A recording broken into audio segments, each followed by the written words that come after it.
Are we ready? All right. We'll take it in 5, 4, 3, 2. Okay, welcome everyone to the regular July 2021 meeting of the Cobb County Planning Commission. I hope everyone had a great Independence Day. We'll start with the Pledge of Allegiance led by Officer Jones.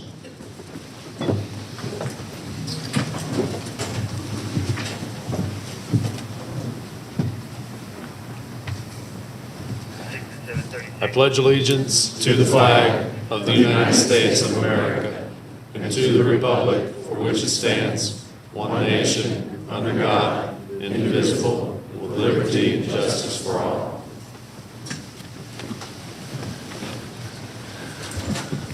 Okay, before turning things over to John Peterson for some introductory comments and rules, let me just start by welcoming Michael Hughes to this group. He was appointed by Commissioner Monique Sheffield. Among his many accomplishments, he's a graduate of Cal State Polytech University, Pomona, with a Bachelor of Science degree in urban planning. He has over 33 years of experience as a city planner in Los Angeles, Pasadena, Atlanta, and Cobb County, and with law, engineering, and environmental services. He's worked out here for community development. He's worked on our development authority.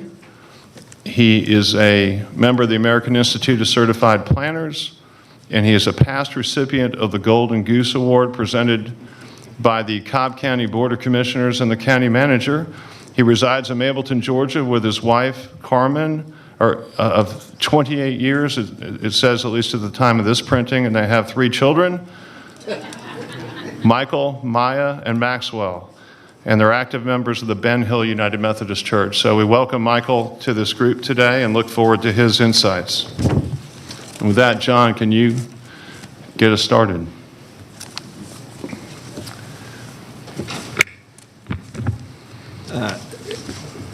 Thank you and good morning. Today's hearing will be conducted with the following process and procedure. Each case will be called in numerical order. When each case is called, we would ask that the applicant would stand up and raise their hand so they could be counted. Then after that, we're going to call to see if there's anyone here opposed to that case. We would also ask the opposition to please stand up and raise your hand so you can be counted for the record. Then after recognizing the applicant and opposition, both parties will be asked to come forward to be sworn in so they can present testimony to the board. The applicant will testify first, and then the opposition, if any, will testify second. It's important to note that each side only gets 10 minutes to state their case or concerns. There's not a rebuttal process, and there's not a process to reserve your time, so convey all your information to the board within your 10-minute time period. Additionally, there is no rebuttal process, and there's not a process to reserve your time, so you do need to use up all your time at once. And each side only gets 10 minutes to state their case or concerns. If there's more than one person who wishes to speak on a case, you may want to coordinate with each other about what you're going to talk about, because each side only gets 10 minutes in total, and you don't want to cover the same information twice. Then after both sides had their 10-minute presentation period, the Planning Commission will start to discuss the case at hand. From the discussion, they may ask one or more members or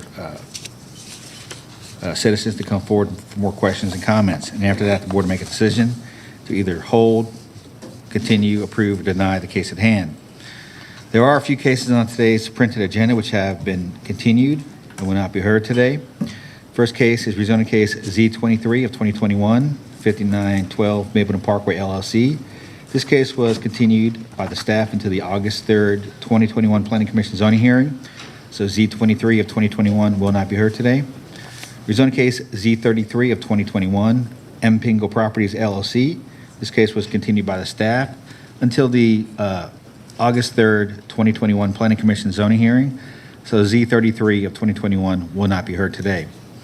Rezoning case Z-44 of 2021, Windsong Properties. This case was continued by the staff until the August 3rd, 2021 Planning Commission zoning hearing.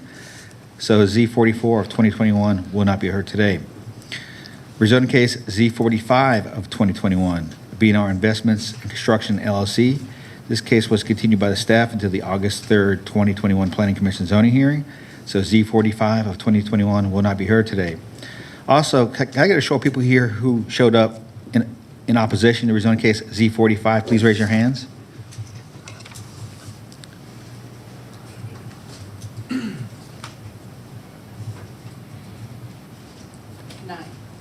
And let the record show 9 people here showed up. In that case, will not be heard until the August 3rd Planning Commission hearing date. Mr. Chairman of the Board, there are a number of cases that have asked to be continued that are not on the printed agenda as continued. First case is rezoning case Z-25 of 2021, the Furniture and Mattress Warehouse LP. Mr. Chairman of the Board, the applicant has requested this be continued so they can continue to work on their stipulation letter and site plan. So at this point, we would ask the board to continue this case. And let me call on the District 3 Planning Commissioner to comment on that. So moved, and, but I would like to get an early head count on that, or a head count. So all those folks who are opposed to that rezoning case, please stand up and raise your hands so we can get a count. One. Let the record show there's one person here. Okay, is there a second to the motion? Second. Call the question. All right, so that matter is continued by a 5-0 vote. And you folks are, the gentleman who wished to speak in opposition, we'll hear it. Will be next month, John? Correct. Be August 3rd. All right, next case is rezoning case Z-27 of 2021, KCG Development LLC. Mr. Chairman of the Board, the staff would ask the board to continue this case. They need to work on the posting of the property with the sign. So the staff would ask the board to continue rezoning case Z-27 of 2021. Okay. Planning Commissioner Hughes? So moved. Is there a second? Second. Call the question. Can we oppose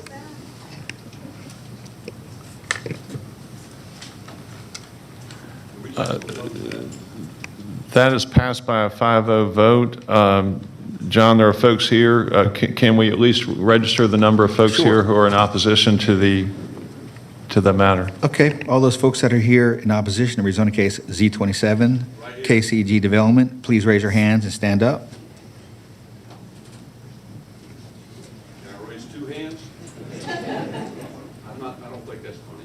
Anyway, go ahead. What was the logic again of postponing this? 27. Okay, 27. Okay, let's record show there's 27 people here opposed to rezoning case Z-27. Excuse me, can you say again why this is being postponed? Apparently there's a problem with the posting of the sign, so we need to have it reposted. That's causing a lot of. We took off work. I mean, we passed out flyers so that everybody in our area knows what the hearing was today. There's no confusion in our area because of their sign.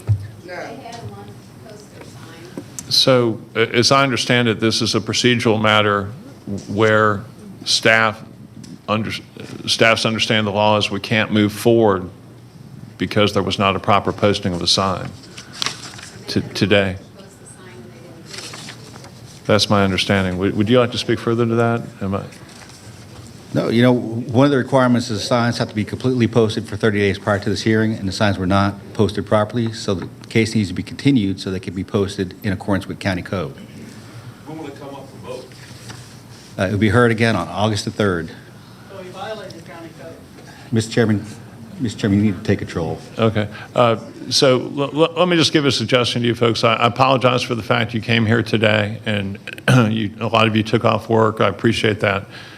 My recommendation to you would be to step outside, exchange numbers, emails to the extent necessary, so you can present a unified argument or a consistent argument and an efficient argument given that 10-minute requirement that you'll have next month. Until the argument thing down, we just can't Okay. assemble Well, people again. the staff and the district commissioner have called the question and agreed to continue the matter to next month based upon the recommendation from staff that we can't hear it due to the improper notice issue. So unless there's some intent to reconsider, we have to just move on. So if this happens again, Reconsider that vote. It's not posted, sir. This land is my backyard. It's been posted for months. Okay. I'll just refer to the district commissioner. Do you have any other motion you wish to make at this time, or are you comfortable with the motion that has already been passed? I'm comfortable with the motion that's already been passed. So I apologize again to all you folks, and I appreciate your interest in getting your message through to us, and I'm confident and hopeful that you can coordinate that to make a presentation for 10 minutes next month. Thank you for your time. Thank you. John, what's next? Okay, Mr. Chairman and Board, there are two cases on the agenda which the staff needs the Planning Commission to continue. These are also due to improper posting. First case is rezoning case, and these cases are connected, so I'm going to read them together. First case is rezoning case Z-48 of 2021, Ray Murphy, and that has a companion special land use permit, SLEP-5 of 2021, SLEP-3 of 2021, Ray Murphy. Both these cases need to be continued, Mr. Chairman and Board, because the signs were not properly posted. Okay, so just to make clear, that's SLEP 3 and Z49, is that right? Or Z48. Z48, thank you. Okay. I'll go ahead and make the motion then at this time that we continue those two matters till the August calendar. There's been a second. Call the question. All right, that passes by a 5-0 vote. John, would you just check and see if there was anybody here to speak on those matters? Sure. Again, Was there anyone here wanting to speak in opposition or in support of a rezoning case Z-48 of 2021, Ray Murphy, or special land use permit number 3, 2021, Ray Murphy? Please stand up and raise your hands. No, it's no one here. Thank you. Okay, and then the last thing I have here is there is one case that has been withdrawn without prejudice. That's rezoning case Z36 of 2021, TBR Cobb Parkway LLC. This case has been withdrawn without prejudice and will not be heard today. I would like to ask the people in today's audience, if you have a cell phone, please turn it off, as the ringing does interfere with the broadcast and the presentation. And any person wishing to speak before the Cobb County Board of Commissioners must file a campaign contribution disclosure statement if they made a campaign contribution within 2 years of a rezoning application totaling $250 or more. More information about this requirement is located on the table in the back of the room. And I want to remind applicants, opposition, or any interested party that information is due to this board the Wednesday prior to this hearing. Any information submitted after the Wednesday due date may or may not be considered by the board at their discretion. Mr. Chairman and Board, I do have three requests here for early head counts before we get started. First case is rezoning case Z31 of 2021, Pulte Home Company. Can I get a show of people here who are opposed to rezoning case Z31? Please stand up and raise your hands.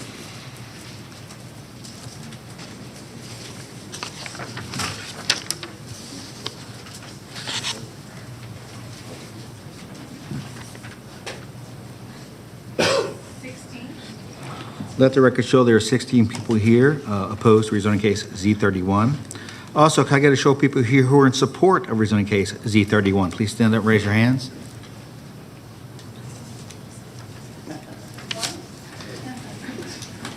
Let the record show there's one person here in support of rezoning case Z31. Next case is rezoning case Z38 of 2021, Winsong Properties. Can I get a show of people here who are opposed to rezoning case Z38? Please stand up and raise your hands.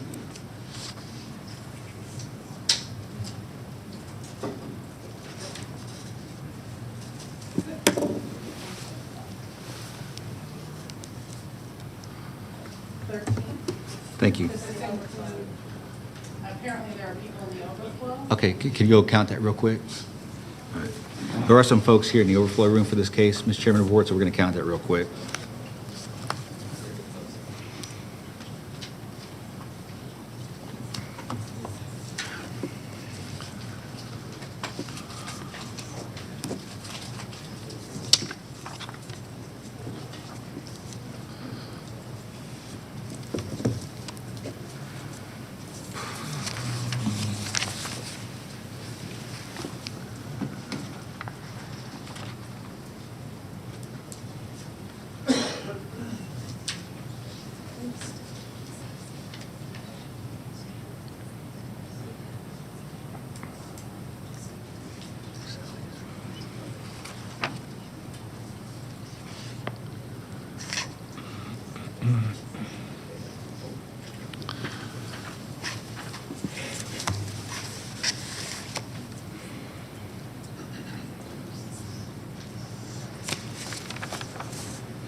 Okay, so is that 29 plus 13, Jeannie, or is that 29 total? 29 total. Okay, let the record show there's 29 people here opposed for rezoning case Z-38 of 2021. Could I also get a show of people here who are in support of rezoning case Z-38, Winsong Properties? 1, 2, 3. So there are 3 people here. Let the record show there's 3 people here in support of rezoning case Z-38. And the last case I have, Mr. Chairman and Board, for an early head count is SLEP-5 of 2021, Stein Investment Group. Can I get a show of people here who are opposed to SLEP-5? Please raise your hands.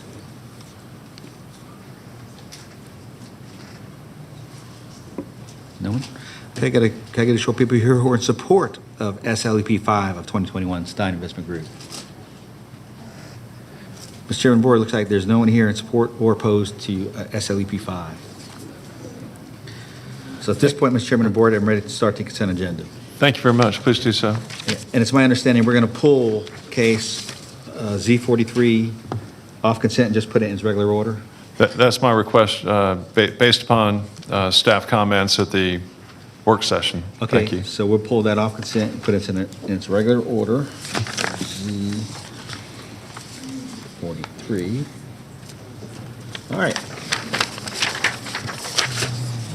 Cobb County Planning Commission zoning hearing consent agenda for July 6, 2021. Rezoning case Z49 of 2021. Rosalio Rangel requests a rezoning from O&I to NRC for a fence company in land lots 60 and 85 of the 17th district. The property is located on the northwest side of Austell Road, southwest of Chamberlain Circle. Staff recommends approval, subject to the following conditions. Number 1, site plan dated April 8th, 2021, with the district commissioner approving minor modifications. Number 2, applicant may have up to 2 contractors' vehicles parked in the rear of the property. Number 3, no outdoor display of merchandise. Number 4, no outdoor storage on the front or sides of the building. Number 5, any outdoor storage to be in the rear, taking up not more than 400 square feet and be screened from view. And number 5, all department comments not in conflict with this recommendation. Can I get a show of people here who are opposed to rezoning case Z49? None? Okay. Let the record show there's no one opposed, and that completes the consent agenda, Mr. Chairman and Board. Okay, would someone like to make a motion to approve the consent agenda? Motion to approve the consent agenda. Okay, Commissioner Hughes has moved to approve the consent agenda. Is there a second? Second. Call the question. So the consent agenda as amended has been passed 5-0, and so the only case being dealt with on it is Z49. Thank you, John. Correct. All right, moving into the continuing case agenda. First case is rezoning case Z72 of 2020, North Point Ministries Incorporated. Request rezoning from LRO, NRC, and R20 to LRO, NRC, and FST for a church, retail and restaurant, townhomes, and single-family residential in land lots 466, 467, 470, and 471 of the 16th district. The property is located on the south side of Shallowford Road, the west side of Johnson Ferry Road, the north and south sides of Waterfront Drive, and the east side of Waterfront Circle. The applicant is present. Can I get a show of people here who are opposed to rezoning case Z72? Please raise your hands.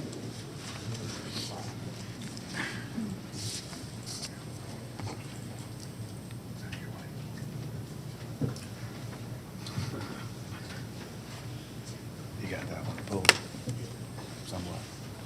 27. Okay. And we're going to check the overflow room on that also. Good, thank you. Question for clarification of the reading of the case into the record. I'm sorry. I have a question for clarification of the reading of the case into the record. The reading of which case into the record? This C-72. And what's your question?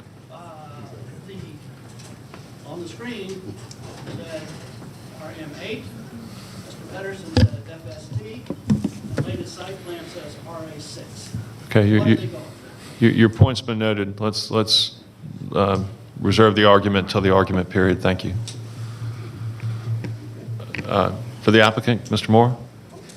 Can we also call for those in support? I'm waiting to get the please? rest of the opposition. From Yes, the sir. overflow room. Thank you, Mr. Pearson. Thank you. Okay, so it's 27, Jeannie? Yes. Okay. Let the record show there's 27 people here opposed to rezoning case Z72. Can I get a show of people here who support of rezoning case Z-72? Please raise your hands and stand up. Huh, interesting.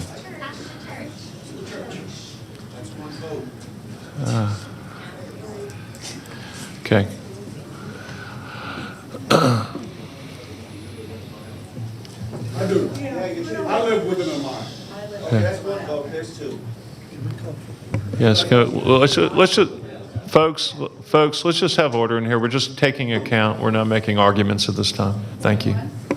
Let the record show there are 41 people here in support of rezoning case Z-72. At this point, those in support or opposed that wish to speak, please come forward to be sworn in.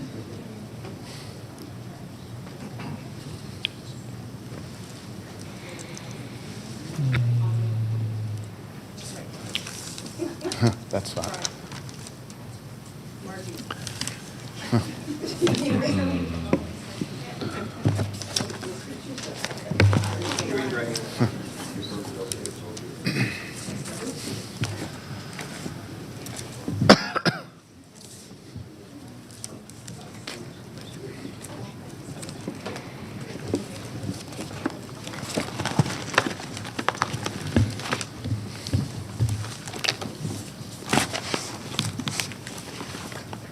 Are we ready now?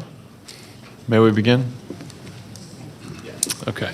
Kevin, please start now. Thank you. Thank you, Mr. Chairman, Planning Commissioners. I'm Kevin Moore here on behalf of the applicant, North Point Ministries, in this application for rezoning for the property located at Johnson Ferry and Shallowford Road. We've had a couple of public hearings about this application already. We have continued to work, and what we're going to present to you today is not simply regurgitating what we have presented before, but go through what we have updated and try to clarify what we're requesting and highlight a couple of those points for you in the limited amount of time that we have. First, I want to show you the site plan of the just over 33 acres that you've seen several times with the adjustments, but what I want to do is highlight for you with this exactly what is being requested in terms of the categories and where those are located across the 33 acres. You have Shallowford Road on your left-hand side, Johnson Ferry across the top. You see that highlighted in blue. That is proposed for LRO. That is 10.39 acres comprised of the North Point Church as well as the new Academic Solutions building on the lower part of that, which is a LRO use and new building that will be constructed consistent in architecture. Once you turn to Johnson Ferry around the corner where you have the BP convenience store, you see that highlighted in, I guess, kind of an orange-pink. That's the NRC parcel that is 0.6 acres for future NRC development that would come back for approval in terms of use, design, and so forth at the appropriate time. Then that highlighted in green is the residential portion of this proposal, which is 22.14 acres. That highlighted in green is now proposed for RA6 as a zoning category. Had been proposed initially in the application for RM8 as townhomes. Now that we have moved to a combination of detached homes and townhomes, we felt it was appropriate to ask for and request a deletion to RA6, which allows for both townhomes and detached single-family homes as well. We felt that category matched up better from that perspective. Speaking of the residential itself, I now want to turn and let you see the residential portion that's now highlighted in blue. What you'll note from that is the residential portion that was initially proposed for rezoning for 125 townhomes as RM8. That residential portion now represents 4.98 units per acre, or less than 5 units per acre per this plan, which again highlights for us a move that we made in terms of having detached homes within that section, as well as some townhomes, as well as the 2 single-family homes that are R20 lots on the bottom of your screen. As you enter into the waterfront and Marlanton neighborhood, those would be maintained as R20 homes for that transition. But importantly, that's less than 5 units per acre. When we talk about Josh Plan and so forth, it recommended medium density residential for this area of residential, and we are less than 5 units per acre in that section of this proposed development.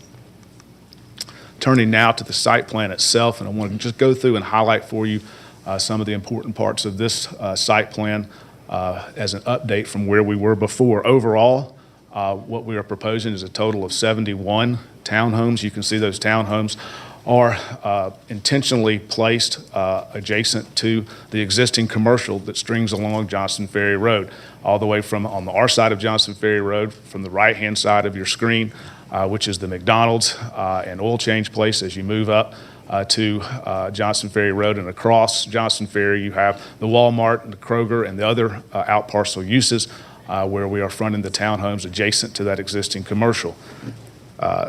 We also have, then transitioning away from that, we have 56 single-family detached homes, which are more cluster lots on those detached homes, and those are the ones highlighted in yellow. That's detached single-family homes, a total of 56 single-family homes.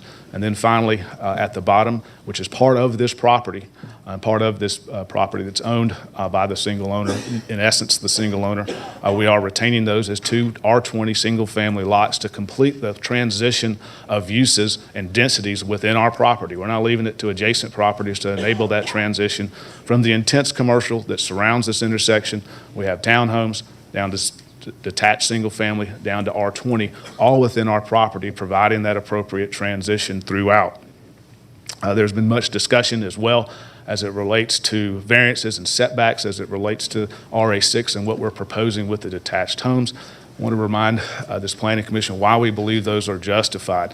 With this proposal, we are requesting at this point a deletion to RA6 because we, in response to comments and commentary and requests, we adapted and changed this application from 125 townhomes down to 71 townhomes with 56 single-family detached homes. Once we'd have the detached homes, that is what is creating the need for, and we believe the justification for the variances. If we left this as simply townhomes, a townhome entirety, we wouldn't have setback variances if this was all townhomes. The variances come because we've detached them as far as creating single-family lots and single-family homes. In addition, this project, as we've noted before, you notice there's a new road, a new relocated waterfront drive that goes from the bottom of your screen all the way to Johnson Ferry.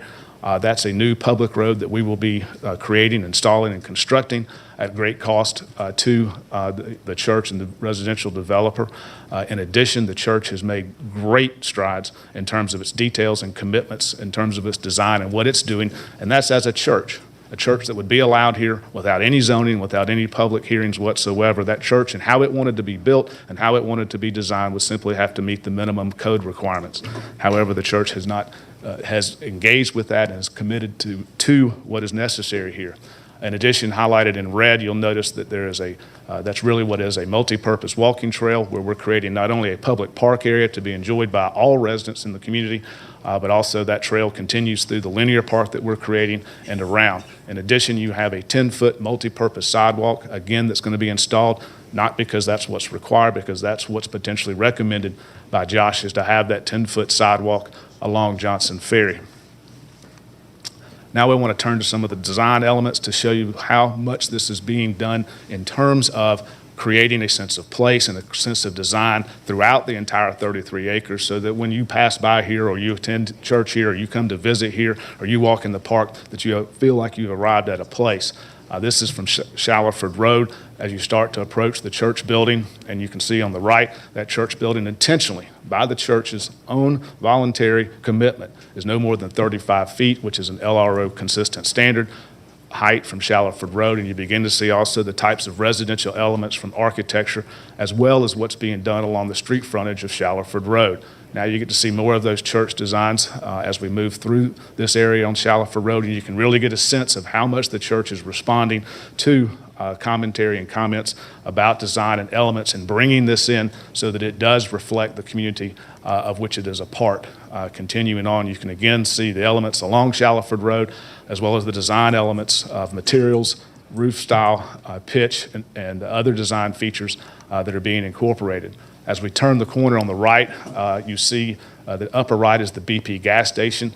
This is taken from the intersection with the Kroger Shopping Center across the street. As you now look back towards that newly created intersection with Johnson Ferry and Waterfront, you see the balance of the church building in the background and the beginning of the townhomes on the left that would front along Johnson Ferry as opposed to having individual retail and fast food restaurant out parcels. We again continue down Johnson Ferry. You can see that we're incorporating a wall along this stretch of Johnson Ferry to create that sense of place and to create a sense of belonging, not only for those that would move here and live here, but for those that live around here and in the community. And again, lastly, as we approach that, you can again see how it will relate to Johnson Ferry. And imagine this area on your left is townhomes, or as currently zoned or as proposed under Josh, would be individual out parcels of fast food restaurants and oil change places and the such, which are exactly what's along Johnson Ferry along this stretch. Instead, we're creating a residential community that fits within what is this overall area. Lastly, I do want to show you what the vision is for the detached homes and the interior architecture. You can see how these detached homes are indeed homes of that nature. You can see the type of quality that's envisioned here for the detached, as well as for the townhomes that you saw on the other perspectives as well. Primarily, want to highlight again how much this applicant has done in terms of what it has agreed to do based on what has been requested. Have we been able to have a complete meeting of the minds with all of the surrounding community? No. You can see that by who's here and the comments you have received. But what has occurred is a tremendous effort on behalf of this church, North Point Ministries, on behalf of the residential developer, Ashwood, to incorporate all of the elements, all of the requests that have been made, from traffic reduction, from relocating roads, to incorporating tremendous design features to create a sense of place that really does belong, especially when you consider what's actually the surrounding community. With that, we respectfully request your recommendation for approval. Thank you. Thank you very much. For the opposition?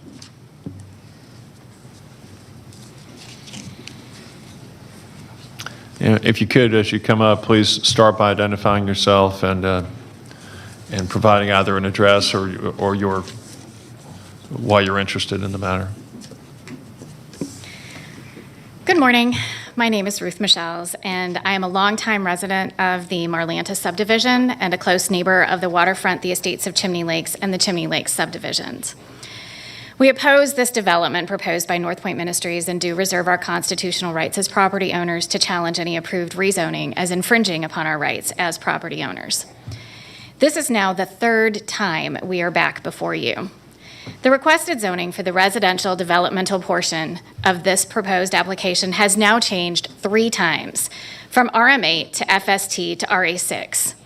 It is clear that the applicant is changing the requested zoning in any attempt to get this through without addressing the concerns raised by the surrounding community. Let me be clear, we want this area developed, but it needs to be the right development. What has been proposed is not that. We have 2 main concerns about the proposed site plan: traffic and intensity of the development. First, nothing has been done to address the surrounding community's concerns about cut-through traffic on the new waterfront drive. In a recent meeting with the applicant, we specifically requested that the residential portion of this development be closed to minimize the cut-through traffic on the new waterfront drive through the existing Marlanta 3 subdivision. Based on the updated site plan, this was not done. The applicant continually references other nearby developments as precedent for approving this one, but none of those developments have access by the residents of that new residential development through an existing established residential neighborhood. It should not be allowed here. The increase in traffic from residents and others attempting to avoid the Johnson Ferry and Shallowford intersection already does and will have significant safety concerns for the residents of the existing established residential neighborhoods, many of whom have young children. Our second major concern is the intensity of this development. Why do people want to live in East Cobb? They move here for many reasons, but the main ones are to live in an area where they can have a yard for their kids to play in, good schools for their children to attend, and to get away from the density, intensity, and busyness that now exist in Sandy Springs and Vinings. What this development does is urbanize East Cobb. That is not what we want. This plan takes direct aim at dismantling the very aspects that have made East Cobb such a desirable location. The community made it clear what it wants by its participation in the long process in developing the Josh Plan. This development is nowhere near what the Josh Plan contemplates. The requested RA6 zoning is neither appropriate nor permitted for this site. First, the zoning code specifically provides that beginning April 4th, 1996, no new applications for rezoning to the RA6 district will be accepted by the Board of Commissioners. So approval of or deletion to this zoning category would, in and of itself, be a variance from the zoning code. While there was a development approved for RA6 zoning in the past decade, the property owner was able to demonstrate special circumstances which indicated that an exception should be made. There are no such special circumstances on this prime piece of real property. Further, the requirements in the zoning code for RA6 specifically provide that if single-family dwelling units are proposed, the minimum lot size for an individual lot shall be 6,200 square feet. The single-family detached homes lots appear to be proposed to be about 4,000 square feet, although we don't have the detailed information on lot size. So yet another variance on top of the zoning variance. For RA6 zoning, the minimum width between dwellings must be 15 feet. The applicant is proposing 8 feet, just about half of the minimum. Again, another variance. Further, the maximum acreage permitted for RA6 zoning is 20 acres. The proposed site plan exceeds this by 2 acres. Yet another variance. The RA6 zoning code also states that if public road frontage is along an arterial or collector roadway, a 50-foot front setback shall be required. Johnson Ferry is an arterial road. The site plan proposes 15 feet, yet another variance. Where are the special circumstances that would permit a variance to RA6, let alone the multiple variances on top of the variance from the zoning code? Just because the applicant and the landowners have filed a constitutional challenge is not proof of any special circumstances. The sheer number of variances requested, in addition to the request for the initial variance of RA6 zoning, should be enough on its face to justify denial of this application as presented. Further, the applicant's inclusion of the 2 R20 lots, which total 1 acre, in the calculation of density is disingenuous, as that parcel of land will not have any new homes built on it. We respectfully request that application Z-72-2020 as presented be denied.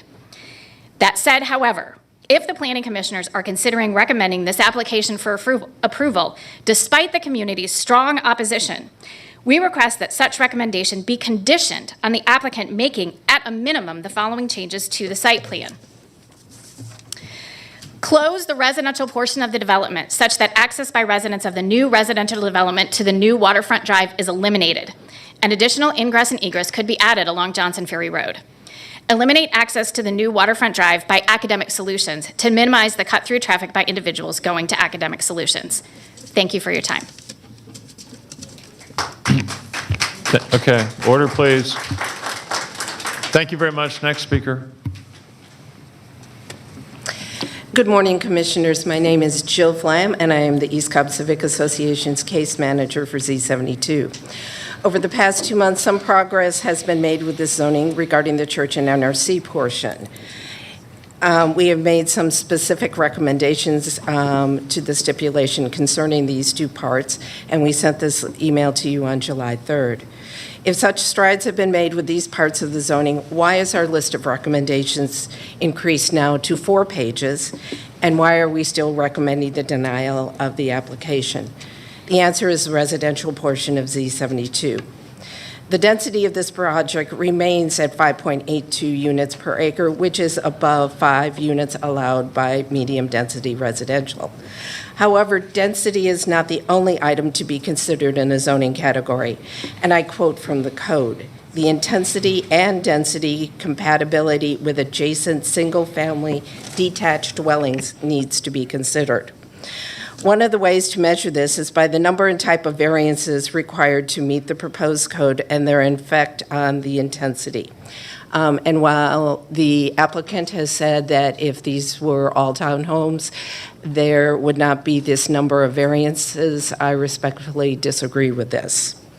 We have variances that we anticipate for lot size, though we have requested the lot sizes. They have refused to give them. I calculate the smallest lot at around 4,500 square feet. This is 40% smaller, or is 82% smaller than the existing R20 homes.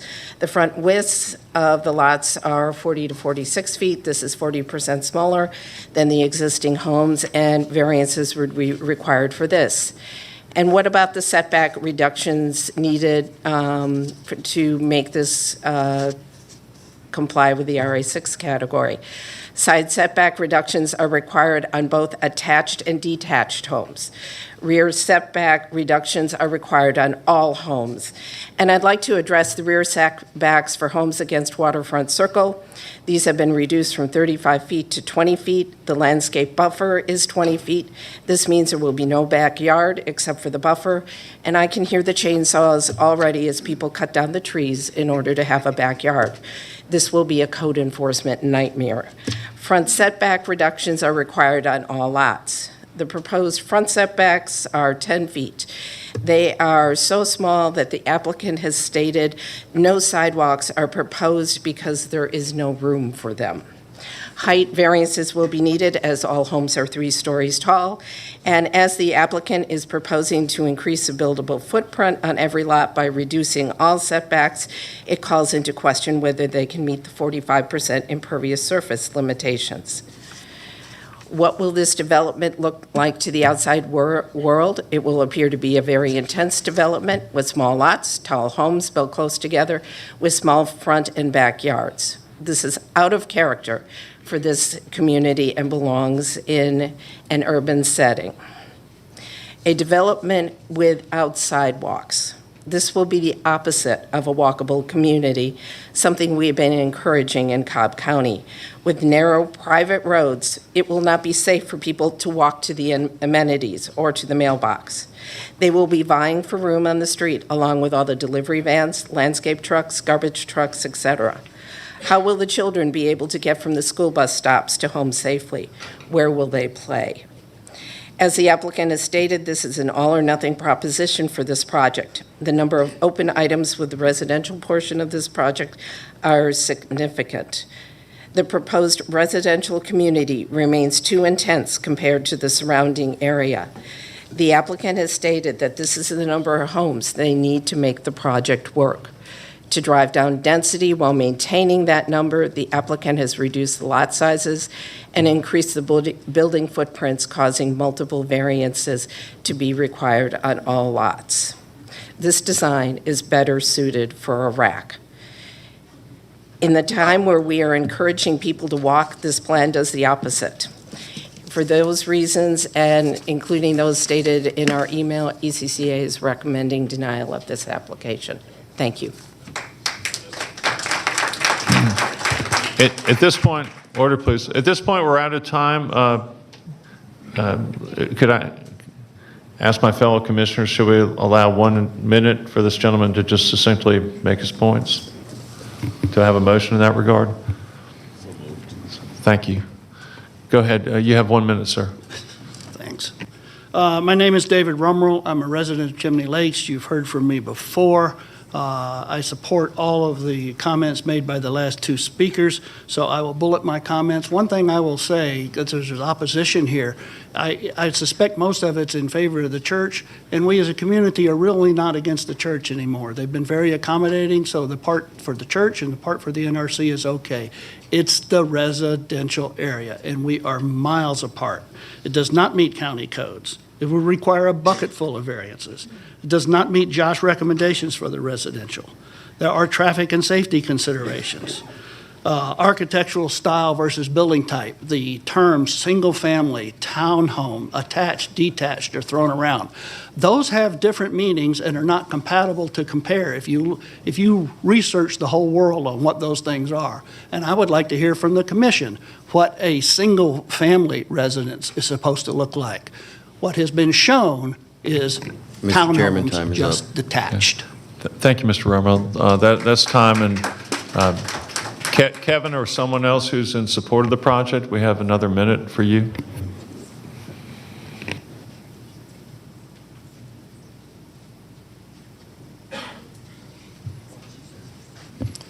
Thank you for that consideration, but we'll rely on the statements in the presentation we made. We think that adequately addressed, more than adequately addressed, the comments that you've just heard. Thank you. Thank you very much. And at this point, we'll turn the matter over to District 2 Planning Commissioner Waybright. Well, all righty then. Thank you to everybody that's come out. We appreciate that you've stayed with this zoning. It has been a long process. I will simply say that, my experience working with large projects like this is that they do take a great deal of time. There's a great deal of back and forth, and that kind of flexibility is important. Applications do change several times. The applicant has, essentially at the community's request and somewhat to my guidance, continued to try to decrease the intensity of the zoning category. So they did go from RM8 to FST and now RA6, trying to find a category. It's still hard to match up in those situations because the zoning code and the setbacks and the building height requirements and things of that nature are really not designed to accommodate this type of mix that has occurred. As it was noted, it started off at 125 townhomes. On that portion that was proposed originally for residential, we're now at a point where we have 50, we have not, as Mr. Moore said, we have 95 units. That's almost a 25% reduction. And the majority of those are now single-family homes. So we have made progress in that area. With that said, I think that trying to apply one zoning category across all of the stipulations and everything is creating some issues. It's making it difficult to address all the concerns. I do think the major concern from the very beginning, and even before this application was filed, everyone in the community recognizes that traffic at the intersection of Johnson Ferry and Shallowford is a significant issue. And part of what we've done through this process is try to address that by reducing the intensity. Clearly, having a church that has traffic on one day from 130,000 square feet of building is a significant reduction in daytime traffic, as opposed to having as much as 250,000 square feet of LRO if it was built out to the maximum allowed under LRO. So that is a gain. When we look at the proposed retail that the Josh plan called for along Johnson Ferry, we've seen in other zonings, and we've been able to document that one fast food restaurant can generate as many as 2,000 car trips a day. And I think trading what could have potentially been 3 fast food or other type of high-intensity retail locations for approximately 34 townhomes is, again, a good trade if we're trying to reduce potential traffic. Can we get the site plan up? It had the colorized site plan, please, that Mr. Moore had in his presentation.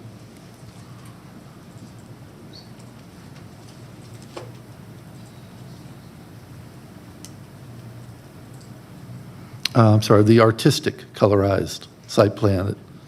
There we go. So as we have continued to make improvements, if you look to the upper, the very top portion of the diagram as shown, you'll see one little portion of retail that's left. You'll notice that no longer has a drive-through indicated, and the entrance for that is now into the church parking lot through an easement, as opposed to coming out on waterfront, reducing the amount of traffic and having multiple turn-ins along the new waterfront. As for traffic from the neighborhood and cut-through, there is a gate there next to the new waterfront across from the retail. That gate at the moment is going to be an exit-only gate. There is not 50 feet of space to allow that to be accommodating for an entrance. So any of the neighborhood traffic, any of those homes will have to enter from the old waterfront to the far right of the diagram. So all of the entrance movements into the neighborhood will be from Johnson Ferry, and only those few people exiting from that end of the project will be going out onto waterfront. Cobb DOT, about a month ago, at the request of neighbors in the Marlanta area and along Manor Drive, conducted a kind of a mini traffic study where they did a traffic count as well as checking the speeds. It should be noted that there are some traffic humps, some speed humps on Manor Drive at the moment, but they found that the traffic count just based on the number of existing homes, not even based on cut-through, but the number of homes in the area, the traffic count was approximately 40% below the expected number of trips. So while I have no doubt that you see cut-through traffic, the volume of traffic is still well below what DOT would project for those roads. Likewise, the speed was measured, 85% of the cars were measured at or below the speed limit. And I think most of us that live in subdivisions of any kind would love to think, as we watch cars speed by our homes, are going, 85% of those would be at or below speed. From a traffic standpoint overall, again, my experience with large mixed-use projects is that multiple access points, signalized, are an important key to success. We have 2 traffic signals now on, well, both of the signals currently exist, I should say, on Johnson Ferry, but we've got the new waterfront, as we call it, is now aligned at the traffic signal. So the existing traffic that has been using waterfront and Manor Drive will continue to do that. As I noted, almost all of the traffic is going to wind up going through the old waterfront from the neighborhood, since the gate at the top end will be an exit only. So that's splitting that traffic and putting it into 2 signals instead of just 1, which is always a benefit for development and planning. There are some other issues relative to traffic from the church that were not addressed in the STIP letter. One of those deals with how traffic will exit the church on Sunday mornings after services and the potential for that cut through. It is a very large church. It's going to have a large attendance. One of the items that I will be looking for in the stipulations is a requirement that all of the traffic exiting onto waterfront will be restricted to left turn only from the church on days that they hold services. That will put the traffic going out to the left. I know there might be some members of the church, a few members of the church, who would want to exit to the right to go to their neighborhood, but the majority of the people in the neighborhood need to be considered more than the few who would be wanting to exit. It's an inconvenience, but I think it's important that that trade be made. Mr. Moore covered a number of the benefits. There's a true sense of place, I think, being built. You saw the landscape, the lighting that was proposed along the roads. That needs to be continued through the neighborhoods. The neighborhoods do need to have sidewalks on at least one side of all of the interior roads.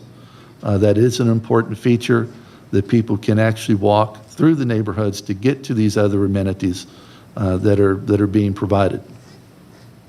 We had questions about flooding. The lake, as it is right now, the base elevation of the lake is about 950 to 960 feet. Is that right, Carl? Carl's nodding his head for those that can't see him on camera. The elevation of most of the homes along Waterfront Circle start anywhere from about 10,020 feet in elevation and go down to about 970.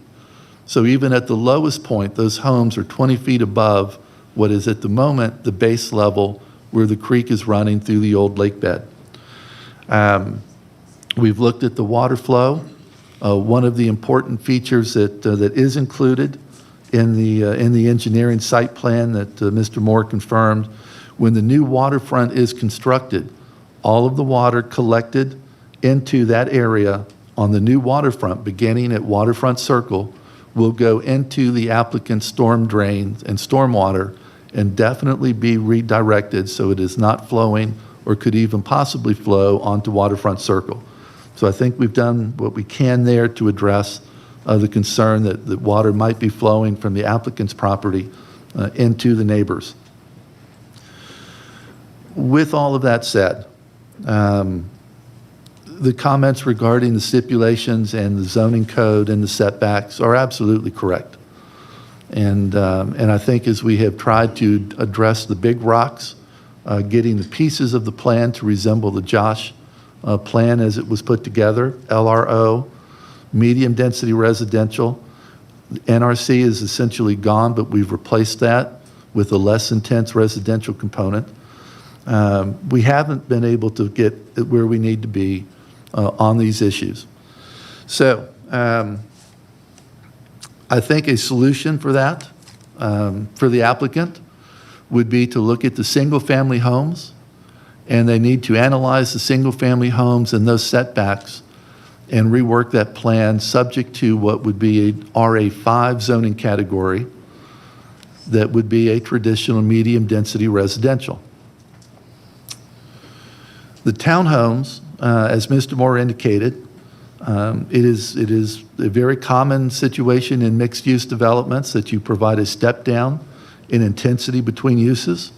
The townhomes do provide a step-down from commercial, either along Johnson Ferry or the commercial directly across Johnson Ferry. I think a better category for those townhomes to have one set of setbacks to follow would be to follow the setbacks and requirements under the FST category. There had been some complaints early on that FST was quote-unquote affordable housing. That is not the situation. It's considered that townhomes are more affordable than detached homes. That is the application of that word affordability in FST. But I think the FST guidelines for setbacks, building heights, et cetera, would be the most appropriate for the townhomes here. I do think great work has been done on the church. I think everyone that's seen that today and previously would have to look at that and agree that that does start to make for a very attractive streetscape along Shallowford and can be a great contribution long-term for the community. The walking path does begin to provide an amenity.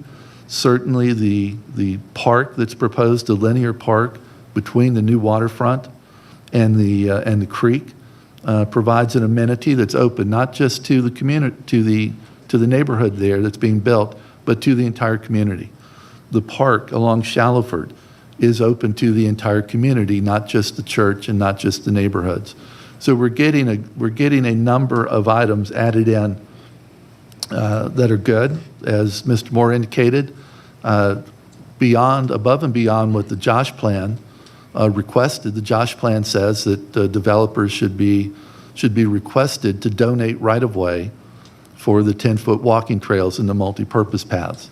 In this case, the developer is not only donating the right-of-way, but the developer is actually constructing those. And that is according to the Josh plan.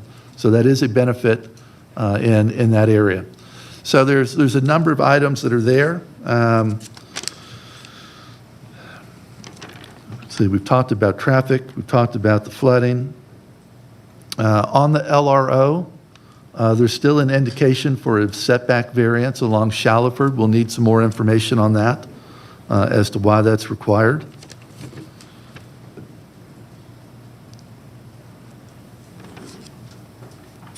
And those are my initial comments, Mr. Chairman. If other commissioners would like to ask questions or weigh in. So Commissioner Waybright has opened the floor for any other commissioners to ask questions or make comments at this time before he makes a motion. Do any of the planning commissioners wish to make comments at this time? No. It's back to you. Thought I would get a break to take a glass of water for a moment there. All right. With that, Mr. Chairman, I would like to make a motion that Z-72 be held for one more month and that the applicant have an opportunity to work on the items that we've just given direction on relative to the zoning categories to be applied for setbacks and other restrictions and requirements. Community, if you would continue to focus on those areas as you provide information and comments to me, we will continue to provide those and make sure that the applicant tries to address as many of those as possible and address those concerns as we go forward. But that is my motion to hold for one more month. Okay, we have a motion. Is there a second? Second. Okay, we have a second. Call the question.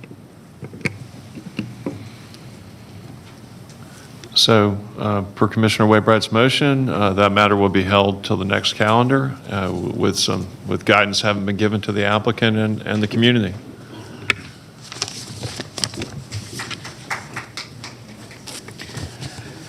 Okay, next case is rezoning case Z-22 of 2021, Orphe Noel, Request rezoning from GC to NRC for light automotive repair in land lots 631 and 702 of the 19th District.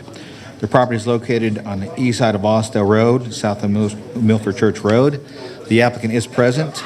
Is there anyone here opposed? Mr. Chairman, can we ask the audience to be quiet as they exit? Certainly. Well, actually, what I think we'll do, I think there's going to be a little bit of commotion as they exit. If folks are exiting, if you could please go ahead and do so promptly and reserve your discussions till you get outside in fairness to the next applicant. Thank you.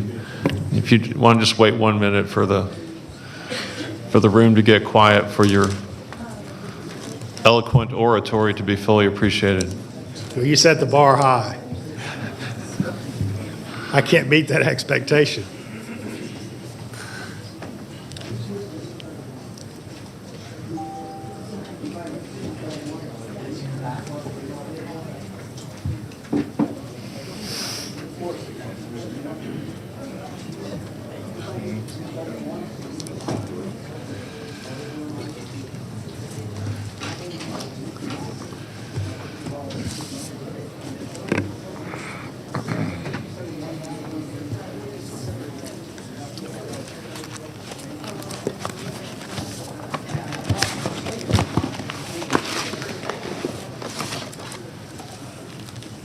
Okay, Mr. Huff, Z-22. And before we get started, is there anyone here opposed to rezoning case Z-22? Please raise your hands. One. I'm raising for my husband as well. He's outside. Sure. Okay, he's outside.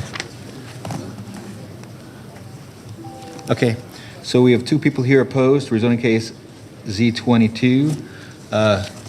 Brian, can you please swear her in?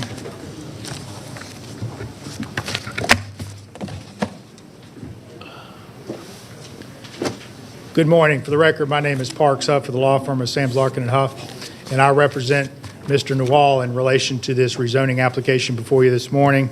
And before I begin, let me say that we've not met with the opposition, don't understand their opposition, and I will be glad to meet with them after this hearing to discuss specific concerns that they might have and see if there's a way we can address those.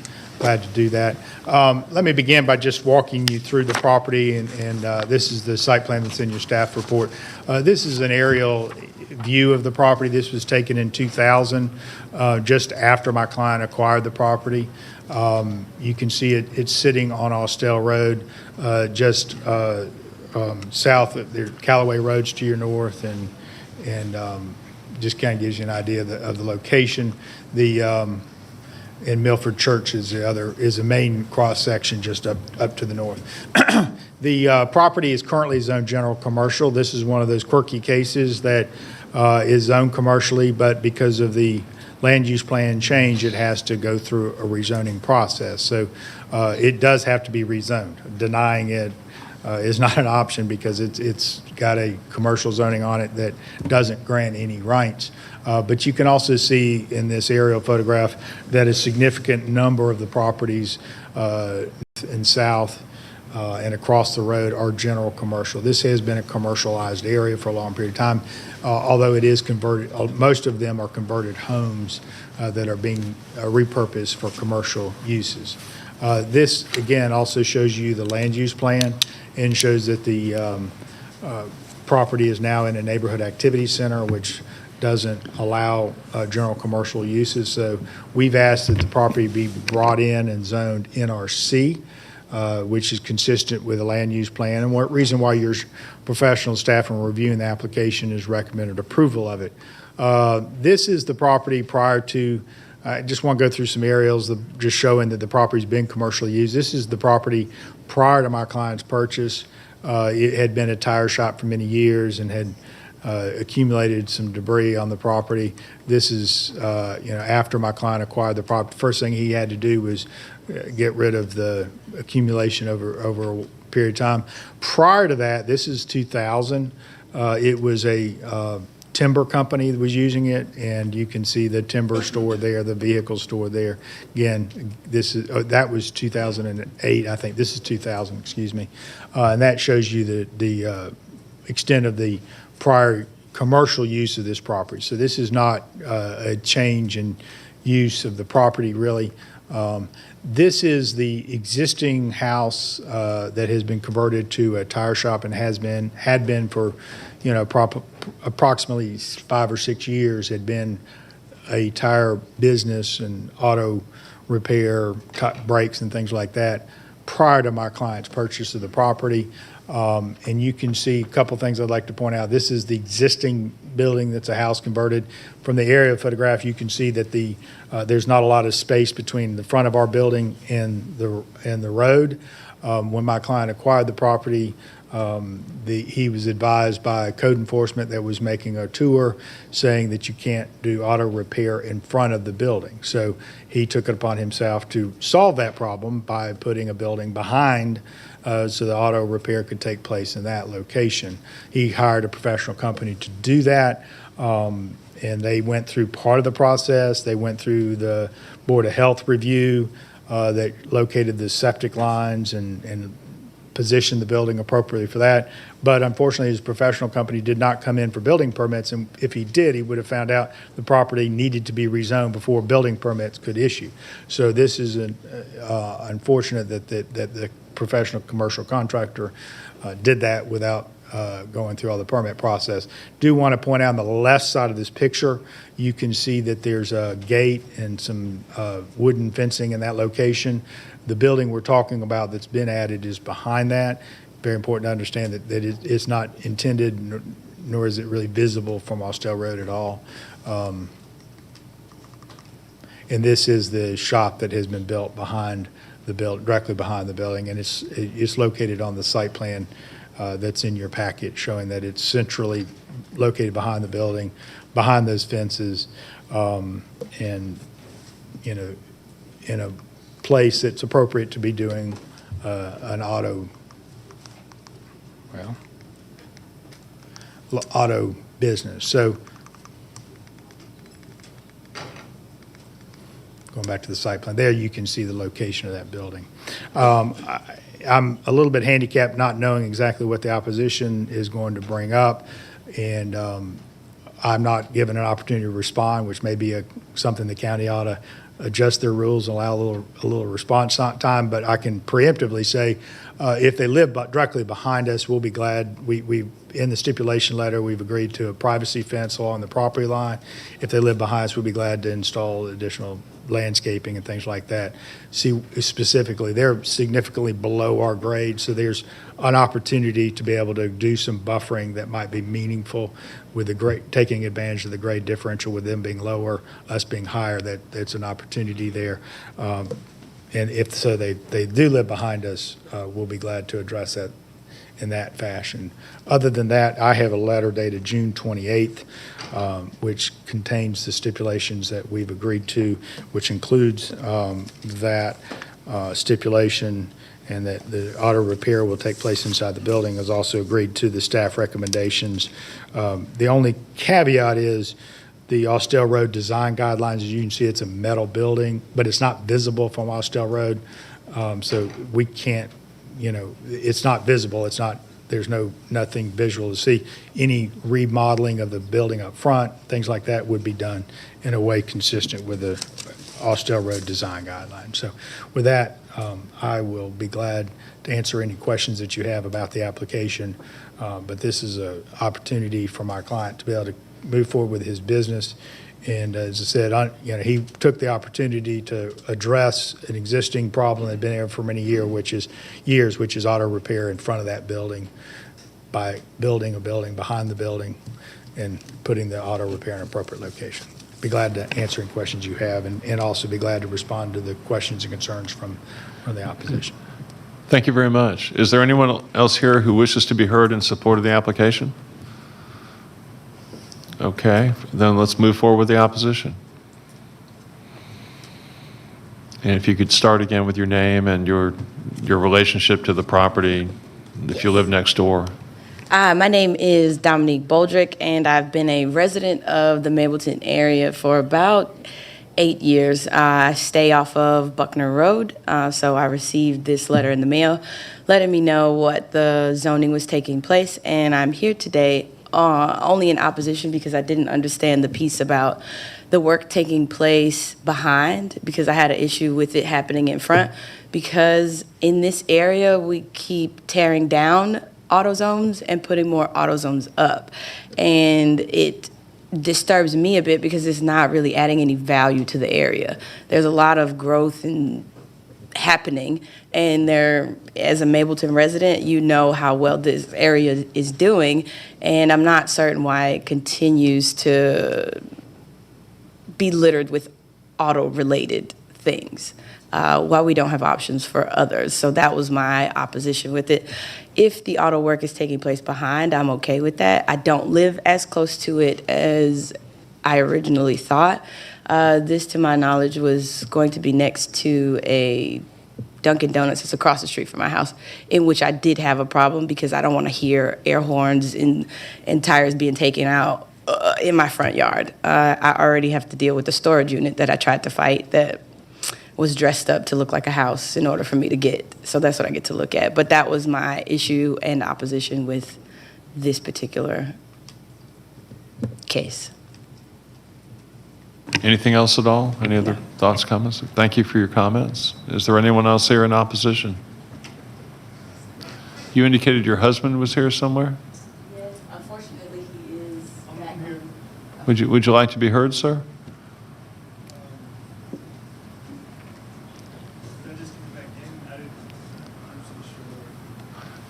You can be sworn in and make any other comments you wish at this time.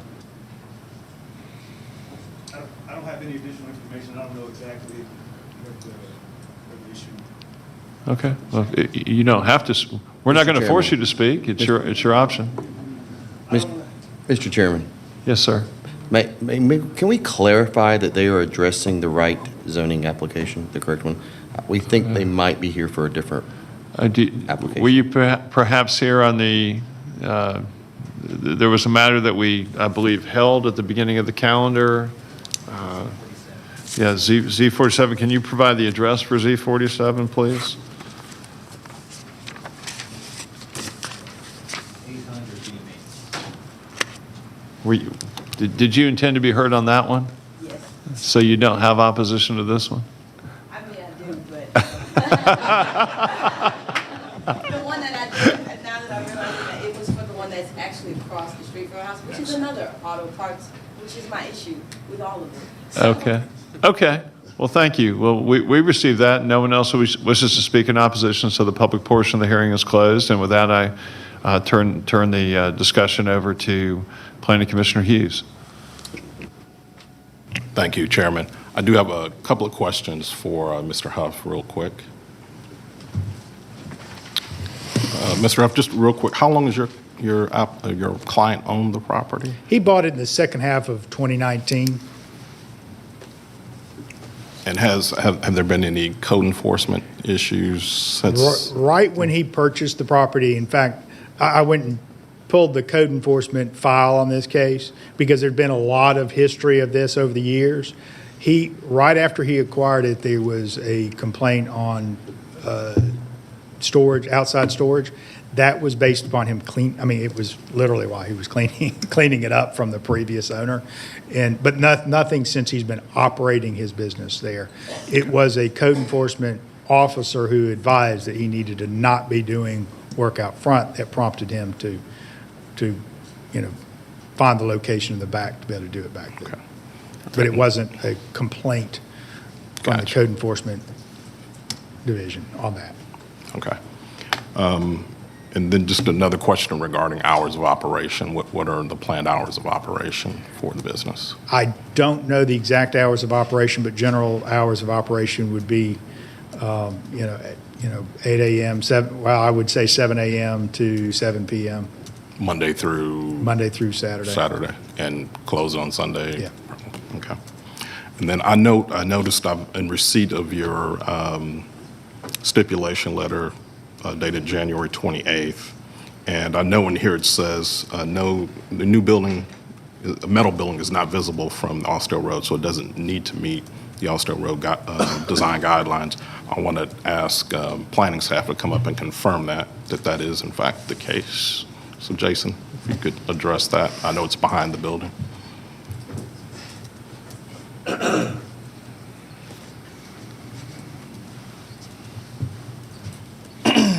Good morning, Jason Gaines, Community Development. With the property or the building in question not being visible from the main roadway being Austell Road, it's not subject to the design guidelines. Okay, thank you. Appreciate that. Those are all my questions. I'll defer to any other of the planning commissioners, see if they have any questions. Any other questions from any other planning commissioner or comments at this time? Commissioner Wainwright? I do. So with the new building that's going to be located, it's going to be much further back to the rear of the property, correct? It's already there. It's already there? It's already there. Okay, I was just looking at so have we had any issues or complaints from the neighbors regarding noise from the tire changing? No, and I met with my client on the property and asked him about the neighbors behind. He says he's got a good relationship with them, and they're happy with him being there. And that's one of the reasons why aerials is that this has been intensively used for, tire business, for timber business. So this is not a use, but, that's where we agreed to the fencing also there. But you can see that it's centrally located, behind the building, behind the front. All right, well, if noise has not been an issue for the neighbors, then that was the only concern I had. Okay, Planning Commissioner Vault has questions. Just one. The new building, and based on your picture, how many bays does it have? Two. Just two? Just the two on the picture? Okay. So can you tell me how tall this metal building in the rear is? It's a one-story, single-story building. I mean, how you measure height is going to be different, but I mean, it's probably no more than 15 feet tall. Are there any trees or anything between that and the houses to the rear? The tree, there are no trees in the backyard, in our backyard. And you indicated the willingness to add one or more? Yeah, we can add some additional evergreen plantings if. Okay. Those are all my questions. Thank you. With that, I turn it back over to Planning Commissioner Hughes. Thank you, Chairman Boulogne. With no additional comments from the commission, I'm going to move to approve the zoning request as submitted, subject to zoning staff's recommendations and the zoning stipulation letter from the applicant dated June 28th, 2021. Have a motion. Is there a second? Second. We have a second from Commissioner Dance. Any discussion? Mr. Peterson has a comment. That was my question too. All right, that's fine. So the question's been raised to whether Commissioner Hughes would like to amend the motion to place this on the consent agenda at the Board of Commissioners meeting. I would be supportive of moving it to consent. Is the second still in place? Yes. Okay, call the question. Okay, that passes by a vote of 5-0. Unless anyone needs a break, we'll move on to the next matter. Okay. Rezoning case Z-48 of 2021, Presswick Development Company, LLC, request a rezoning from R20 and NRC to RM12 for multifamily residential and retail in land lots 31 and 32 of the 17th district. The property is located on the south side of White Boulevard, on the west side of Floyd Road, at the terminus of Nickajack Road, and at the terminus of Green Valley Road. The applicant is present. Is there anyone here opposed to rezoning case Z-28? Let the record show there's one person opposed. All those folks wishing to address the board, please come forward to be sworn in.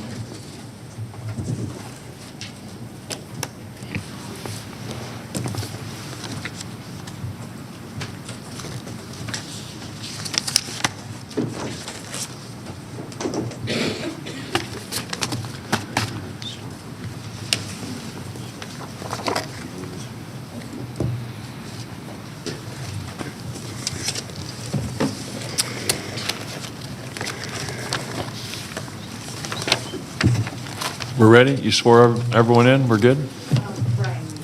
Oh, Brian has to do it? Okay.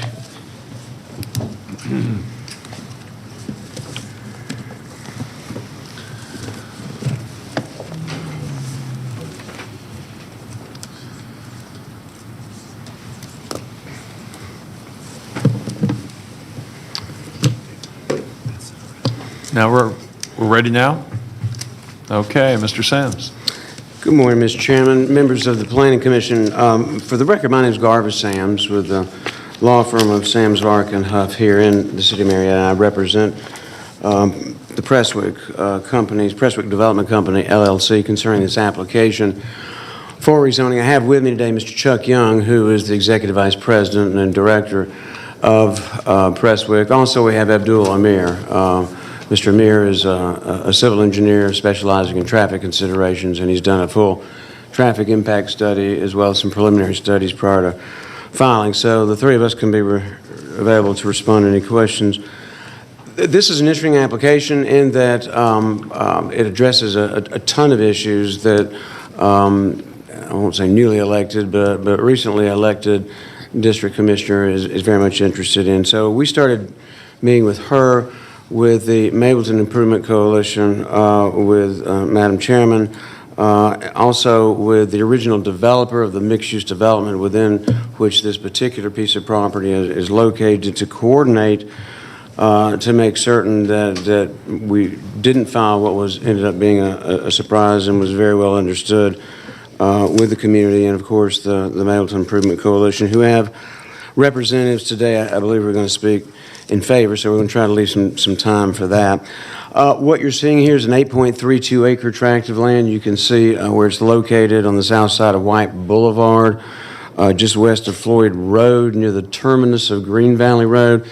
This is within a community activity center under your future land use map, and of course contemplates these type of uses. If you look about to the south of the property, you see that there's an RM12 community, not of recent vintage, but nevertheless there's an RM12 community that is there.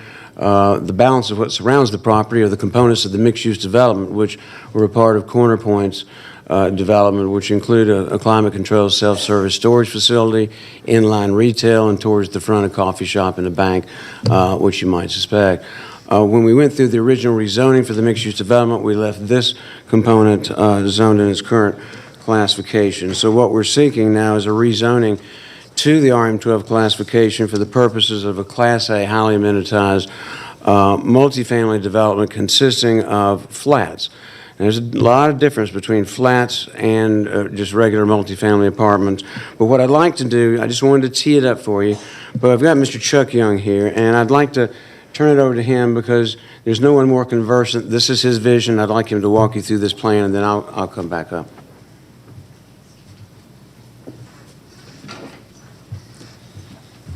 Good morning, everyone. Briefly about me, Chuck Young, owner and Executive Vice President of Prestwick Companies. Our address is 3715 Northside Parkway, Atlanta, Georgia. I'm also a local resident, 5007 Howland Oaks Court, Mableton, Georgia. Just want to speak briefly about us, the plan, and I know you have a full agenda today, so I want to keep it as brief as possible. This is the first time before the Planning Commission. We did do, Prestwick, our company, did do the Riverview Landing project, many are familiar with, down on the Chattahoochee River. It's an 82-acre master plan. We are developers for half of that plan. We are still in construction of our second phase. The first phase we delivered about a year and a half ago. We put Reformation Brewery, Grand Champion Barbecue, and Chattahoochee Coffee Company as retail partners, destination retail for the community, and a new public park along the water. It's been very well received. Very proud of that development. We specialize in walkable kind of place-making communities. I live 3 miles from the site in question today. It definitely lacks cool, interesting destination retail, community neighborhood retail amenities. So to be able to do a little corner coffee shop or to be determined end user in this space, it's a great opportunity and a great amenity for the community, in addition to delivering some much needed rental housing. We've done similar projects in Woodstock, in Smyrna, already in Riverview, working on things on the Atlanta Beltline. We have a similar project in downtown Sugar Hill. For this project here, we've hired Dual Architecture firm who does some really amazing work, some of the nicest Class A properties in Atlanta going on right now, and are just real excited about being able to present this opportunity to you all for consideration. Thank you.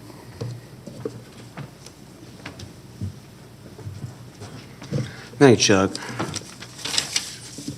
We were up to bat last week, and we tabled the application for a number of reasons. Number one, because Mr. Hughes wasn't in place. We weren't sure whether Mr. Porter was going to be here or not, but that was just a minor issue. The major issue were the changes we made to the site plan as a result of input from the Mapleton Improvement Coalition and members of the public as well. We're gratified. I'm not sure the gentleman here who's in opposition what his issues are, but we're gratified that we've been able to address and resolve the issues that have been presented to us by the community. And of course, the Mapleton Improvement Coalition have been an excellent filter within which to assist us in that regard. We revised the stipulation letter and the site plan. You should have that dated June the 24th. As I mentioned, these are all Class A, highly amenitized flats. The architectural style and composition, Cornelius is going to queue up for us. First of all, there's a letter of support in favor of this from Mapleton Improvement Coalition. The next slide is going to be the site plan, which you've seen. This is the subject property itself. This is your own GIS map, which shows the property under construction and consideration.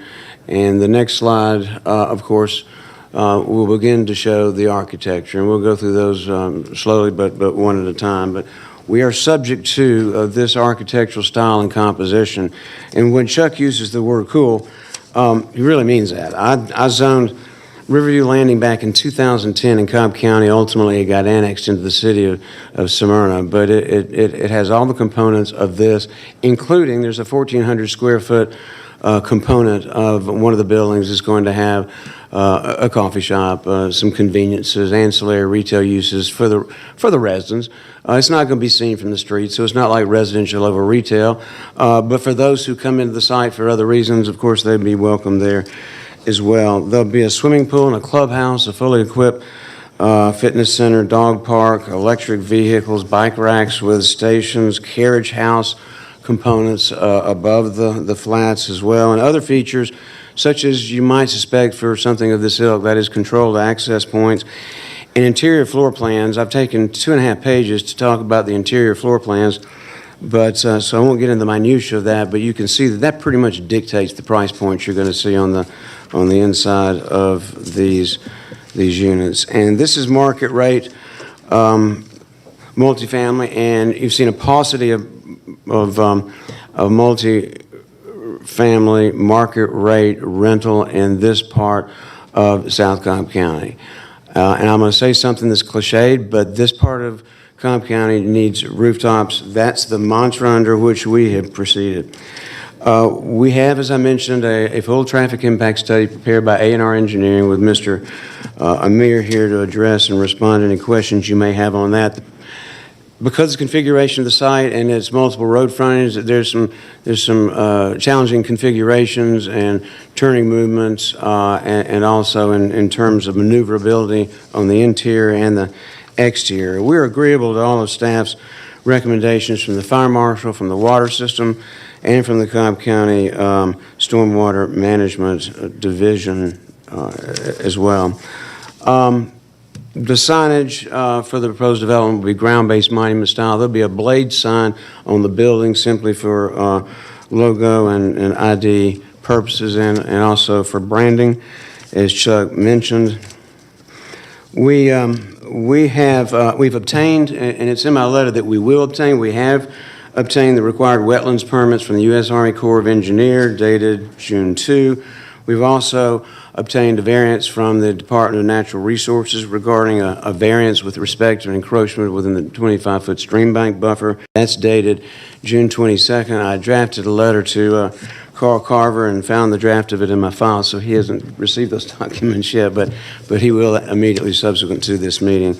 That being said, we are asking that you approve this, and there are a lot more stipulations to cover, but I prefer at this point to turn it over. I saw Mr. Ray Young here. I don't know if he's speaking, but Robin Meyer with the Zoning Committee of Mapleton Improvement Coalition is here, and I would ask her to approach at this time, Mr. Chairman.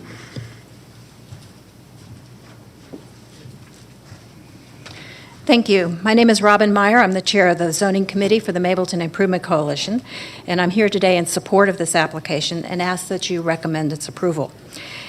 Most of this property that's before you today is now zoned commercial. This plan would have less impact on the surrounding or the adjacent single-family neighborhood than that commercial development. specifically because all of that single-family neighborhood would now have a 25-foot buffer, which is not in place for all of this property now. We recognize that the density is greater than the future land use map. It's certainly greater than the zoning category requested, but it's not greater than the form-based code would allow. And the form-based code is about half a mile south of this property. So this is the kind of walkable, community-oriented, sort of village-type development that Mableton has been looking for a long time.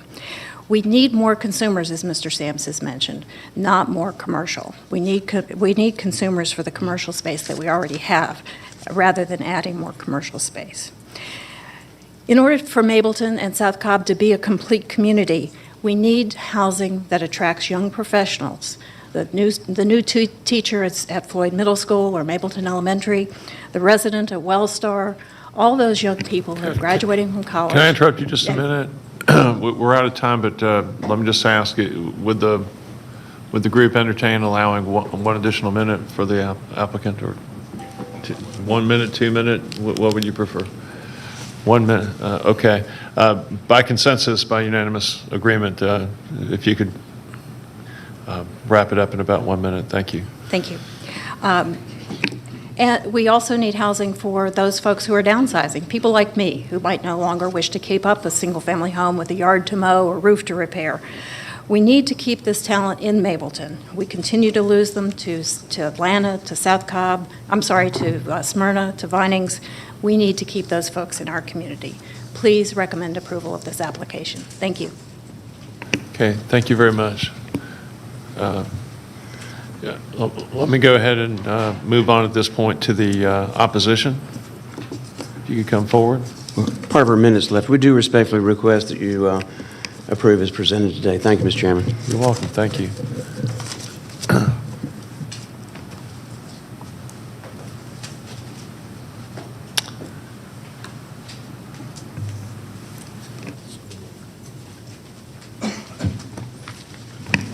Good morning, Mr. Chair, fellow commissioners. My name is Travis McComb, Cobb County School District. Approval of this petition will cause concern for Cobb County School District as it will result in an impact on enrollment of one of the schools already over capacity. Thank you. Thank you very much. Is there anyone else who wishes to be heard in opposition at this time?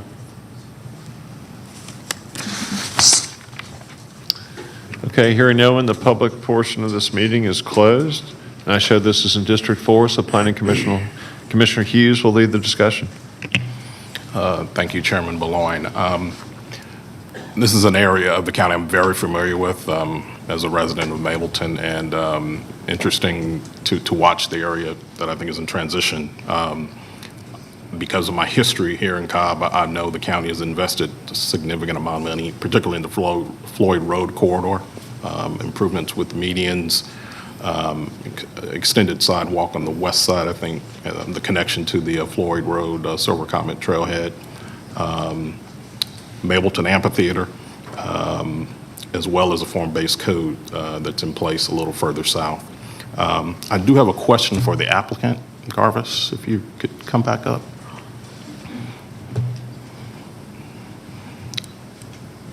And you touched on this, I think, during your presentations, and I think Ms. Meyer did as well. The density. As I look at what you're requesting, RM12, but the density is about 23 units to the acre, so almost double. That is correct. What's driving that, so to speak? Could you kind of give us a little flavor of the need for that? Absolutely. First of all, to backtrack just a little bit, last year there was a multifamily development that was approved in concert with a mixed-use component of that at East-West Connector, Brookwood, Austell Road, down near Cobb General Hospital. Gray Star was the residential developer of that, and the densities achieved were right at 30 units per acre. That was not a key. That was not a target. But what is the target on this in terms of density? Is density your friend? And the reason it's your friend is because sustainable sustainability is what's important in terms of the products that go into this and the price per square foot that it costs to build it. It's not the cost per land. That should not even be an interest to you at all. It has to do with the manner in which this is built, and do your grandchildren want to go by in 40 years and say, gee, that looks good. And it's going to, because of Prestwick's track record and also because of just what they do. Now, it's very possible that Mr. Young can add to that, but sustainability and the sheer fabric or the composition of these buildings is what justifies the density.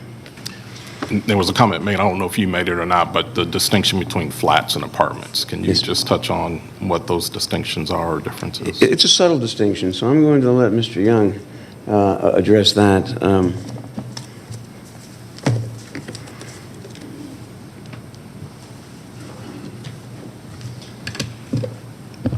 So we have a mix of kind of housing products. The first building is a 4-story elevator-served building, and that's what we would consider flats. Usually they'll take an elevator, direct access. They all have the same, stuck in stainless steel and solid surface countertops and all those sorts of things. I do think that, again, it's something our industry does. I mean, say in apartments does, historically has had some connotations with the things that are built in the 70s and 80s, and it's not the product we develop anymore. So we market all our units as flats, and most of them are the elevator serve product. We do have a mixture here, though.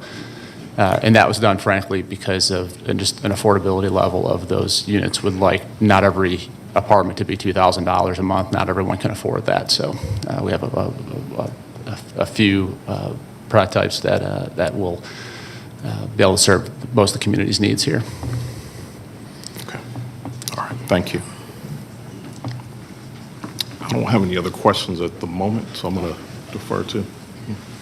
Okay, any other planning commissioners with questions or comments? Commissioner Vaughn? Yeah.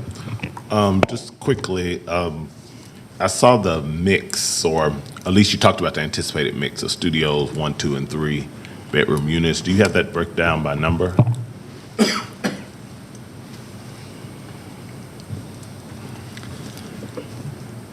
Sir, we have, it's 53% 1 bedrooms, 40% 2 bedrooms, 7% 3 bedrooms. What was the percentage of 3? I'm sorry. 7%. 7%. And is that, thank you for that. Has that been taken into account in the parking spaces for the 1.5 that are suggested for the building? It has. I'm glad you asked. Thank you. The rationale when we plan our parking out, I hate building a bunch of extra parking, frankly. We do, every 1 bedroom unit has 1 parking space. Every 2 bedroom unit has 2 parking spaces, and every 3 bedroom has 2 parking spaces.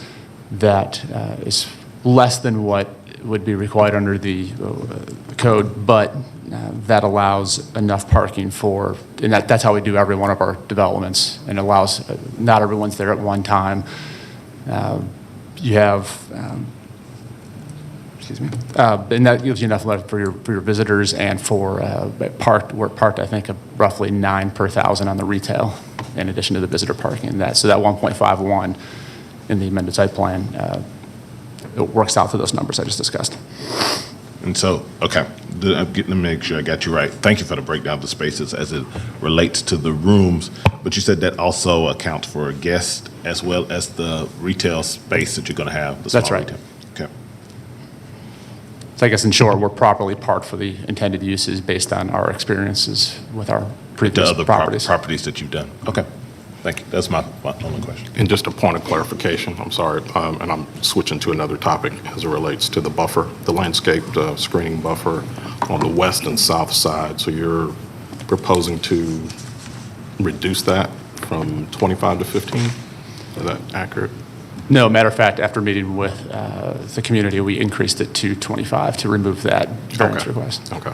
And I believe there's I'm not sure where it's written, but the community, Mapleton Improvement Coalition, would like to be on a landscape, I don't know if it's called a committee. What was our landscape committee to make sure that they're reviewing what our requirements are. So, and we're all in favor of that. And bottom line is they drive by it every day. I want to make sure it looks good for the community. So. Okay. Do either of you two have questions at this time? Commissioner Waybright? The first I do have, putting apartments directly against single-family homes at the moment. Usually we have some type of step down between that kind of density and a neighborhood, just as we talked about on Z-72. We go from one level of intensity to another before we get to single-family. And I'm concerned about how this butts up to the single-family on the west side. Is there a rationale for how this works and why it's appropriate here but and not other places? Absolutely. First of all, there's no buffer there now, and so if it were developed, it would be developed without a buffer, number one. Number two, we did originally show a less buffer than required under the ordinance, but we enhanced that. And then thirdly, and probably most importantly, those residents along Green Valley with whom I spoke, and I've spoken to three out of the four as you go into that subdivision from the site, and they expressed no opposition to it. So it's based on all those factors. Okay. Did I ask them about phasing and step down and transition? No, I didn't. And, the property was just rezoned a couple of years ago. Was it really rezoned with no required buffer against the residential, or has one just not been planted? No, this piece was omitted. It was brought into the original application of the mixed-use development, but then it was taken out. The legal description was adjusted accordingly, as was the site plan, simply to leave it as it's zoned. Okay, and is in addition to having the residences, the apartments directly against the single family, the exit onto Green Valley, is that a requirement? Because I just can't, I'm having a hard time following apartments exiting through a single family neighborhood. Well, that's probably a tertiary exit point at most, or worst, or best. Anyway, he asks us to connect the two, make sure that the curb, gutter, and all were a consistent or a continuum between one and the other. Senior DOT staff, Rex. Yeah, we'll come back to staff then in a minute if anyone has any more questions for you first. Thank you, sir. No, I don't have any questions for the applicant at this time. I do have questions of staff. So I guess I'll start with my understanding. Mr. Peterson, the staff's comment is that this proposal not only does not comply with the long-range plan, it doubles the maximum allowed under an RM12 district in terms of number of units. The plan includes variances to setbacks and buffers. Those are the reasons given for staff's recommendation of denial on this project. Is that correct? That is correct. Has there been any revision made to the plan since the time of its submission that causes you to, that has caused staff to reanalyze or change its recommendation? I think we heard here just now that the applicant has revised the buffer requirement, so that may be gone now, but there's nothing else that was said at the podium that would cause us to redo our recommendation on it. So staff's analysis is that 23.55 units per acre is much greater than should be allowed here? Staff's opinion, it should not. What number of units per acre might be appropriate here? Does staff have any thoughts in that regard? As a rule of thumb, we generally treat commercial activity centers as step downs, so we like to see the density between 5 to 6 units per acre as a step down. 5 to 6 units per acre in the step down? Correct. Okay. Would it be possible still to incorporate in a portion of the applicant's property a higher density project and then have a step down around it to shield it, or is that not feasible given the constraints here and the surrounding circumstances? It could be a possibility, Chairman Boulogne, but we would need to take a look at the plan for it. Okay. And then is someone here from transportation? There you are.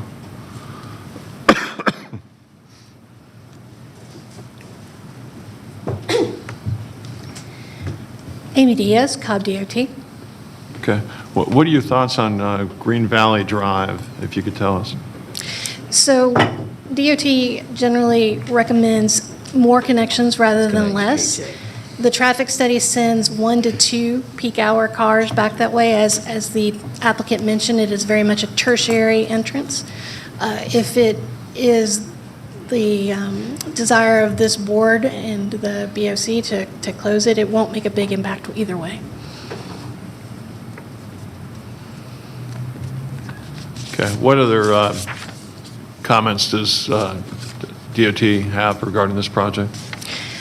The only comment I have for the traffic study is that there's some analysis that shows the level of service at the Nickajack at Floyd Road.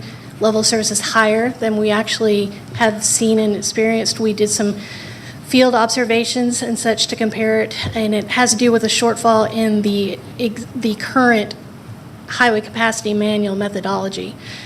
When you go back a couple of versions of methodology, it's much more in line of what we actually observed in the field.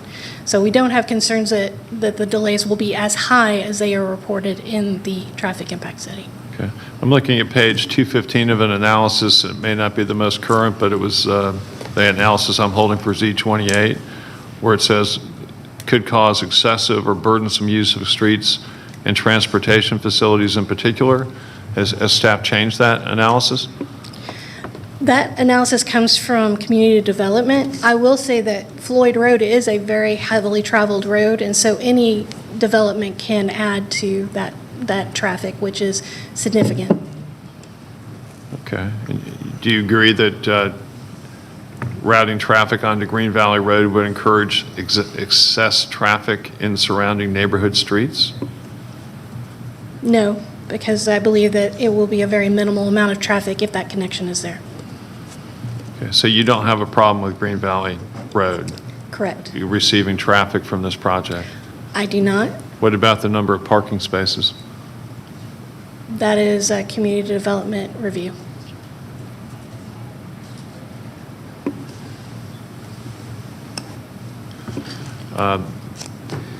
Staff comment we have regarding the use of transportation facilities and other infrastructure is that the issues cited regarding traffic would be exacerbated by the density here. Do you have any comments or thoughts regarding that? Certainly reducing the density will reduce traffic. As I've mentioned, we don't have any identified problems from the traffic impact study, so I don't have a recommendation to reduce the density, but reducing the density will reduce the trip generation. Okay. What about setback issues? Are there any line of sight issues created by them? There are no line of sight issues that I am aware of. However, as they come in through plan review, if they will have to show that they have sufficient sight distance on all their driveways. Well, do you know how close, is this White Boulevard that they're going to build right up on here? Yes. Okay. Do you know how close they intend to be to White Boulevard? As far as the uninterrupted distance? Or, I mean, they're right up against the White Boulevard. They have an access to it. Okay, but what's the distance, though, of any structures that they propose to build from White Boulevard? It's a 50-foot setback. 50 foot there? Yeah, it's a 50-foot setback. That shouldn't, you'd expect with a 50-foot setback there that would not create line of sight issues then? I'm not anticipating any, no, because that's a pretty straight stretch of roadway. Okay.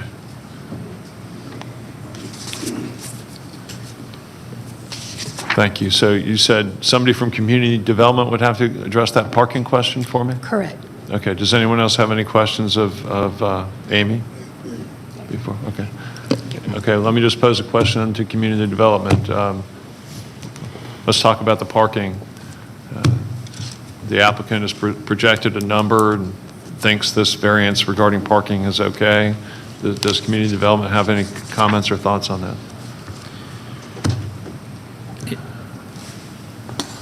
The required number of parking spaces for this development is 1.75 spaces per unit, and they're showing 1.5. You know, as far as the 7 variances that are listed, this is probably one of the more minor ones, because we generally see parking being combined or reduced on newer projects. All right, so which variances are the more severe in your thoughts? Let's see here.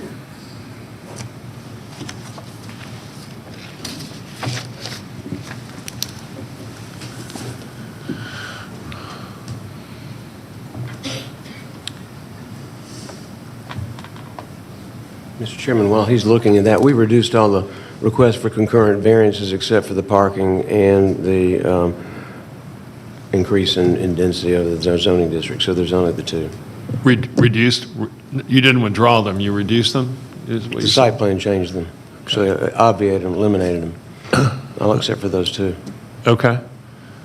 Are there any of the remaining variance requests that cause particular concern for community development? The main one on this one is the units per acre, Mr. Chairman. I mean, it's more than doubling what they could get if they were even allowed to do ARM 12 in this location. Okay. Can I ask the applicant just one more question about that? Garvis, you could answer this perhaps. Even though I think I heard 51% of the proposed units would be single bedroom, is that right? Yes, sir. Okay. So how often is it, and you may need your client for this, I don't know, but I don't know the answer, so I'm asking.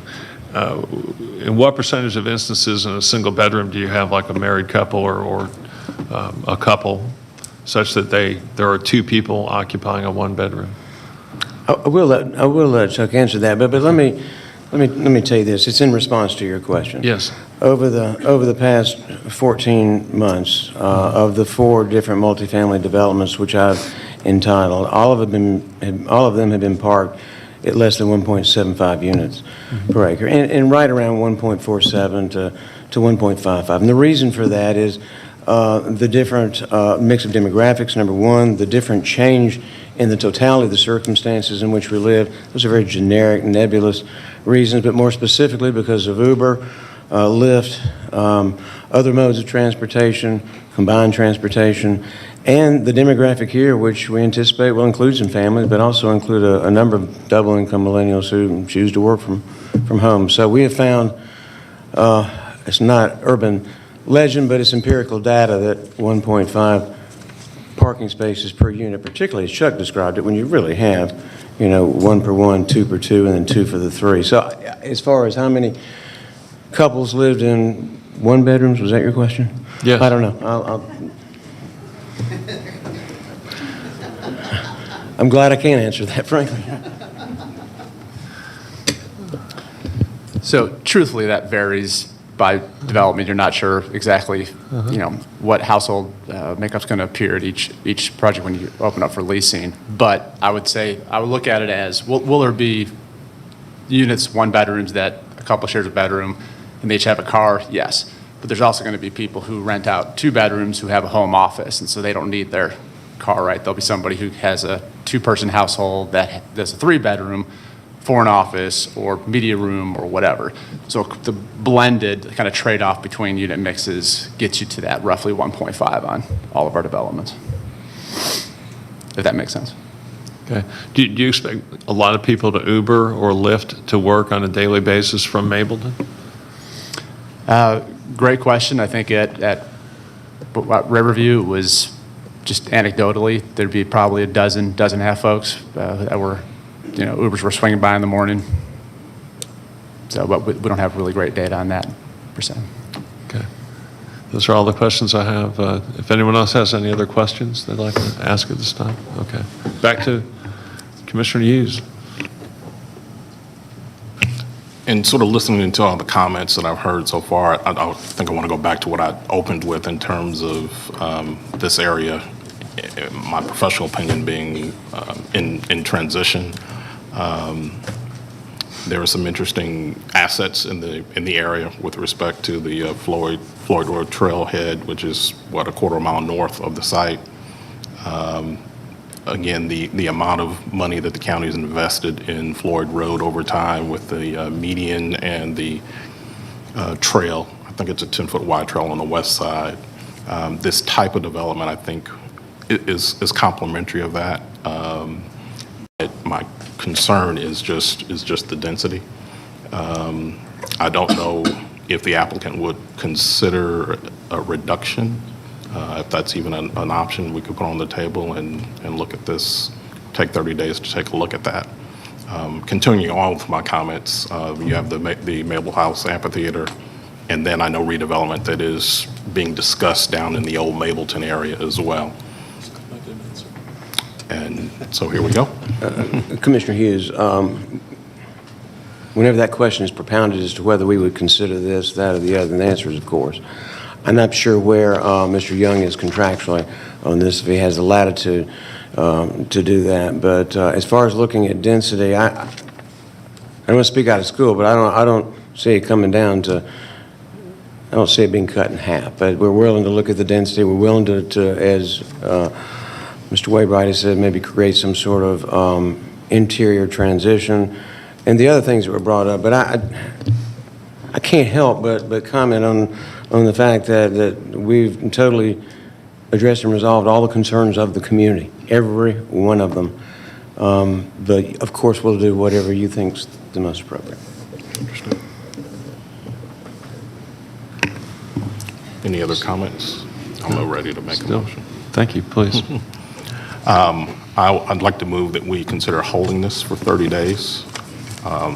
Give the applicant some time to restudy the site plan, with the intent of looking at reducing the number of units.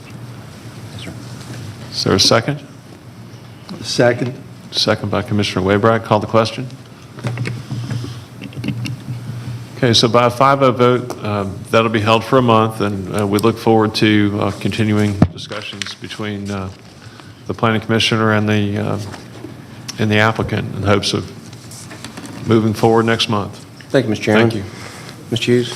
Should we take a break at this time? Yes. The clerk's office said we shall take a break at this time, so we will do so for 5 minutes.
Okay, welcome back, everybody. If we could come to order.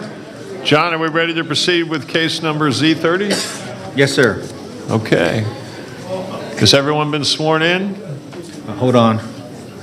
And Mr. Chairman and Board, and for the folks that are here in person, this case will be the last case we hear this morning. After this case, the Planning Commission will take a lunch. So Z30 is the last case we're going to hear before lunch. All the other cases will be heard after lunch today. So any folks that are here for any other case after this Z30, be back in this room at 1 o'clock. But Z30 is the last case we're going to hear this morning. Thank you.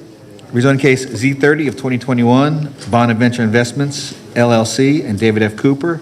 Request rezoning from R20, TS, NS, and LI to RM12 for multifamily residential and land lots 593, 594, 603, 604, and 605 of the 18th District. The property is located on the south side of City View Drive and on the north side of I-20 northeast of Riverside Parkway. The applicant is present. Is there anyone here opposed to rezoning case Z30? Yeah. Please raise your hand. Is there anyone here in support of Z30? Supporting? Support?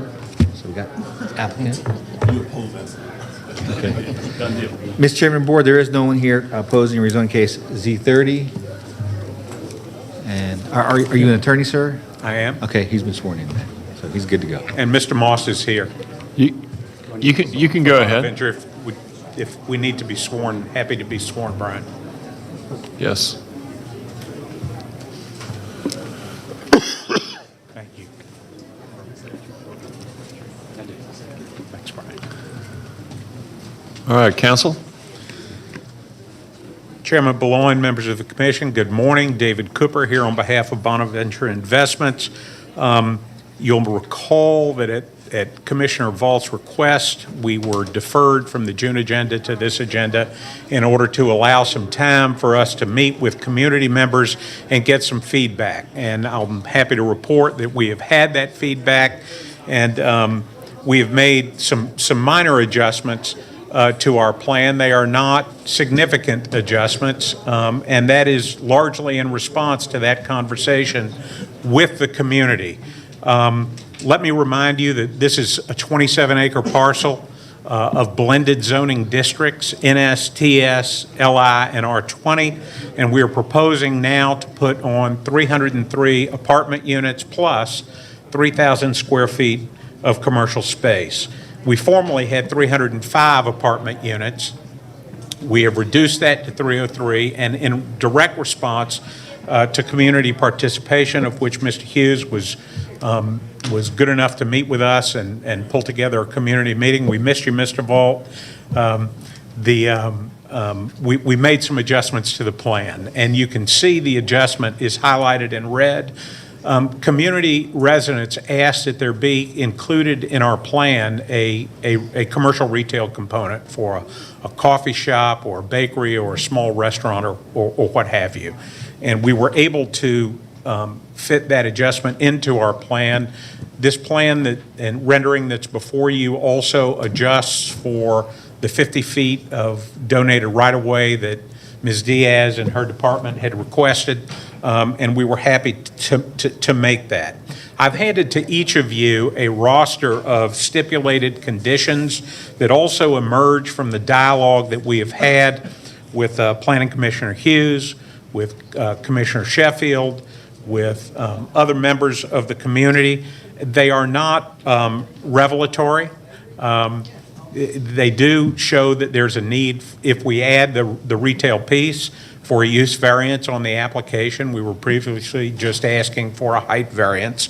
And there are some other tweaks that you've got delineated for you that I don't really need to go into too much detail.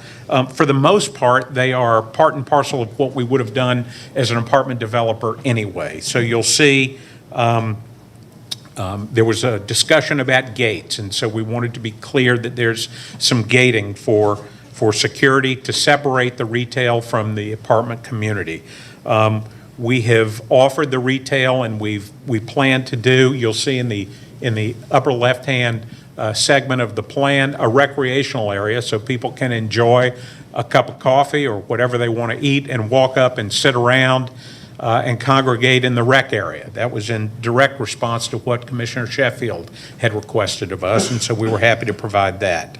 There were questions about how we plan to market the space, and we want to give the Planning Commission and the Board of Commissioners some assurance that we aim to work with the community to try to find the right balance at the right cost per square foot for rental of that to help somebody get on foot in establishing a business in the area highlighted in red to give them a step forward as we hopefully move forward with this project. And then we delineated the amenities that I know we talked about at the last time and that you've seen in the presentation materials that we've put in, and then we were happy to stipulate to a roster of building materials, interior and exterior, which match align with the visual graphics that we earlier provided to all of you, and which I know all of you have seen.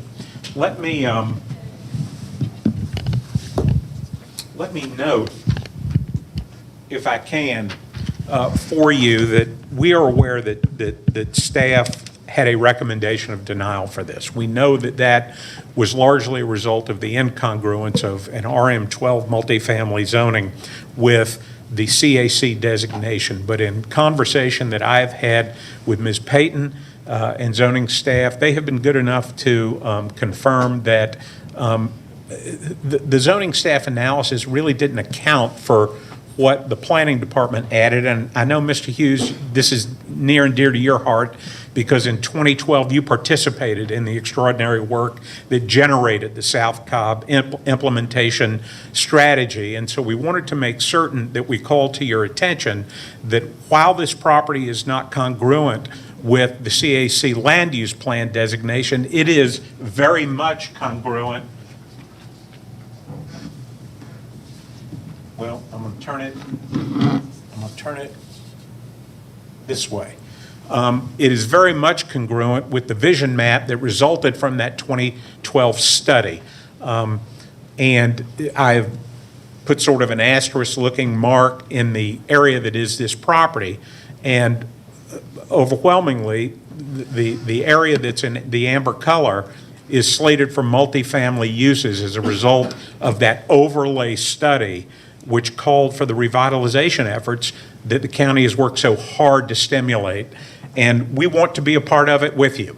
And we're hoping you'll give us that chance. This is a really great project. It looks great. It's going to be a benefit to the Six Flags district and the Special Services district of which it is a part.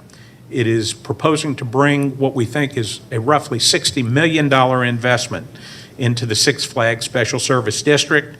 And while we are not checking 100% of all boxes that could possibly be checked to score a 100 if we were using school grading systems, we get very, very close. We make an A with this proposal.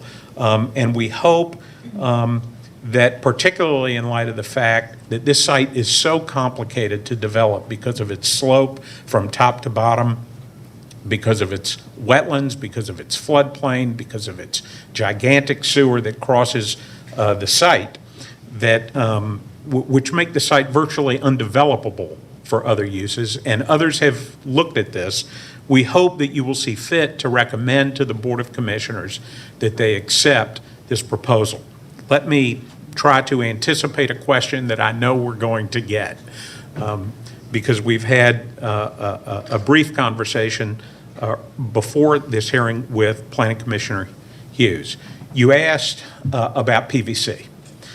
We have looked at PVC.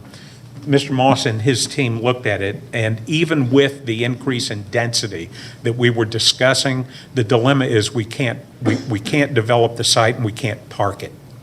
There's too much of the site that's too tough to handle in order to do what we're doing here. We realize that the PVC as a legal matter, as a legal construct, is a district that incorporates all of the uses. As a practical matter, even with a proposal that would allow us to increase density above that which we've got, which is under the 12 units per acre, we don't think we can make it work. And Mr. Moss can speak more to that.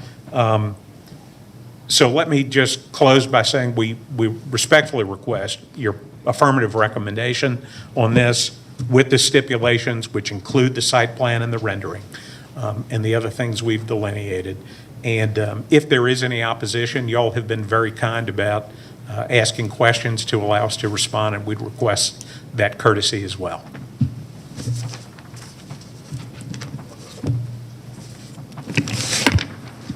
Is your client going to say anything at this time? There's a minute 30 left. Okay, we'll move on to the opposition. Anyone here for the opposition? Is there any opposition?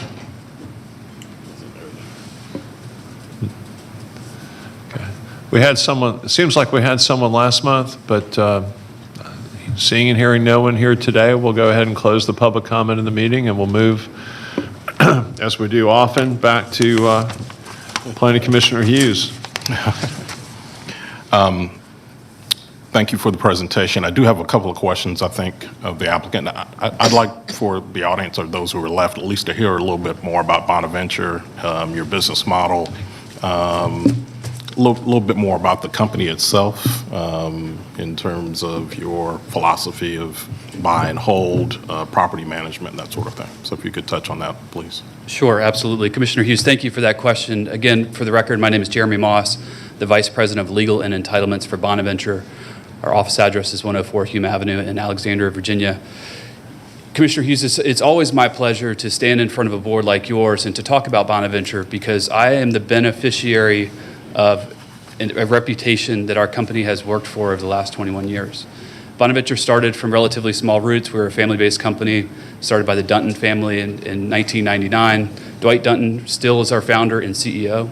And we have developed organically over the last 21 years from kind of a mom and pop, family-owned, small real estate holding company, doing mostly acquisitions, to what we are today, which is a multifaceted real estate development and investment firm, where we have the capacity internally to handle every stage of the real estate development process, from site acquisition, land negotiation, design. We have our own architecture team, pre-development, which includes my team, entitling properties. We have a general contractor that will build it for us, and then we will own it, manage our own assets, and then also be the property manager. The beauty of that model for us is that it allows us to be exactly as you described, a long-term hold company. We don't have to make money right away. We can go after challenging sites that others have turned their nose up at in the past. And we can make sites like this with topography issues and other things that are going against us from a cost perspective on the construction side work, because we intend to hold it for decades, not for years. And then through property management fees and other things, we can make our money up over time to allow us to do developments like this that are particularly challenging. As you mentioned, we are a long-term hold company. We have built over the last 12 years 13 real estate developments, of which we still own 12 of them. The one that we sold, 10% of the units that we've built over the last 12 years, the one that we sold to a joint venture partner, and we still continue to manage it. So even those that we have let go, let's say we did that to an immediate partner with no change of ownership, it doesn't look any different for the residents that are there, and that's consistent with our strategy. City View is really no different. The only difference I will say is, as part of our capacity at Bonaventure, we started a real estate investment trust. So it's certainly possible that the technical legal entity that owns this may eventually be that REIT, but ultimately, all of the benefits of being a long-term hold company are the same. You know, if somebody like a neighbor, and Commissioner Berlin mentioned somebody called in last time, you know, we have made a connection in our neighborhood. If that individual has something that comes up during construction or otherwise, they know that they can call me. 5 years from now, they can call me, they can call our office. 10 years from now, same office, same phone number. So we think that that allows us to be the type of partner that the community is looking for and the type of partner that the county is looking for. And certainly the community feedback that we've gotten, both good and bad, frankly, has reaffirmed that this is the type of community that Bonaventure wants to be invested in. We're looking forward to making this project happen. Okay. Can you speak to, I know you passed out some information for us, but I'd like to hear about some of the exterior materials that you plan to use with respect to Sure, the absolutely. project. It may be helpful to pull up an elevation that shows that. Let's see if we have one. Being a long-term hold company makes makes real estate development a little bit different. Whereas some who might be able to go to stabilization and sell can go a little bit cheaper on the materials up front, maybe a vinyl siding perhaps, or even some of the wood components. The reality is, because we're going to own it to the period where a lot of the useful life of normal products expires, it's in our best interest to create sustainability and then ultimately, ease of maintenance over a longer period of time. So it allows us to invest in materials up front. Do you have an elevation that has, maybe I have. I have the schedule. Excuse me, Commissioner, just 1 second. This is, come to this. Thank you. So I'll pull up on the screen just for relative ease, and excuse the lack of color on this, but we've got really 3 components on the exterior. The first is a modular brick veneer. That's a brick base. Brick is obviously a construction material of choice. It's very durable, lasts forever. To the extent that the desire for the aesthetic changes, brick could be painted, although ours will show as brick. We also use something called cementitious siding and panels. Very common in kind of high-end development nowadays. It's a sustainable product, allows us to get towards that green development, kind of green LEED Silver certified type development. Others call it Hardy Plank, right? That's the brand name for it. Right. Very, very durable material, lasts forever. It's also easily paintable, so as it needs to be maintained and somebody calls us up and said, it needs to be painted, it's easily painted, allows it to be durable for a period much longer than wood or similar products. We also use a traditional or typical architectural fiberglass shingle. Again, just ease of maintenance. They're a proven method. The runoff will come off of it, won't pool, won't seep, easy to replace segments rather than the full roof. So these are the ones that we have, these are the components that we have essentially proffered or promised that we will install in construction. Okay. What are some of the interior finishes you'll be using the apartments Sure. themselves? The interior unit finishes, which we've submitted almost an entire list that shows almost all of our unit components. What you would expect in a high-end or a luxury property, we've called out specific brands, but high-end carpeting like Shaw Carpeting, high-end Sherwin-Williams style paints. To the extent that these are not available, we will of course use something substantially similar. Quartz or granite countertops, stainless steel appliances, et cetera. So we've basically provided our full list to make sure that you are comfortable that we're going to deliver a high-end product and that we're not going to show a certain rendering and then switch it up later. So we have promised in our conditions to build using this type of material or something substantially similar. Okay. And then last couple of questions. You guys will have on-site property management, and how are you going to handle security? Absolutely. We will have on-site property management. I expect a team of full-time employees to be at least 4. That's generally a property manager, a leasing consultant, head of maintenance, and then a maintenance technician, somebody that helps with maintenance. From a security perspective, what that allows us to do is it gets additional eyes on the ground, right? Boots on the ground, people to keep an eye on what's happening. It also ensures that we've got coverage in our clubhouse at most hours, and that we have the ability to respond almost immediately, mostly to a maintenance incident, but to other things as well. As Mr. Cooper mentioned, we are going to install 2 vehicular gates on 2 separate portions of the property to ensure that we allow a commercial parking area, but to reduce vehicular access to the rear of the property. There are security cameras that are going to be installed in almost all the major corridors and all the major entrances in our location. Also, the lighting helps tremendously. In some of our residential developments, we will have a roving security service, typically a third party that will do that for us. And my expectation is that will occur here, especially at the nighttime. It's not uncommon for a development that has 500 parking spaces, 550 parking spaces, to have somebody to come in and just try a bunch of car doors. And really that's what our roving security service is intended to do, is to provide some additional eyes, particularly late at night, to make sure that doesn't happen, typically vandalism kind of things. So we intend to be a partner with the community in that respect. To the extent that there's a community police liaison, we typically will engage with those folks to make sure we know what's happening in the community and they know what's happening in ours. And to the extent that there's some kind of neighborhood watch or neighborhood service, we will generally participate in that as well. You've got a picture, we've got 303 additional doors on a 27-acre site that has been vacant for years, next to an extended stay hotel, and also just generally out by itself. So just the level of illicit activity that could happen on that vacant site will be removed as we put, our residents there and settled, so that they can report things as they see them. Okay. And just a question, I'm curious if you're aware of any, if either you do it or other similar apartment developers, if y'all appoint or establish a resident board that just kind of helps advise you on management it's a issues. great question, because you're right, residents will have a viewpoint that is different from property management, and it allows our team, particularly on the corporate side, to adjust to resident-specific focuses. The short answer to your specific question is no. We have not done a board-based system where we have allowed boards to kind of dictate, what amenities are going to be there or what maintenance issues. It's not a bad idea by any means. What we have done is we've established an email address called bonaventurelistens@bonaventure.com, and that's established from our corporate offices and intended to allow residents to just tell us anything that they want about their experience, good or bad, recommendations for us to do our jobs better. Because when we're not always on site, particularly from the corporate team, to see what's working and what's not, and as information flows, sometimes it's different than when it started. So we like to hear from the residents directly when we can. So that Bonaventure Listens email address, on which I receive as well, we get dozens of emails a day from our 27 properties across the country, and it's generally great feedback to see, and it does dictate kind of how we manage our property forward. Okay, all right. I don't have any more questions for the applicant at this time. I do have questions of staff. Okay. Others have questions for the applicant? Commissioner Vaughn? Well, first, commend you guys for talking to the community, and I know that was a hope from last time, so thank you for that.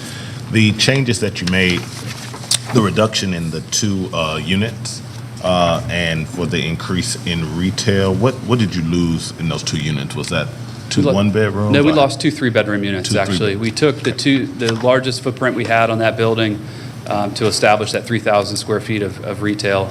So we're losing 2 3-bedroom units out of the overall mix. Okay. Thank you. That was my question. Thank you. Commissioner Wainwright?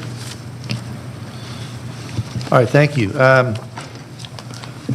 So I think we talked about the last time that we know there are, several other apartment complexes in the area that have run down to the point that they had almost 100 code enforcement complaints at one point in time. You said you've been in business since 1999. So if you build apartments, how long does it go before you kind of give them a refresh and bring them back up to, kind of a modern standpoint? Our capital improvement schedules, which is really what we're talking about, are consistent, right? So we have an asset management team whose sole responsibility is to ensure that the assets that we own, all of our apartment complexes, are kept in a manner that's consistent with our Class A designation. So the answer is it depends on the component part. It's usually a very consistent, fluid process that happens on mostly a yearly basis. We're getting budgeted for that. The reality is, as you do capital improvement studies or reserve studies, as they would be called in the condominium world, things are on kind of 5, 10, 20-year schedules. And what we will do is we will have those schedules produced for ourselves, and then we will look at each component part as we approach that in the budget season for the next year to see whether it's appropriate to do that or push it out or do it in advance.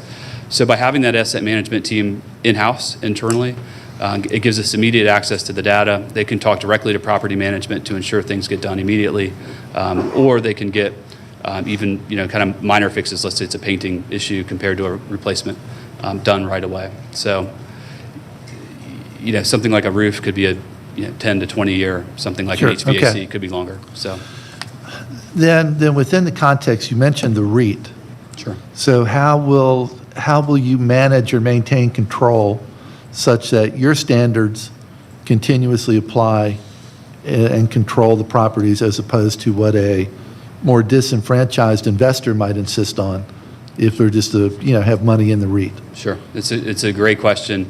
Bonaventure is still a relatively small company, right? We are still have a lot of the same owners that we've had for the last 15 to 17 years. And even the Real Estate Investment Trust, to the extent that this would ever be, put into the REIT, is still mostly what I would call our friends and family network, right? We are not a large conglomerate REIT that's accepting money on the New York Stock Exchange or the NASDAQ. This is mostly a friends and family that will rely on our company to continue to build and maintain the same type of product that we do now.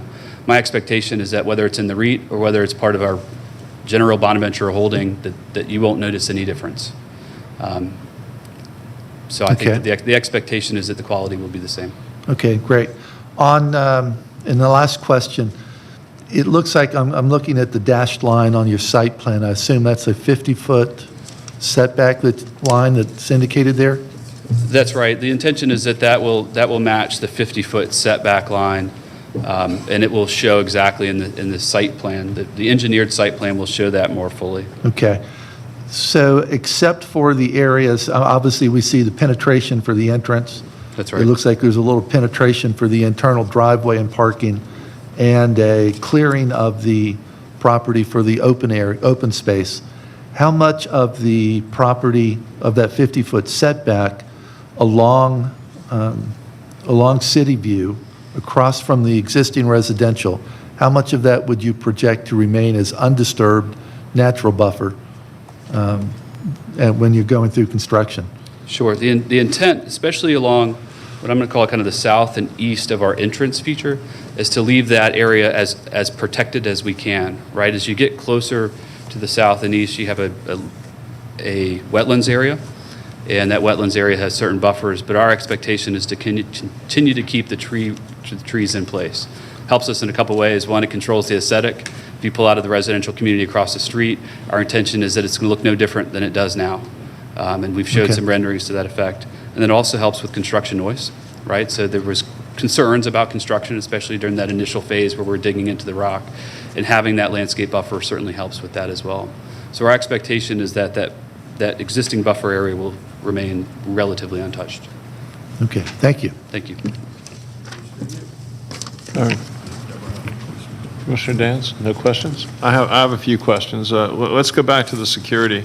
What I heard you say is you intend to put 2 vehicular gates on the property and some cameras. Is that it? No other fencing, no other security of any kind? Commissioner, I don't... Pop on. Okay. That's correct. We're not showing any fencing on our plan as it stands. To the extent that fencing would be necessary, our expectation is that would be on the west or the left of the plan. But we have a 7-acre buffer area between us and what is now an extended stay hotel. So we think that buffer area, the existing kind of undeveloped space, is probably sufficient. There's also a retaining wall on that side, 25-foot retaining wall. So as you're on the top of that retaining wall, that will have a fence on the top. There's really no way to rappel down into the site. So we are showing a relatively large retaining wall on that side as well. The gates, we're showing one that's right there on the plan. It's not been called out specifically. And then right as you are getting into the development as well, the second gate is there.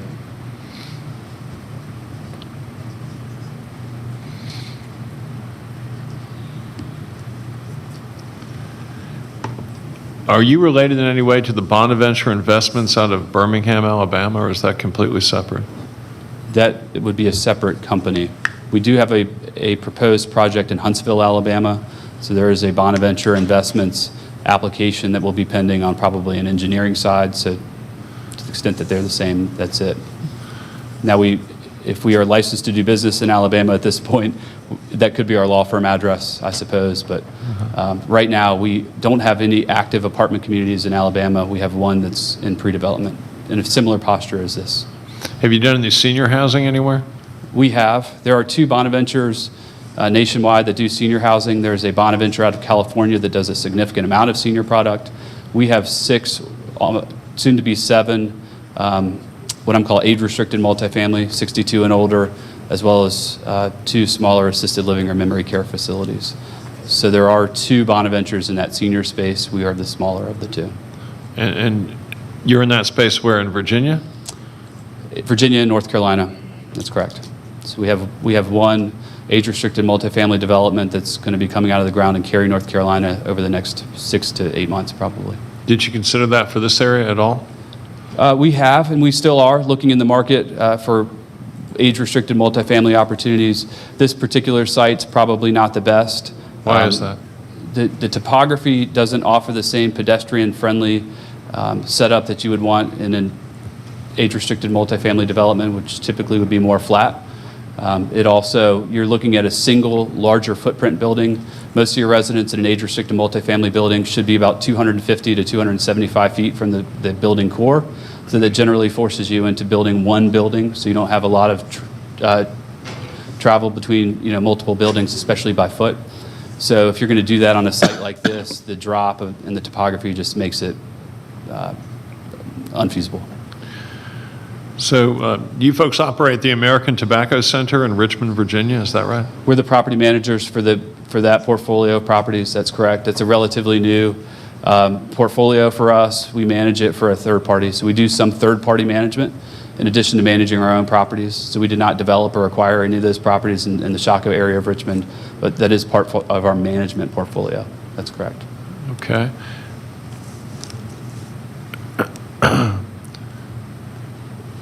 Some comments there from some residents went to noise complaints, thin walls, things of that nature. Can you address how your proposed development would differ from that?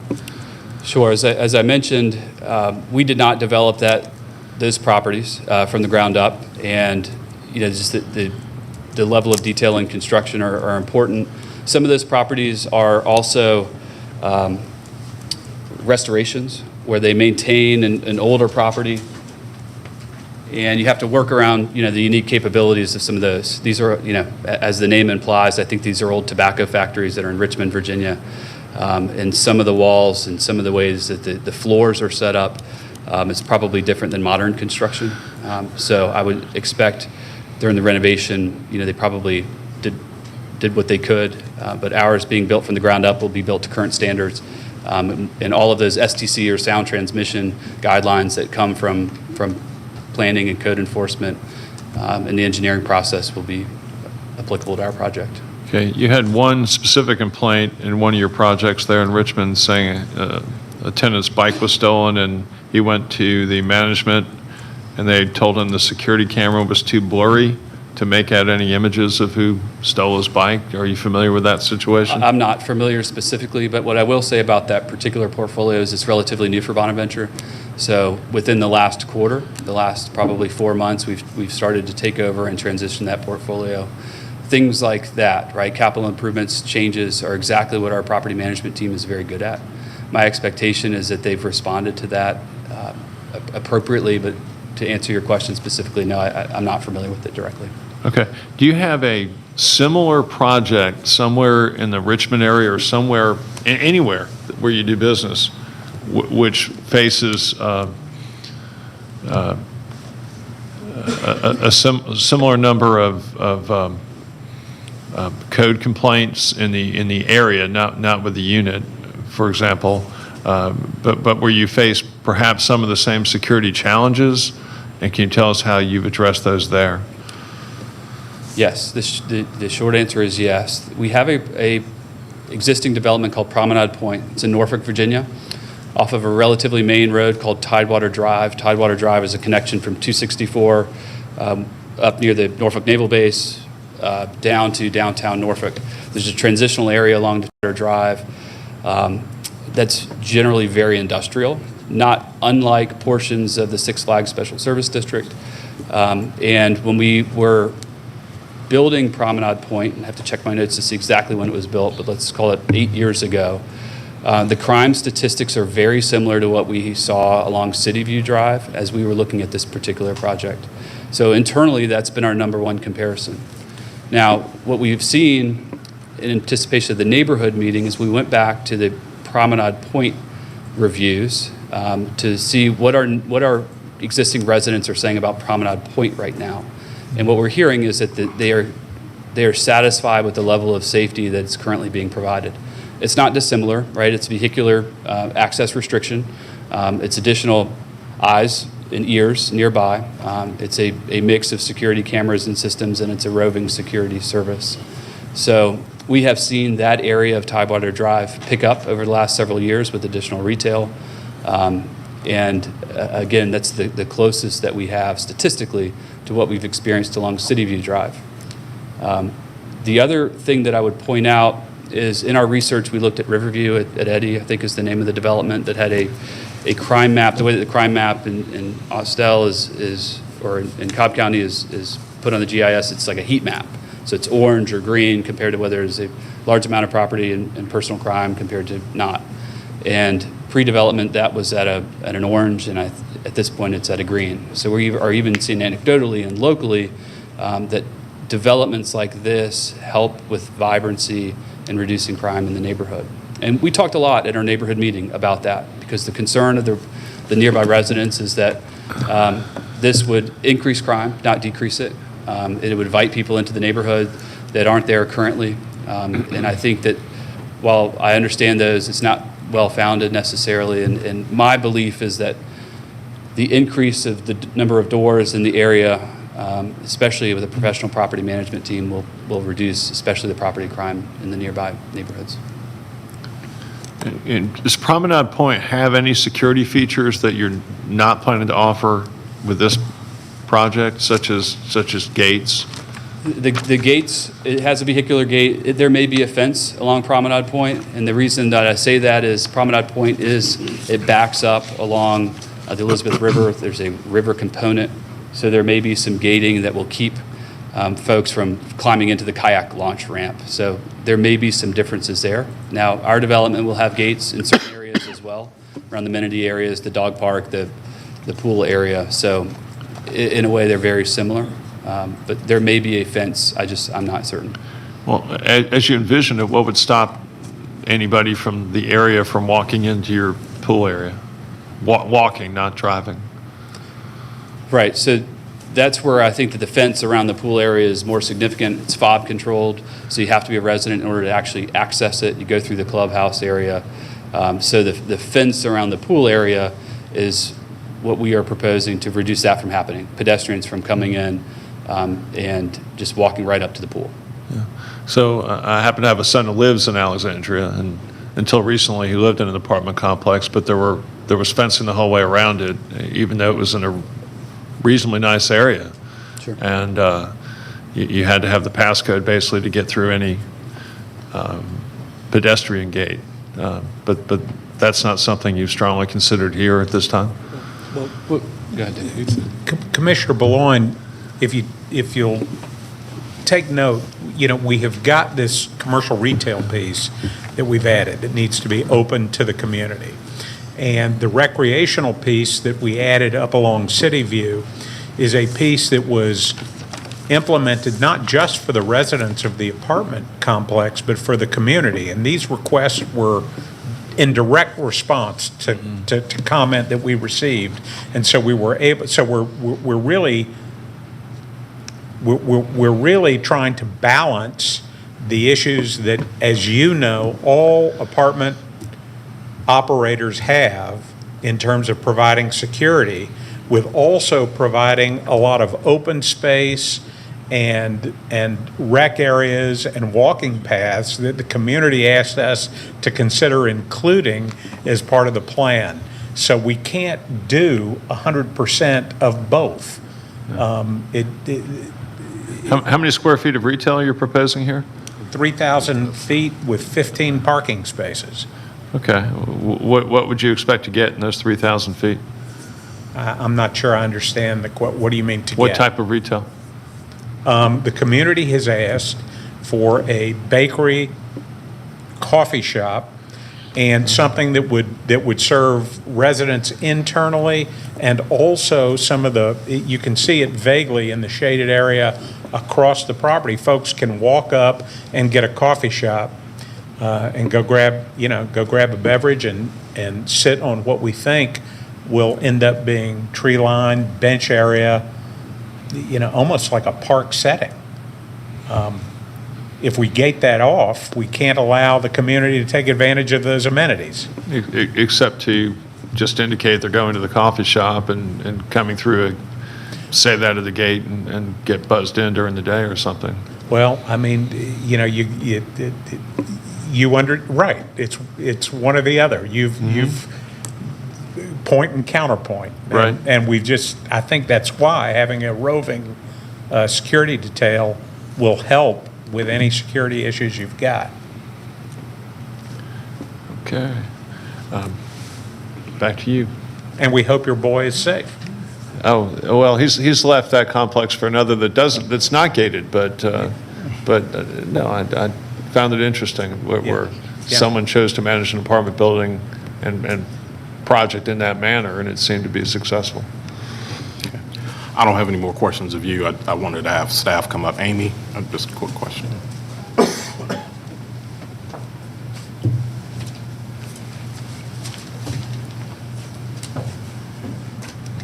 Just, Amy Diaz, DRT. thank you. Just real quick, the access, where they're proposing the access off of City View Drive, are there any site distance issues just preliminarily that you're seeing, or? Nothing that's been identified as yet, but based on our discussion about that, I have some updated comments that call out the site distance requirement for that roadway, which would be 390 feet. Okay. So I'm going to see if that can be included with the book for the BOC hearing. Okay, great, thank you. And then Carl, stormwater real quick.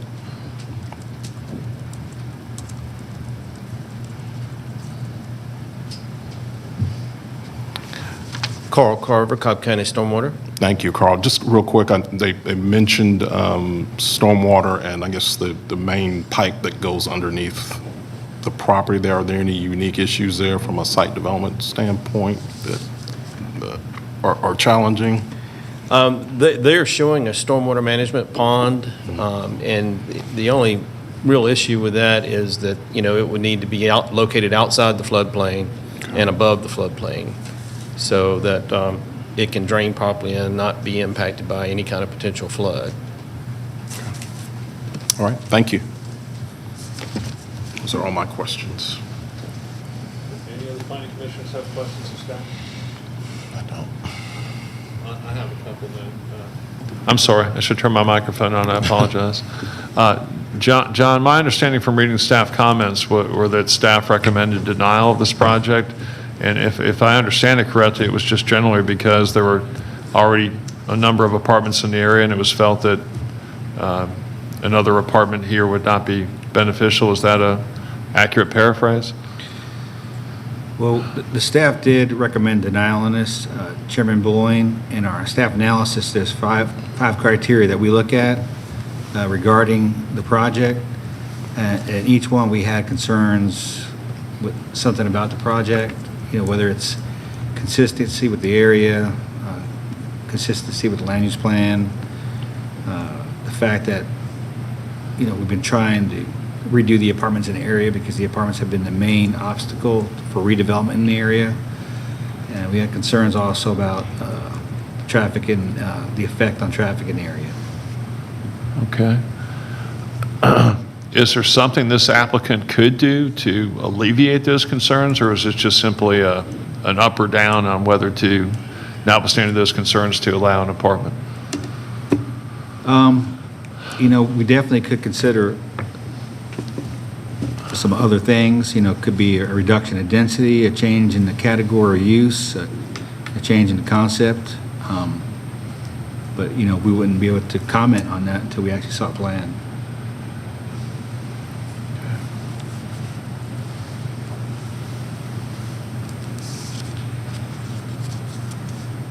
If I could respond to that just a bit. Certainly. Sure.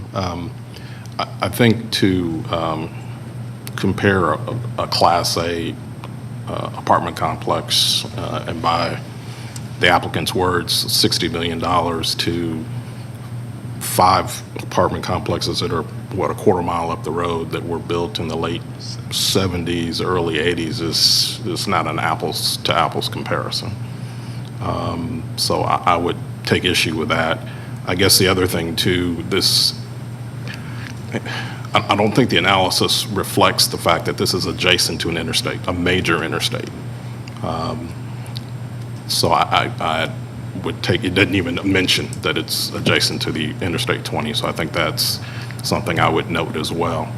I think in our work session, I think Commissioner Tony Waybright talked about Microsoft being just down the Interstate 20 and the campus that's coming on along it's on, I guess that is Bankhead Highway down that way.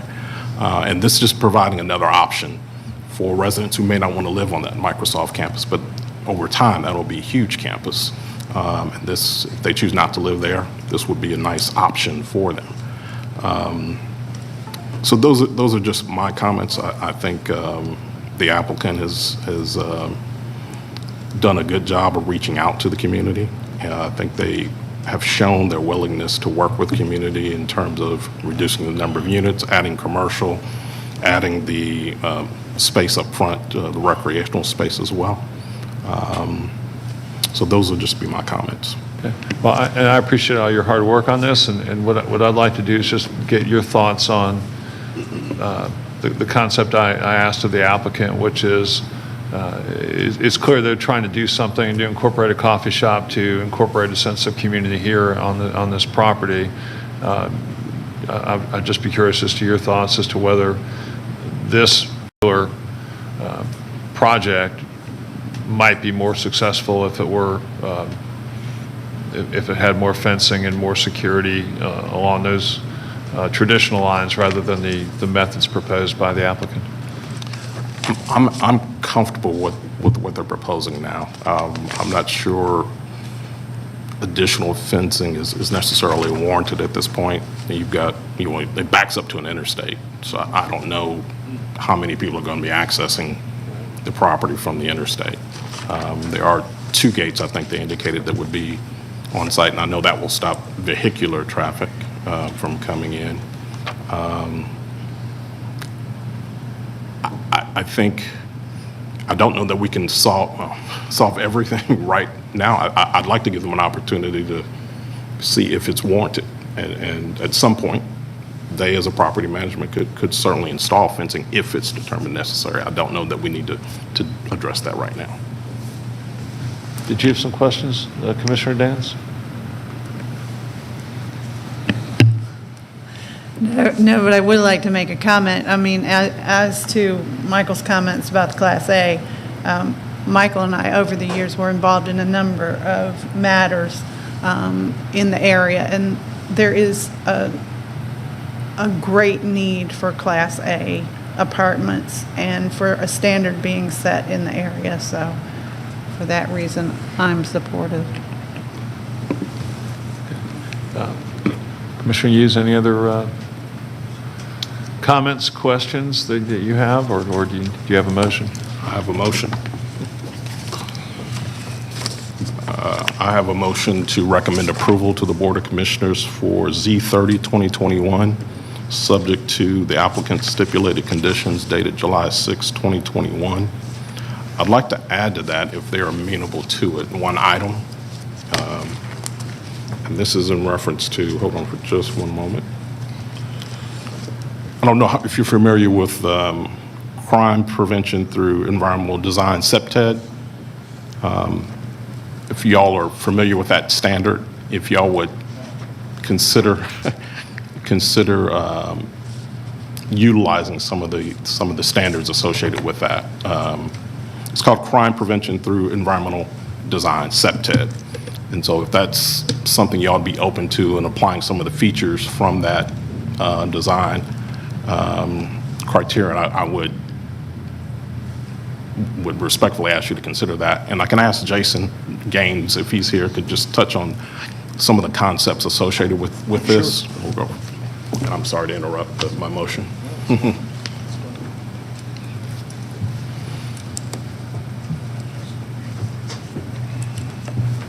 All right, so crime prevention through environmental design is a set of design standards that's used commonly or been used more frequently in newer commercial and multifamily residential development.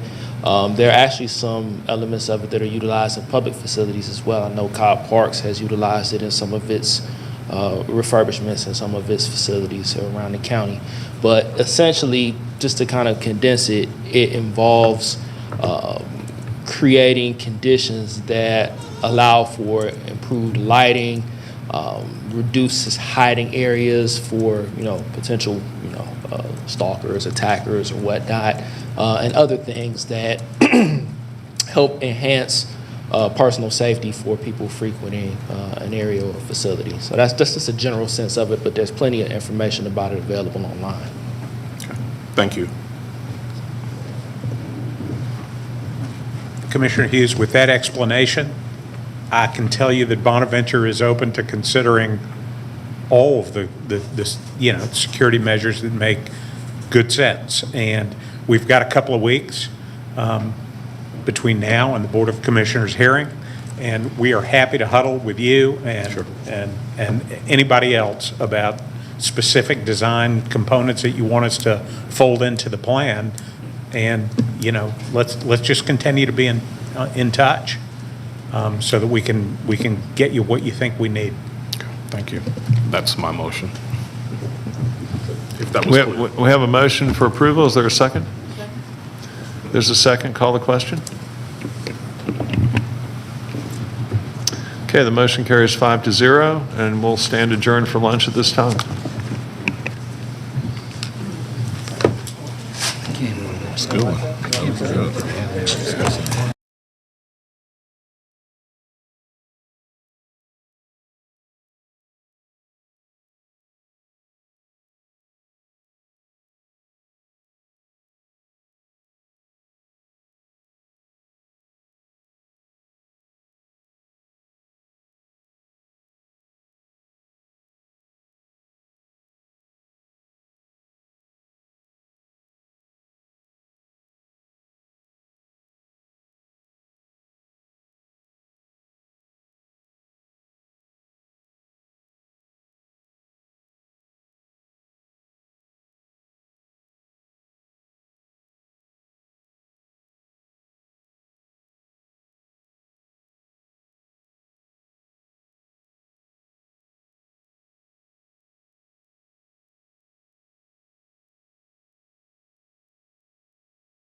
Okay, welcome back, everybody. John, our next case. Yes, sir. Okay, rezoning case Z-31 of 2021, Pulte Home Company, request rezoning from R20 to R15 OC for a single-family residential subdivision in land lots 303, 304, 345, 346, and 347 of the 16th District. Property is located on the west side of Ebenezer Road, north of the intersection of Ebenezer Road and Blackwell Road. The applicant is present. Earlier today, there are 16 people here opposed and 1 in support. All those folks wishing to address the board, please come forward to be sworn in.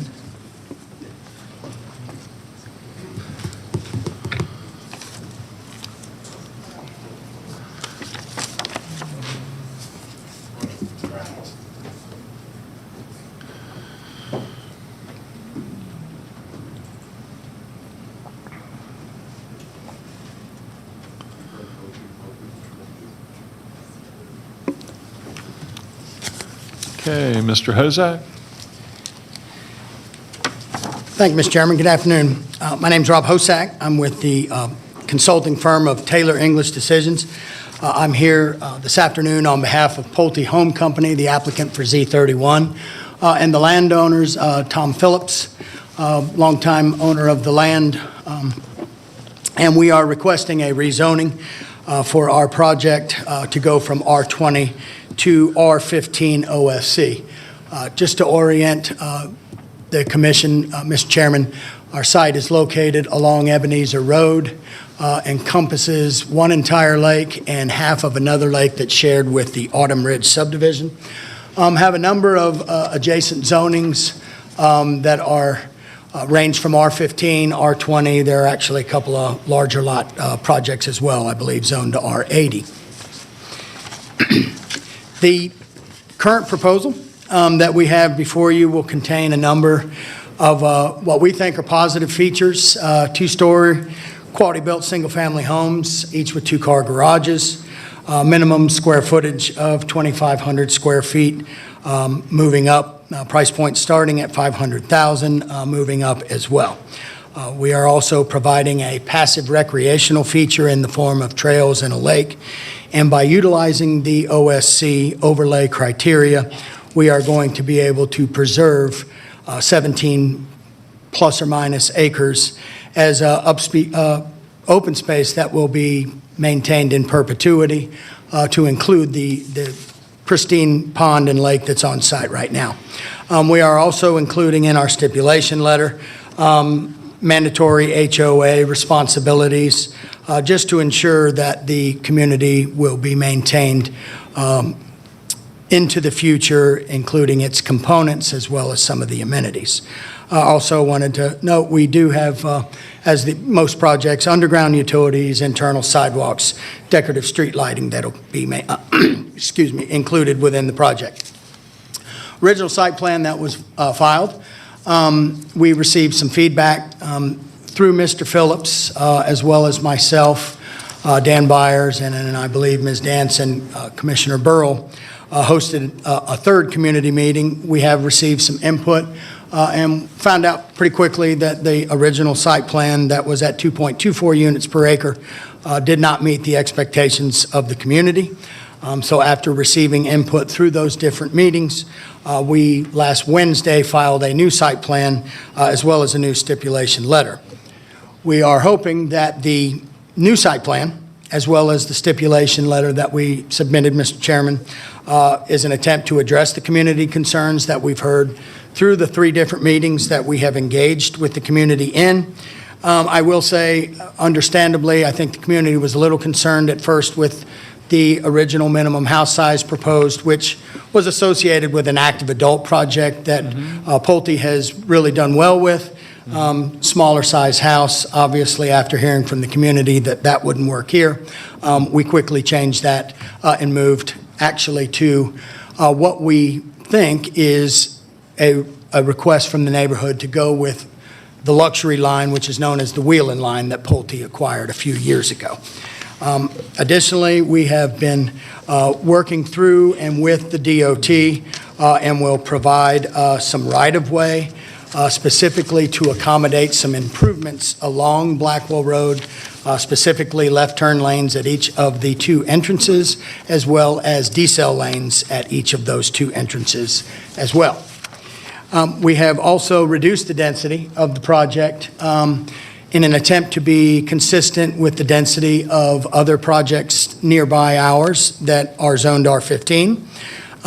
We have completed a traffic study that included some additional recommendations as it related to sidewalks, curb and gutter and whatnot, and are happy to complete those project improvements as related or as required, excuse me, by the DOT. And then we are also looking to provide, we have received a request for some decorative fencing and landscaping that is similar to a project known as Arthur Hills, and we're happy to look into that and respond back to the community as well. Did want to point out a couple of things. The new site plan has 99 units and is at 2.03 units per acre, which we again believe is a little bit more consistent with all of the R15 communities that are in the nearby area. Also wanted to note a couple things. There have been some questions as it relates to R15 versus R15 OSC, and I'm sure that the commission is aware as well as staff. The OSC does allow for some slightly reduced lots in exchange for protection, mandatory protection of environmental features and other things that are unique to certain areas. R15 on its face does not require open space, nor does it require recreational amenities, and a little bit different than the OSC. R15 normally will allow for active recreation areas to be included in density calculations, which of course the OSC criteria does not. I did want to mention that we have identified here on this particular exhibit some subdivisions, and our next couple of slides are really going to demonstrate how we think we have provided for a compatible project. Blackwell Chase, nearby subdivision zoned R15, at a 2.08 unit per acre. Setbacks are 35, 10, and 30, 1,500 square foot minimum house size, and of course at this point there was no open space provided with that project. We also looked at Dillon's Glen, 2.0 units per acre, 35, 10, and 30 setbacks, a slightly smaller house size than what we are proposing at 2,200, and no open space was included in that particular project. Magnolia Court is at 2.06. It does have some setbacks that aren't entirely consistent with R15. You've got a front setback that was approved for that project at 25 feet. Similar house size to what we are proposing, but there is no open space included in that project as well. Princeton Grove is also zoned R15 at 2.2 units per acre, slightly higher than our proposal. Also has some reduced front setbacks that are different than the R15 criteria. 2,500 square foot minimum house size, no open spaces provided in that project. And did want to mention that we've got some R20 subdivisions nearby, specifically Lincoln Estates and Philmont Estates, with minimum house sizes of 2,000 square feet and 1,200 square feet respectively. Excellent. We've got some examples here. We have received feedback. This is kind of what we're calling the modern farmhouse concept. That's as part of the wheel and line. We have received a request that there needs to be more brick and stone. We're certainly willing to do that, but I did want to just go through a couple of slides to provide you and the commission with some information as to the quality that we think will be inherent in this wheel and line, particularly as we move through here, knowing that there'll be some stone, brick, and other hard surfaces added. This is a project that we actually have in your district, Chairman Boulogne. This is out in the Kennesaw area. It's one that we hope is going to be very successful, known as, I believe, Somerset. Next slide, please. We've got some interiors that we wanted to highlight. Again, this is part of the upgraded wheel and line that we hope to address the concern about the price points. And certainly, I think these photos are indicative of a different interior that will indeed drive the prices up as far as the sales prices go. And wanted to also just kind of go over a few things as to why we believe that there is a basis for you and the commission to recommend approval.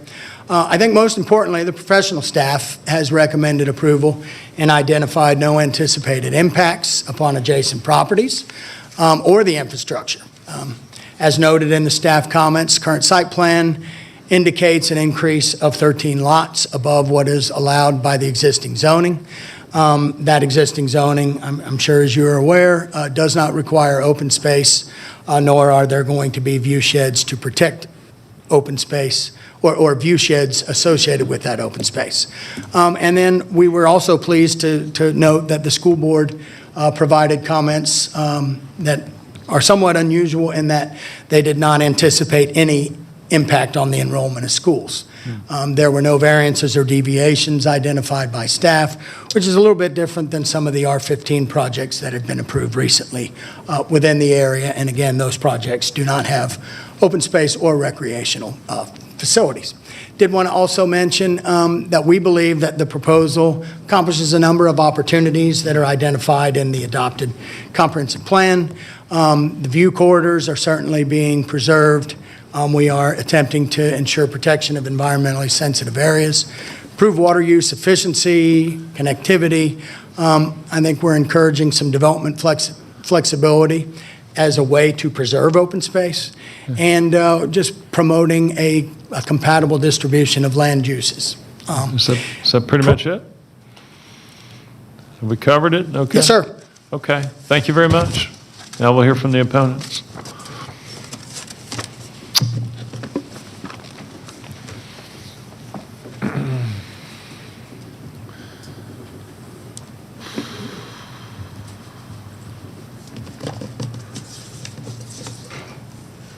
Hi, my name is Chris Lindstrom, and I represent the East Cobb Civic Association, and I'm case manager for Z-31. An important town hall meeting was held by Commissioner Burrell on June 30th as a way for Ebenezer Road neighbors to ask questions of the developer, Pulte Homes. For us, this meeting shed an important light on what the community expected from the development. The size of the lots under R15 OSC are quite small at approximately 10,000 square feet and are too close together compared to others in the surrounding area. The neighbors expect a minimum of 15 to 20,000 square feet. Two, the management of increased traffic was of equal concern and importance. And three, there was a lack of amenities. Although they were concerned and conflicted about losing a farm, many believe that development of 99 homes should have amenities. Following this meeting and analyzing the surrounding area as well as various county reports, ECCA agrees with the neighbors that R15 OSC is not appropriate zoning for the environment, for the development. DOT has identified numerous traffic reports requiring mitigation, including easements, turn lanes, curb gutter, sidewalk construction, deceleration lane, line of sight issues, minimum setbacks, and other items. And these items should be addressed in the site plan. The stipulation letter does not state any variances associated with the project, but ECCA believes the variances will occur and should be identified and stated. There needs to be a landscape plan. This plan would be subject to approval by the Cobb County District Commissioner and the county arborist. Landscaping plans should include substantial screening, increased buffering, berms along Ebenezer Road, and screening around water detention areas if visible by the community. It is understood from the town hall meeting that these homes will be facade only, and this should be also part of the stipulation letter. We recommend that the facade-only homes be a mixture of stone, stacked stone, brick, hardy plank, and fiber cement or cedar shakes. The town hall meeting only presented two home designs, and we'd like to think that the development will offer more than two home designs, which we actually saw 4 here. than the renderings, and that be made part of the stipulation letter. Also, stipulation 2 needs to address guest parking requirements as stated by the fire department. If guest parking is needed, it needs to be shown on the site plan. ECCA respectfully recommends continuing or holding this case to examine an R15 or R20 or an R20 OSC site plan and address the other open issues, including the landscape plan, DOT, fire department comments, and other items. If the applicant wants to proceed with an R15 OSC, then we respectfully recommend denial. Thank you. Thank you. Is there anyone else to speak for the opposition? Okay.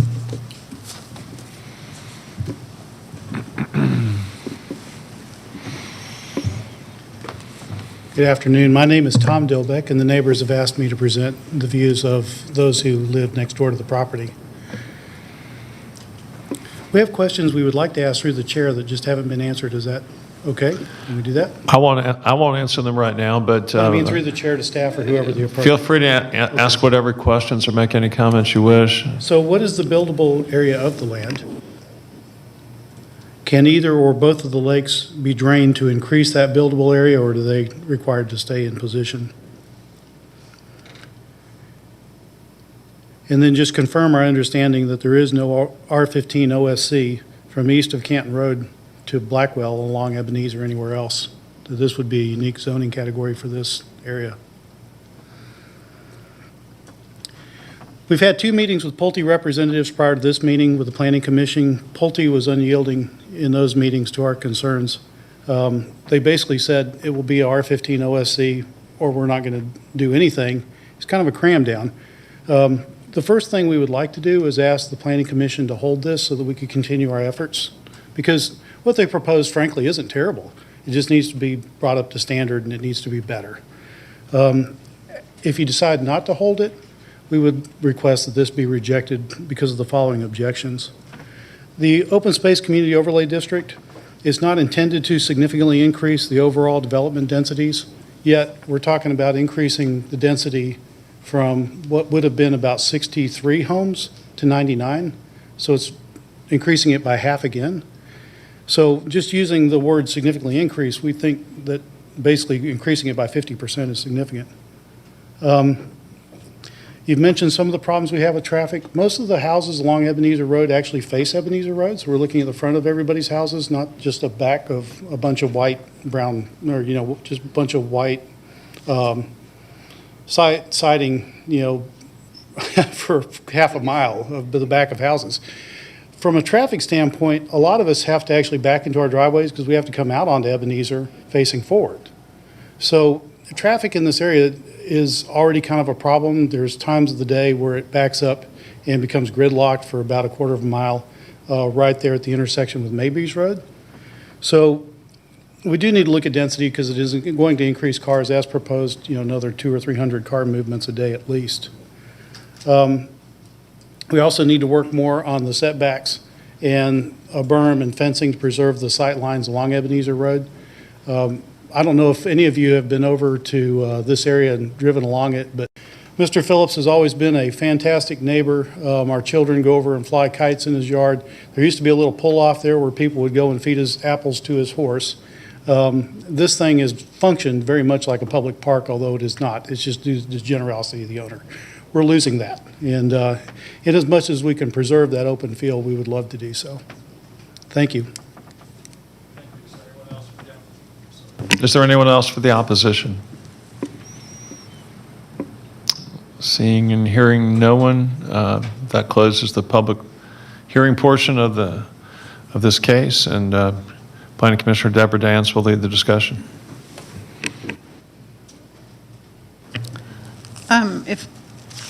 If I could have Mr. Hosek come back forward, please.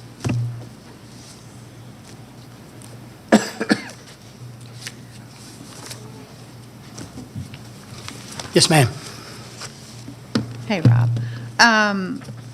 So I was present at the June 30th meeting, and I think you were out of town, but a number of folks were there.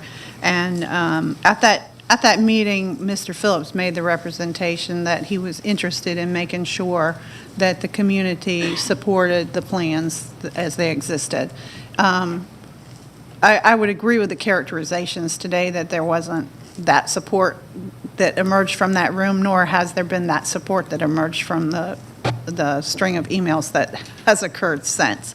But I would also agree with the consensus that there was a consensus that R-15 was appropriate. And there was a statement made at that meeting that Pulte would go back and consider the comments presented at that meeting and bring something else forward. Is there anything that's developed since that meeting in terms of being responsive to the citizens? Thank you for your question, Ms. Dance. I think that the broker and I met with a smaller group of folks and got some pretty good feedback as to concerns. I think that the plan that was presented to the community on June 30th was the one that I had talked to the neighbors about during my meeting. I think it was Thursday, the 24th or 25th, where I committed to them that we were going to get it at 2 units per acre or lower because the majority of the other R-15 projects were put there. So that plan was presented, I think, trying to be responsive to some concerns. We had, and we did also get some comments about lot size. And I think that everybody was very cordial. I think we just agreed to disagree as it related to the terms of the ordinance. R-15 OSC does allow for 10,000 square foot lots. I think there was some concern that it should be called R-10, but I think we just agreed that R-15 OSC allowed for the 10,000 square foot lots, and that's what we were proceeding with on the plan. So the density was reduced, Ms. Dance. I think that we also received... So you went from 112 to 99 units? Yes, ma'am. That's correct. And then we also received... I think after I had sent a note to the folks that shared their time with me, that on that Thursday, before I went out of town, I sent them a copy of the revised letter and the revised site plan, and got some good feedback about the view shed, and that they would like to see upgraded landscaping as well as some ornamental fencing. That would, and I think that was a reasonable ask, given the fact that there is a long stretch of Ebenezer Road. Right. And certainly, we're going to do what we can to preserve the view shed as it relates to the existing pond. But the other part of that project, I do think that that was a reasonable ask from Mr. Dilbeck, that we look at trying to upgrade something along that particular frontage. So we're in the works, and we're working on that. We just weren't able to get the landscape architect to turn around the plan and get it submitted in time to where we would have been able to attach it or present it to you and your staff. Okay. But we are working on that right now. Okay. And Mr. Peterson, can you put the site plan up? Is the site, do you have his site plan? Yes, ma'am. That's the one we submitted, Ms. Yeah. Dance. Do we have it? Yes, ma'am. It's in that PowerPoint, CP. The next one. Okay. So there were some concerns. I mean, I realize we've reduced the density, but the open space also increases the density and intensity, particularly on the left-hand side of the plan. So there were some comments about it appearing like a cookie cutter development. Has there been any discussion as to whether there might be a different variation other than that one that's presented? No, ma'am, not at this time, Ms. Dance, no. Okay. We were just very certain to make sure that the plan that we developed with the 99 lots, we were very specific to the designer that we wanted it to meet the terms of the overlay district. We did not want variances on lot size. Quite honestly, the original plan that we presented had some variances to lot sizes. And we had also had detention area calculations that we wanted to make sure that the staff knew that the detention areas were excluded from the open space that we were providing, and we were able to do that. So long answer to your question, ma'am. We have not made adjustments to the lot boundaries or to the configuration of the lots at this point. Okay, is that something that could be explored? Yes, ma'am. Certainly, we could look at that. We'd probably just kind of seek direction as to potentially a certain number, or whether or not we needed to look at another concept such as R15 or R20 OSC. Right. It was a pretty clear consensus from that, at least from that meeting the other day, and I haven't participated in all the meetings you have, obviously, that the community was very interested in R15 as opposed to this plan. So one other question, though. On those lots, when you speak to 10,000 square feet, is that for all of the lots, or what's the variation in? The minimum of all of the lots, Ms. Nance, is 10,000. There are some that are going to be a little larger, but none will be smaller than 10,000 square feet. Okay, so most of those that are interior on the left side are at that 10,000 mark? Yes, ma'am. Okay. All right. And so the landscape plan is in the works, but has not emerged yet, is that right? No. Okay. And when folks are talking about berm, fencing, things like that, would that be part of the landscape plan? Yes, ma'am. Okay. And setbacks, has there been further discussion about that? I know that's on a citizen concern list. I think that's something that we could potentially look at. I will say that we had a couple of limitations on setbacks, Ms. Dance, mainly because the right-of-way was very deficient along Ebenezer. So, and we're happy to try to contribute and provide the right-of-way so we can do the project-related improvements that the DOT and our traffic engineers are recommending. But I think if the right-of-way would have been a little smaller, that we would have to provide, I think we could provide for an enhanced setback. But I think the fact that the right-of-way was so deficient through that section of the roadway that we had to give up more right-of-way than we thought we were going to originally.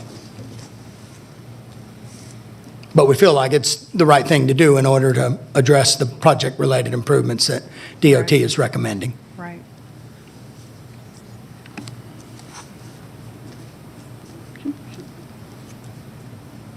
Okay, does anyone else on the board have questions? Yes. Planning Commissioner Vaught. Thank you for your answers. My question has to do with the parking again. Resident and guest parking provisions. I saw that in the STIP letter.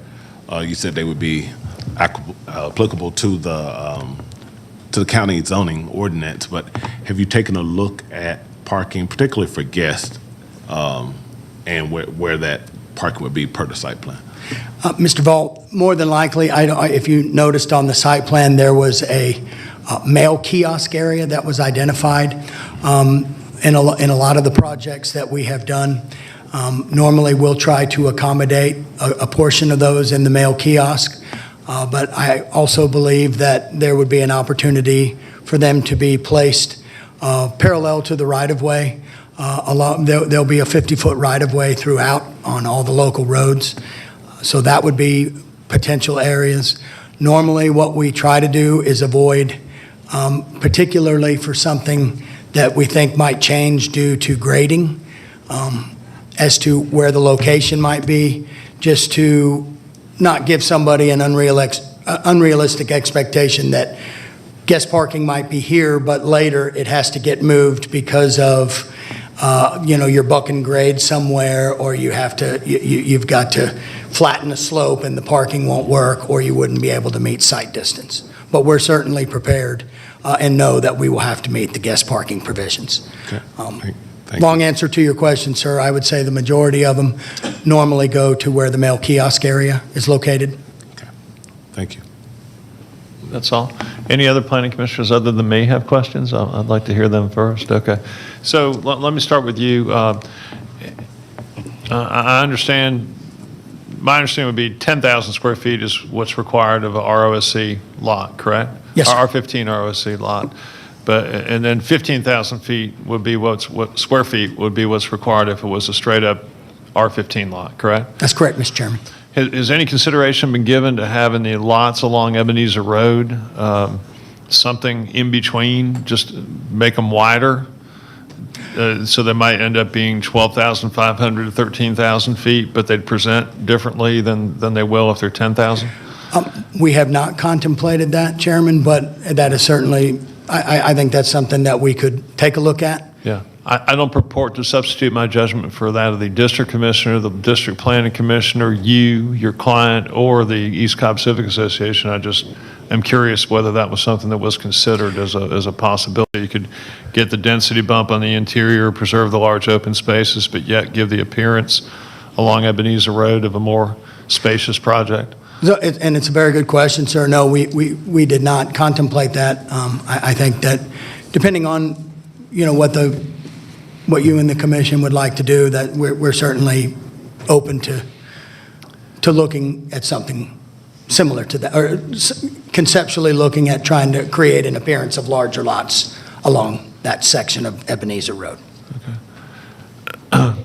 As long as, well, let me pass the witness, so to speak. I do have a question of the East Cobb Civic Association representative, but that's it for me. Turn it back to you. Okay, let me go ahead and call up the East Cobb Civic Association representative.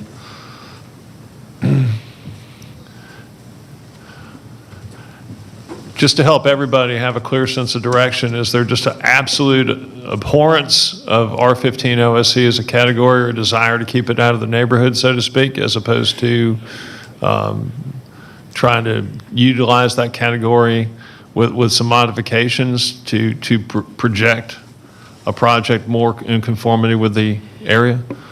Well, I believe I understand what you're asking, and the surrounding neighborhoods are adamant that they don't want this compressed area. You just imagine a 2,500 square foot home on a 10,000 square foot lot. Now you've got a reduced backyard. You have, I think according to this SIP plan, you've got enough room for one car in front of the garage. You've got 15 feet between houses. It's very, very close. So they are pretty adamant that they want an R15 or better, or bigger. And the other thing that they're concerned about is a larger buffer, especially along Ebenezer Road. That is a busy area. And there is the suggestion that perhaps the buffer, see where that row of houses is along Ebenezer Road, instead of those houses, have a big buffer. And so what you're looking at is houses facing you from Ebenezer Road. So you would have the buffer, then you'd have the road, and then you'd have the houses. And that would give them a sense of more space as well.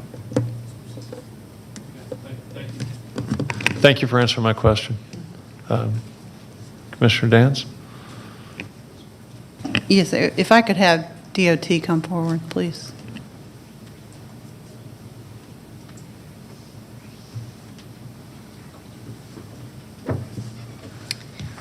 Amy Diaz, DOT.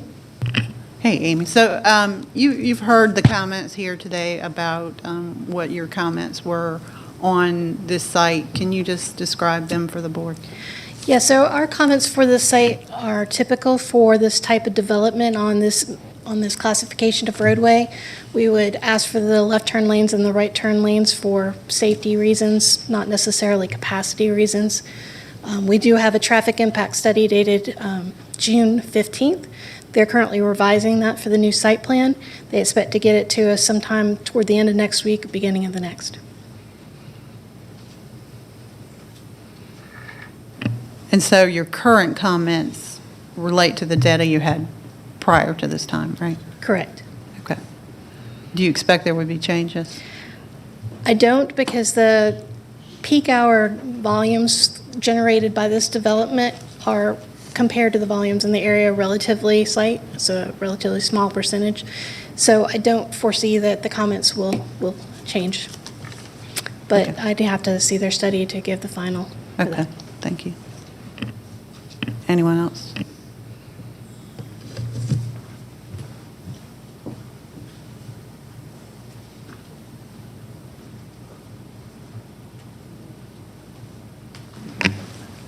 Does anyone else have any questions for any members of staff whatsoever? All right, back to you, Commissioner Dance.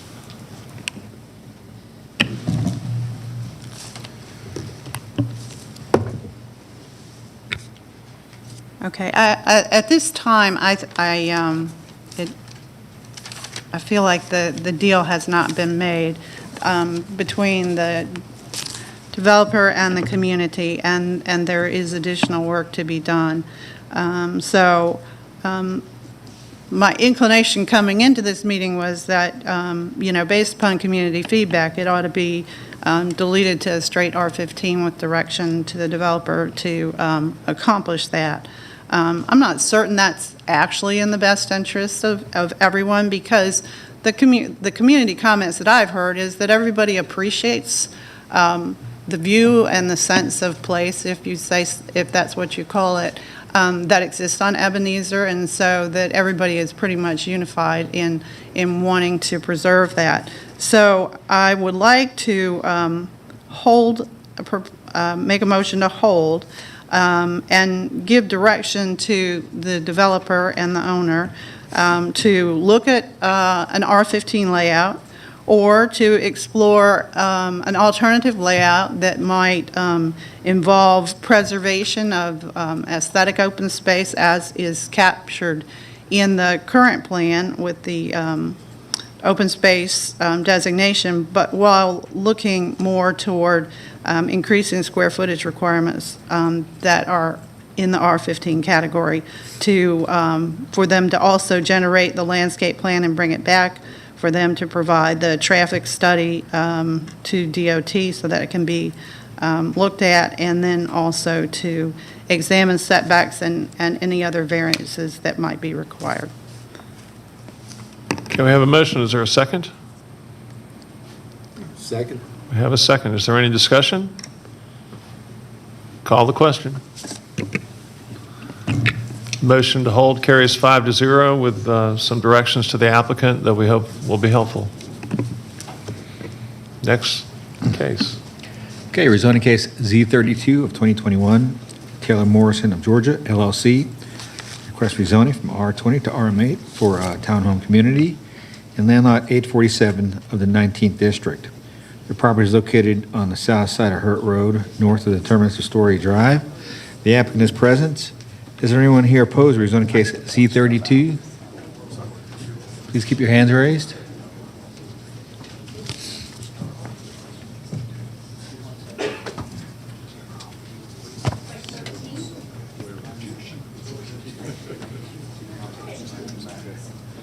think I said 13. 13? Okay, let the record show there's 13 people here in opposition. All those wishing to address the board, please come forward to be sworn in.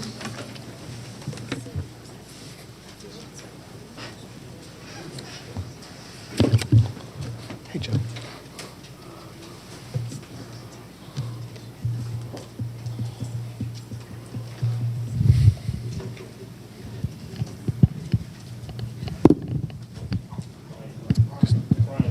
There's one more. Just pretend.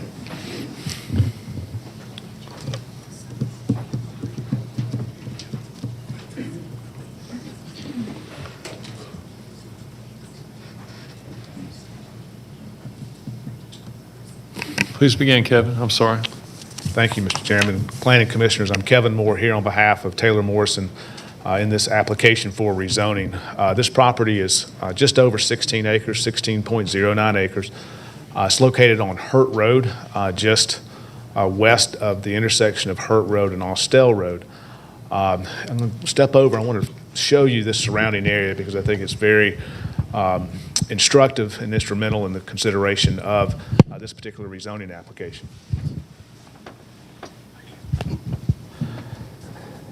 Just to familiarize you with where we are, this is Austell Road, this is Hurt Road, and Hurt Road that continues west here.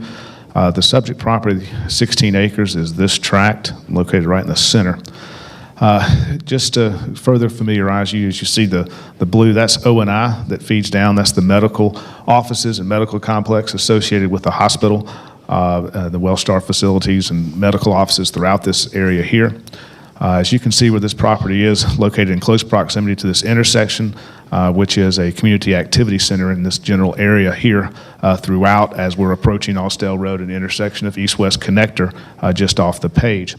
What you can also see in this area, though, are a variety of rezoning classifications and uses from a residential standpoint, not only the office institutional here, but as you proceed west away from the Community Activity Center and away from the intensity of this intersection. Adjacent to this property is RA6 at up to 6 units per acre.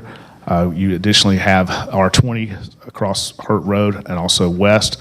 You have FST6, RM10, RM12, RA6s, a PRD. You have RA5 townhomes here, RA4 almost across the street.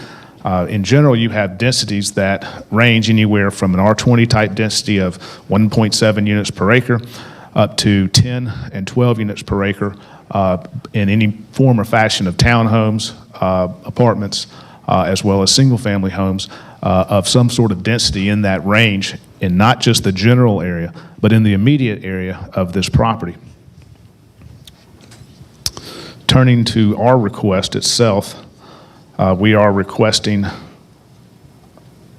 rezoning rezoning of this property off of Hurt Road. We've deleted the category to RA6 because we were asking for a townhome community of 6 units per acre. The reason why the RA6 in this instance, it is attached. It's a townhome community which is permitted in RA6. We're not seeking variances for an attached community from RA6, but it's more about what we wanted to do in terms of matching up the category with what we were proposing in terms of that density number.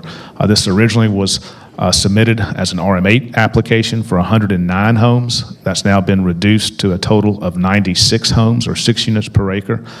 So rather than keeping the RM8, which suggests up to 8 units per acre, what we were wanting to do is ensure some sort of comfort level that what we are seeking in terms of the density, in terms of the units per acre at 6 units per, no more than 6 units per acre, is consistent with that nomenclature for the category. However, this project as designed and laid could be zoned to the FST category, fee simple townhome, or RM8 and still not have variances according to those categories either.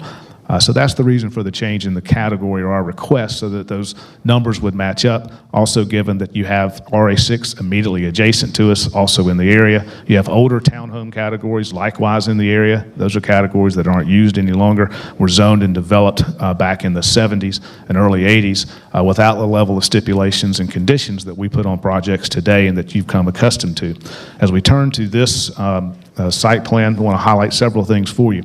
First, to orient you, this is Hurt Road, where we have a main entrance here on Hurt Road. We also have a rear entrance now on Story Drive. This is a road that dead ends into this property, where we would have that fully accessible to provide access and multiple points of access for this new community and the new residents.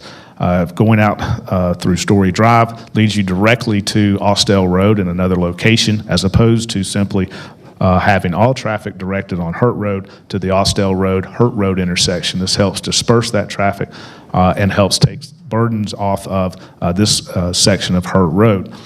In addition, we have provided for a left turn lane and a deceleration lane with sidewalk and landscaping frontage along Hurt Road here, as you can see.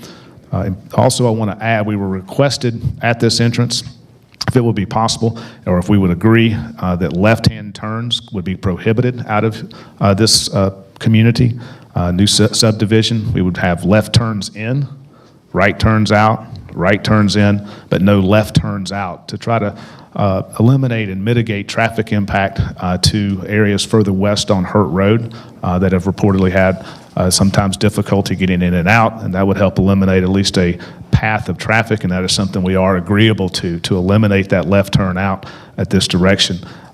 We believe, and as does our traffic engineer, that the vast substantial majority of trips generated from this proposal will generate to and from the Austell Road area, which is again off in this direction and off in this direction on Hurt Road. So that works very well for us and enables us to mitigate that concern as part of this overall plan. What we're also showing as a plan, you see, is a significant amenity. That's an active amenity with pool and cabana. We believe that's extremely important for this community to maintain price, value, and stability for the continuity of this community going forward, is to have the full amenity, which needs the support of 96 homes to support that level of full amenity, which we're proposing here, and which is a nice addition, and as you know, makes for an overall better community for the future residents. In addition, you'll see that this property in the design and layout provides for substantial open spaces throughout. And that's intentional as well. Taylor Morrison uniquely has an exclusive relationship with the National Wildlife Federation, and in conjunction with that exclusive relationship and partnership, its open space areas, while not turned over to that federation, they partner with them to ensure that those are taken care of in a proper manner as open space maintained by the HOA, even so far as to install and create butterfly parks as part of that initiative with the National Wildlife Federation. We also have, as part of this plan, extensive minimum 25-foot landscape buffering and fencing against our adjacent neighbors, which is the Peach Commons subdivision located here, and we've provided for that along the entirety of this line in that location. Also, as part of the overall development and stipulations, which is important, existing townhome developments that are located virtually next door as you proceed down Hurt Road have not been taken care of as you would want a townhome community to be taken care of. And part of that's because they were zoned and developed without the types of conditions that we have in place today. What Taylor Morrison has agreed to do is to have a rental limitation. It's not required by code to have one, but we've agreed to a 10% rental limitation for the entirety of the community, which is important, again, in that ongoing stability, value, and price for the future of this community. Also, as part of that, you have a 10% rental limitation, also a mandatory HOA that will be required to take care of and maintain all of the yard areas and open space areas throughout the entirety of the development, also missing from existing townhome developments that were done 25, 30, and 35 years ago, which we likewise think is very important. One of the other questions we have been asked about is stormwater and as far as where that flow is going and any potential impacts. And I want to show you what had been prepared by our engineer.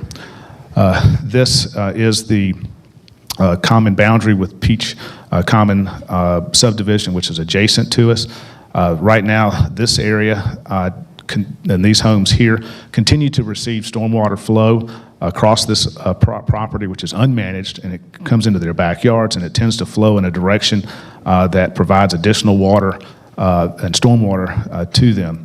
What we are proposing through development and stormwater management, our stormwater flow will go down to the stream here.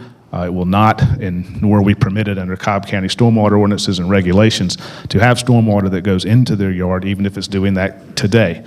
So our stormwater management path, again, will continue in this direction and be designed to actually take stormwater off of those adjacent owners as opposed to what they're receiving now.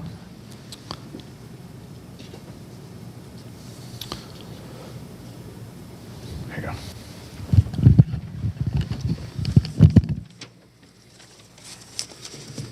Again, we think that the proposal is extremely reasonable in light of the surrounding uses, residential densities, and intensities of not only the community activity center and commercial uses that are a baseball throw away from this property, but given the intensities and residential densities that this property finds itself within. At 6 units per acre, We are entirely reasonable and justified. We're, in fact, basically at a midpoint between all of the densities that are in this surrounding area, especially with the zoning conditions that we have provided. We think it's an excellent application, and we respectfully request your recommendation for approval. Thank you. Thank you, counsel. Is there opposition here? Please come forward.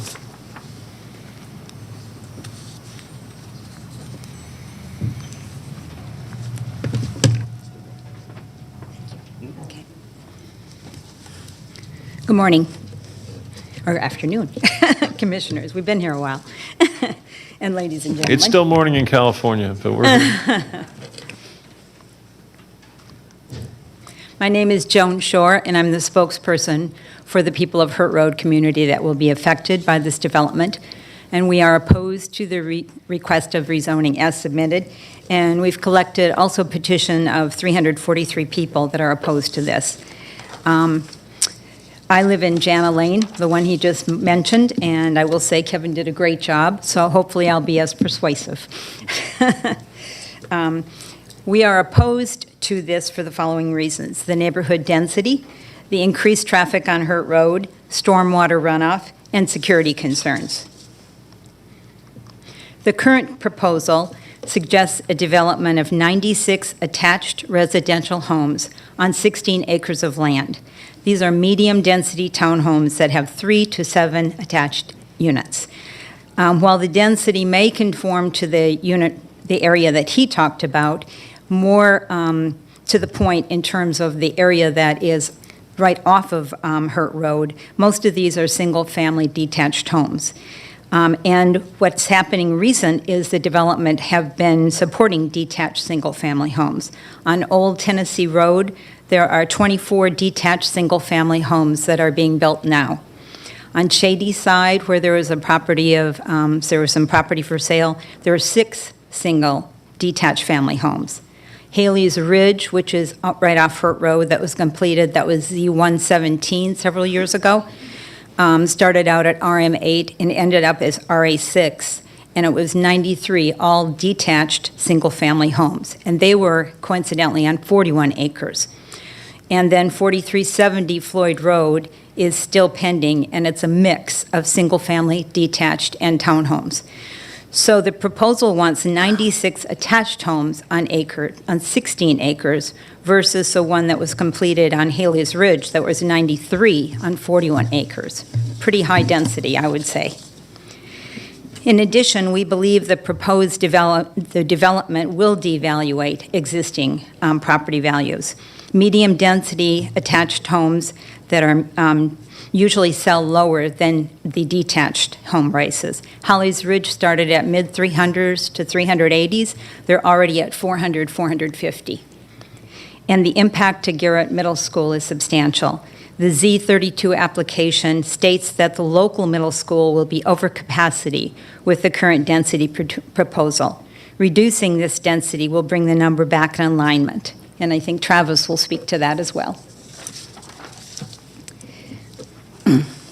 Our proposal is we request the development of low-density detached single-family homes to reduce this density for the neighborhood and to keep this a quiet neighborhood.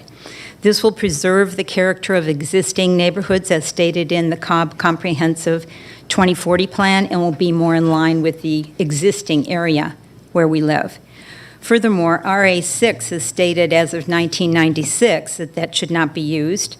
In 2040, the Cobb County Comprehensive Plan says medium density should not be RA6. And I have a question with regards to how they can put 7 attached townhomes in there when it specifically states duplexes to quads, which is the way the other townhomes in the area are. They're no more than quads. Most of them are doubles and triples.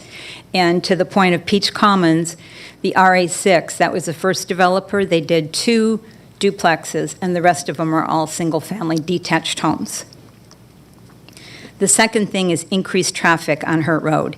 Additional vehicles will result in a negative impact. Hurt Road, I'm sure if you know, is really a feeder street that runs parallel to the east-west connector.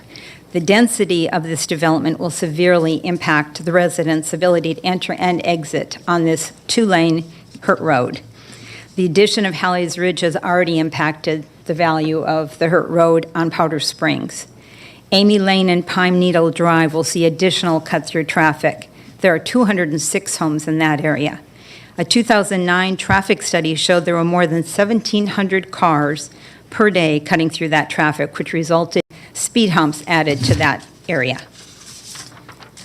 The safety of children and adults will be more at risk by this medium-density proposed development. In 2019, there were 63 accidents with 19 injuries on the corner of Estelle and Hurt Road. What is that, one every 5 days? Pretty intense. Splot's dollars for sidewalks on Hurt Road from Estelle to Powder Springs Road have not been completed. As you remember, Splot's started 10 years ago. We are still 15th out of 22 requests for sidewalks all the way from Estelle Road on Hurt Road to Powder Springs. We are concerned about the potential backup that will be caused onto Estelle Road by that proposed 150-foot left lane into the subdivision. We do support full access to Story Drive, and this will give some relief, but we need to see a better solution for Hurt Road. To us, townhomes really belong on bigger streets like the east-west connector. Our solution is the reduction of density of homes to single-family detached homes would be the best answer. Third, stormwater runoff. That's a major concern for Peach Commons. The Cobb County plan states residential developments resulting in densities greater than 4 units per acre may be limited in overall acreage due to intense deforestation, drainage, erosion, and sedimentation concerns associated with such development. All the existing homes on the west side of the proposed project in Peach Commons now experience stormwater runoff. Only one property has a swale, which was ours when it was built. And here you see ours is Lot 11, and that's the runoff we're experiencing today. As mentioned in Z-32, lots 10 and 11 currently have an 18-inch corrugated metal drain pipe. That drain pipe is adjacent to that waterfall, and it floods Lot 11, our neighbor's lot. Our property, Lot 11, the reason that waterfall occurs is it's a V-notch from the church that's on an impervious blacktop right now. And we've expanded that swale twice already to be deep, to go down the stream. But when it rains, you can see it's a raging waterfall already.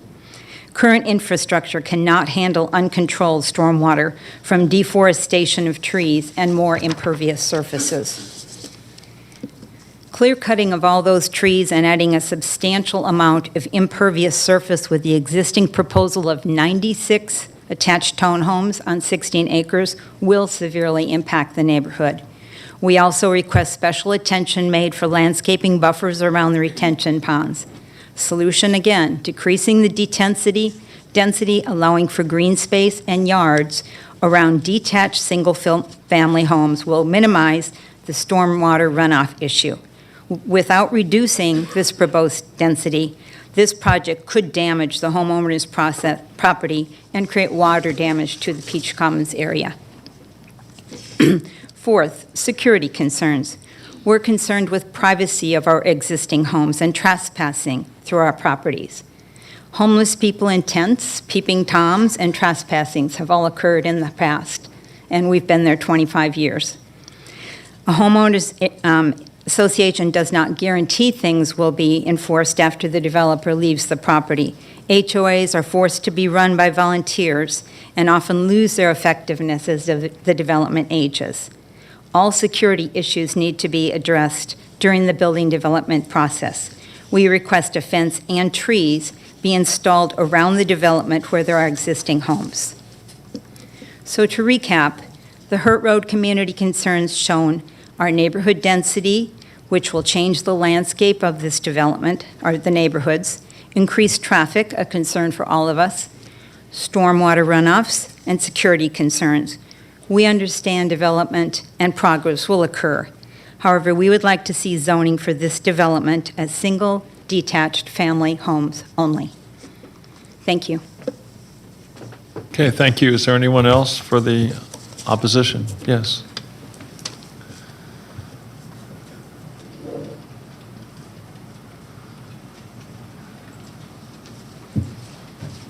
Good afternoon. Travis McComb with Cobb County School District. Approval of this petition will cause concern for Cobb County School District as it will result in an impact on enrollment of one school already over capacity. Thank you. Thank you. Anyone else for the opposition? Okay. In that case, it's back to this board, and we will go back to District 4 and Michael Hughes. Thank you. Thank you, Chairman. I actually have a question for the opponent's spokesperson, real quick, after she signs in. Yes. Thank you for your presentation. I appreciate that.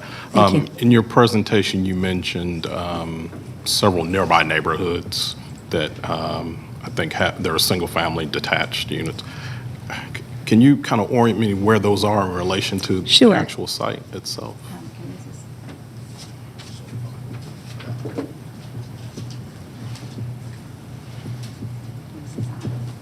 So it takes a minute to kick on, but it's Okay. Let's see.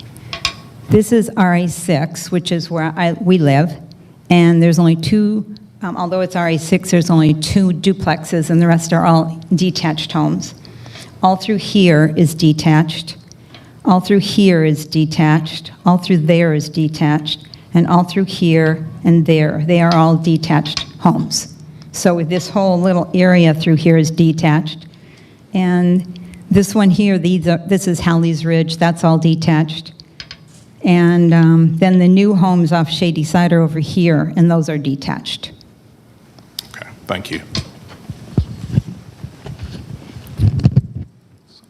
I do have, no, that's it. Thank you very much. I do have a couple of questions. I think somebody's looking to be recognized from the audience. I can add two areas in that drawing that are... Sir, I appreciate your offer, but the time to hear from the opposition's passed, so I appreciate your being here, though. Thank you. Okay. Thank you. I have a couple of questions of staff. Carl, if some stormwater, if you could come up.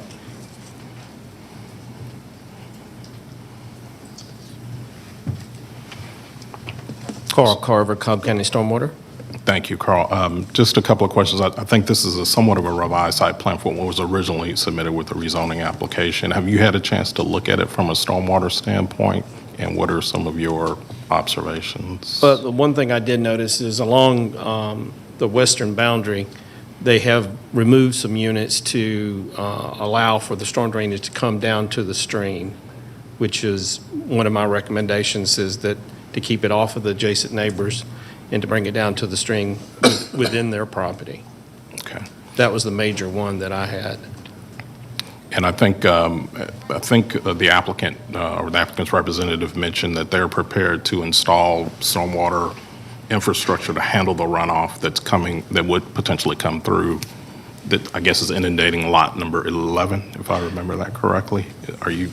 Based on the sketch that Kevin presented today, which I had not seen before, that runoff to that neighborhood should be reduced. And the only thing it might consider would be the topography of how it's going to slope down onto that property.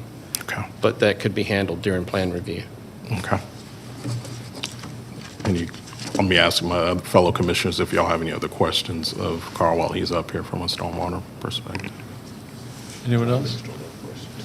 No, thank you. All right, and then Amy from DOT. Thank you, Carl.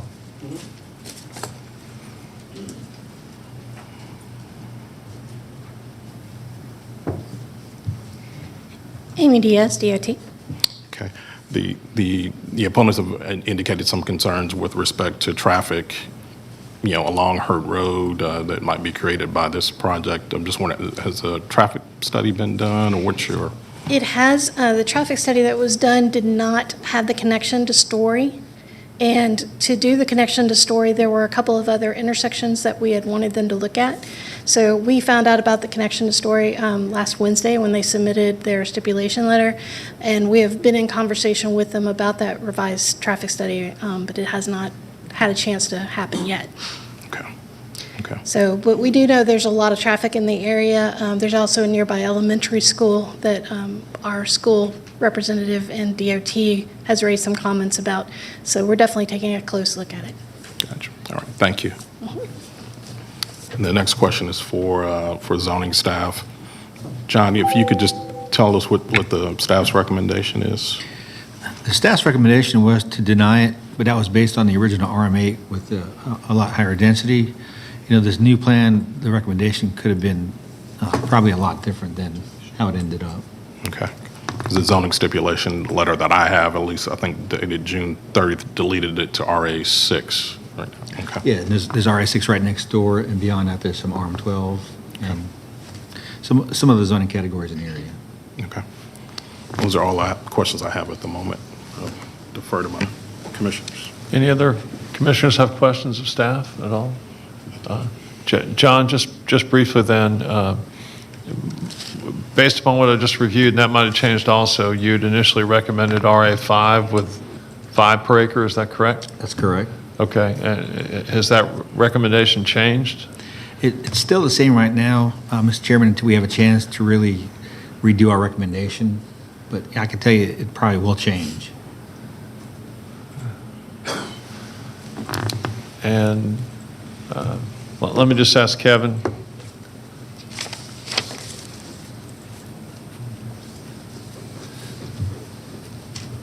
So my quick math tells me you're looking at 80 or 81 units if you went with RA5. Is that right? That's the same math I have. Yeah, that's about right. Okay. Good. I'm glad we agreed on that. So, yeah, it's a club. So, you talked about the need to sustain the pool and clubhouse.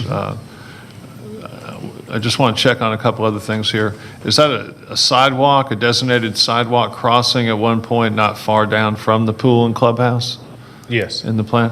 Okay, is there intention to build some sort of, basically a speed bump, for lack of a better term there? We would in conjunction with DOT. Uh-huh. If that was a recommendation from DOT, we'd be more than happy to do that. And your plan is to include sidewalk going all the way up and down through this project on that side of the street, is that correct? That's right, you're reading it correctly. And then that would tie into a sidewalk on Hurt Road? That's correct. And notwithstanding the fact you have some funny shaped detention ponds, your plan is to chain link fence with kind of a cladding all the way around? Right, each of the detention ponds would be fenced with a 6-foot fence with landscaping to the outside, as well as our plan provides for a fence. It's on the top of your screen of that, of the site plan, but that's adjacent to Peach Commons, And then your where plan- the shore lives. There's a fence there as well, privacy fence. Your plan calls for a landscape buffer around the entire exterior? There's a landscape buffer adjacent to, just to orient it, so across the top is a minimum 25-foot landscape buffer, and also across the left-hand side against the adjacent existing residential. Okay. You heard a complaint about having more than 4 units adjoin each other? Is it essential to have more than 4 units adjoin each other? I heard the notion, and I think that was born out of a reading of RA6 where it speaks that you can have attached homes, detached homes, including duplexes, triplexes, and quads, but it doesn't mandate that the attached have to be no more than 4. But yes, I mean, if the decision rested on we only could have 4 instead of 6 or 7 in attached, we would make that work. But I don't believe that's really what it's born out of. And the number of units, again, you've requested, and rather than the initial staff recommendation of 80 or 81, is how many? We're proposing a total of 96 homes, which is a reduction from the initial staff review and evaluation of 109, which was under RM8. And so that was a result of, we held a community meeting and listened to that. And obviously, we're not there, but we did have a significant reduction. Thank you. Sure. Planning Commissioner Hughes. No question. Well, actually, let me ask you a question while you are there. Sorry about that. So they're going back to the conversation about 7 clustered together and connected. Sure. I think there are 1, 2, 3, 4 of these pods. I'll just call them pod for lack of a better word, where you have 7 connected. Right. If there was a concern about dropping off 1 from each of those, get it down to 6, so we'd lose 4 units, potentially get it down to 92. Is that? Yeah, no, we would do that. I have one more question for him. Sure. And I apologize for not bringing it up when you were up here answering questions for me the first time, but I understand front setbacks reduced from 50 to 15 feet on these. Is that correct? No, for the setback is not from 50 to 15. These are, I believe it's minimum, there's a minimum 20-plus foot front setback for the townhomes. These are public streets, keep in mind as well. Okay. So once you get into the townhome development where they're attached, you don't have a 50-foot front setback from street to townhome. Okay, so I noticed it was actually fire comments, I believe it was. They talk in terms of the fact that some cars are nearly 20 feet long. The average car, I studied this over the weekend, the average car is just under 15 feet long, somewhere between 14.7 and 15 feet long, but a number of SUVs and other vehicles, including some trucks, King Cab trucks, tend to be 19 to 20 feet long. The reason I bring it up, I actually talked to a guy in a Windsong development this weekend who was upset because of the fact that they wouldn't build his garage a foot deeper to accommodate his Tundra truck. Sure. I was just curious, in terms of, I'm more concerned about the parking outside the units than I am about the use of the garages, but right. Is any thought being given to just staying 22 feet back off a sidewalk rather than being within 20 feet of the sidewalk? I'll get to that, but a couple of things here. We have stipulations that the covenants will include that the garages cannot be converted into living space, and they have to remain as parking. Our setbacks are drawn from either edge of curb or edge of sidewalk as a minimum of 20 feet to that garage, which accommodates having even an extended cab Tundra truck outside of a sidewalk or a curb. That's what's proposed here. But again, we can work with, I believe speak very well, but we can, if it has to be 22 feet and that's what we need to be, we'll work with that. As you can see, the site plan, but what we're proposing accommodates that very well. But just to explain the why, and the answer to the question is yes. Thank you. And I apologize for not bringing that up at first. Back to Planning Commissioner Hughes. Sorry, one more question, Kevin. And if you could just take a few minutes, or a couple of minutes, just to highlight some of the items in your stipulation letter of Sure. June 30th. I think it might be helpful for everybody to hear that. No, very much happy to. Again, we have proposed architecture and elevations that contain substantial brick and stone and a variety of styles and elevations for the townhomes. These aren't cookie cutter, they're not stamped. There'll be a variety of elevations that include brick, a substantial amount of brick and stone. Again, I spoke to you about all have 2-car garages, can't convert those garage areas into living space to address the concern very much so that Chairman Boulogne just mentioned. Importantly, we do have a rental limitation of no more than 10%, which is enforceable. Again, we were requested by the community, and we've included in the stipulations that we will not offer and the community will not participate in a Section 8 housing program, and that was requested from the community. Likewise, it's somewhat standard for us, but we do have in stipulations that there will be a mandatory homeowners association with declaration of covenants, restrictions, and easements, which has not been seen on these residential developments that are adjoining us, that are in near proximity. It is in newer subdivisions. In addition, we have stipulated to the amenity area and having the active pool and cabana in full amenity.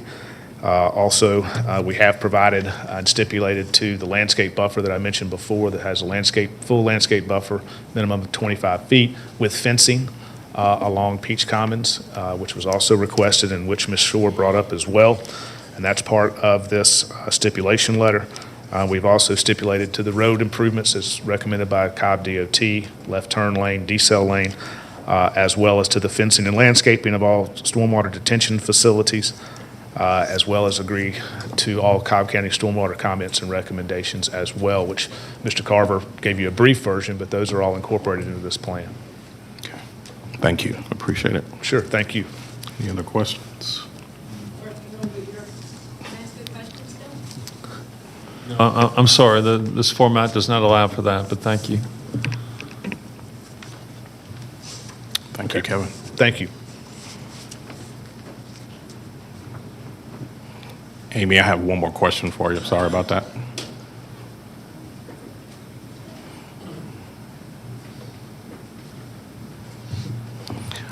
Yes, sir. I know you mentioned that you were still doing some traffic analysis of the area. What was the timeline or schedule for sort of completing that analysis? You may have mentioned it, I missed it. So I am making sure that we have all of our internal comments in one package to give to them. It will probably take them at least a week to turn it around. I don't know at this point whether or not it'll be ready for the BOC or not. Okay, that was where I was headed with that. Certainly. You've got about 2 weeks between now and the BLC. We plan to get them the comments no later than tomorrow. I'm actually writing on them right now, so. Okay. Okay, thank you. Mhm.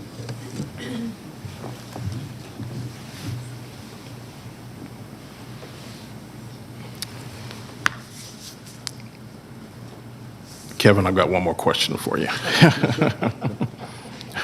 Sorry, don't mean to bounce you back and down. So I didn't go very far. Assuming that y'all get the comments tomorrow from DOT, and knowing that the BOC hearing is in 2 weeks, does that give y'all sufficient time to respond to those? Absolutely. Okay. Okay. Traffic engineer should have no issue with that whatsoever. All right, thank you.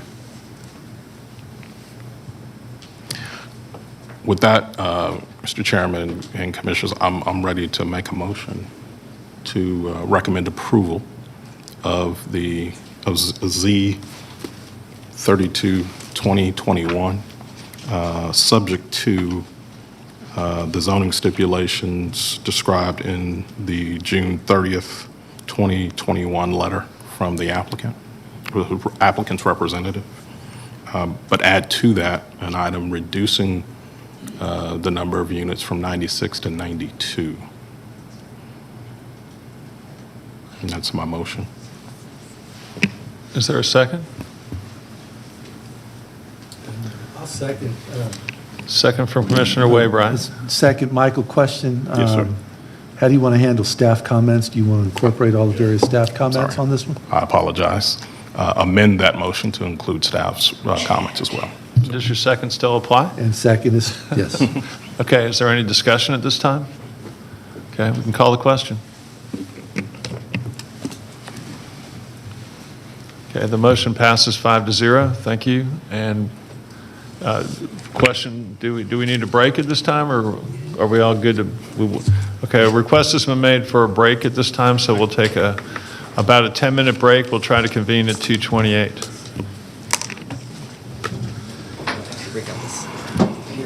All right, I get a break now. Break them out, man.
Okay, folks, we're going to go ahead and get started again. John, could you please call the next case? Thank you. Next case is rezoning case Z-37 of 2021, North Georgia Timber LLC. Request rezoning from O&I to HI for storage and transportation of landscape material, land lot 1137 of the 16th District. The property is located on the east side of Fairview Street, north of the intersection of Fairview Street and Gresham Road. The applicant is present. Is there anyone here opposed to rezoning case Z-37? No? Let the record show there's no one opposed.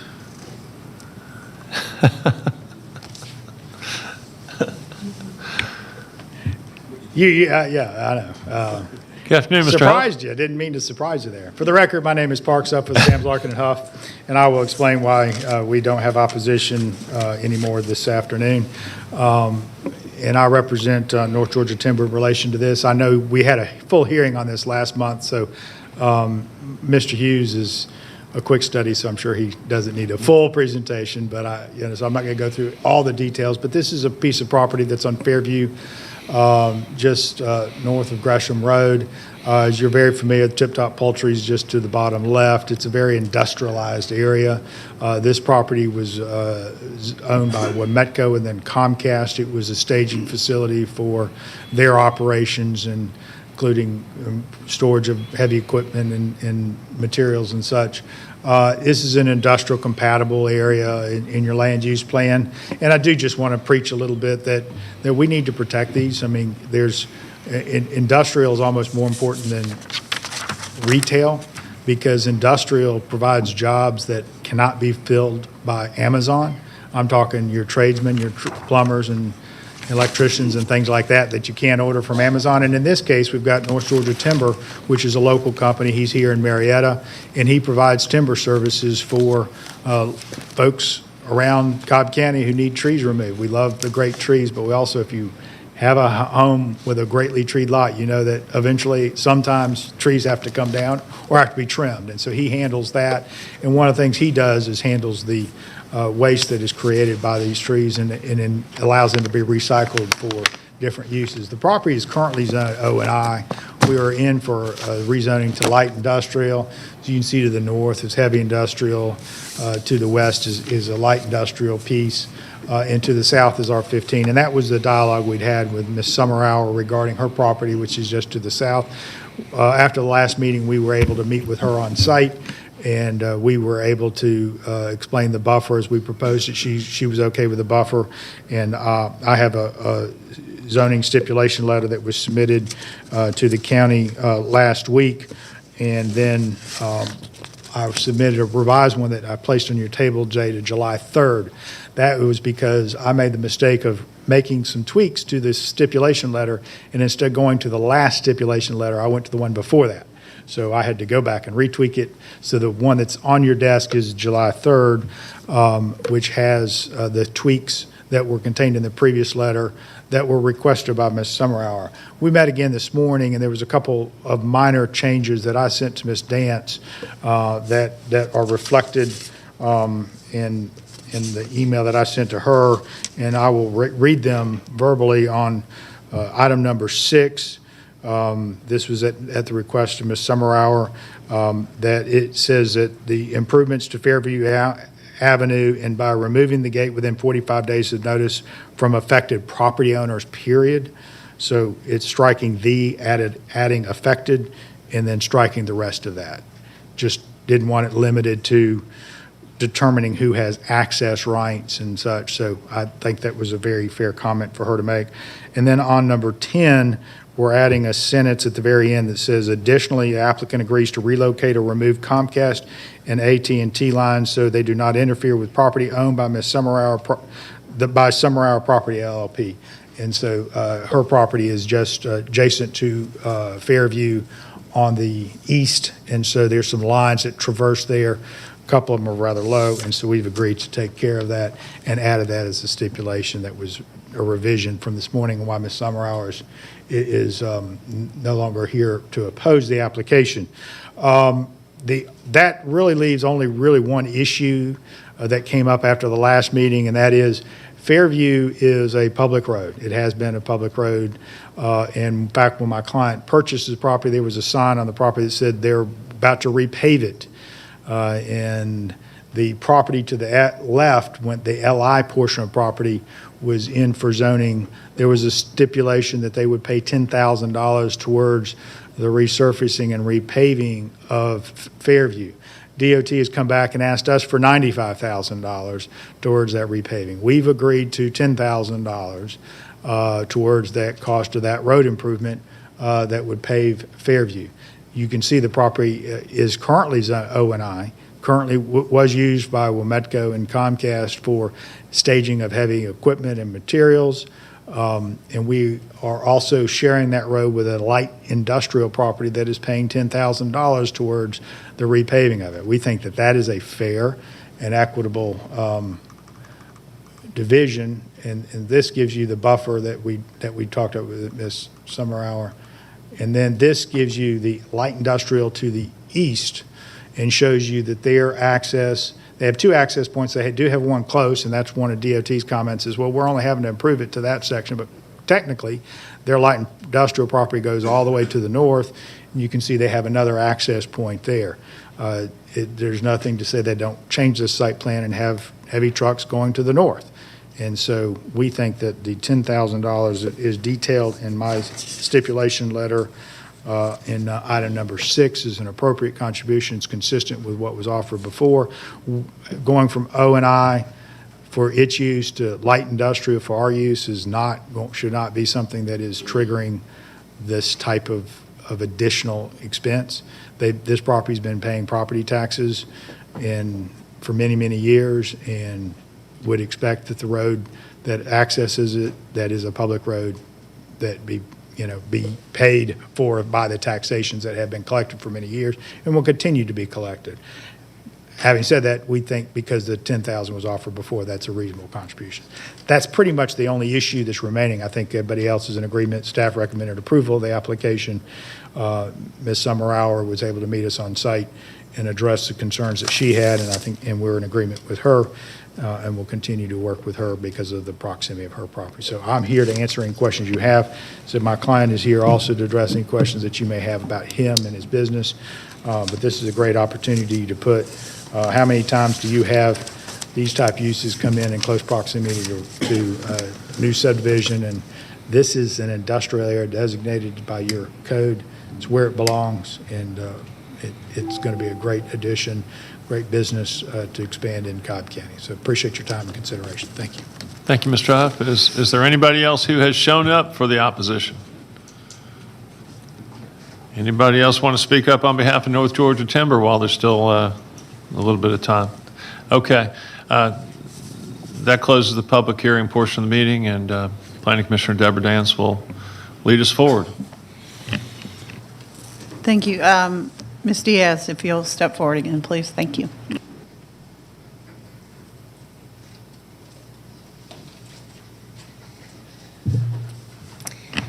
Amy Diaz, DOT.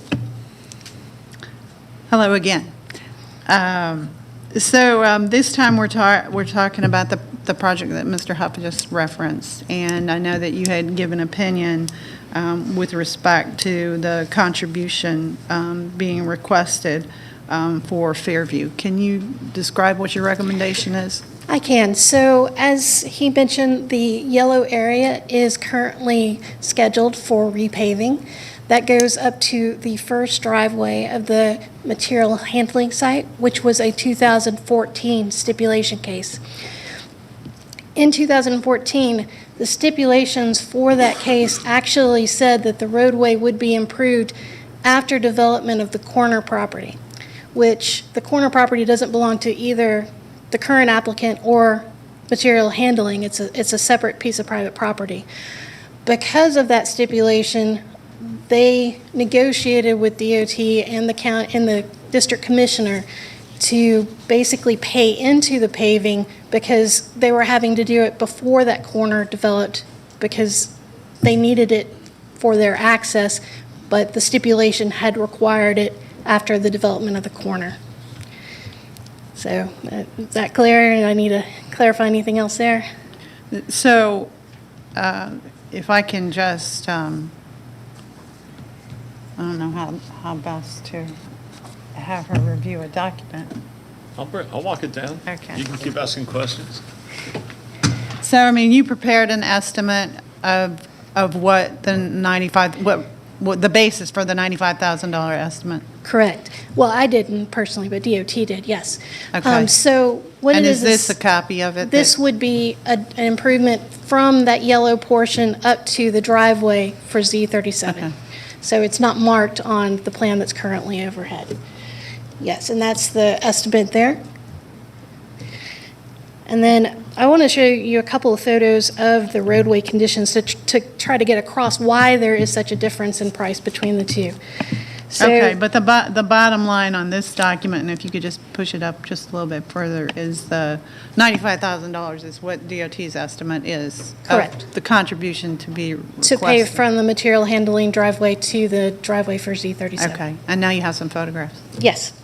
So that photo that they're trying to show right now is the area that's being repaved. I don't know. It's upside down.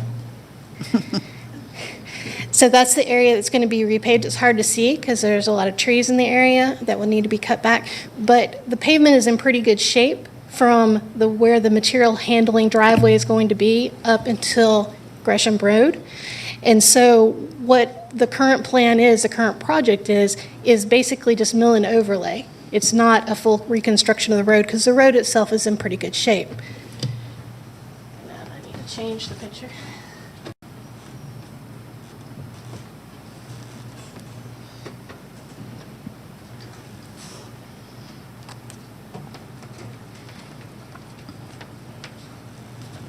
So this is the roadway as you approach the gate in question. You can see that the edge of the pavement is completely crumbled. There is no way to just mill and overlay this. This part of the roadway is going to have to be rebuilt all the way down to the base level. So it's basically a road construction, not just a road topping. So the cost of this section of roadway is considerably higher. That is included in the estimate that you submitted into the record. And because this roadway does not serve a public purpose except for access to this development, we have asked for the developer to contribute the cost of the reconstruction. If instead of paying into the current project and having the current project extended, they wish to wait until we're finished and then reconstruct the road themselves, as long as it meets our standards, that would also be acceptable.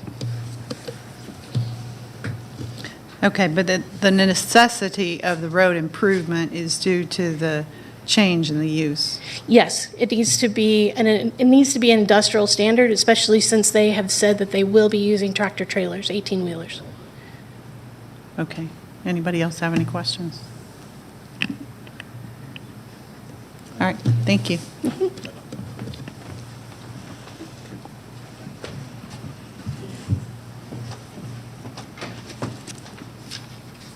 With that, I have a motion, if that's appropriate. Okay. Okay, I move to approve or recommend for approval of the rezoning request, subject to, number one, all recommendations and comments of staff, and number two, the stipulations contained in a letter of Parks Huff dated July 6, 2021, with the following change to item number 6, and I would strike item number 6 and substitute in its place the applicant removing, the applicant will comply by removing the gate within 45 days of notice from affected property owners. And then, subject to the stipulations then that would be contained in the letter with that change.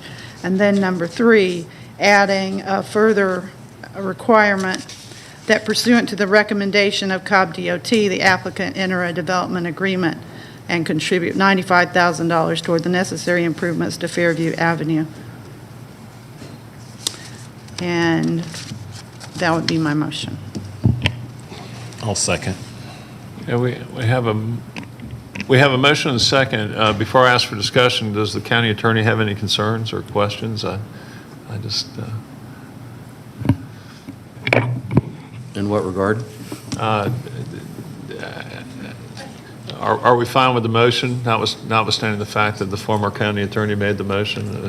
Did you have some concern? I just... Not the way it was presented. Okay. I think the motion was made with direction for a developer's agreement. It sounds like for contributions to be made for the upgrade to the critical infrastructure. So my only question is, can we require that should that be made a condition as opposed to a request? Well, the motion as it has been stated would be taken as direction for entering into some sort of agreement for the payment of the upgrades to meet the minimum standards that DOT would require for that roadway. So you could say, the motion could have been said to enter into a developer's agreement to pay for the $95,000 in upgrades that are necessary, or as presented, which will be taken as entering into a developer's agreement. Okay. The point is, we're fine. It's understood that the entitlements are not being granted without the road upgrades. Is that? I mean, I specifically didn't have an issue with it. I mean. You do or do not? I do not. Okay, that's fine then. We'll go ahead and call the question.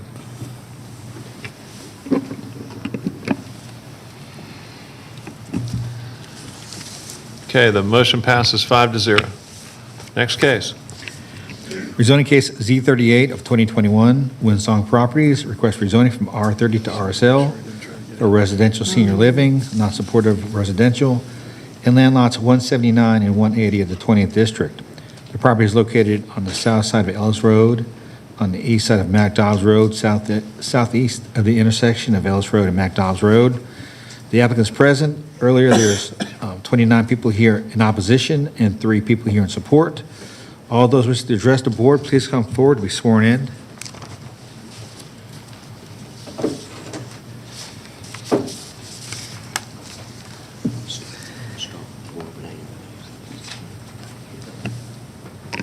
Who's swearing in at this time? Okay.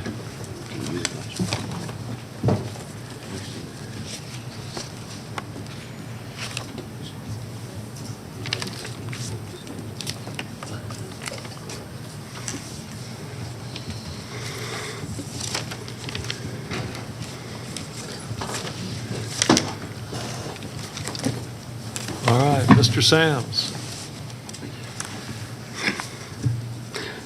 Good afternoon, Mr. Chairman. Again, for the record, my name is Garvis Sams. I'm with the law firm of Sams, Larkin and Huff here in the city of Marietta, and fortunate to represent Windsong communities in connection with this application for rezoning. I have with me a host of folks today. Number one is Henry Massey of Windsong, one of its principals. Darrell Cook with Watson Browning, who is our civil engineer. Abdul Amir with A&R Engineering, who did our preliminary and our full traffic impact study. Also, we have a resident within one of Windsong's communities I'd like to get to speak, and then a resident, a longtime resident, successful realtor in the area. But I realize my time is limited, so let me do what I can to get started. First of all, the property at issue shown on this revised site plan, this is a 37.3 acre tract of land. As you can see, it's located at the north western quadrant of the intersection of McDobbs Road and Ellis Road. The property is presently zoned R30. It's surrounded by a multiplicity of different zonings. You've got R15, you've got R30, you've got R20, you've got a conservation subdivision, and you've got a PUD, which is in the city of Kennesaw. Even though zoned R30, it's in an area that is denominated under the county's future land use map. This is an unincorporated Cobb County, which contemplates densities ranging from 1 to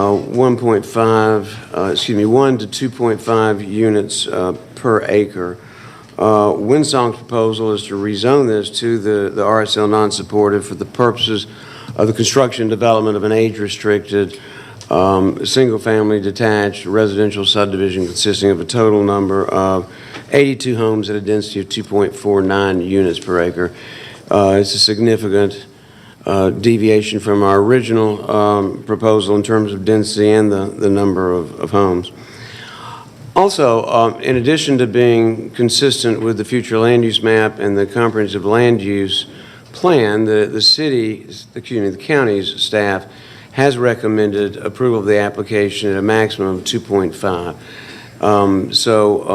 We were aware of that, but we chose nevertheless to continue this because we felt like we were too far apart from where staff said we should be.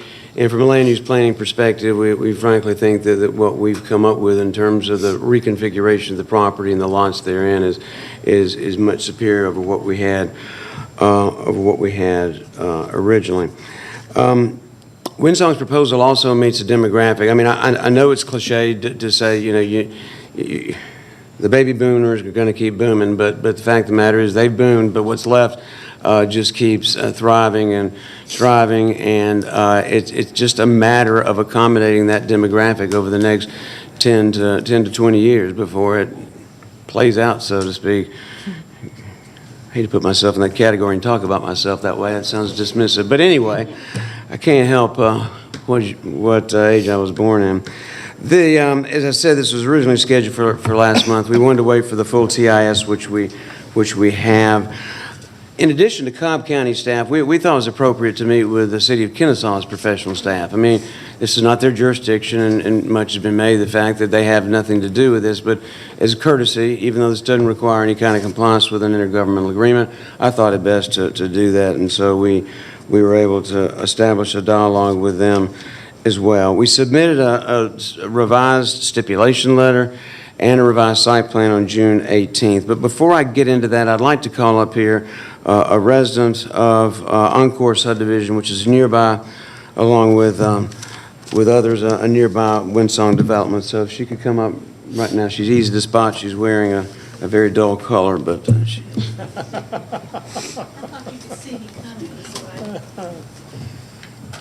Hi. Good afternoon. My name is Beth Jones, and I live in the Encore subdivision, which is off of Mac Dobbs. And I've been there for a year. We started building our house in 2019, and we finished in 2020. And we chose this subdivision and this home because, first of all, the subdivision is 55 plus. We have like-minded neighbors. Everybody has similar interest. Number two, the house has a superior layout in that it's one story. We chose to have a loft, but you don't have to. It also has doors that are 36 inches. We have a large shower, so as we plan to get older, as our attorney mentioned, I think we have to plan for these sort of things, and that's what me and my partner decided to do. We also have an amenity which we like, which is a clubhouse. We did not want a subdivision that had a pool and tennis courts, and that's one thing that Winsong offers is amenities, but it's appropriate for our age group. And so it's quiet and it's a good neighborhood to live in. And I know that a lot of people, talk about the traffic concerns, but that's one thing good. You have about 55 plus citizens is we don't drive fast. We obey the signals, we obey the traffic requirements. And we don't go out early, we don't come home late. So we're not going to be in that 8 to 5 time when you've got traffic, so I think that's a benefit. Again, it's just a great subdivision to be in. It's a good neighborhood, and I'm proud that we're in a Winsong subdivision and that we get to enjoy a nice place to live in our older age. Thank you.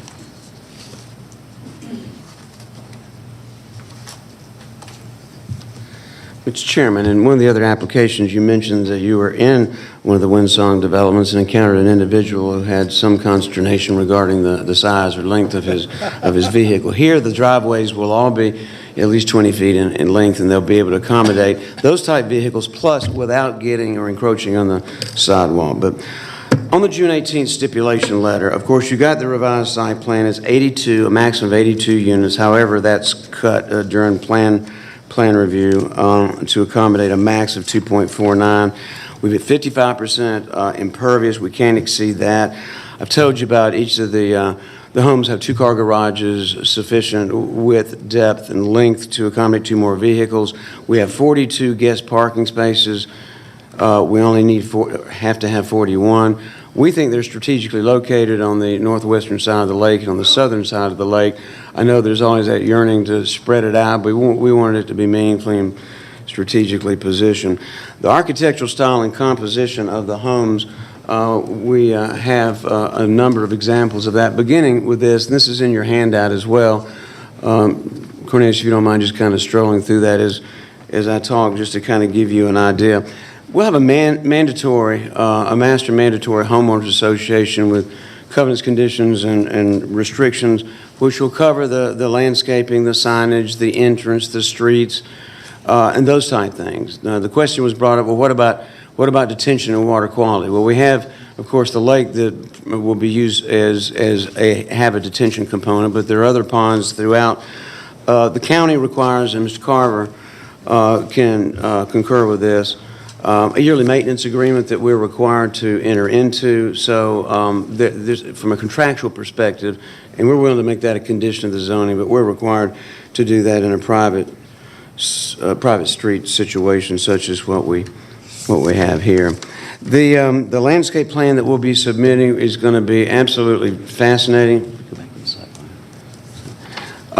Because we've doubled the exterior buffers. At 10, we went to 20. We're agreeable to that being planted and maintained, but we will need, in some instances, because of topo and contour, to be able to get into that during construction. There'll be around the detention and the perimeter of the property, cryptomeria, borovitae, a various selection of things. And also, Mr. Chairman, I know you're familiar with the other Winsong subdivision. So to the extent we're able to incorporate berms and fencing, particularly focused along our primary interest on McDobbs, or entrance on McDobbs at that northwest quadrant, I think you'll see some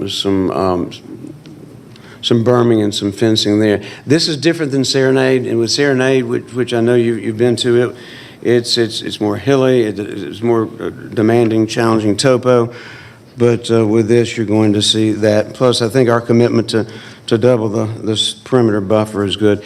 You'll see there's another point of ingress and egress. That's an emergency Knox box located point of ingress and egress for emergency vehicles, fire, safety, etc. We've agreed to all of Mr. Carver's comments, and they are legion. So I won't go through those, and that's not a criticism. That's just he's a very exacting manager of his department. So we're agreeable to all those. All of the traffic recommendations from the Department of Transportation, which incorporated some of our study as well. And to wrap up in the next 15 seconds, which I don't have but would like to have, we just simply ask that you follow your staff's recommendation on this, and that you, as the Planning Commission, recommend to the Board of Commissioners that it be approved, subject to, of course, staff's recommendations and comments. Thank you, Mr. Chairman. Thank you very much. For the opposition?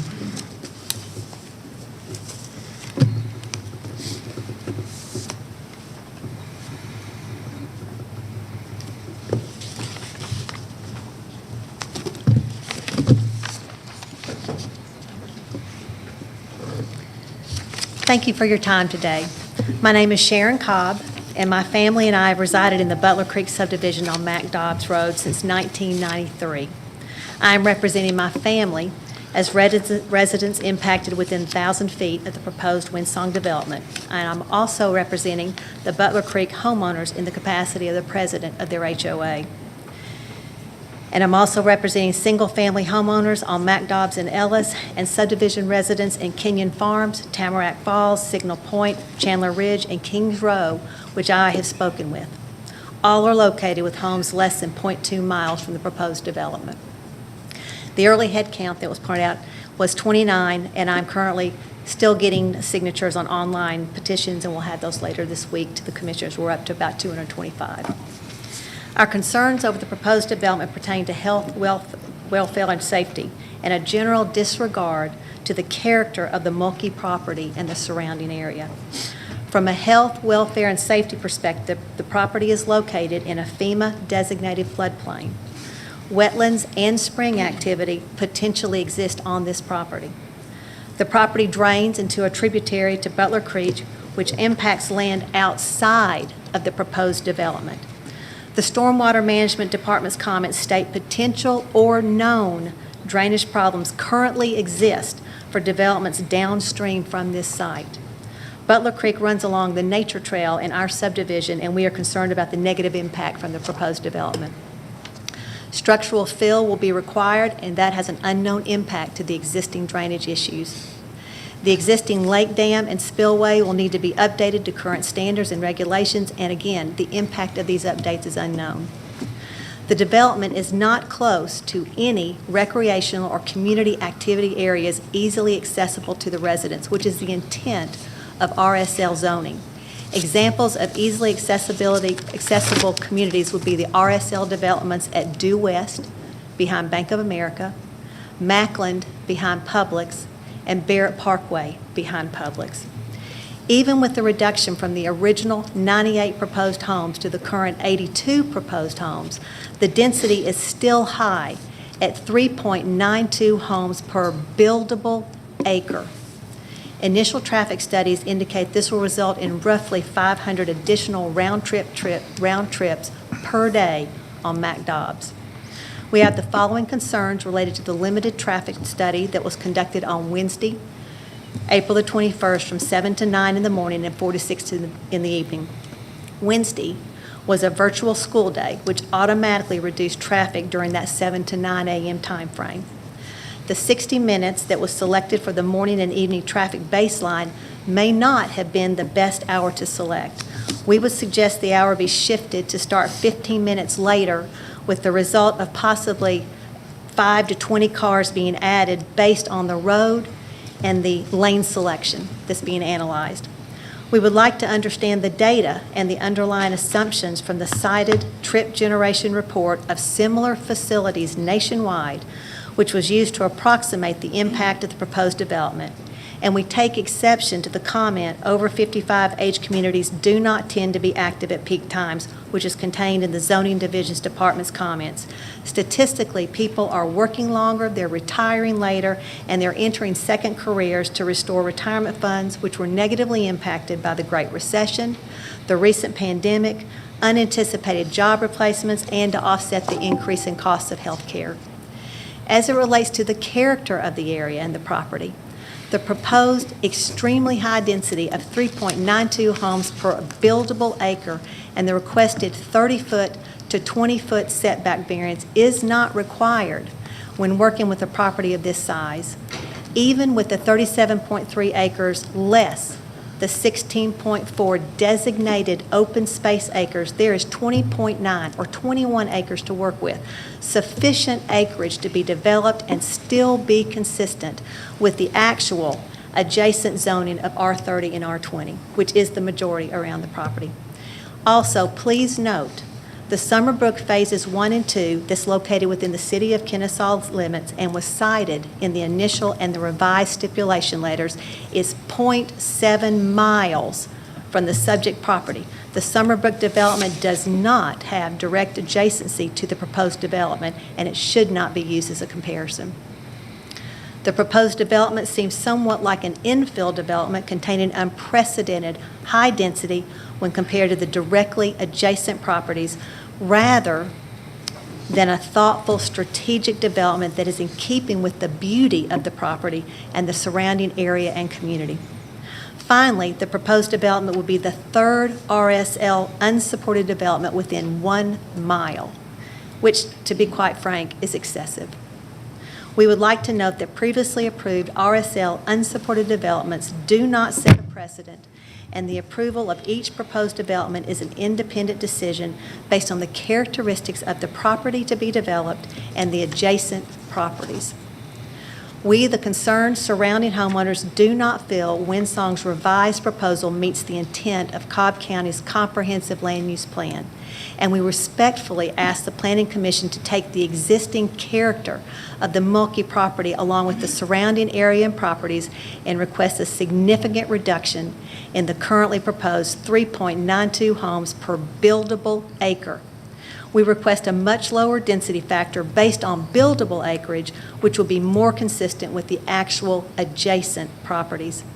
A significantly lower density in keeping with the adjacent properties will preserve the natural areas and resources on the property, and this includes preservation of unique or sensitive natural resources such as groundwater, floodplains, wetlands, streams, steep slopes, woodlands, and wildlife habitat, many of which are on the Mulkey property. A significant lower density would permit homes and structures to be built on less environmentally sensitive soils, which will reduce the amount of infrastructure needed and would also reduce erosion and sedimentation by minimizing land disturbance and removal of vegetation. And the percentage of impervious surfaces would be decreased by a reduced density, and the land and water sources will be protected by limiting land disturbance. We would suggest keeping the existing R30 or potentially rezoning to R20. However, we would also possibly suggest considering an open space community or OSC overlay zoning. OSC zoning encourages the preservation of natural resources and open spaces of a property, and Windsong has already designated 16.4 acres or 44% of the Mulkey property as open space in their revised stipulation letter. If an OSC zone was pursued, we would request the OSC zoning overlay the current R30 zoning to come up with a more reasonable density per buildable acre. Thank you for your time today and your consideration in requesting Windsong hold over their request of their existing proposal of 3.92 acres per buildable acre, homes to buildable acre, to a lower, more consistent density that's in keeping with the character of the property and the adjacent properties. Okay. Thank you. Is there anyone else for the opposition?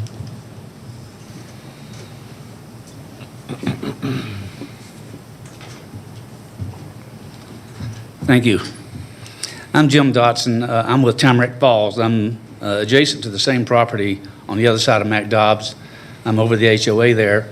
And I guess my conditional request would be, if we don't have a reduction in those buildable sites, could we ask the board to consider asking for a second entrance that would be off of Ellis Road? Because if we dump all this traffic onto McDobbs, it's just going to be a nightmare. If we could take some of this and send it off on Ellis, it would shoot down to Pine Mountain and back into town that way and save us from having that issue. So that's my addition to that, and I appreciate your consideration. Thank you. Anyone else for the opposition? Two. I didn't get sworn in, but I do have a concern. Okay. We have these folks been sworn? Nobody else has been sworn in yet? Can we swear in two more people? And I can swear them in. You can swear in. okay. Come on up then. Give us just a second till the other gentleman gets sworn in. Let me go ahead and ask my fellow commissioners if we can get 2 additional minutes, if that would be okay with everybody. Okay, so by consent, so we have 3 minutes and 48 seconds. Go ahead. My name is Lee Foster. I live directly adjacent to the property. I live on over 2 acres. My neighbor has 2.5. My other neighbor has 8. Most of the residents up and down Ellis Road have multiple acre lots, and it seems inconsistent to put something of this density right against our properties. Plus, you can't really tell it from these pictures, but there's a lot of topo from McDobbs down to the bottom of the hill. I mean, it's pretty steep. There's a lot of water runoff from both directions. I live at the bottom of the hill, and we know where all the water goes. It comes to me. And I'm concerned about that. I'm concerned about taking that beautiful piece of land and mass grading it and putting that many homes on it. I have no doubt that it is going to be developed, given its location and its beauty. I would like to see a much less dense development. And if I'd known it was for sale, maybe I'd bought it myself, but I didn't know. And it goes against my grain to stand here and interfere with the sale of somebody's private property, but it's the only shot I have, given our laws. And I am concerned about the traffic. I think an entrance on Ellis would be dangerous. I think the entrance where it's proposed near the intersection of McDobbs and Ellis is dangerous. There's a lot of limited sight distance there. There's already been one death in May, almost right at the corner of that property on McDobbs. Okay. There's been a death in my front yard on Ellis Road. I prefer, if we can, to mitigate those kinds of problems. Okay, thank you. Thank you. I'll probably have some questions, but thank you. All right, so the time's been exhausted. Mr. Sams, you got another 2 minutes and 20 seconds.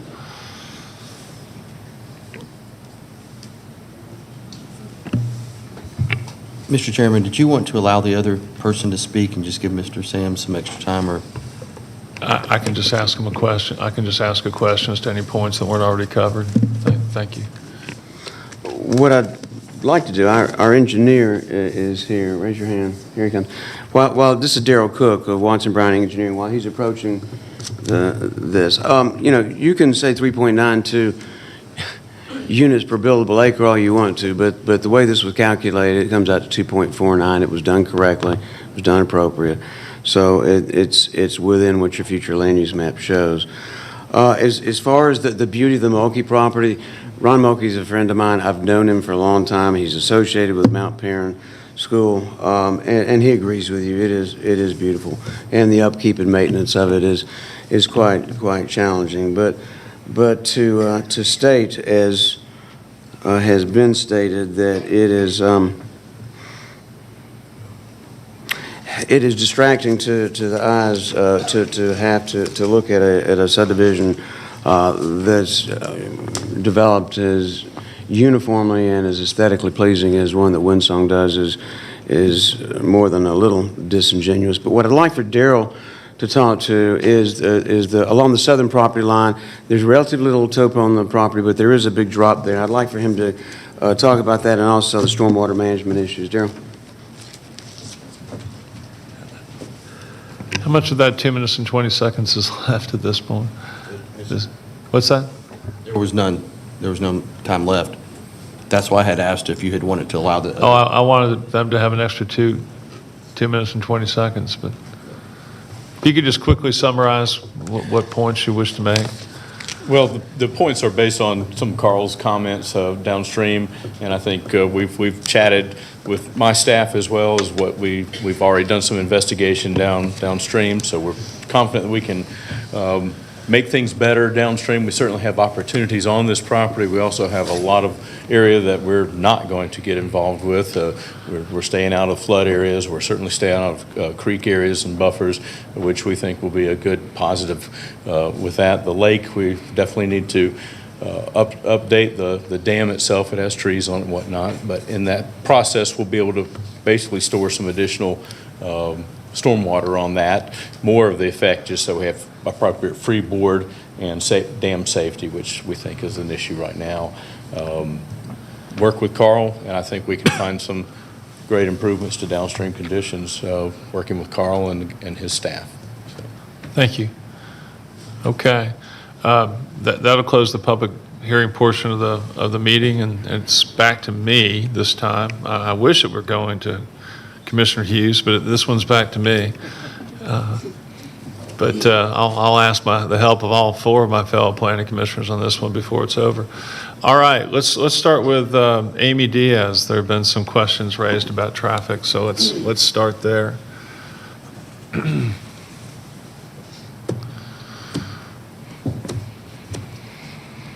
Amy Diaz, DRT. All right, let's start with there's been a question raised as to whether there should be an entrance on Ellis Road. And let me tell you, in a letter to me, sent to me within the last 2 weeks. Mr. Sams indicated that the traffic counts, what they were every day on Mac Dobbs, and I'm thinking that was like in the thousands, many thousands, but Ellis Road, far fewer cars. And so a question was raised as to whether or not it was appropriate, and we've already heard conflicting answers from the opposition as to whether it's appropriate to have any entrance on Ellis Road. Was that even considered on this project? Do you know? It was not discussed with our traffic operations department. I will say, as I've said before, generally DOT is in favor of more connections rather than fewer.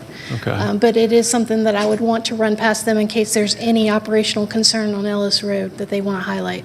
All right. But yet, when I drove Ellis Road, it's a roller coaster. I mean, it's a steep downhill as you move more than, I'm going to say, 200 feet past Mac Dobbs Road. You start going downhill fast. That's my experience on that road. I imagine a lot of cars are going pretty quick by the back corner of that property as you're at the base of two hills.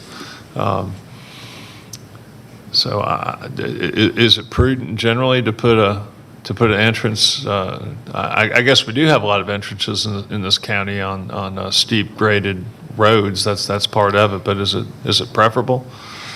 So there are requirements for how steep entrance can be. Certainly, the flatter you can get it, the better it is, especially when you're talking about elderly drivers that may have limited range of motion. So in this case, we would have to look at, do they have sufficient sight distance based on that vertical curve that you're mentioning? And grade does figure into that. It sometimes increases if it's a downgrade, it would increase the amount of sight distance required because of that speed and traffic and the difficulty that people on the roadway have in stopping. Right. So depending on topo, there's at least a possibility of having an entrance on Ellis. That's something that might be considered. It's certainly something we're willing to consider. All right. Tell us how busy the traffic is on Mac Dobbs. I didn't bring the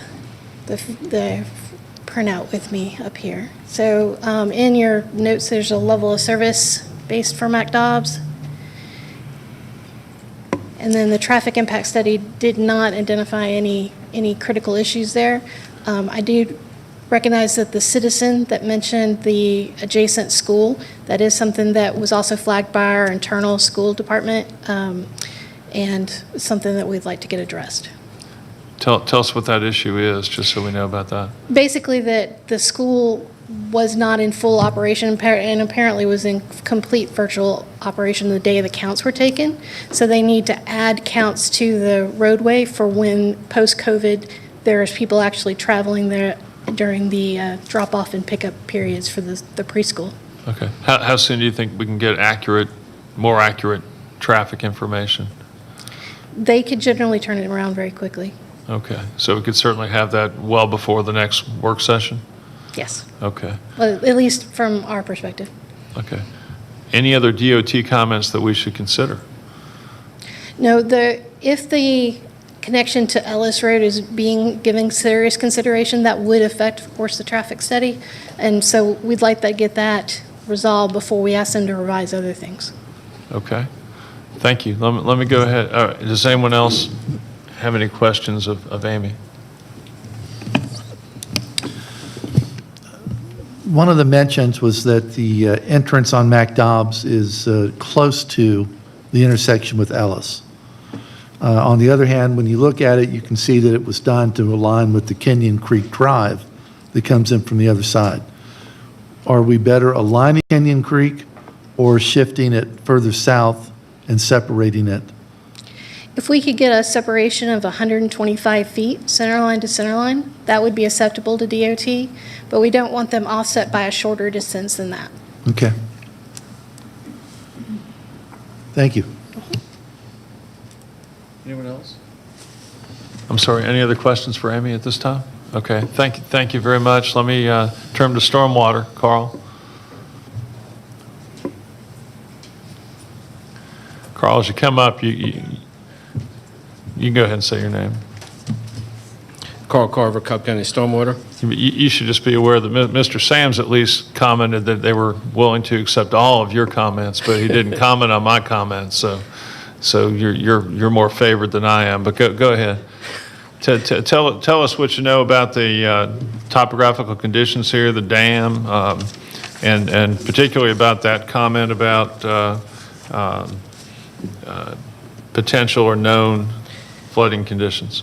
Well, anytime we have floodplain that is downstream, that's one of our standard comments, is to evaluate that. In this particular piece of property, there's an existing lake, and so establishing the pre-development flows from this property, they'll have to establish a base flow for the existing lake to account for the attenuation of that existing pond. We would be concerned about, increasing on the floodplain and the adjacent properties downstream. There's a large culvert under Ellis, which we would want evaluated to make sure that there's no increase on the headwater for that culvert under Ellis Road. The topography is steep, so, erosion control plans will have to be prepared in accordance with steep erosion control sites. And he was correct in that the ponds will be privately owned and have to be maintained by the HOA, and we do require a maintenance agreement for that.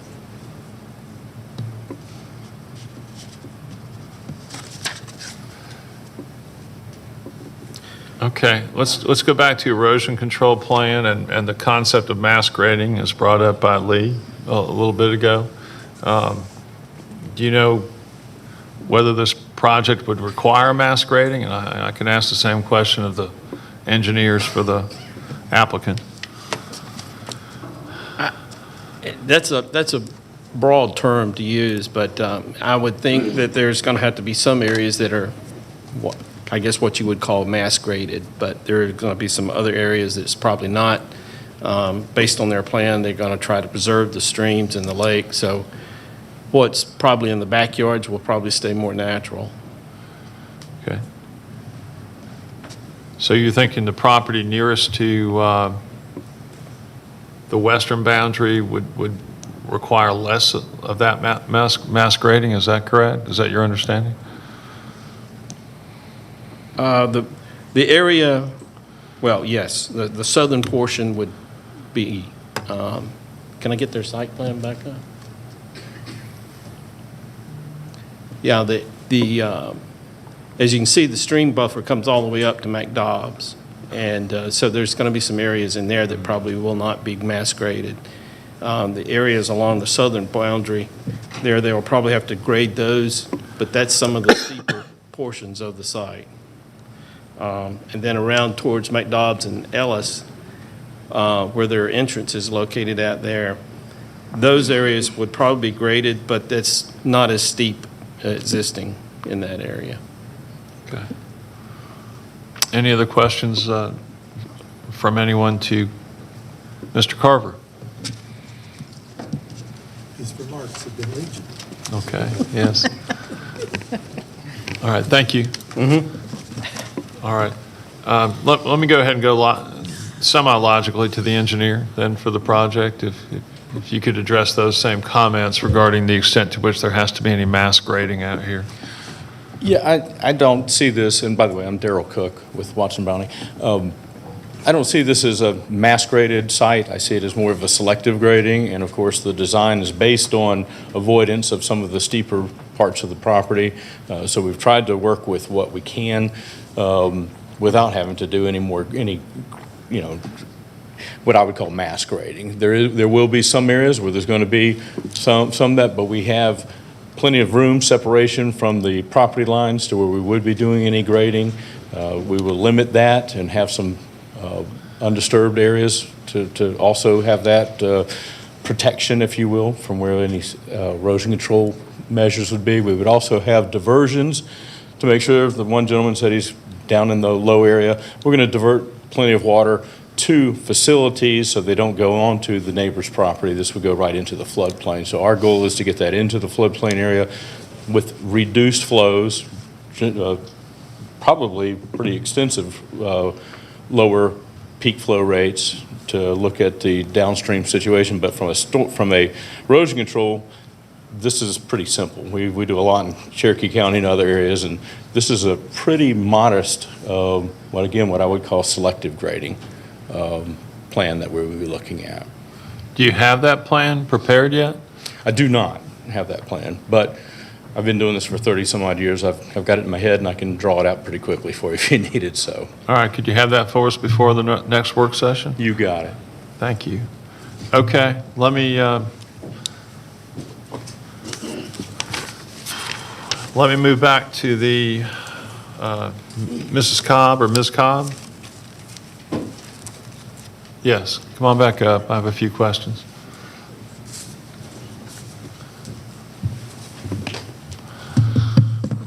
Is it your understanding that you and most of the others are just absolutely opposed to the concept of RSL, or is the interest in having a consistent exterior appearance to this project relative to the community? A little of both. One, as I mentioned, this will be the third RSL within 1 mile. There's one at the intersection of Stylesboro and McDobbs. There's also one at Stylesboro across from Paul Samuel. And so to have a third one with almost twice as many homes is just excessive for a 1 mile area. On the flip side, I agree, this land is going to be developed. And as one person said, we're not opposing, so to speak, the development because we know it's going to happen. What we're really fundamentally opposing is the high density. And even though we can talk about total acreage at 2.49 less the 4.4 floodplain, or we can talk truly buildable acres, the high density is unprecedented for the actual adjacent properties. Okay, thank you. Thank you very much. I'm sorry, did anyone else have any questions of her? Okay. Does anyone else have any questions of any staff or any other person? I just want the gentleman, can you come up? Yes.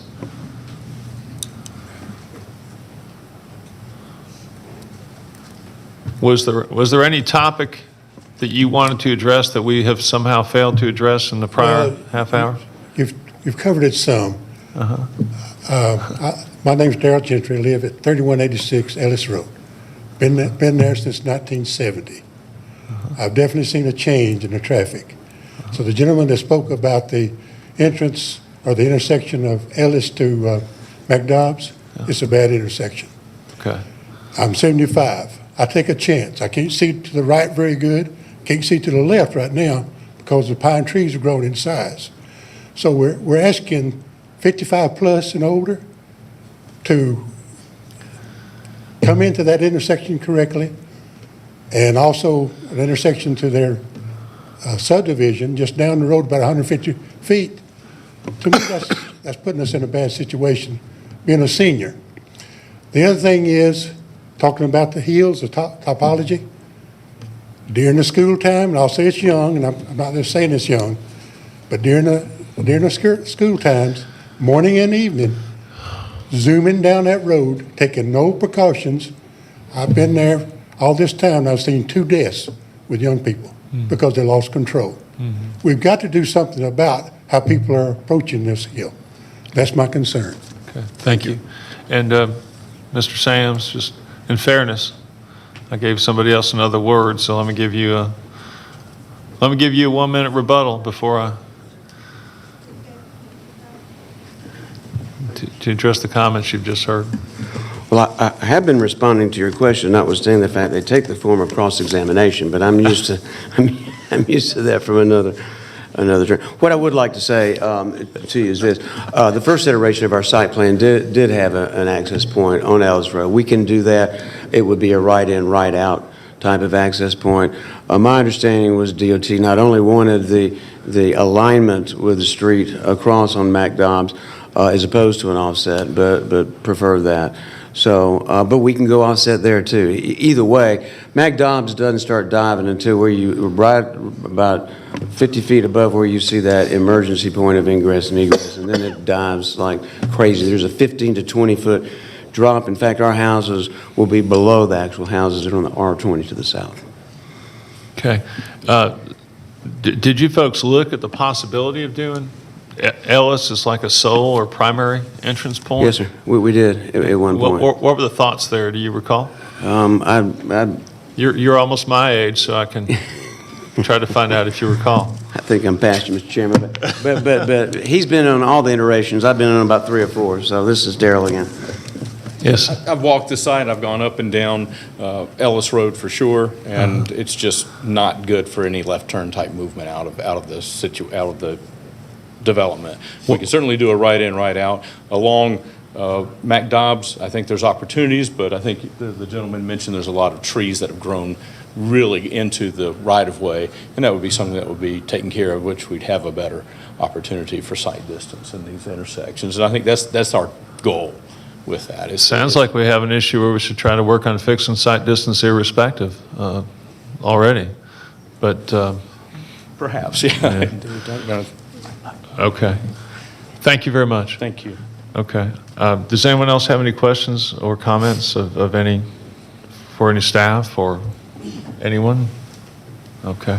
My motion at this time then is going to be that, try as I might, I actually sat and crafted some proposed additional stipulations yesterday, but in light of the fact that we're waiting for a revised traffic study, in light of the fact that we're still considering the safest way to get people in and out of a project, irrespective of what kind of project gets built there. And in light of some of the other comments that have come to light today and a need for me to do more work, my motion is going to be that we continue this or hold this matter till next month. I'll second. Thank you. Okay, we have a second. Is there any discussion at this point? All right, call the question. All right, so this matter will be held by a 5-0 vote to the August calendar. Thank you to everyone. Next, John. Rezoning case Z39 of 2021, Chuck Owuzu, request for rezoning from R30 to R15 for a single-family residential subdivision in land lots 276 and 277 of the 19th District. The property is located on the west side of Friendship Church Road and on the south side of Friendship Church Lane. The applicant is present. Is there anyone here opposed to rezoning case Z39? Please raise your hands.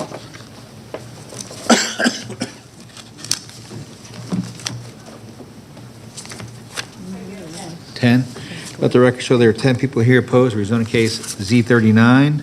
Please come forward to be sworn in if you want to make any comments to the board.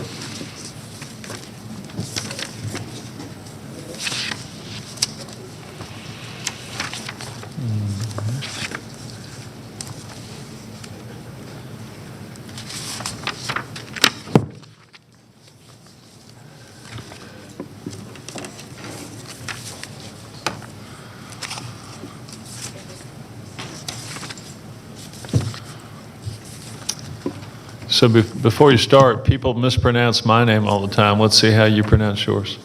Owuzo. Oh. Owuzo. Owuzo? Yes, sir, that was right. Okay, I'm going to spell it phonetically. Look forward to hearing from you. Go ahead.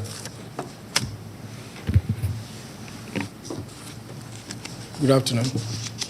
Yeah, my name is Chuck Owuzo, and I'm the developer and the owner of the said property. The application is to rezone this property from the current zoning of R30. I had intended to have it rezoned to R15, but after meetings with the district commissioner, and I spoke with you, sir, Fred, and John Peterson, over the concerns of the neighbors. So I agreed to change the application to R20. It's my desire to live peaceably because I'm going to live in the subdivision with my neighbors. So that is what we have right now. Right now we are planning to have about 9 houses. It was originally planned to have 14 houses, but after the meeting, we struck it down to 9 houses. That was a very painful sacrifice. We did that in order to accommodate the interests of the neighbors as well. And I believe they have some other concerns. I spoke with the various departments concerning the first review. We have some comments from the various departments. My engineer took that into consideration. He's working on them, and some of them have been addressed in the plan that was revised and sent over. That's all I have for now, sir. That's all you have for now? Yes, sir. Okay, I'll have some questions for you, but thank you. Is there anyone else who would like to speak in support of the applicant or the application? Okay. You can have a seat, sir, and thank you for your brevity, and you can have a seat. Thank you. And then we'll go ahead and hear from the opponents. Or, go ahead.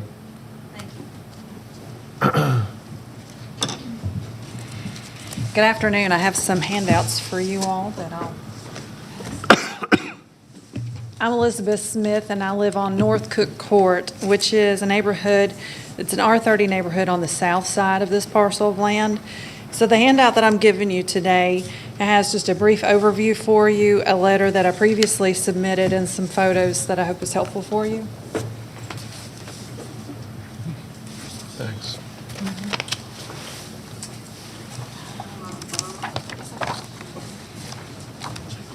Okay, thank you. There's several folks from my neighborhood that you all saw stand, and if you guys could stand again for us, from some of the surrounding neighborhoods. North Cook Court, from Dyer Farm, and Stratford Crossing. Thank you, guys.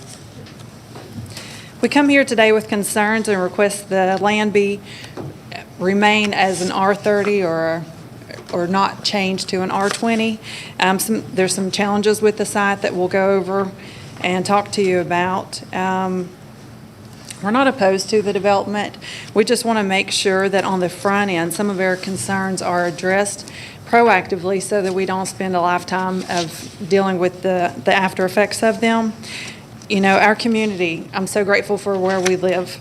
And our community is known for having homes that are spacious, spread out. You know, I look out the window and I have privacy around me, and we just don't want that to be lost with this land.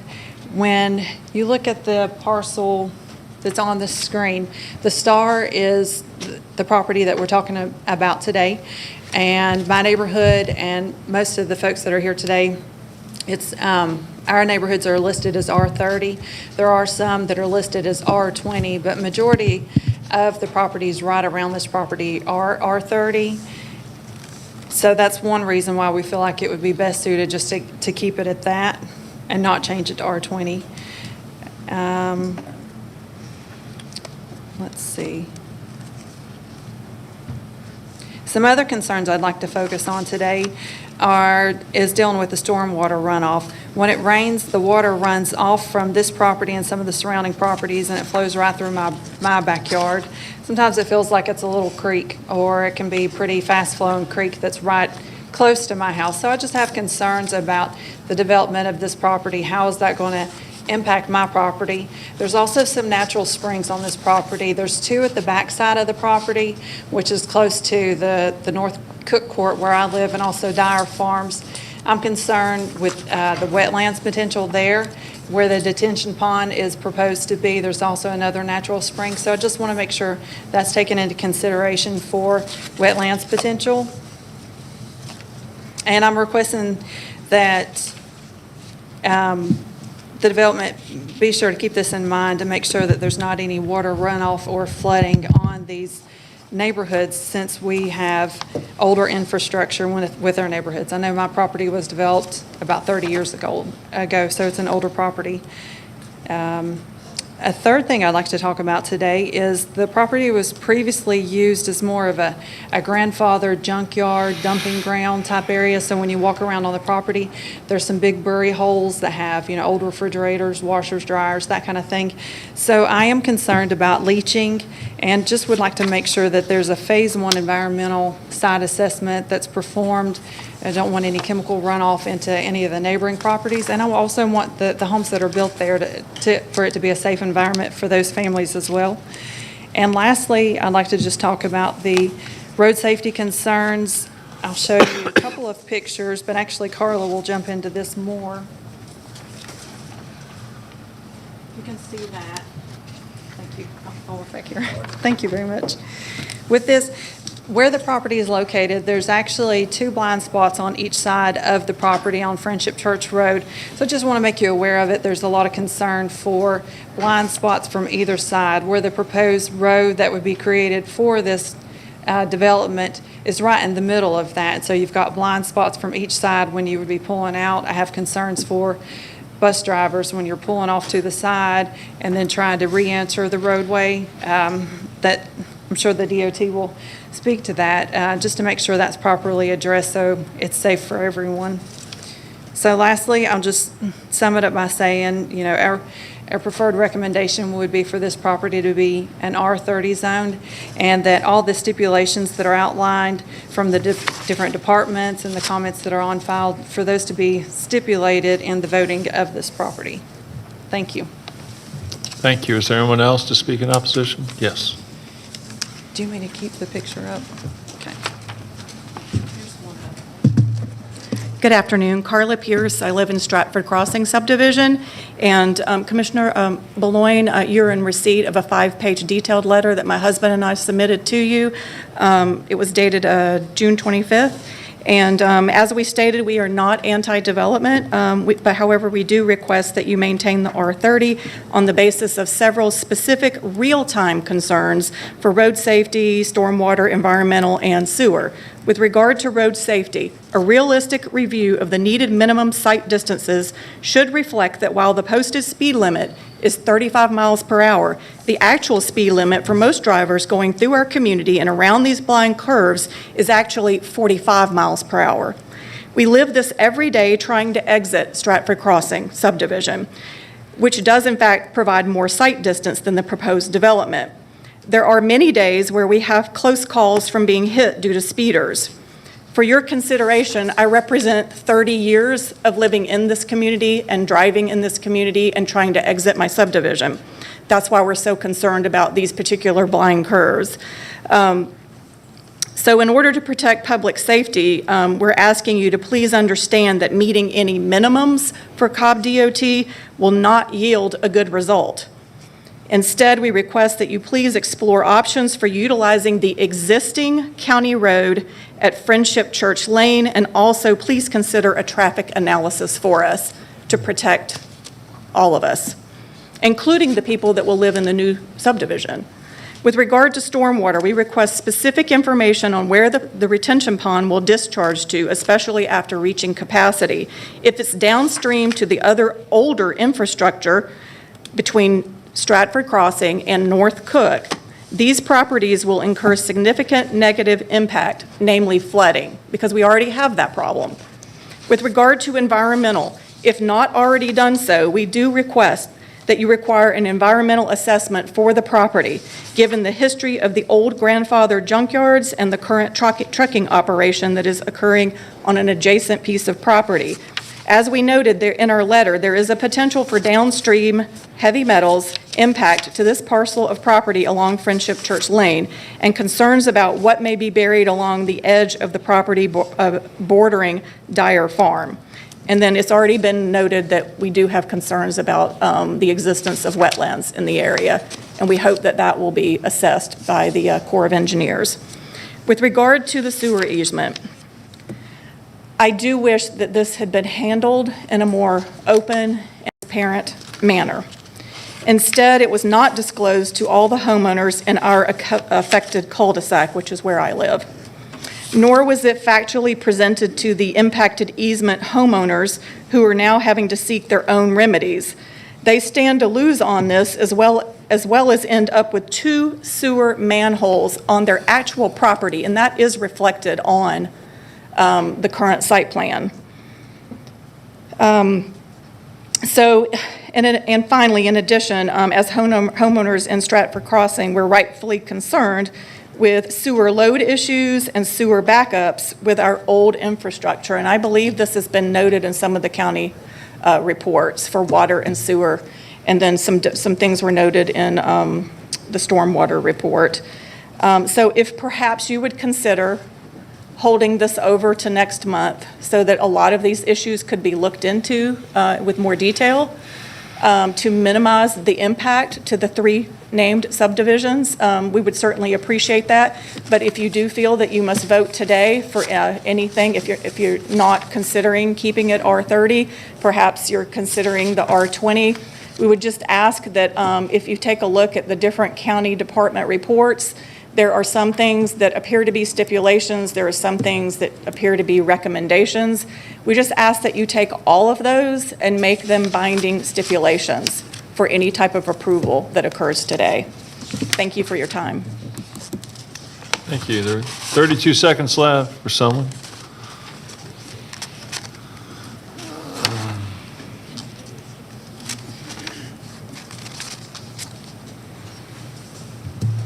My name's Delph Murphy. I live at 1350 Friendship Church Road, which is right there just before you come out of that curve there. There have been at least 7 times my mailbox has been taken out by people coming in that curve too fast. I've talked to DOT, I've talked to Cobb County Police. Nobody will do anything but put up some signage saying 25 miles an hour. And when I registered on my car, it don't show up. It show up as 35, just like it does all the way up and down the road.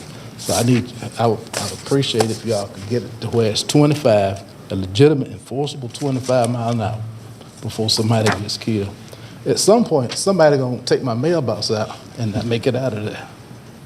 And with you guys being responsible for public safety, I would think you would consider that very seriously. Be proactive instead of reactive. And once you put this additional density out there, it's going to get even worse because I don't see any plans for any acceleration lanes or deceleration lanes. So, coming out of that curve and you got somebody coming in that quiet, because sometimes at night, I be working in the wee hours of my office, and I hear it seem like the car coming in there on 2 wheels, tires squealing, squalling, all kind of ways. So I know they're going more than 50 miles an hour. Sometimes they be going to my mailbox, I have to back up because some fool coming out through that too fast. So it's going to be somebody get killed. I understand there are safety concerns. I'll address those. Thank you very much, sir. One other thing. Yes, sir. I wish the plan could be amended to put the 2 houses that are in that curve on, give them sewer taps. When the one on the other side was done, we made the mistake of not asking for it to be done then. So I'm not going to make the mistake this time. I'm going to ask for it to be done now. Whether it goes through or not, I don't know, but I'm asking for it now. I'm giving you an opportunity to thank you. address that. Thank you very much. Okay, we ran a little over. The gentleman didn't use his original time. We don't have to go back. If you add all his time up, he probably has another 10 minutes. Yeah. Mr. Owuzo, would you like to say anything else? You have some additional time, and in fairness, I have to give you a couple minutes here. Thank you, sir. I just want to perhaps help some of the arguments put forward.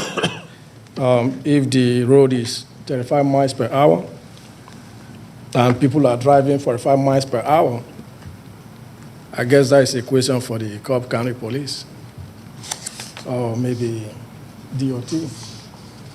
So I don't see how that affects us. In terms of the site distance, the site meets DOT requirements. That has been addressed with site distance. So when vehicles are coming in and out, I think it will be safe for people coming in, except the person is under the influence. And also, besides that, this property has 150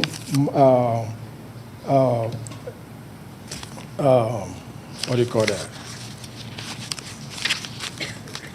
Not miles now. Okay, we have 150 knot meters. Somebody help me here. Deceleration lane, yes. So we have a long distance for descent lane. So if people are coming in, they have an opportunity to backtrack, slide in, and slowing down. Also, when you're accelerating, we also have that opportunity. And also, we're talking about 9 houses. We have 9 houses. It was struck down from about 14 to 9.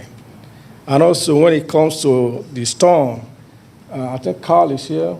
I met him So I spoke with Carl, who handles the storm for the county, and he recommended that we're going to have an expanded storm detention pond. And that also has been addressed, is being addressed right now. So that should be able to take care of that. When it comes to the sewer, I made an attempt to talk to a lot of neighbors, left messages, nobody responded. Now, thank God somebody responded, and we have a sewer easement.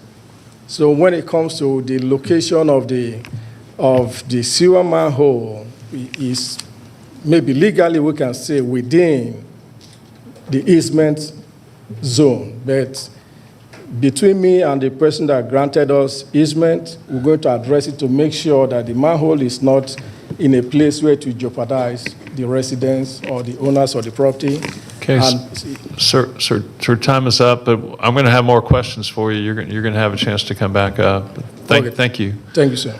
Okay, that closes the public portion of our hearing. Let me move on to comments and questions from the commissioners, and I'll begin since this is again in District 1. Let me first start with John Peterson. A point has been raised regarding potential environmental problems. This isn't something we encounter often in rezoning cases. Can you comment on what, if any, Phase 1 or Phase 2 is required by the county as a condition to pulling permits in circumstances such as this? Well, this is the first I've heard of any kind of problems like that, but the board can definitely stipulate that there be a Phase 1 done prior to any building permits being issued. Okay. Thank you. All right, let me go next to Amy Diaz. She's going to be so tired of talking to me. And I think from time to time about becoming I've got a pole saw. I think about becoming a pole saw vigilante when I see some of these trees sticking out in the road around curves and such, and they've got that situation down there. It's my understanding, and I'll talk to the applicant in a second, but it's my understanding that one thing he's considering is the possibility, at least, of entering on Friendship Church Road. Assuming that's a possibility here, can you comment on the relative safety of using Friendship Church Lane rather than Friendship Church Road as the point of access for a development here? I believe because of the curve on Friendship Church Road, that Friendship Church Lane would probably be a safer access point. Yeah. We were actually waiting to see if we would get a revised site plan that accessed from that side, because we know that had been an issue that had been raised. So as far as the required site distance on Friendship Church Road, we do have a comment in our staff comments that you have in the report that they would have to meet the minimum site distance for that roadway. Okay, so my observation was, as I pulled my car back out of Friendship Church Lane, that there was good sight distance in both directions. It's kind of nice to have that two roads diverging thing where you have the whole thing laid out right in front of you and you can see clearly in both directions when you're exiting. Would there be any problems created by using Friendship Church Lane instead of road? Any negatives to that? I don't believe so, because this is a relatively small development. I believe that Friendship Church Lane is in sufficient repair to take the extra traffic. I would want to circle back with our construction group if it was confirmed they were going to come in on the lane, just to double check that. Okay. Any other traffic issues you wish to bring up? No, I know that it got mentioned about the deceleration lane, and that is something that also is in the comments, and we would expect, at least if it was on Friendship Church Road. Off Friendship Church Lane, since that is a much lower volume roadway, doesn't really go anywhere, we probably would not require a deceleration lane. Okay. Thank you. All right, let me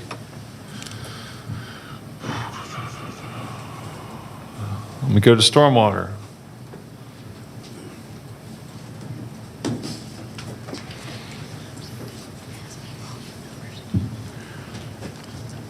Carl Carver, Cobb County Stormwater. Okay, Carl, what particular problems, if any, exist out here on this piece of property? Well, is concerns about the wetlands and that spring activity that they mentioned. Of course, when they come in for plan review, that'll have to be identified on their survey if that's the locations of those. The other thing is, immediately downstream from where they had proposed a detention pond, there is an easement. But further downstream, there is no drainage easements. So one of the stipulations that I had was to increase the amount of detention so that, say, a 10-year storm would have to release at a 2-year rate.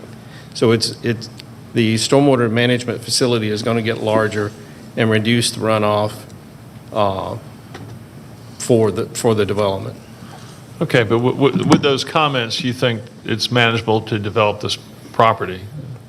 Correct. Yes. Okay. Anything else you need to make us all aware of at this time? They kept mentioning the streams and spring heads and wetlands. And again, I bring that up, that will have to be identified, and we'll ask for that at the time of plan review to see where it's at, and if they're impacting those, they'll have to deal with that. Okay. Does anyone else have any questions for stormwater? Mr. Carver? Okay.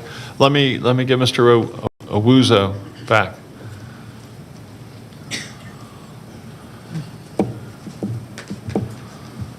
Okay. So it's my understanding that you have access to Friendship Church Lane as something you can use. Yeah, of course, sir. Yeah, actually, that was our preference.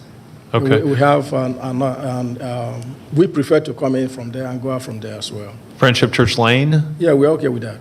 Okay, that would save you having to actually donate some property, I guess, to the county, among other things. But I think it would be a whole lot safer for, you say you want to live there, so for you and for all your neighbors, I think it would be a lot safer.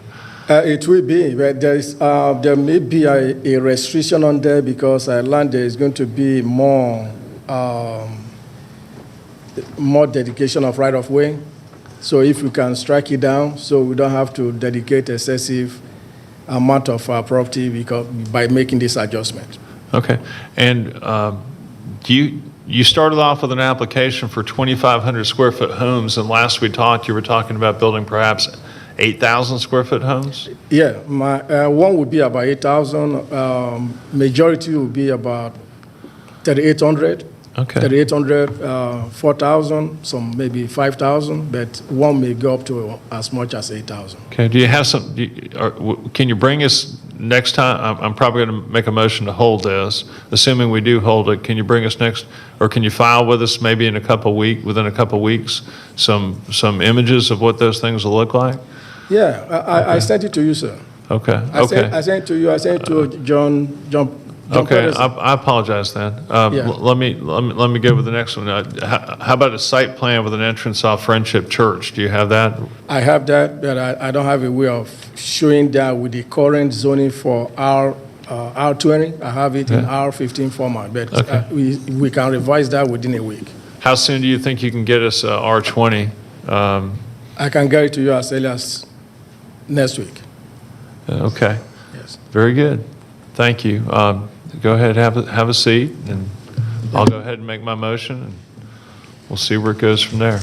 So my motion would be that we hold this case to the next calendar, and that we look forward to receipt of the amended plan and any other supporting information. But that would be my motion to hold this to next month. We have a second. I'll call the question. Okay, that carries by a vote of 5-0.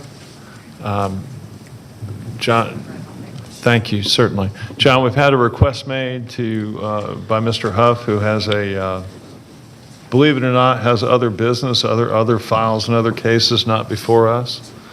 Could I ask the consideration of this group to going ahead and letting him address this out of order at this time? Okay.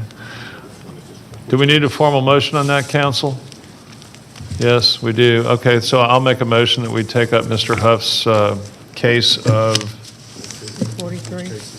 Z-43, that we take that up out of order at this time. Is there a second? Second. Okay, call the question. Okay, so that passes by a vote of 5-0. So, Mr. Huff, go ahead and present on your driveway and such. Yeah, hold on. All right. Rezoning case Z43, Del Lago Ventures Incorporated, request rezoning from NS and R30 to NRC for commercial and parcel access in land lots 41, 40, and 75 of the 20th District. The property is located on the east side of Dallas Ackworth Highway, south of Cobb Parkway. The applicant is present. Is there anyone here opposed to rezoning case Z43? Let the record show there's no one opposed. Good evening, or good afternoon, and it will soon be evening, which is where I've got cases in three cases. Cherokee County, I greatly appreciate y'all taking me out of order.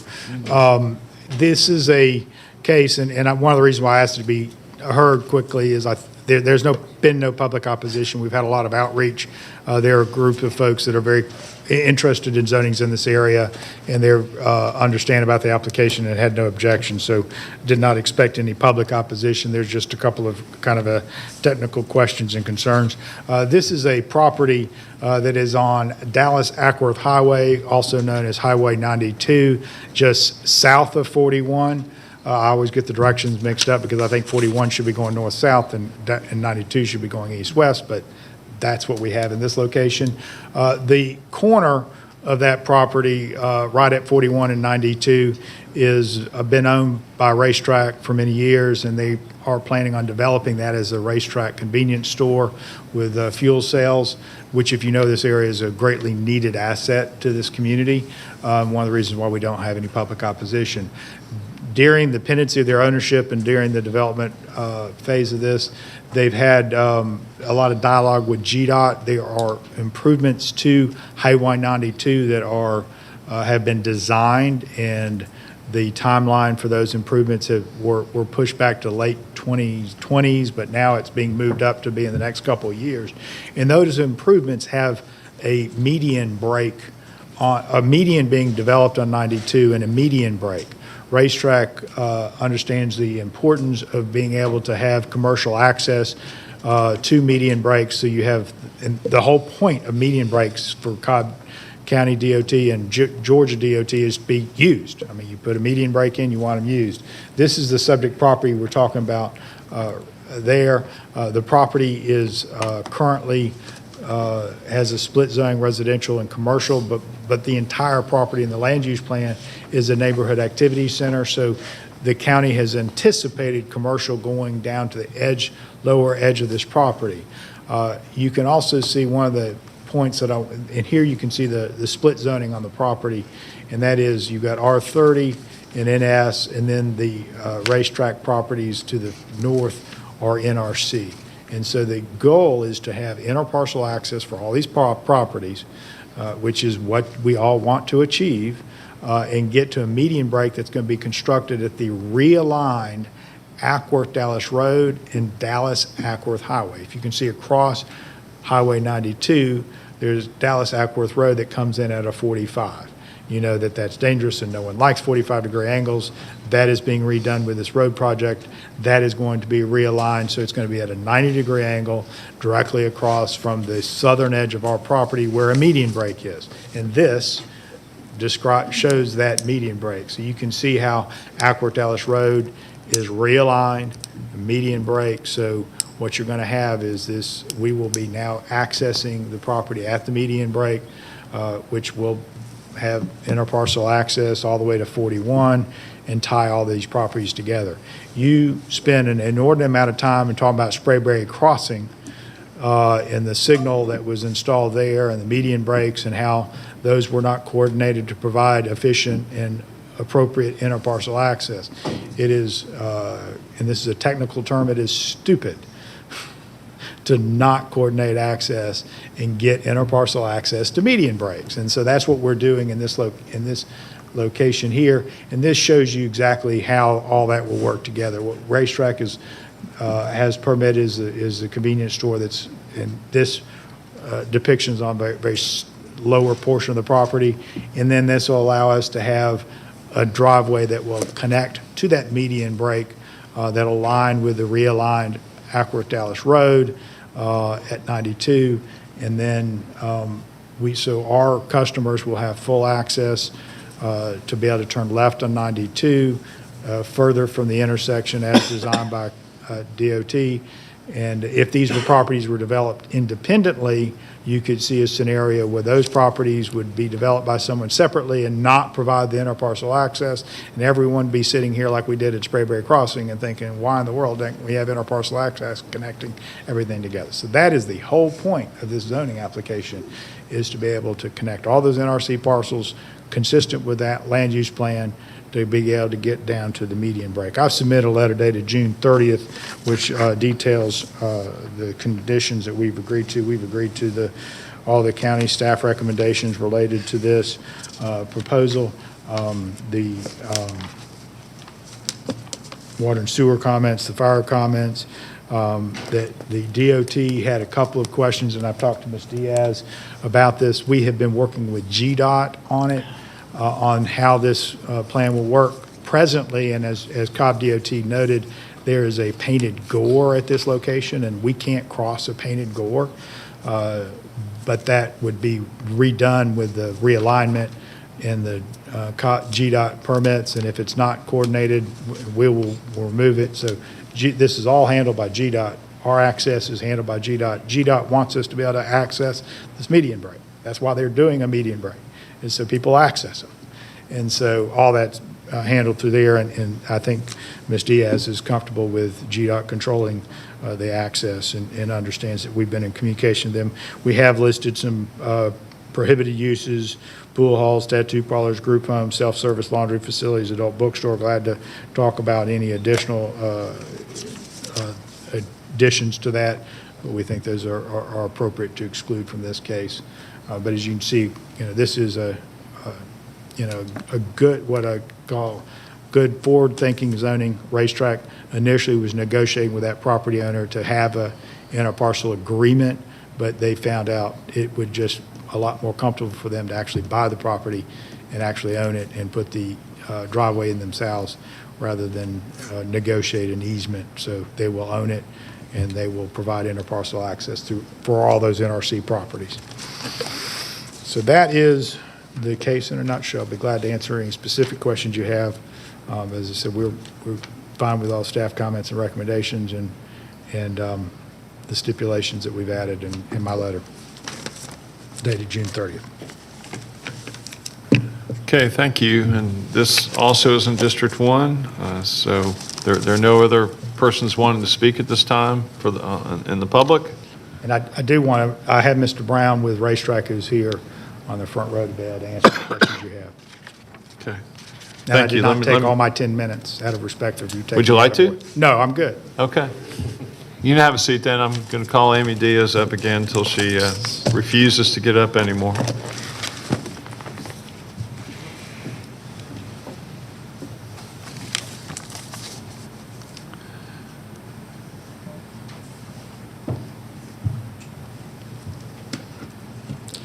Amy Diaz, DOT.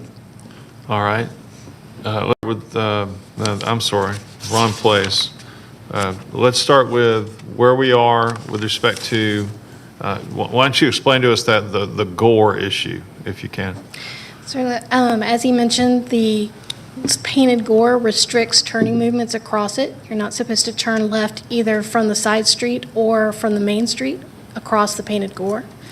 So right now, as that intersection is shown, the left turns would be illegal.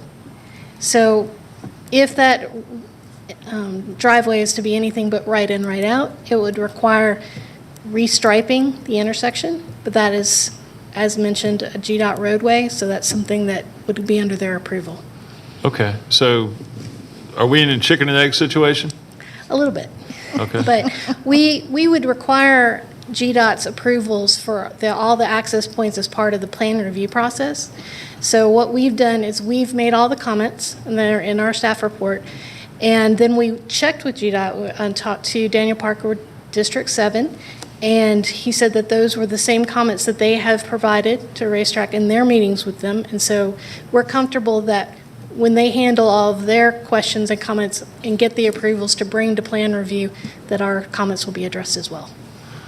All right, so when might we, first of all, is our taking action holding up GDOT in some way from going ahead and making its decision? No. Okay. All right. Let's see, what other traffic comments do we have on this one?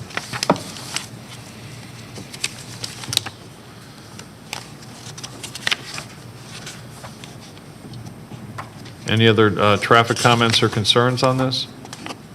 Not that isn't included in our comments. Okay. All your other concerns have already been articulated in the comments. Okay, let me go to, I'm sorry, does someone else have a question of her?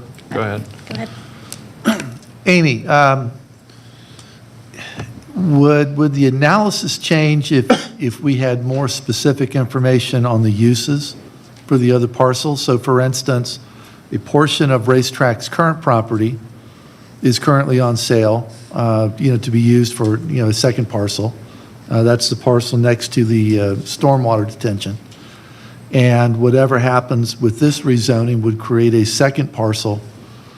So let's say that both of those became fast food restaurants with drive-throughs. Would that impact the analysis and the use of the left turns in and left turns out? Yes, so GDOT has, as mentioned, a project in that area, and they do traffic projections for the side streets. I don't have a copy of their traffic volumes, but if the proposed development was to change significantly from what they have projected there, then they would probably want to relook at that before they complete their project. Again, since it's a GDOT roadway, it's not under our control. It's too small a development to actually have a formal traffic impact study by code, but certainly looking specifically at the access point is something that GDOT's going to be paying a lot of attention to. Okay, thank you. Does anyone else have any questions of Amy? No? Okay. Thank you. Let me call on Tim Davidson.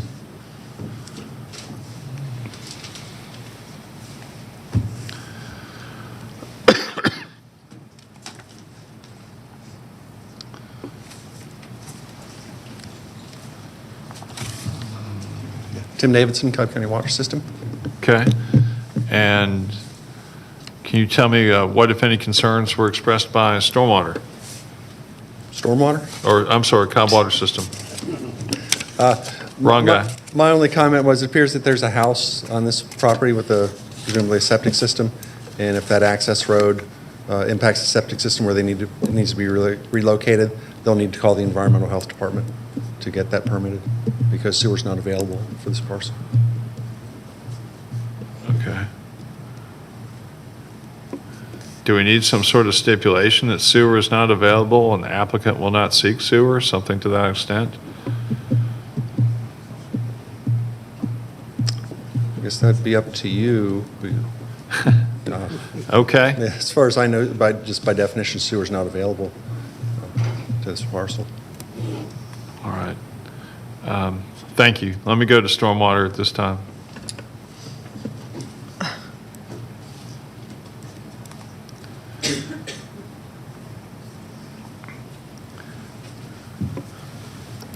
Carl Carver, Cobb County Stormwater. Are we on, okay, I've just pulled,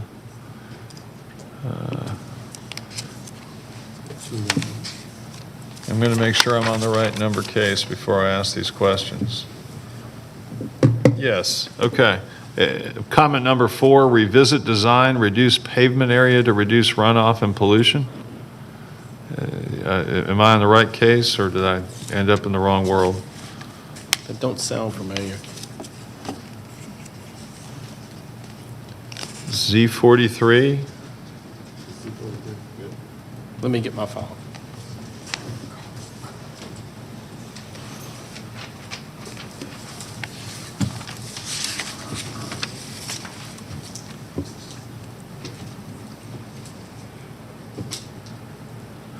Well, the current racetrack facility has a stormwater management pond, so when they come in for a additional land disturbance permit for this access road, they will either have to provide a separate stormwater management facility or enlarge the one that they've got, or prove that they have the capacity in that existing one.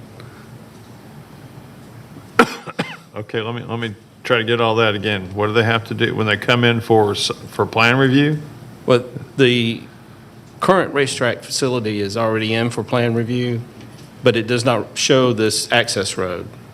And it's not mentioned in their current hydrology study for the racetrack. So they'll have to come in either for a revised land disturbance permit or a new one, or a different one. And at that time, they'll have to show all the storm drainage going to the existing detention pond that they have, or proving that they have the capacity for this additional impervious area. Okay, thank you. Does anyone else have any questions of Mr. Carver? All right, let me go back to the applicant.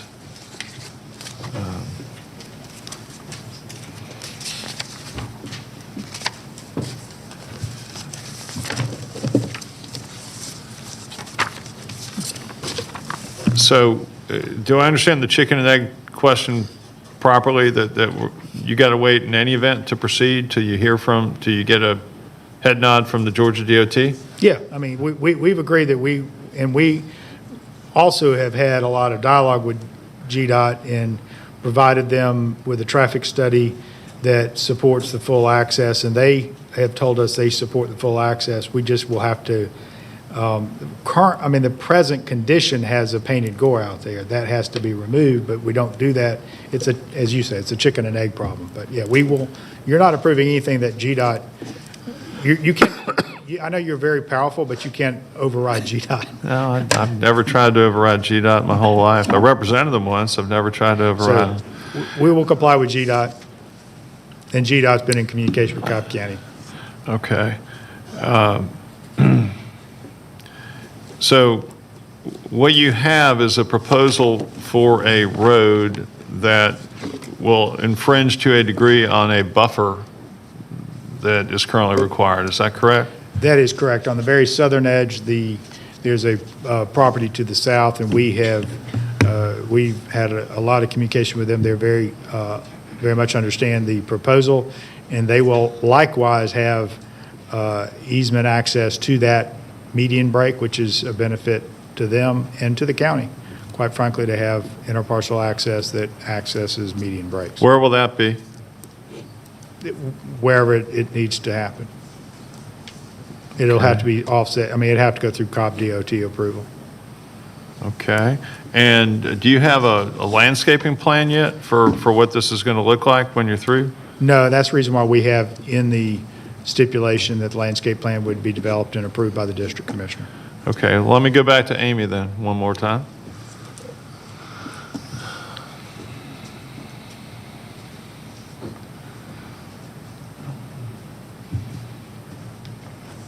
Yes, sir.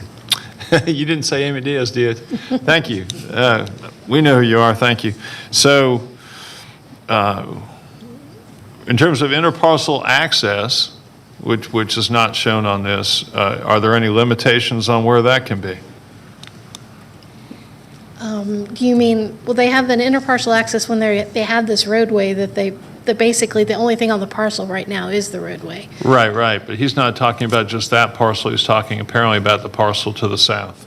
Apparently he's going to work something out for interparcel access with that property owner. Certainly, we'd have to review a site plan. It has to be a certain offset distance. Any access aisle has to be a certain offset distance from the state road. Generally? Generally, GDOT's requirement is 100 feet from the edge of traveled pavement, which is not quite the same as Cobb County's typical. Ours is 50 feet from the edge of right-of-way. So we defer to GDOT in these situations. Okay, thank you. Does anyone else have any questions or comments? Go ahead. Because Parks needs his exercise. So you mentioned you have a traffic study. A traffic study was completed. Did that include a prospective use for the property, for these two out parcels? It included general NRC uses, yes. Just, okay, so okay, thanks.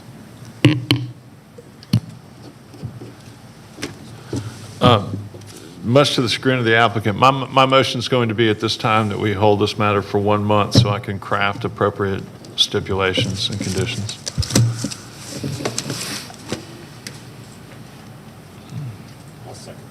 There's a second. Any discussion? Yes, as you work on those, I think it would be good to look at limiting the use or simply prohibiting future building development other than the road until such time it comes in for a second zoning hearing for a specific use. I think the road is fine. The road clearly benefits racetrack and makes it much more accessible for the public. But I think any future building development, an actual building and property use for the out parcels should come back in for a second zoning. Do any other commissioners have any other comments or discussion points?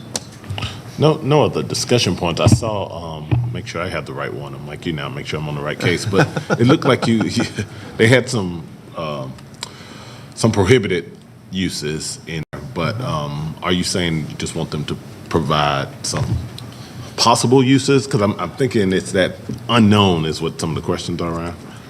It is the unknown, and I think the volume of traffic in that area is actually quite high, and I think we need to be very careful about the uses that are there.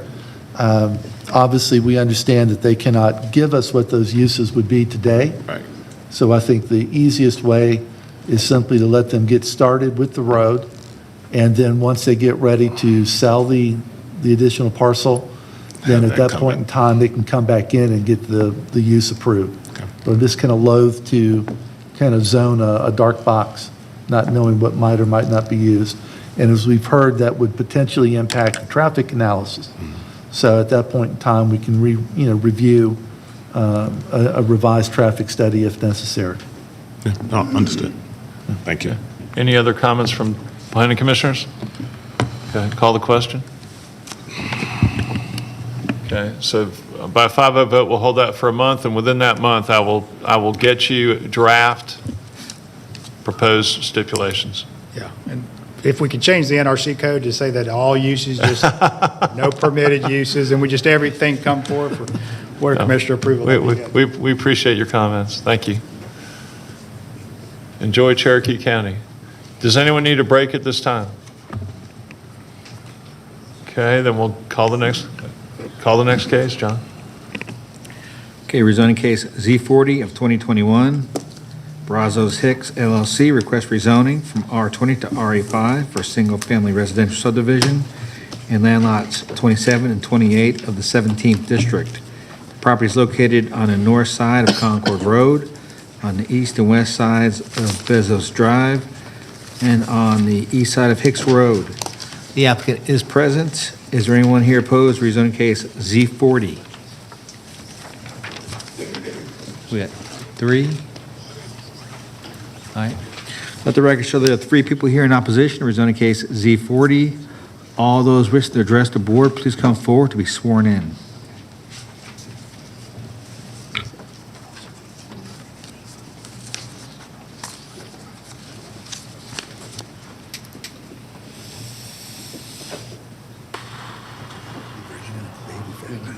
Huh? Oh, great. Yes.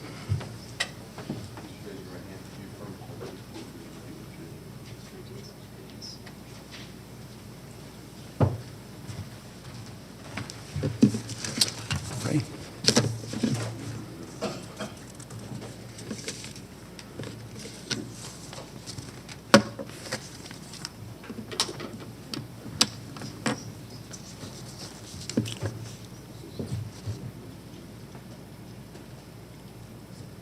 Mr. Meyer, good to see you again. Good to see you as well, Mr. Chairman. Good afternoon, Mr. Chairman and Planning Commission members. For the record, my name is David Meyer. I'm the owner of DGM Land Planning Consultants and the designer of our current site plan. Excuse me. Today I'm representing Brazos Hicks LLC, the applicant of the petition, and also wanted to introduce Alan Rohde, who's a client of mine and also part of the group behind developing this. If there's any questions that might be precipitated, I may lean to him for a question and answer. As stated by Mr. Peterson, our subject property is located in South Cobb, in the South Cobb area at Hicks Road and Concord Road. And if you're familiar with Smyrna, you know exactly where that is. It's an assemblage of parcels totaling 23.1 acres. And although we do have a pond and a few streams, and there could possibly be a little bit of wetlands on there, none of the 23.1 acres contains any floodplain. As stated, or also as stated, our petition to rezone the 23.1 acres from its existing R20 classification to the RA5 classification to a community of single-family homes. So in walking you through our site plan with the limited time we have here, I've tried to break this down into a few salient points to make it all flow together here, then reserve the remainder of my time to answer any questions that might be precipitated. So in doing that, for starters, I'd like to just say that in my 25 plus years of practice, I can't say this is certainly not the largest plan I've ever done, the most high profile, the most visible. It doesn't meet superlatives, but it's been real interesting. It stands out in my mind as having what I would describe as certainly one of the best combinations of usable space for building, that is, of natural features, being of course the streams and the hardwoods in the bottomland of the site. Access to public open space, which I'll come back to, but one of the great things about this is direct access to the Silver Comet Trail.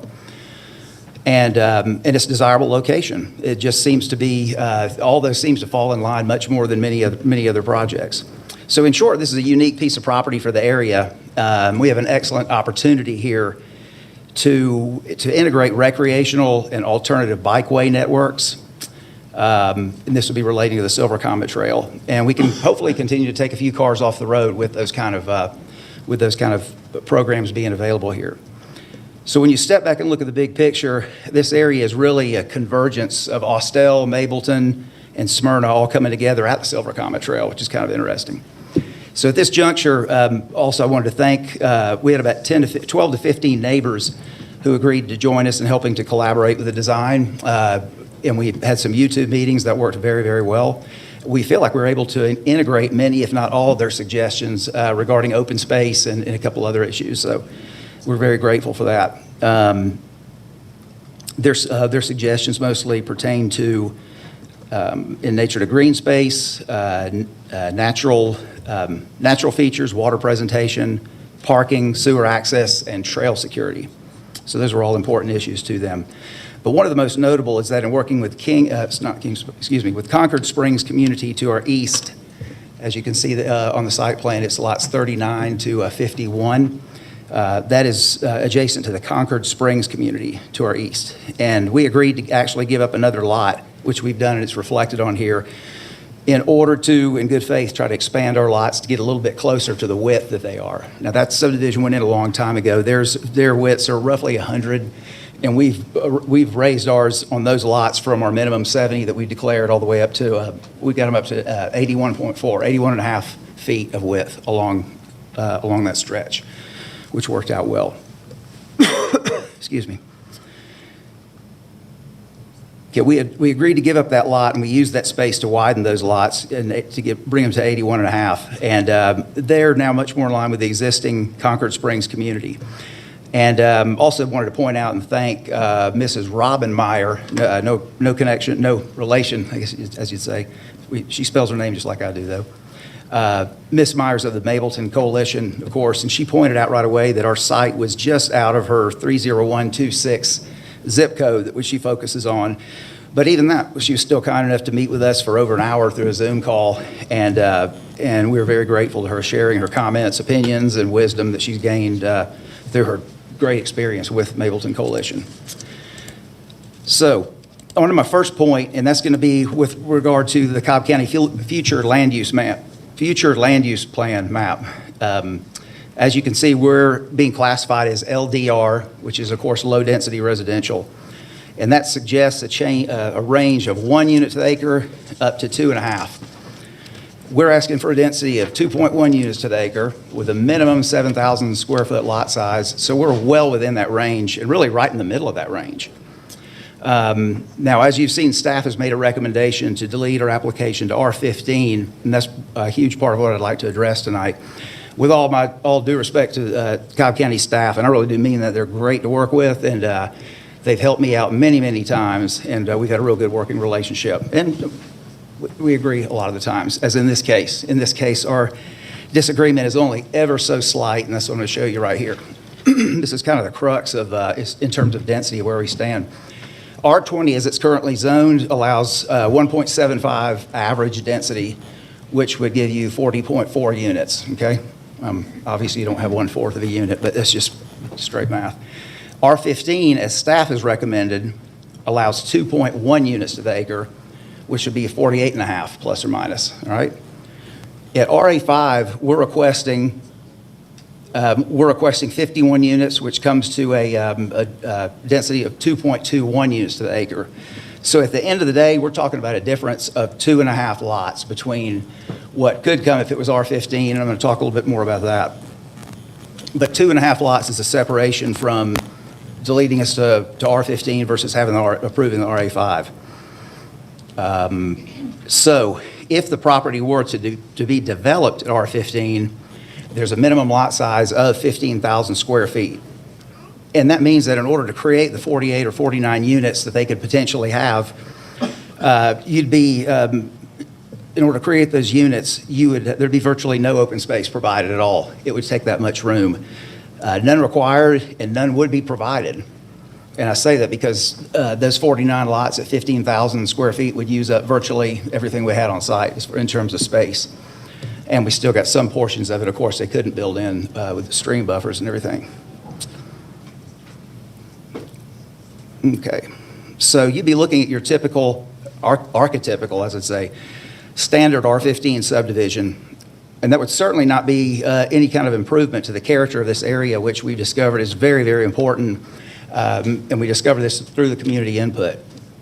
So this leads into my second point, and that is open space and protected areas. And by the way, there's no open space required under RA5 either. We have elected to put 6.52 acres of beautiful passive open space that you might see in an OSC plan, right? This is not a swim tennis community, it's an open space community that provides private, outdoor, natural, recreational open space and a pedestrian connection to one of the top pedestrian bikeways in the country, which is, of course, the Silver Comet Trail. Let's see.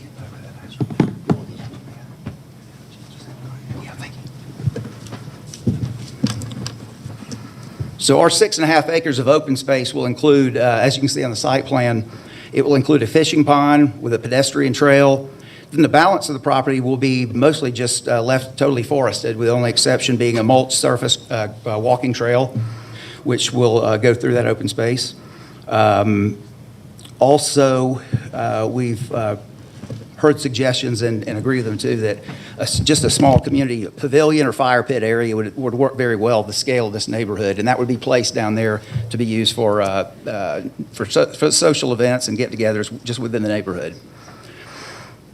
So let's see, another thing I wanted to point out here, we had in one of the staff comments, this is what it was here, the landscape buffer required under RA5 adjacent to more restricted residential zoning is 10 feet. We're in fact providing a 20-foot buffer, double what is being asked for, and we've just elected to do so.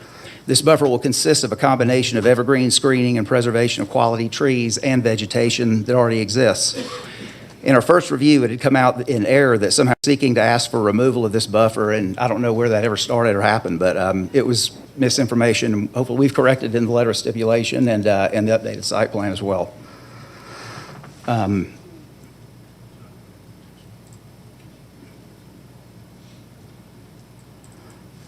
This is probably a good point to further address the minimum lot size as it relates to open space. And this is it's so important. We heard it all day long, and it continues to be like this. It's the simple fact of promoting the OS, whether it's OSC category, just open space in general, common areas. The simple fact is the public just needs to be educated on the benefit of having large tracts of open space and the trade-off between lot size. Mr. Meyer, you're at time. You're at time. Okay. Why don't we go ahead and hear from any opposition, then we're undoubtedly going to have questions anyway. Okay, sure. Thank you.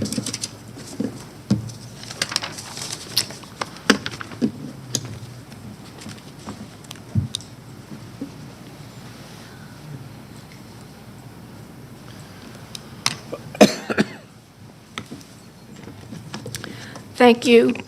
My name is Heidi Hunt. I live at 720 Gregory Manor Drive, and my property abuts Z-40 on its northeast corner, nearest to the Silver Comet Trail. I'm not standing in opposition to the development, and I really appreciate that Mr. Meyer has scheduled several Zoom meetings for us nearby residents to express our concerns and answer our questions. However, I do have a few serious concerns. The first is where the sewer connection, where the sewer line will be connected. The site engineer for the developer has stated that the easiest connection point is at my cul-de-sac on Gregory Manor Drive because it's close and it's on a direct downhill grade from all the proposed construction. And I have a couple of photographs. If you could put those on over here. Thank you. The sewer easement information on the Cobb County site calls for a 40-foot wide temporary easement and a 20-foot wide permanent easement where no trees would be allowed to grow at all in the future. Oh,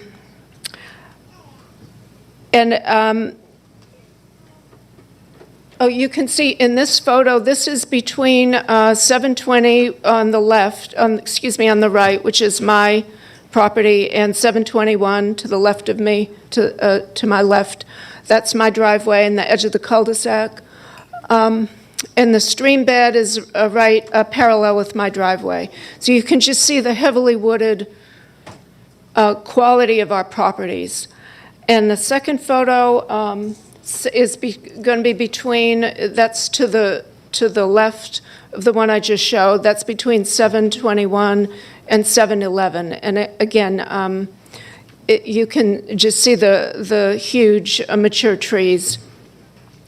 And the type of easement described on the website would result, of course, in the loss of many or most of our trees, the degradation of our landscapes, and would drastically reduce the value and enjoyment of our property. And my neighbors and I, this is completely unacceptable.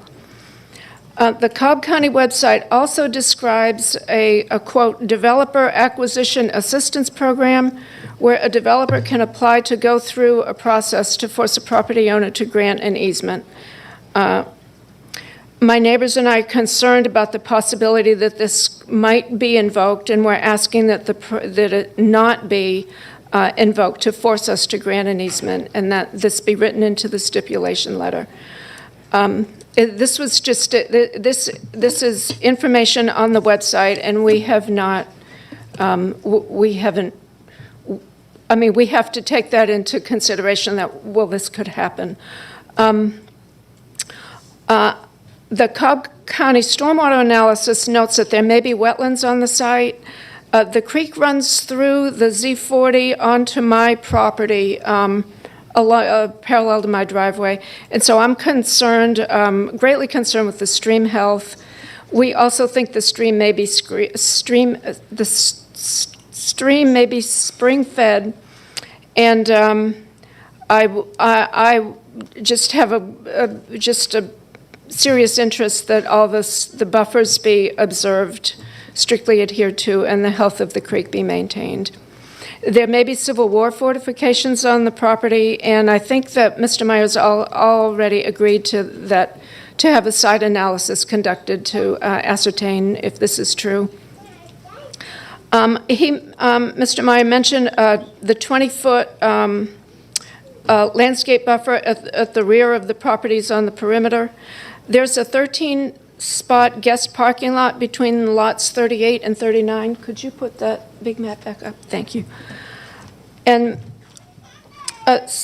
if you can see what that parking lot is on the right-hand side, kind of up between 38 and 39, we're requesting, just for the privacy of the people who live at the Concord Springs subdivision on Conway Court, that there be a double row of evergreen trees planted there in that 20-foot buffer, and that the lighting be directed away from Conway Court for the, just for the privacy of those residents there.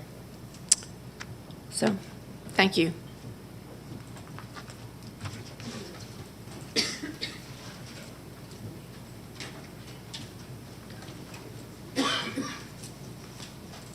Anyone else? Okay. This will be interesting. Hi, everybody. Thank you so much for hearing us today. I'm actually the one that lives at 721 next door with all those beautiful big trees. I do have all the same concern as my neighbor Heidi, but really the trees are a real big concern from us because we bought the house because of those trees. They're big, they're beautiful, and me and my husband's lived in Cobb County our whole life, and that's actually the house he grew up in. So the landscape itself was what sold us to live in that house. So that's all I have to say, really. Everything Heidi said was all of the same concerns. The the sewage easement, the runoff, the water coming down next to the house, all those are a big concern for me and my family. But thank you very much. I'm going to let the other lady go now. Okay, thank you. Thank you. Anyone else?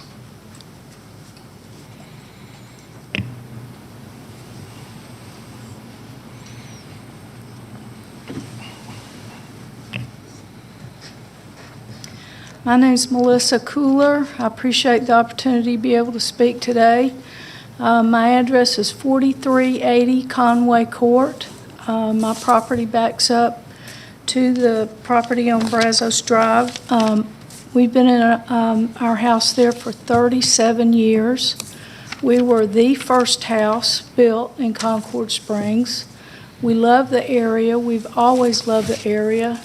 And I guess we've been fortunate to be able to be there for 37 years without having to worry about any houses behind us. And it's not only the concern that we're losing our peace and quiet in the neighborhood, it's the amount of homes, 51 homes. And that area is, I personally just feel like it's too much. And I know there's been some comments, the DOT said that it wouldn't affect the traffic, and I disagree with that, because right now, the way things are right now before we even start building that subdivision is that the traffic backs up on Concord Road all the way down past Springwood, where we have to get out at peak times, and when we add 51 more houses, it's just going to compound that problem. And we've put up with a year and a half of construction down there at the corner of Concord and Hicks. And right now, we have to go detours just to get out of the neighborhood. We can't even use that intersection most of the time. The police have it blocked, and we've had a terrible time the last few weeks just to get anywhere. And if you even thought about an emergency of having to get out, that's a concern. I appreciate Mr. Meyer wanting to extend the buffer from 10 to 20 feet. I do appreciate that. And I wonder if there could be a consideration for possibly some fencing. I know we'd have the landscape buffer back there, but the fencing is a concern. And then the Civil War archaeological field survey is very important, because we're only a mile from the covered bridge. So I feel sure that may come up with something. That's all I have today. I appreciate consideration to be able to speak. Thank you very much. Thank you. Is there anyone else for the opposition? All right. Well, that'll close the public hearing portion of the meeting. And if I'm not mistaken, this goes back to Michael Hughes. Yes, sir. Commissioner. Thank you, Chairman. If I could have the applicant, David Meyer, come back up. I have a couple of questions regarding the site plan.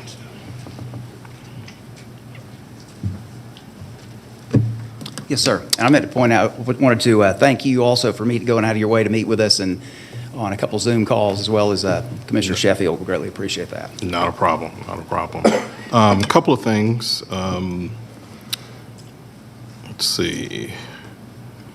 Lots 1, 2, and 3 that front onto Concord. I think originally y'all were showing 3 different driveways. And I think this revised site plan shows y'all are doing sort of an alley. Exactly. And in the rendering, it's kind of hard to see, but you're exactly right. It goes off of thank you. Is this one? Is that there? Yeah. Where was I here? 128. I'm sorry, 1, 2, and 3, Dan. Okay, I got you. We have, this is actually a rear-loaded private alley with a hammerhead at the end of it. That will, in fact, service lots 1, 2, 3, 4, 5, and 6, which is a neat little feature within the, I didn't plan my time right to get around to all these things, but these 6 lots will be able to be accessed by vehicle to the rear, which will be very nice on Concord Road, providing a good streetscape across there. And 51, of course, will be up onto our road up here. So we've got none accessing Concord Road, and on along Hicks Road, we only have the 2 to the far north, 23 and 24. So. Which leads me to my next question. Lots 20, let me see here. Yeah, 23 and 24, particularly 23. Are those, that triangle just looks like an awfully odd-shaped lot, and I just question its buildability, Sure. to be honest with you. And I agree. When you look at it on paper, it does look like what in the world. Unfortunately, the given lot lines are its southernmost boundary is not perpendicular to Hicks Road, which makes it difficult to do a lot like that. But as I was telling my client also, there is more room than it looks like in there. I placed a couple footprints in to verify that a reasonable size house would fit. And, if there was a suggestion, without knowing who's going to buy, what plan they're going to build on those houses, it's kind of hard to move it right now, not knowing that. But we do, every day where someone will bring us in a piece of odd-shaped property that we'll either have to work with the property line or find a way to work around it. These are not, like I said, the best thing I can say here is they're not as small. They're not as small as they look, and there's plenty of room for the 2 houses on there. And right now, you're proposing 2 driveways. We could combine that to one driveway that they shared where it accesses the street. That's not a problem. Okay. If that was preferable with DOT and other members. Okay. The other question I have relates to sewer. I know there's been some discussions about your initial plan. Yes, sir. To connect to the sewer in the cul-de-sac of the adjoining subdivision. Yes, and we have. I think since then we've had some additional conversation that there may be another location in the public right-of-way along Hicks. Can you kind of describe what your Sure. And since we spoke this morning, actually, I've spoken with Mark Lee, who's going to be our engineer for this project. He actually, and he's spoken with Tim. Is Tim Davis still there? Yeah, he's back there. They've spoken. If he needs to elaborate on that conversation, I'm sure they can. But he assured me that they have it all worked out now. And apparently where it's going to be accessed is going to be just along Hicks Road. There'll be an easement going north on Hicks Road to where it goes under the Silver Comet Trail and connects to one of the points there. Am I right on that, Tim? So the good news, too, it's a little bit premature. I know, ladies, I expected to send you an updated plan. The good news is there's no need to go through your property anymore, so that was going to save you all that. But we're pleased, and we do appreciate y'all looking at it with us and everything. But it looks like we can get a much better solution anyway, so that's okay. That's that. A couple more things relating to, I think it was suggested between lots 38 and 39. I think one of the individuals who spoke asked if you would consider a double row of trees and then lighting that would be environmental type, so it wouldn't cast a light on their property. Yes, absolutely. Are you open to that? If I didn't already put that in my stipulation letter, we'll certainly add that in between now and 2 weeks. We're glad to do that. In fact, we had planned on On the rendering, the scale is kind of hard to show it, but, and another thing you mentioned, or was mentioned earlier, was fencing. Yeah. I'm sure I can't get them to commit to fencing the whole property, but I do feel safe in saying we can agree to fence some of the selected portions of it, which are difficult to screen. We're more than happy to do that. But obviously, evergreen's still the first choice if we can do that and make it work like that. Okay. I think that's all the questions I have for you right now. Okay. There may be some other ones. No worries. Thank you. Amy, Diet, you could come up for a minute.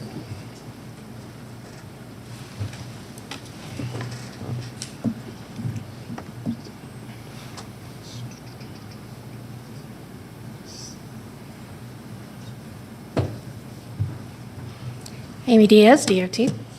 So Amy, the Hammerhead private alley that's showing off of, between lots 1, 2, and 3, and then 6, 5, and 4, any reaction to that? And would fire, and you may not be able to answer this, I'm also thinking about fire and whether fire would be comfortable with that outline, with that. So my only concern with that is that it has sufficient spacing from Concord Road. So our comment number 8, basically it says that we would like 100 feet spacing from the right-of-way line to the first driveway or access road in this case. I'm not sure they can achieve that. Right. We can look at reducing that to 50 if there's, basically we have to get traffic ops to review that if they're going to ask for a variance down to 50.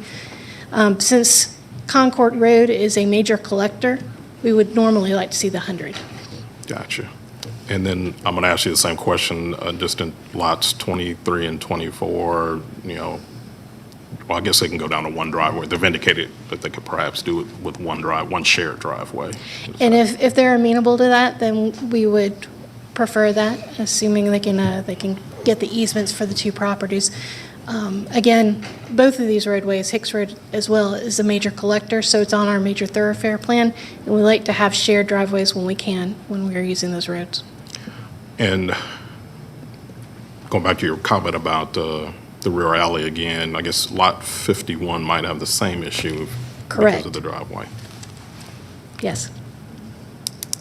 Okay. I think that's it, all the questions I have for you.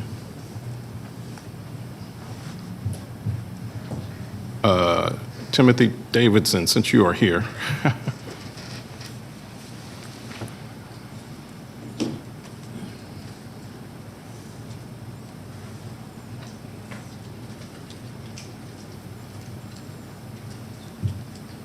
Tim Davidson, Cobb County Water. Could you characterize the nature of your conversation with their civil engineer as it relates to their proposal now to connect? Sure, it was a very brief email exchange. I just wanted to confirm that he was aware of our requirements that it be gravity sewer because the natural lay of the land right now goes to the northeast towards Gregory Manor, the cul-de-sac they're referring to. But again, it all depends on how they grade their site and the finished floor elevations. There is sewer on the other side of Silver Comet in Hicks Road. Okay. So, like I said, in an email exchange, Mark Lee said he was designing to go to that sewer. And your current policy or practice is not to allow any pump stations on public right-of-way? Yes, we're opposed to new lift stations. Is that a policy or is that practice? What is it? It's actually written in code that new public lift stations are discouraged. Okay. But the water system takes the approach that we are opposed to new lift stations. We're trying to get rid of the ones we have now. Okay. I think those are all the questions I have at the moment. I'm going to defer to I have one for the applicant. Commissioner Vol? Yeah, and for the applicant, Mr. Meyer, you making, it's not a formal question, but I was just wondering, I didn't see any renderings. Do you have renderings at this time for I know it said in the stipulation minimum of 1,500 square feet, and so I'm just Yes, sir, we do. wondering about Yeah, I should have planned, if I'd spoken faster, I could have compacted it and got it in, but yes, sir.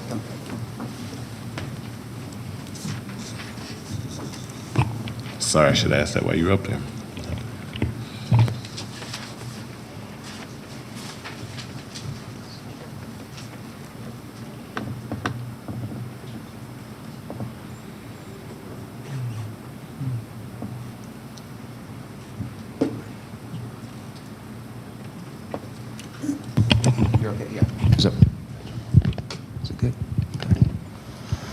Yes, thank you for reminding us. We had these renderings prepared by a gentleman who's very, very talented with this kind of thing, with architectural facades and everything, and he's actually part of the team that's proposing the project. But as we said before, craftsman style combination of wood, brick, and stone. And they're going to be nice-looking houses, I can assure you. We've got, he was demonstrating one of them with a side load or even a rear loaded one. It's got one side drive, and it looks like another one with an alley going to the rear, and another one a two-car front entry. So we're going to have a variety in there, and I'm excited about seeing those to completion because he's got some really neat ideas to it. He even had some other sketches he showed the group with. He had expanded beyond this, but we felt confident with this one to show for starters. So the minimum. Thank you for the rendering. So the minimum is 1,500 square feet, but do they go up to what? What's the range of the? 3,000? Is it 2,500? Nothing is really going to be at the minimum end. It'll be on the upper side. On the upper side. Okay. Space. Thank you. You bet. That's all, Chairman. Anyone else? Any questions? Commissioner Waybright? Sorry, I was just waiting for him to sit down before I called him back up. It's Cobb County Exercise Program. Get your steps in. Going back to lot 23 and 24, what are the frontages on those two lots? I don't have it to scale. I've got my whole laptop outside, but I'm going to look at this just based on what we see here.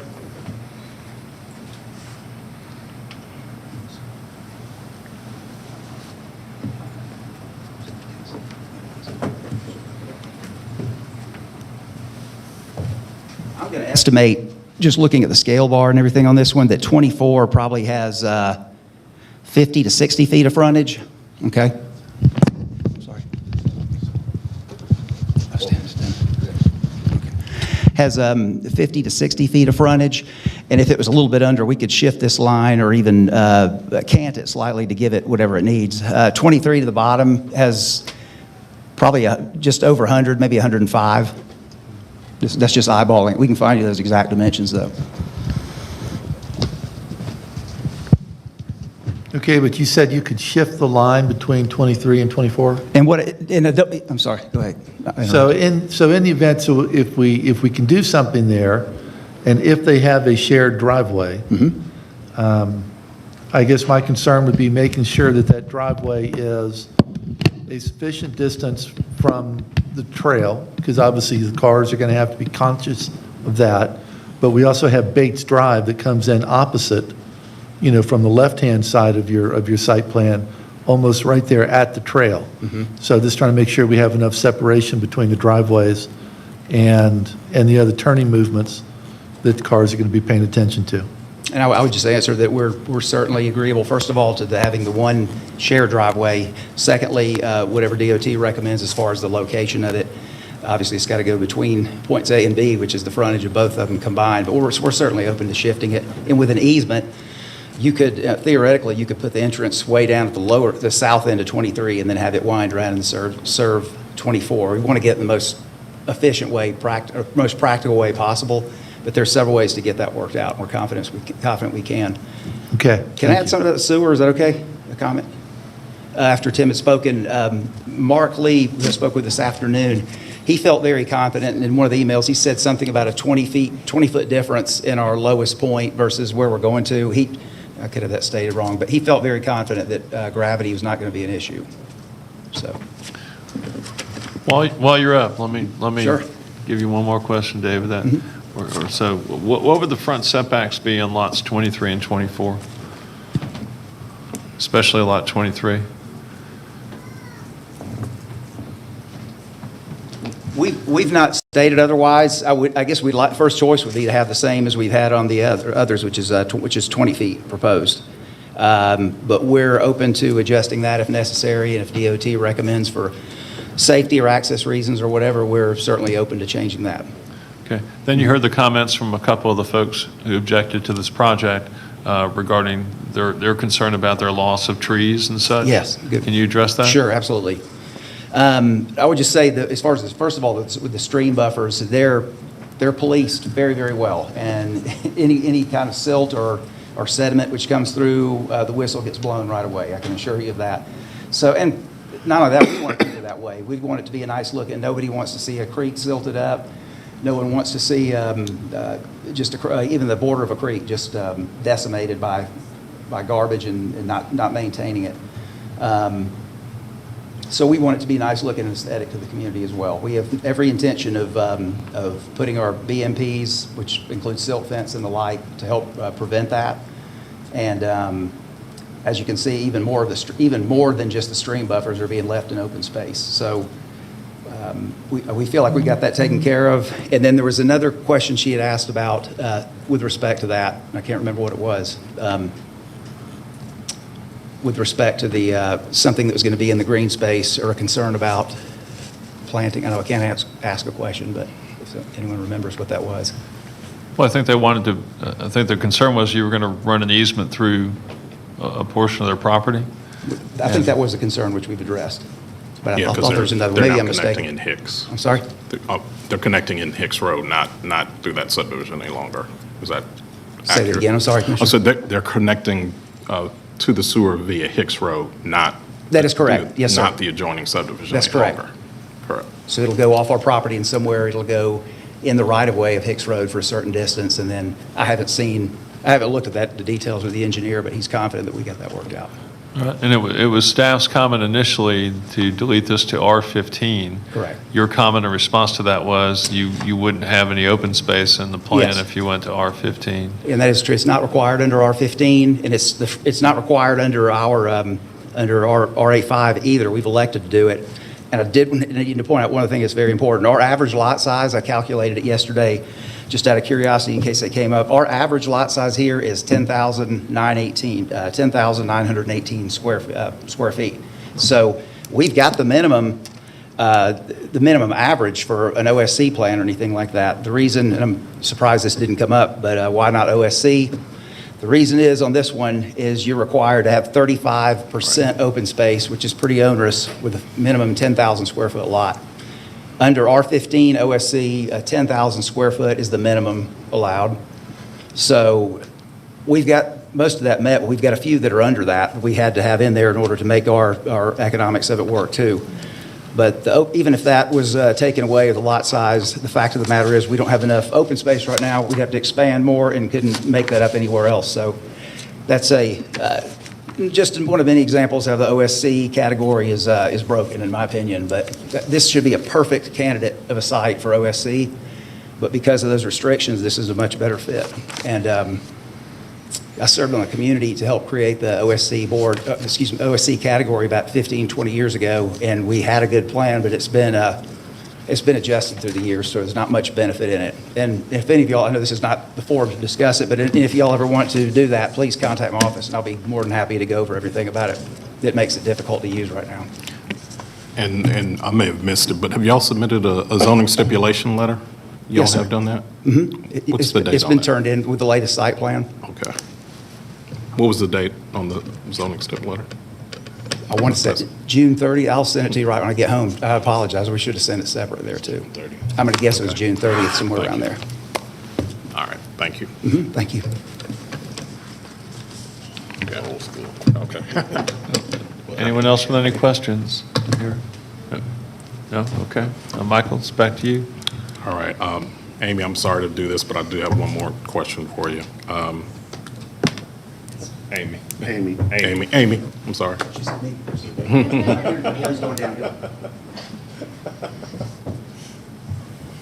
Yes, sir. So you mentioned in your remarks, just going back to the private alley that they're putting back there, that you like 100 feet. Correct. There, but you sometimes go down to 50. Yes. What's involved in that decision? So basically, the 100 feet is something we definitely use for arterials. When we go to a major collector, it's a little more of a gray area, whether we can hold it to the 50 feet or the 100 feet. What we would have to do is if they can't meet the 100 feet that's in our comments, then but they can meet the 50 feet that's our bare minimum, then we would have to go to traffic operations and ask if they're okay with that as a variance. Okay. But that can be done in the plan review process as long as it's qualified in the stipulations. Gotcha. Okay. Thank you.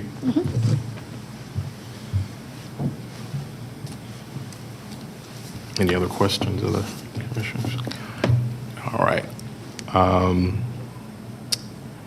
think at this point in time, I'm prepared to make a motion that we recommend approval of Z-40 2021, subject to zoning stipulations letter dated June 30th, 2021.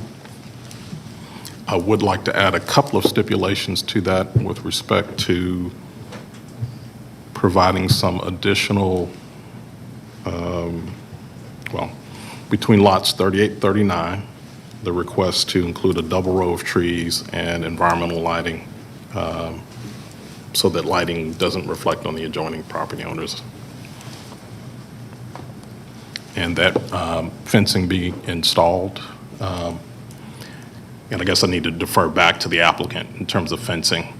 Is that doable or a condition that y'all would? Yes, sir, Commissioner, that is doable. Like I was saying, I couldn't commit to them to fence the entire perimeter, but we can certainly do especially difficult or problematic spots which are hard to screen for whatever reason. We're certainly agreeable to putting some fence in there as well. Okay. And then I would also look any staff comments that are associated with the zoning as well. I'm not speaking to you, but that's part of my motion. Any staff comments be made part of this motion as well.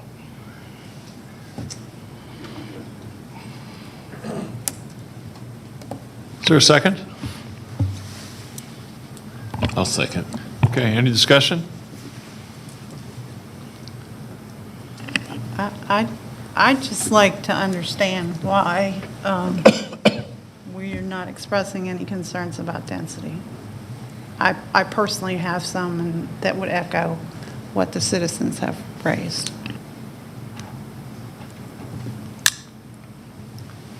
Would you like to respond to that at all, District Commissioner?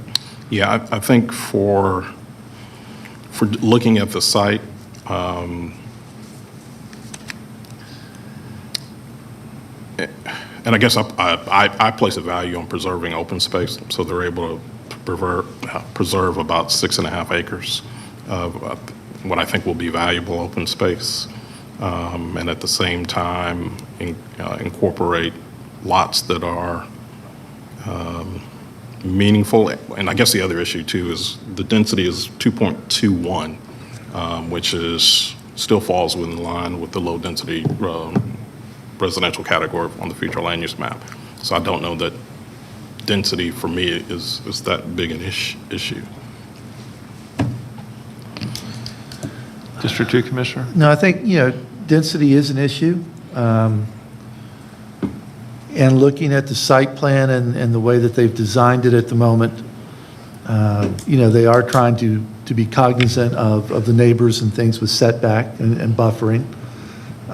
By their numbers, and I think staff agreed, if it was R15, they would have approximately 48 homes. They're proposing 51. The neighbors have said that they would be happy with R15. So from the standpoint of just pure density, we're only 3 units. We're 51 instead of 48, so it's only 3 homes. And once you get through density, then it's the intensity.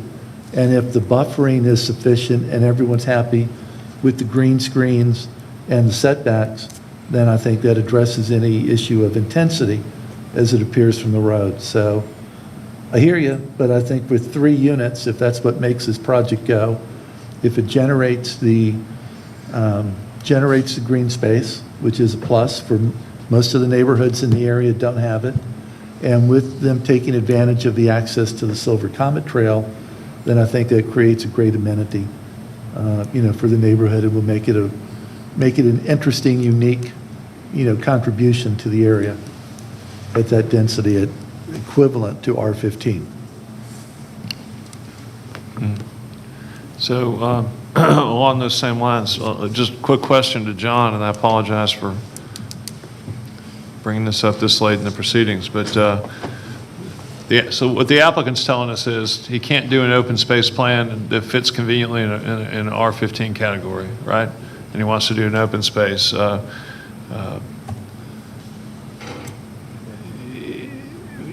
the calculations, the District 2 Commissioner came up with 48, and I'm just curious, if the number comes out to 48 and a half, can it be rounded up instead of rounded down and still fall within the category?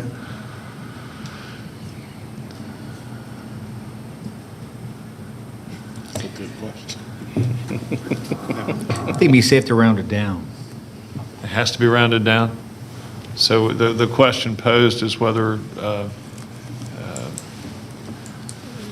it sounds like where we're going to end up is a question as to whether we go 48 versus 51. That's the question we have to address somehow. Is the question being raised here? It's not being raised by me. I understand, but it's obvious, it's the question being raised, right? But that's the decision we have to make, is 48 versus 51, as opposed to 49 versus 51, is what you're saying. I hate to make such a big deal out of the number one, but or a number one, but it sounds like the applicant is pushing pushing hard.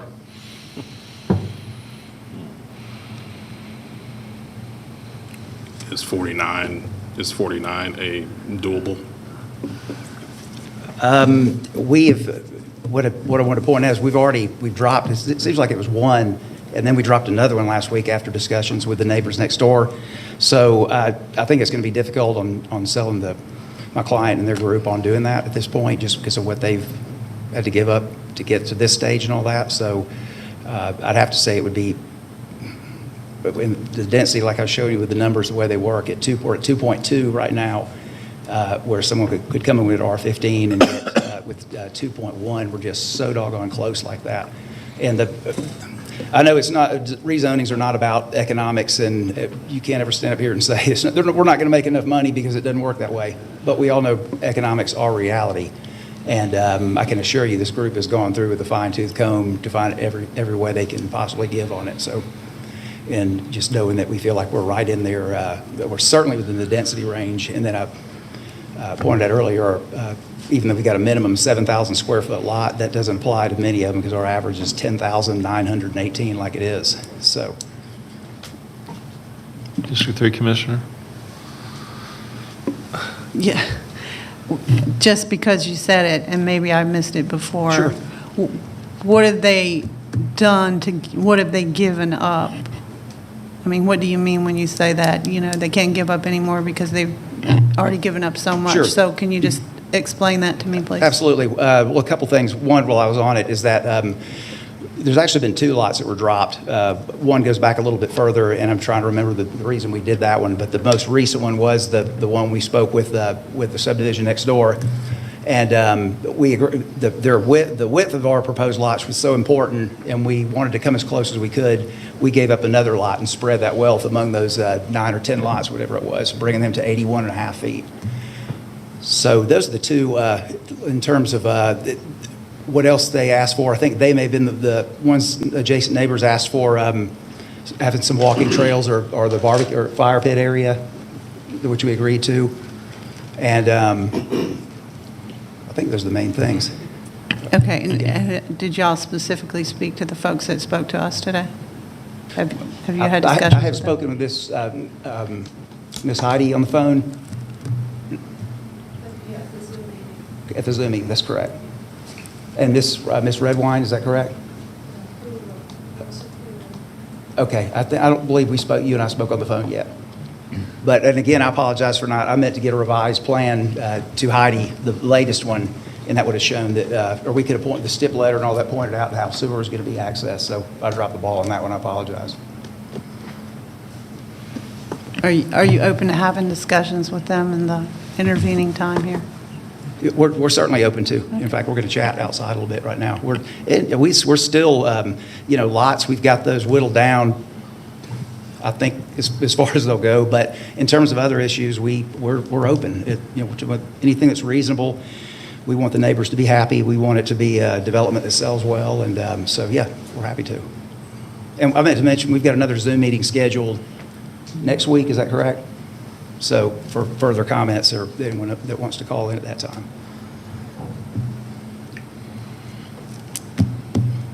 Where are we? I think we have a motion and a second. We do. We do have a motion and a second, but can I get some clarification on one of the stipulations that was suggested? Yes. Can I get a clarification on where the fencing is going to go and what type of fencing is required? The fencing would go on the eastern property line between the subject site and the existing subdivision to the east. Okay, so it's lots 38 through 51. Correct. Okay. And we didn't talk material. Yeah, now fence, were you saying all the way down or just, because we were saying, I can't say they did the entire perimeter, but I was just saying on the eastern side. along the entire eastern side? Yeah. Would they do that in a combination with maybe, I need to find out. That's a big chunk. That's a lot of linear footage. We're certainly glad to do it in select areas. If Alan can answer that, or do you think should somebody be promised it? Or? I would just say that we'd have to look at, we'd like to leave as many old growth trees in that area as possible, so we have to take a look and see what would be most suitable. Certainly, we're agreeable to providing a screen. We just have to look and see how it falls. But specifically, I think you're asking for a complete fencing along the whole frontage. I don't know, some people would prefer Not on just the evergreen frontage, anyway. but not on the frontage, but On the back, eastern sure, side, yeah. certainly. We'll do a fence all the way. That answers it. Okay. Material. I think staff still needed a clarification on material. Okay, I'm sorry, take your question again. Wood fence, is that acceptable? Wood, that's fine, that's Okay. agreeable. Yes. Okay. And usually 6 feet is fairly standard for screening, if that's, okay. Do we have sufficient clarity yet on the fencing question? Clear. What is that? Would you like to restate the fencing issue? 6-foot privacy fence down the eastern property line. Okay. Is-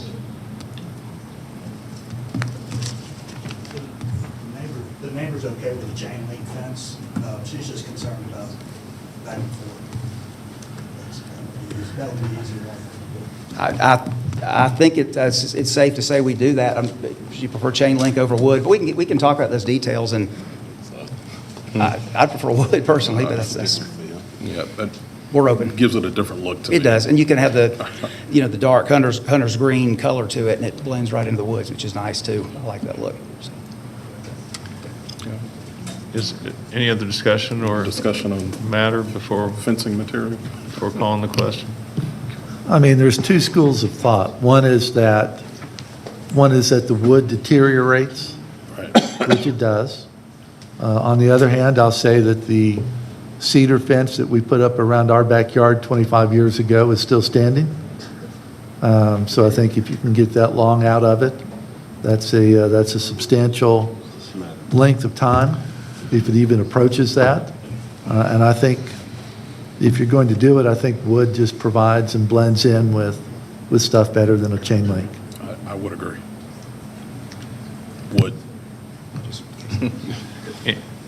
Anything else regarding density or? No? No, like I said, for 3 homes, given the other benefits and the green space being provided, I think 52 is okay, or in this case, where are we, 51? 51. 51 is sufficient over 48. So I think I can live with the extra 3 units and leaving it as RA5, knowing that our density is equivalent to what R15 would yield. Right. Okay. Can we call the question then? Can. Okay, call the question. All right, that passes by 5. Thank you all. Appreciate your time very much. Passes by a 5-0 vote. Does anyone need a break at this time? I do. I've been told yes. So we'll take about a 7 or 8 minute break at this time. We'll try to get going before 5:30. Thank you.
Okay, we're back in session, and Mr. Peterson, will you call the next case? Yes, sir. SLEP-5 of 2021, Stein Investment Group, request a special land use permit for a climate-controlled self-service storage facility in land lots 335 and 386 of the 16th District. The property is located on the west side of Gordy Parkway and on the north side of Shelford Road. The applicant is present. Is there anyone here opposed to SLEP-5? Let the record show there's no one opposed to SLEP-5. Okay, Mr. Sams. You want to speak? Yes. Oh, we have one. One opposed? Okay. All right. No, I get paid for being here. You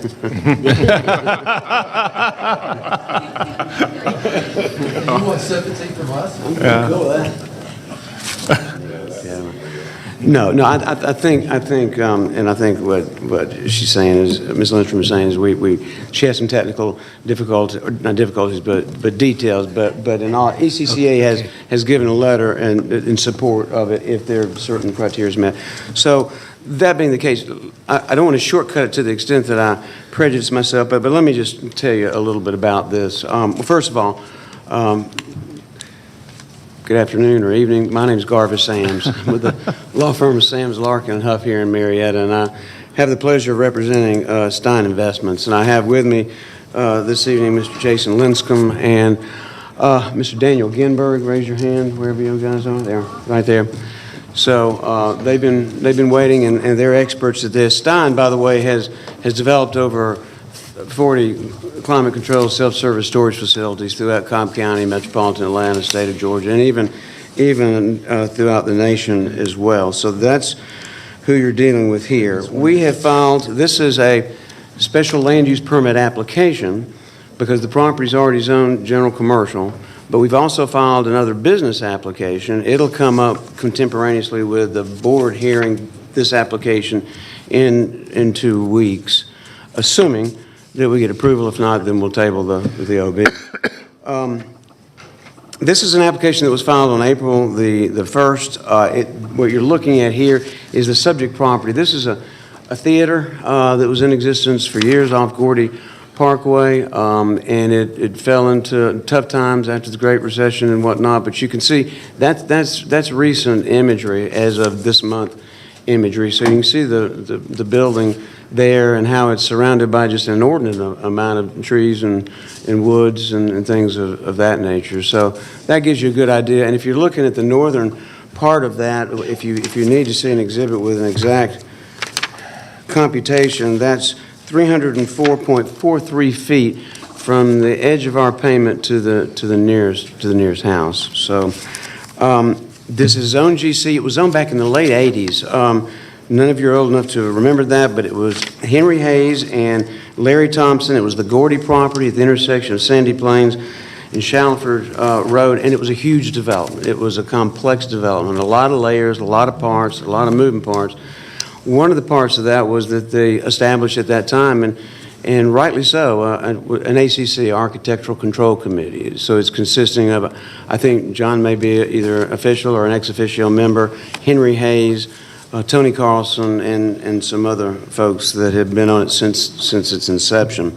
So you've got your review, you've got staff review, you've got the ACC review, we've got ECCA review, luckily no FBI review as of yet. What they are proposing for this site is to utilize, retrofit, repurpose, and utilize this existing structure for a climate-controlled self-service storage facility. And as you'll also see by the site plan, which I think Cornelius will go to now, you can see its positioning on the property, both the existing building and then the one that will be added to that. And we're limiting it to this use only, climate-controlled self-service storage facility.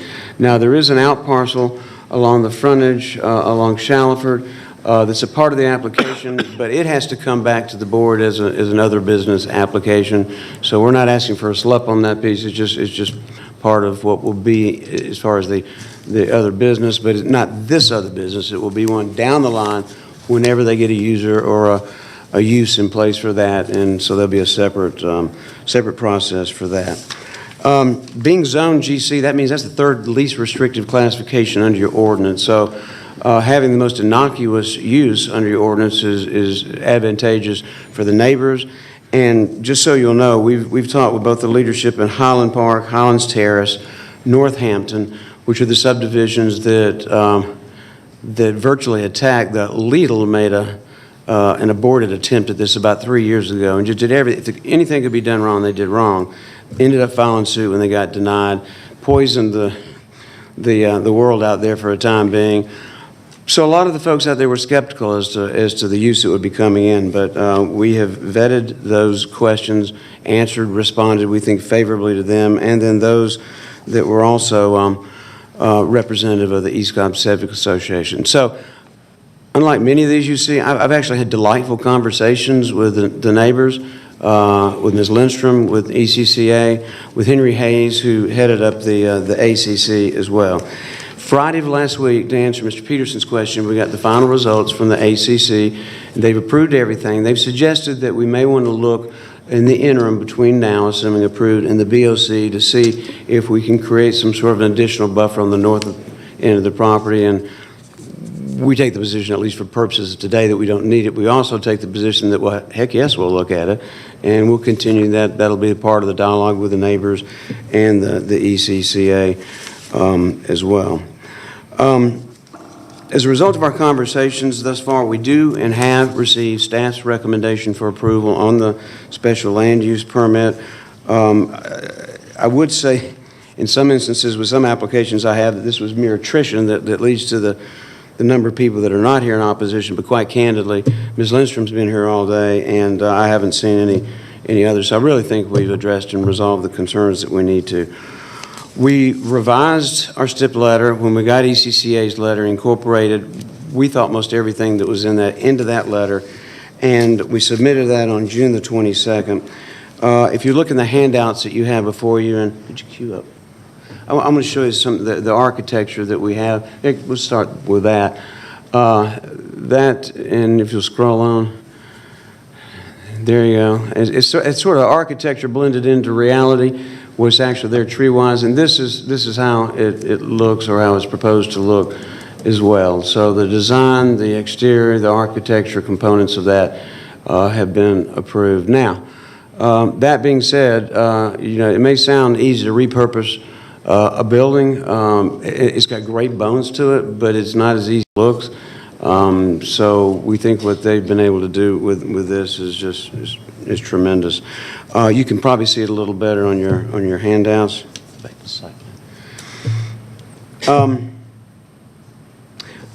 We've agreed to exclude all other permitted uses under GC. This is simply for the climate-controlled self-service storage facility.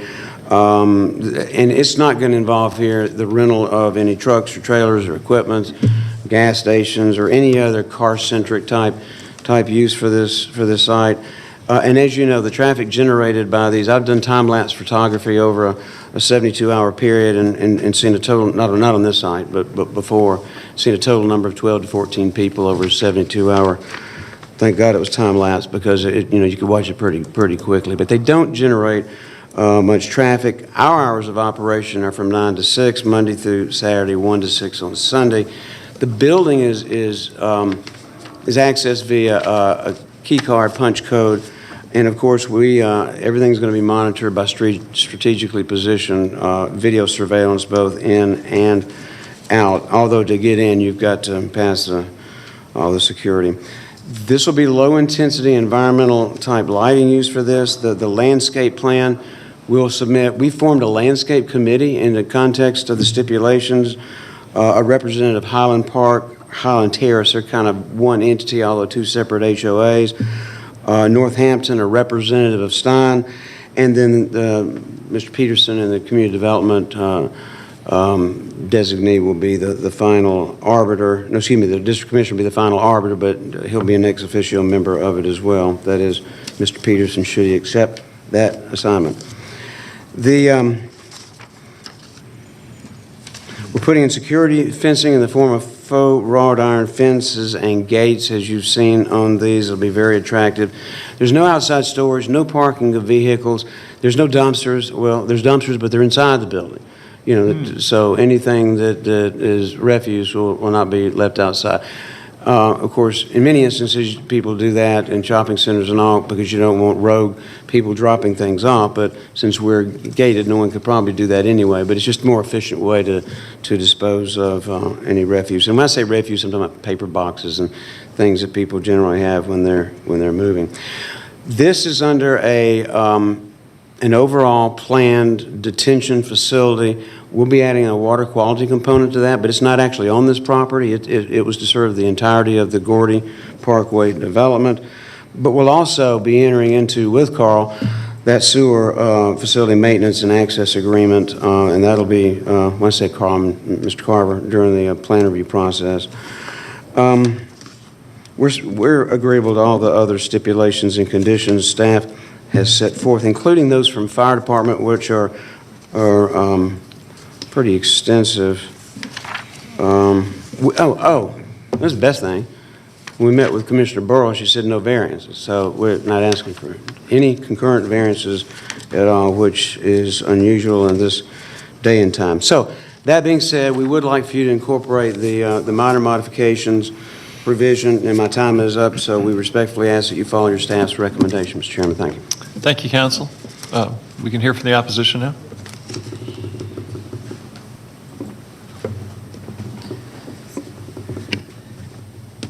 Hi. Good evening. My name is Chris Lindstrom, and I represent the East Cobb Civic Association case manager for SLUP 5. As you already know, the described SLUP 5 encompasses a 5.8 acre tract containing 2 land lots. It increases the size of the out parcel from 1/2 an acre to 1.3 acres. The second parcel within the SLUP converts that cinema, which you already all know, to a self-storage facility. But both land lots are defined as subject property.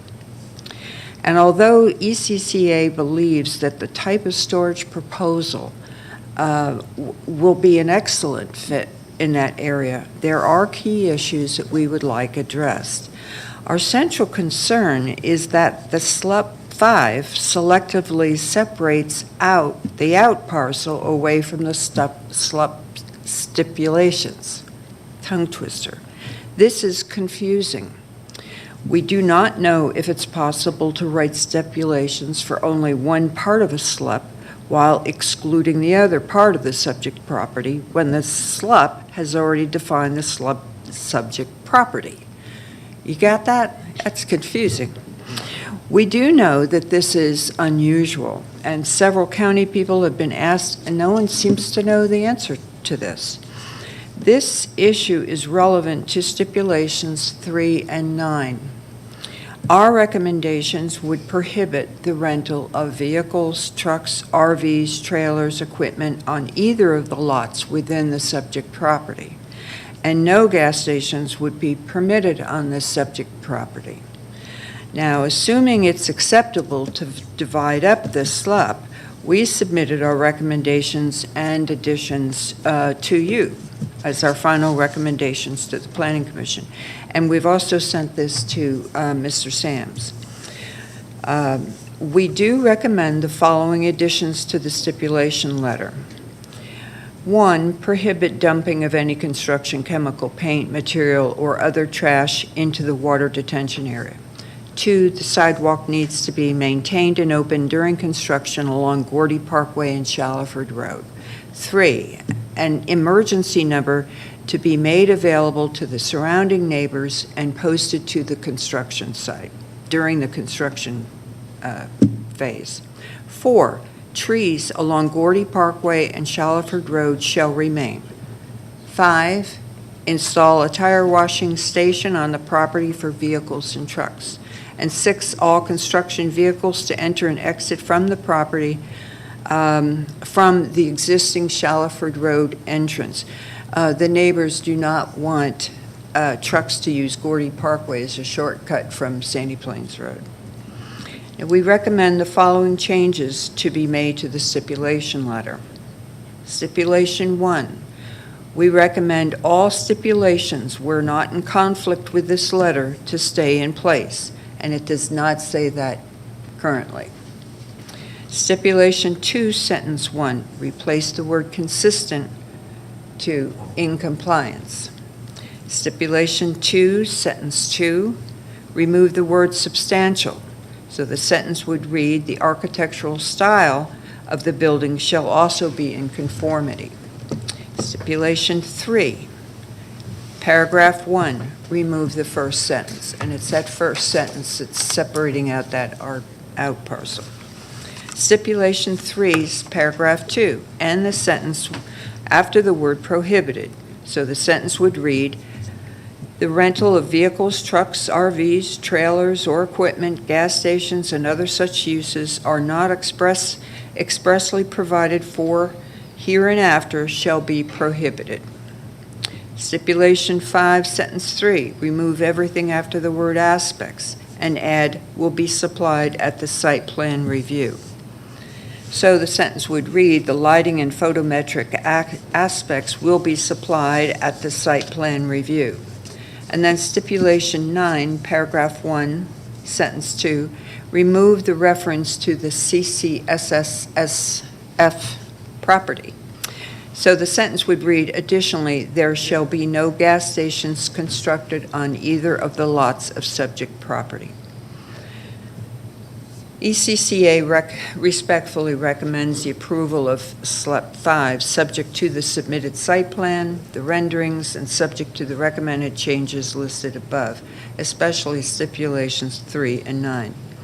We understand that there may be other stipulations requested by the neighbors, and that would be separately submitted by them. So thank you very much. Have a great evening. Thank you very much for, Mr. Sams really deserves the tongue twisters at this time of day, by the way. Is there anyone else here to speak for the opposition? Okay, hearing no one, the case goes to our District 3 Commissioner. But prior to that, may I say we agree to all those? You agree to all those? Yeah. That's wonderful. Except we would like she talked about they were already incorporated in my stipulator. So we would like to, we'd like to, or most of them, we would like to have DOT decide where trucks, construction traffic goes in and out. We think, I mean, we don't know that we're necessarily in a position. But absent that, that'd be the only thing. She did a great job. I appreciate you addressing me, but I'll let the District 3 Commissioner handle all of that. Well, and I'm not trying to shortcut. I appreciate it. Look forward to her leadership. You know, the later we get in the day, the faster things go, right? Maybe. You can get a lot more, right, get a lot more agreement at the end. I gotta ask, did I hear you correct, you're going to agree to all that? I never said I wasn't. I just did agree to it.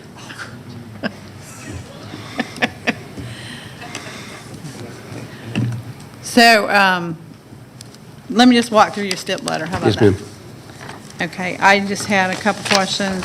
On 6, where it talks about submission of a landscape plan and subject to the Landscape Oversight Committee, I think it's normally the practice that the district commissioner would have final approval of the plan and also be the arbiter, so if we could include that language in there.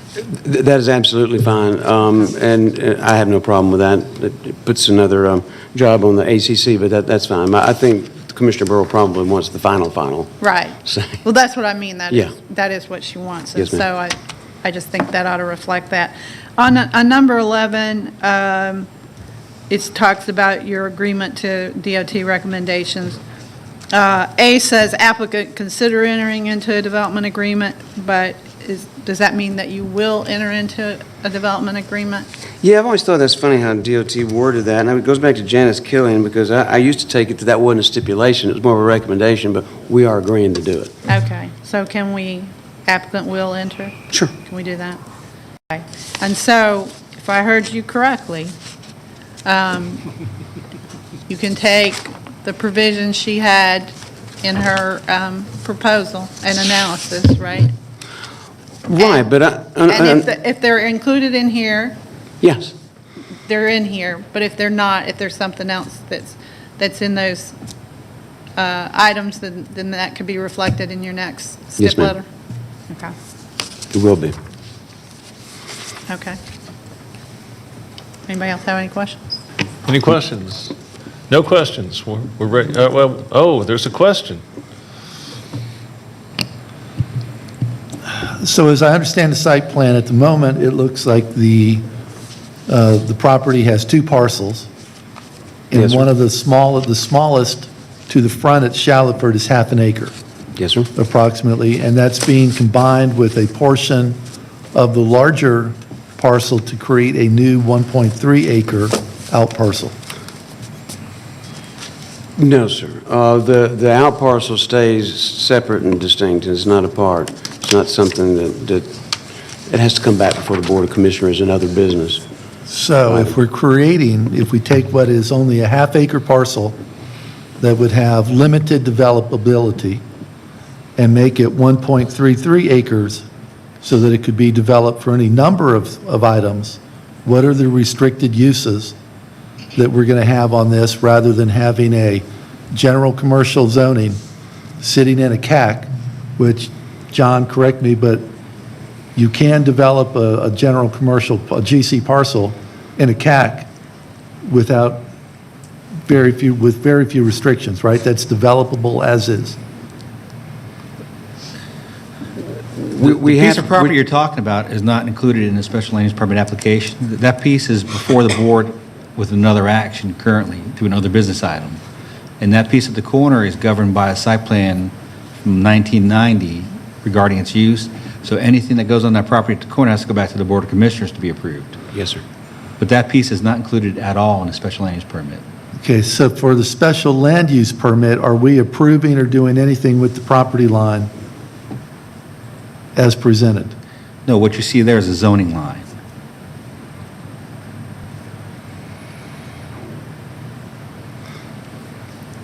But the out parcel is going to the Board of Commissioners for other business. Not yet, no, sir. Well, all this is in right now because this is zoned to the site plan that just shows the movie theater. The other business item is to add the second building to the property, on the north end of the property. But the board has to approve anything that goes on our out parcel due to the zoning conditions that are currently on the property. I've got the entirety of those minutes if you'd like to see them. 90. Well, like I said, I'm back to where I was, I guess, on one of the previous zonings about creating something that's just really a black box that we don't know what it would or would not be utilized for. For this particular, this help me.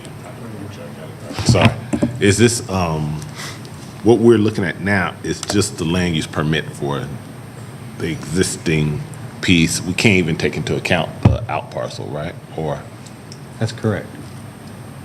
you get what I mean, is it just the land use permit that we're looking at now versus the whole piece of land for like a Z something, like it's, you know what I mean? Then we'll leave it as the fact that I have strenuous objections to the property as proposed, and potentially expanding the out parcel, but recognize that we may not utilize that in making our decision on this particular slub. And I will hopefully pass that along to my commissioner from District 2. Okay. Where are we? There's not a motion yet, is there? No. Okay.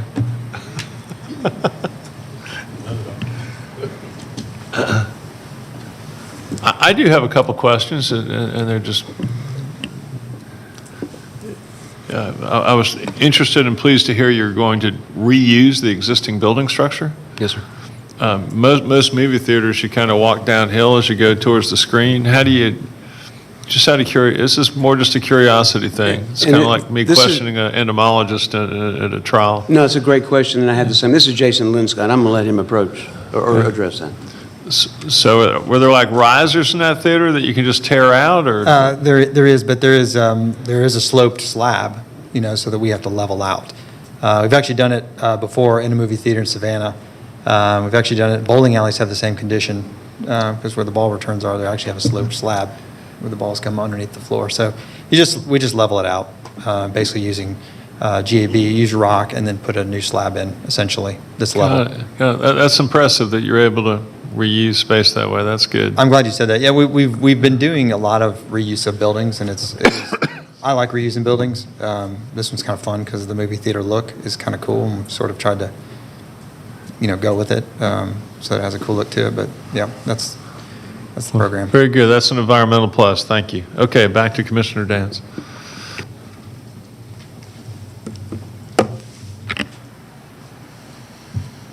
I would make a motion to recommend approval of the SLUP, subject to the comments and recommendations we've made and discussion we've had with Mr. Sams here, subject to his reviewing and incorporating the ECCA provisions into a STIP letter and working with the district commissioner on that and other members of the board in time for their next meeting. Yes, ma'am. Is there a second? I'll second. Any discussion? Wait. Oh, yes, and also I would move to place it on consent. So as I understand the motion is to approve the SLUP request and application,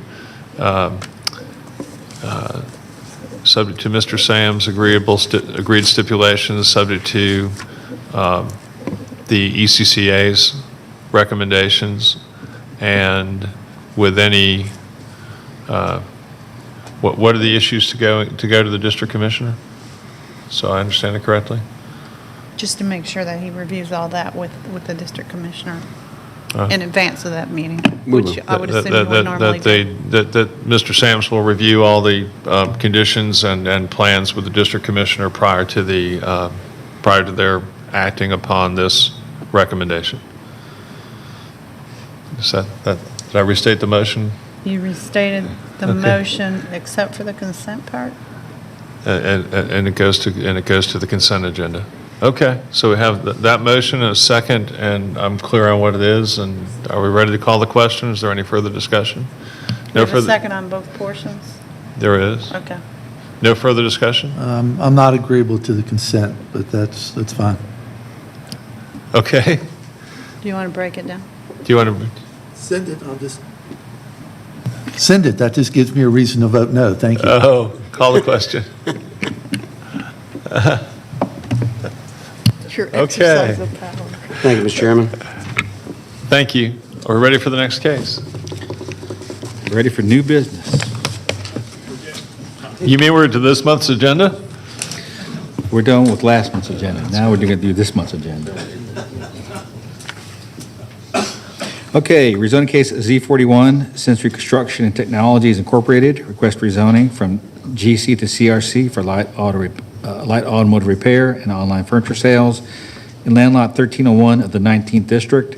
The property is located on the south side of Veterans Memorial Highway, east of Pinecrest Road. Is the applicant present? The applicant is here. Is there anyone here opposed to rezoning case Z-41?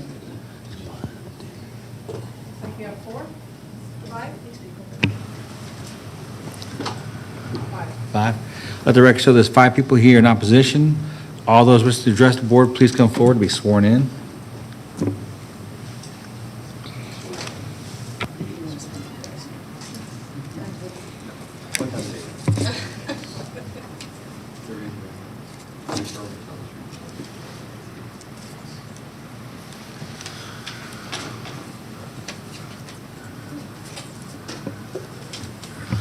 Please give us your name.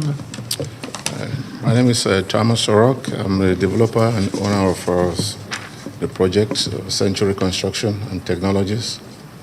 Okay. Please proceed. Yeah, I want to talk about the project that we propose to do at 1759 Veterans Memorial Highway. The property is currently zoned for general commercial, and we are applying for rezoning for CRC. I want to first of all state, I think there was a misunderstanding, in terms of part of the use of the building. I don't know where it came from, but when we had the first meeting on May 19th, I indicated, we're going to use part of the building for light automotive service center, and then the back of the building we're going to use it for storage, because we do an online business, and it's not furniture. I don't know how furniture came about, entering there. We sell tools and some kitchen appliances, and so most of the stuff that we do, about 80%, are smaller items that we just mail out, and UPS or post office picks them up, and so we don't have any need for trucks coming in there like tractor trailers, because first of all, that line is too small for even a tractor trailer to come in and turn around. So we're not going to be using that, and so our stuff is, something we sell also on eBay and places like Craigslist. And so sometimes people who buy the stuff, they come with their small trucks, pickup trucks, and pick up the stuff. So furniture, we had never sold furniture, and we don't intend to sell furniture in the place. So that was a misunderstanding of the use. Then the other thing that I spoke to, I've been talking to one of the people concerned, at the Mableton Improvement Coalition. When I was talking to them, I thought, I was talking to somebody at the community development. Until last week, when I spoke to Jenin, then I understood that, it was a different organization I was talking to. So they had some concerns, about the property, about the development. And one of the concerns was about the trash, can. And so when I spoke to Ms. Rebecca Ford, she also replied and told me that, okay, in terms of the dumpster, we can address that concern during the design phase, which we're going to address that. And the container, the dumpster is going to be in the back of the building, not in the front. And then in terms of water storm drain, how we're going to get the water out of the property, there is a 36-foot manhole presently on the property that takes the water out. I think there's a 36-inch concrete drain pipe also that takes the water out. And then we have on the design, we have an underground retention pond that would absorb any water, any runoff water on the property, and take it to the back of the building, to that drain, which we're going to redo it, because the drain right now is in the property, which we're going to move a little bit. We're going to take care of that during the design phase. And I believe that's basically what the concerns of the people who objected was. Okay. That's all? Thank you. Yeah. All right. We're ready to hear from... I'm sorry, I had they also talked about rendering. I'm sorry, I forgot. I got a picture of the rendering, one picture of the rendering that I sent, to them in terms of how the building was going to look like. It's a brick facade in the front, with a storefront glass, and 3 bays in the front, and then 2 bays, actually 3 bays. 2 bays on the right side and one at the end. It's a steel building with, Is that a door on the far right or a glass window? Yeah, okay, that's glass actually. I have, if you can put this one over there, this one is just a paper, it's a glass,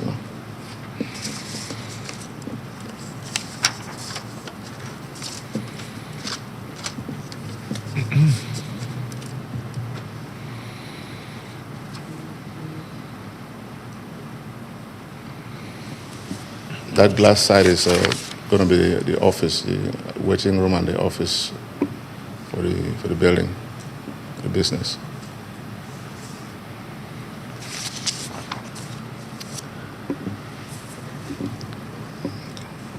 All right.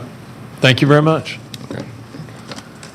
And are we hearing now from another advocate or opponent? What are we hearing from? I'd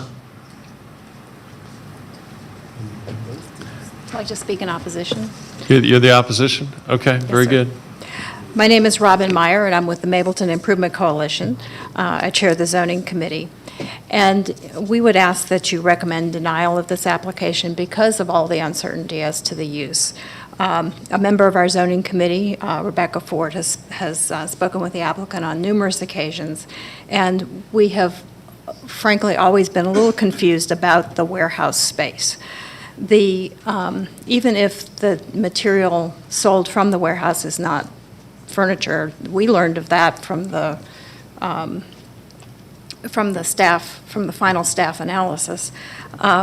Even if it's not furniture, even if it's tools, and even if it ships via UPS or the post office, it arrives in a truck, and it doesn't likely arrive in a very small truck, or it wouldn't need a warehouse. Similarly, as you look at the site plan, you'll see that, got started without my PowerPoint, sorry about this, without my clicker here. As you look at the site plan, you'll see that the site plan itself and both of the renderings that we received as we talked with the applicant simply don't match up.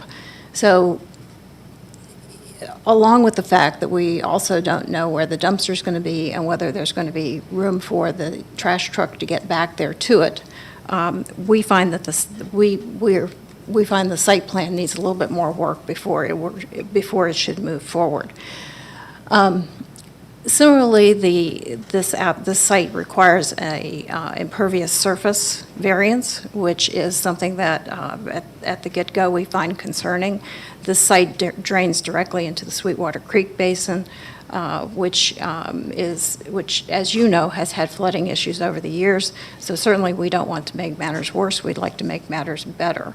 This is a newly built site, so certainly we are opposed to any kind of variance related to impervious surface.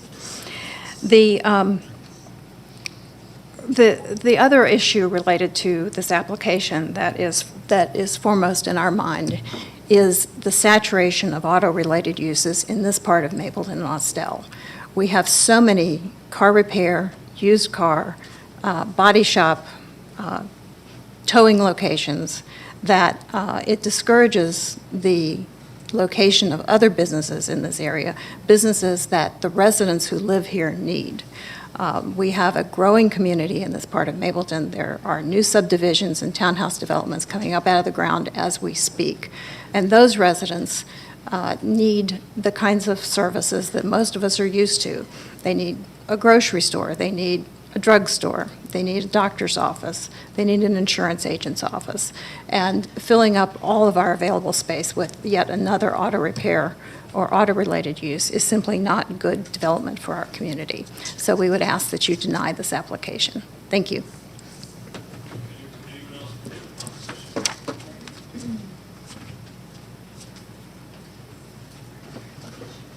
Okay, now that I'm here for the right case, I am Dominique Boldrick. I am a resident of the Mapleton area. My husband and I moved into the area in 2014, and contrary to how young I look, I'm 35, and I plan to make Mapleton the home for my future family. We don't have kids yet. So I'm very vested, I hope you know, since I've been here since 9 a.m., in the not continued industrialization of my community. This does not add any value to my community. And in addition to, I've sat here and watched proposal after proposal of houses in the $500,000 range. This, to me, does not provide any assistance to individuals that purchase homes in that tax bracket. Nor does continued auto use match up with that demographic as well, in my opinion, because I have not worked on my car in quite some time. I'm pretty sure everyone sitting on this board hasn't spent any time working on their car either. Additionally, I think that continuing or approving this would negatively impact the value of my home, as well as this area, as stated in a previous case, Microsoft campus is going to be just a short few miles down the road. If we continue to allow this to happen, it limits the ability to regenerate that area as we grow as the last part of Atlanta that hasn't been developed yet. So I say that you should deny this. Thank you. Anyone else for the opposition at this time? Is there someone else? Did you want to speak also, sir? No. No. It's like the old country song, you say it best when you say nothing at all? Okay. With that, we'll close the public portion of the meeting, and this goes to the District 4 Commissioner to lead the discussion. Thank you, Chairman. I think, John, I'll just go staff or a question of you with respect to, I guess, what was originally submitted, what the applicant was requesting, and looking at the site plan, it had auto repair and then online furniture sales, and now we're hearing they're not doing that. So can you help clarify exactly what the original request was and kind of where we are now? Okay, sure. When they originally came in, they did want to do light auto repair, which is in the front of the building, and they wanted to do online furniture sales. And we did get that from them, from the applicant meeting we had about 2 weeks after they submitted the application. Okay. So it sounds like now the concept has changed now to all repair instead of the online furniture sales. And in terms of auto repairs, is there a limit on the number of bays you can have? There's not a limit on the number of bays, but he has to make sure he has required parking. Okay. Because it's based on the number of bays for auto repair. Gotcha. Okay. I guess, I see staff's recommendation, you guys are recommending you delete it to NRC? Correct. What's your rationale for that? Well, this is in a neighborhood activity center, so we try to zone it consistent with the land use plan for that. And a lot of properties along VMH and in Mapleton have been zoned from general commercial to NRC to be consistent with the land use plan. CRC is just too intense now of a category for an act, so that's why we recommend the deletion to NRC. Okay. Those are all the questions I have at this moment, so I'll defer to my other commissioners. Anyone else have any questions for staff? District 2 Commissioner. So John, the parking regulations then, how many spaces would be required per bay? It's 3 per bay and 1 per employee. 3 per bay plus 1 per employee. Okay. Cornelius, can you bring up the rendering that we saw? Yeah. Is that still there to see? I think it. You want the site plan? That's site plan, but, okay, so he's got the rendering. Okay. Because I just want to say we saw, there we go. So we've got 3 in the front. And then we had bays on the side. It was just parking spaces on the side, I think. No, Yeah, can we have the applicant back up, please? Okay. The picture on your phone. Yeah, there were 3 more bays on the other side to your left. But if you look at the rendering, I think we gotta look at all of it, because I was confused by the side. Yeah. But they could be warehouse roller doors, so I just need to, Right. I need to get it fixed too. Yeah, So that gives us 2 more on the side, and I guess a warehouse door, if that's going to be warehouse space, right? So I see 3 doors on the side and 3 on the front. So that would be our potential count, or what? It could be, but even with those 5, if those were all 5 auto bays, I think he would still meet required parking. Okay, all right, all right, as long as we get the required parking, okay. Can we see I'm sorry, jumping. Can we see the rendering again? I was trying to see where he delineated warehouse, and because I was trying to make that match the picture as well, and I couldn't figure it out. Not the render, I'm sorry, the site plan. No, Cornell, I meant the site plan. That's my fault. Yeah. Like this, yeah. See, Cornelius, you're getting your steps in today, too. Yeah.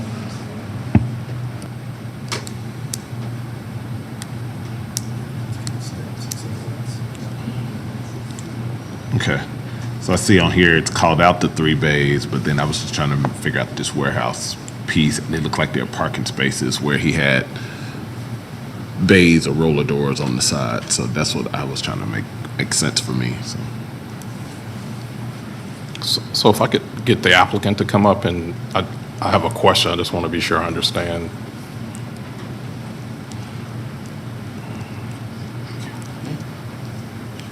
So your proposal now is to operate an auto repair business, and then you said sell some stuff, is what I heard. Yes. What exactly? We sell stuff online. Right now, we have the stuff on like storage units. That's where we put them.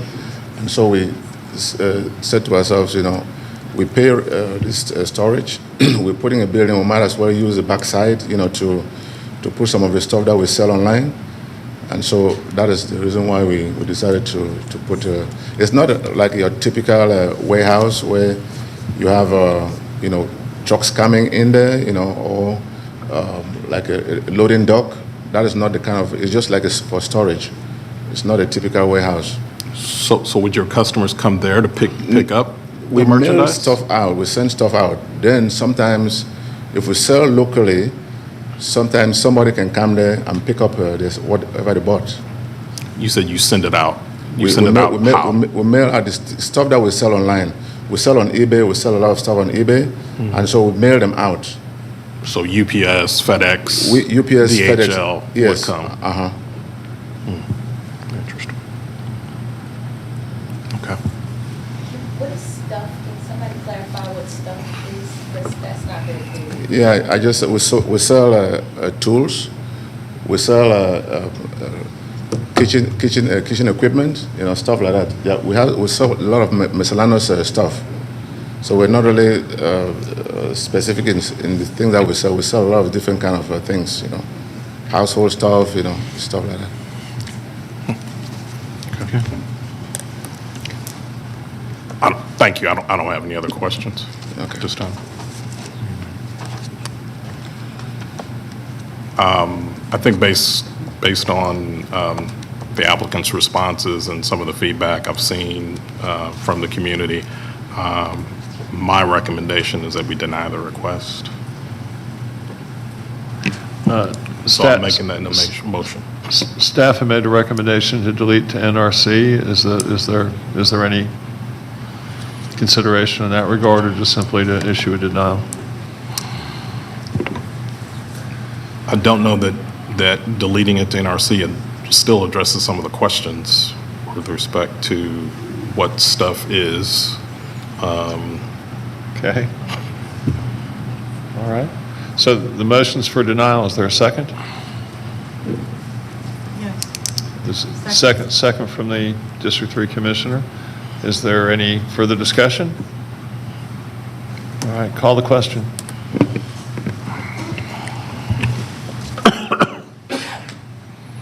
So the motion for denial passes by a vote of 5-0.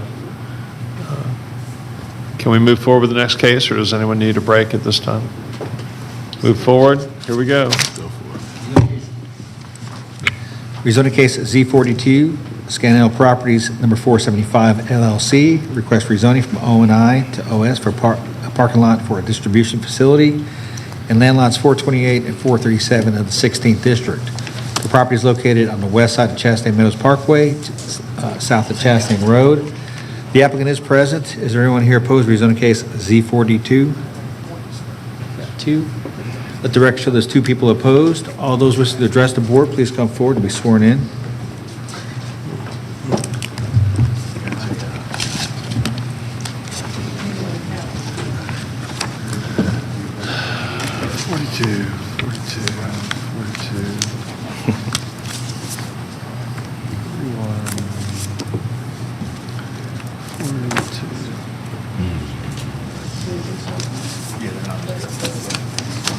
I can't pull up the site plan.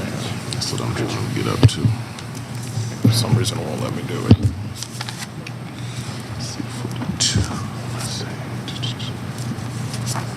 Okay.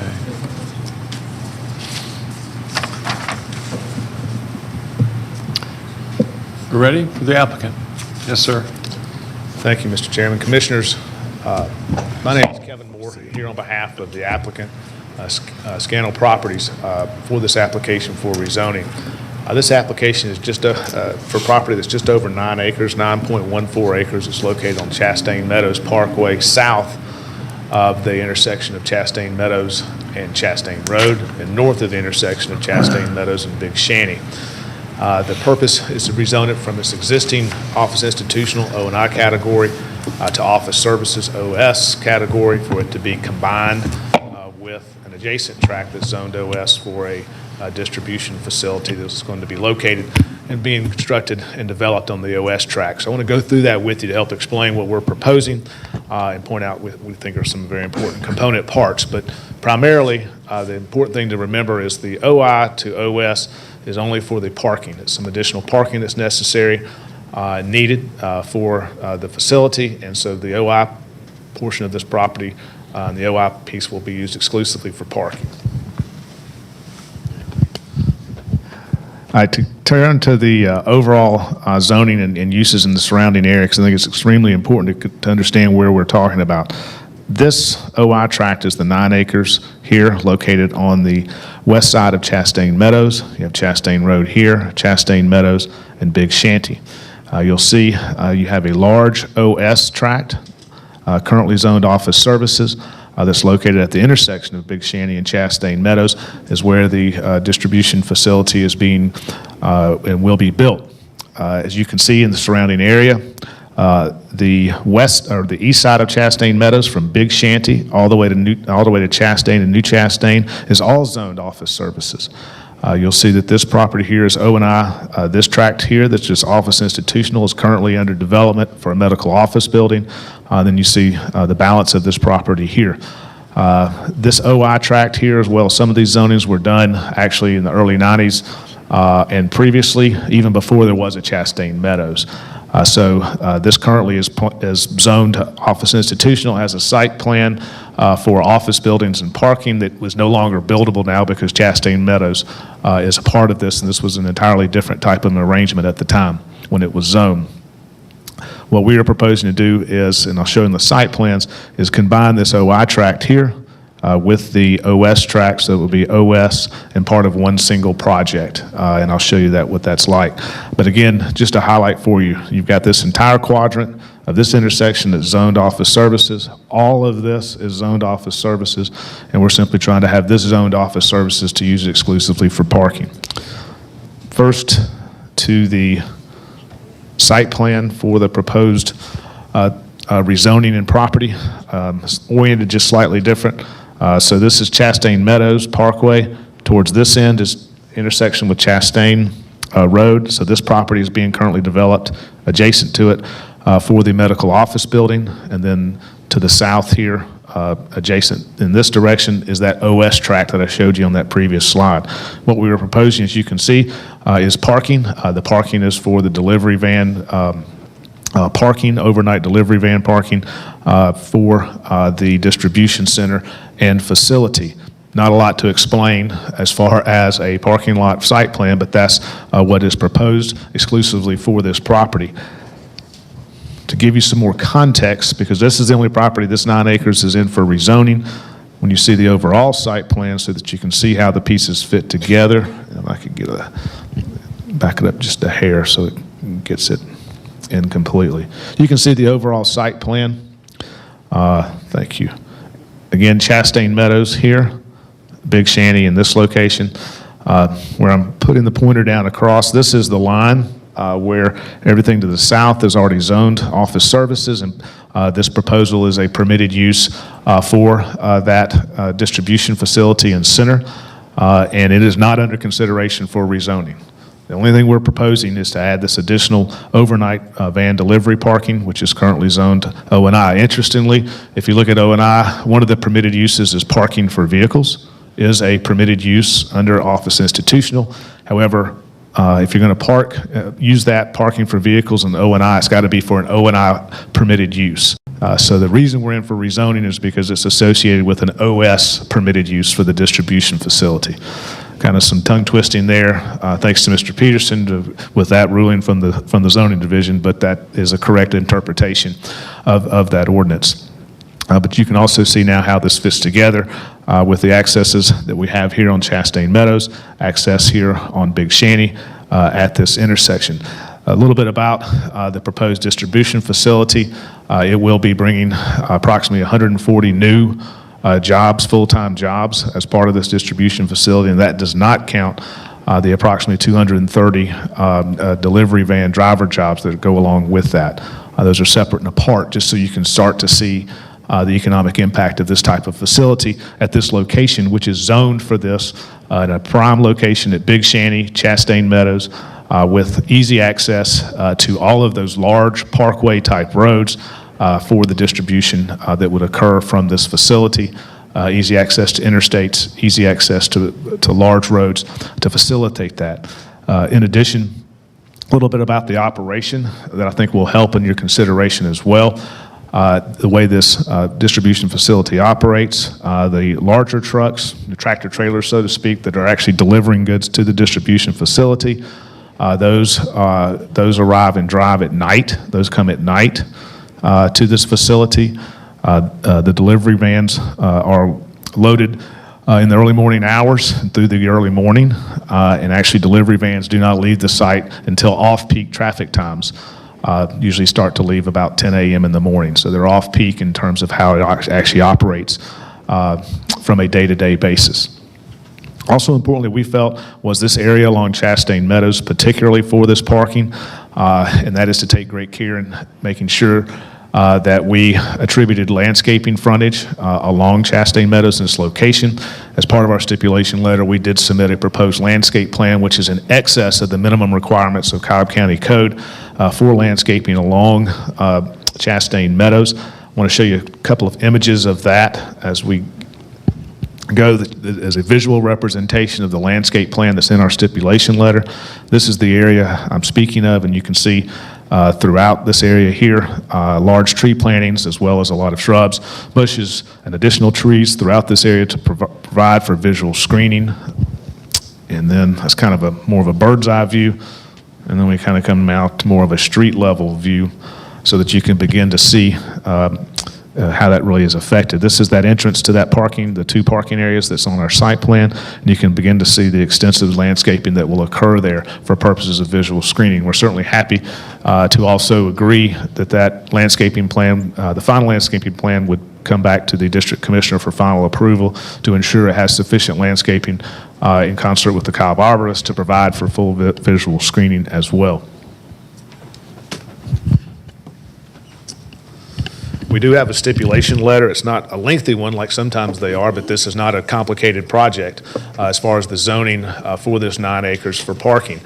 The stipulation letter, though, importantly does provide and condition the zoning that this piece must be combined and legally combined with the large office services OS tract to the south. And that's important, that it's not simply approving OI to OS and then this property could be taken and done something else with.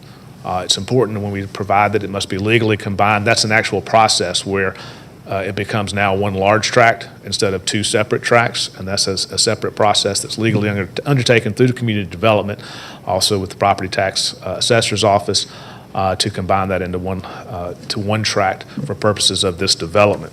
We think that's important, again, because it establishes what it will be going into the future, and it's not simply zoning to OS where it can be split off in the future.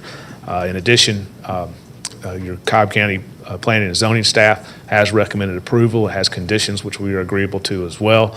And that includes staff comments and recommendations, and importantly includes Cobb County stormwater recommendations and comments.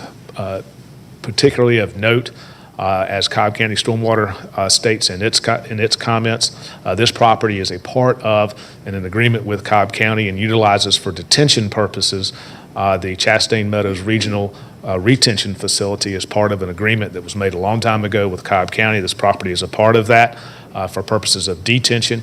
However, for purposes of water quality, that must be done and maintained on-site, and that will occur on-site in terms of water quality, all of which has been reviewed and is under review by Cobb County Stormwater Management. So I did want to note that for you because it's a little bit different than we typically see, but that's by agreement, previous agreement by Cobb County as to how that unfolds. Again, your staff has recommended approval, and we respectfully request approval of this zoning application as well. Thank you. Right. For the opposition.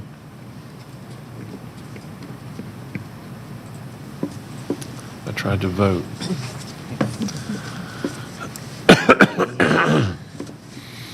Good evening, Commissioners. I'm Tulin Avard, and I'm representing the Bells Ferry Civic Association and area residents, including Brookhaven of East Cobb, Chastain Manor, and Big Shanty, just to name a few. Okay, slide 1, please. Oh, slide 2. So even though this case is specifically for a parking lot, the fact that this parking lot will be used exclusively for the proposed distribution facility connected to it, we must consider the impact that the entire development will have on area residents and businesses. Impact on the community will be permanent. The distribution facility will be 141,000 square feet, up to 52 feet tall, and operating 24/7. The facility will have 15 loading dock spaces for semi-trucks, and between the two sites, almost 900 delivery van parking spaces.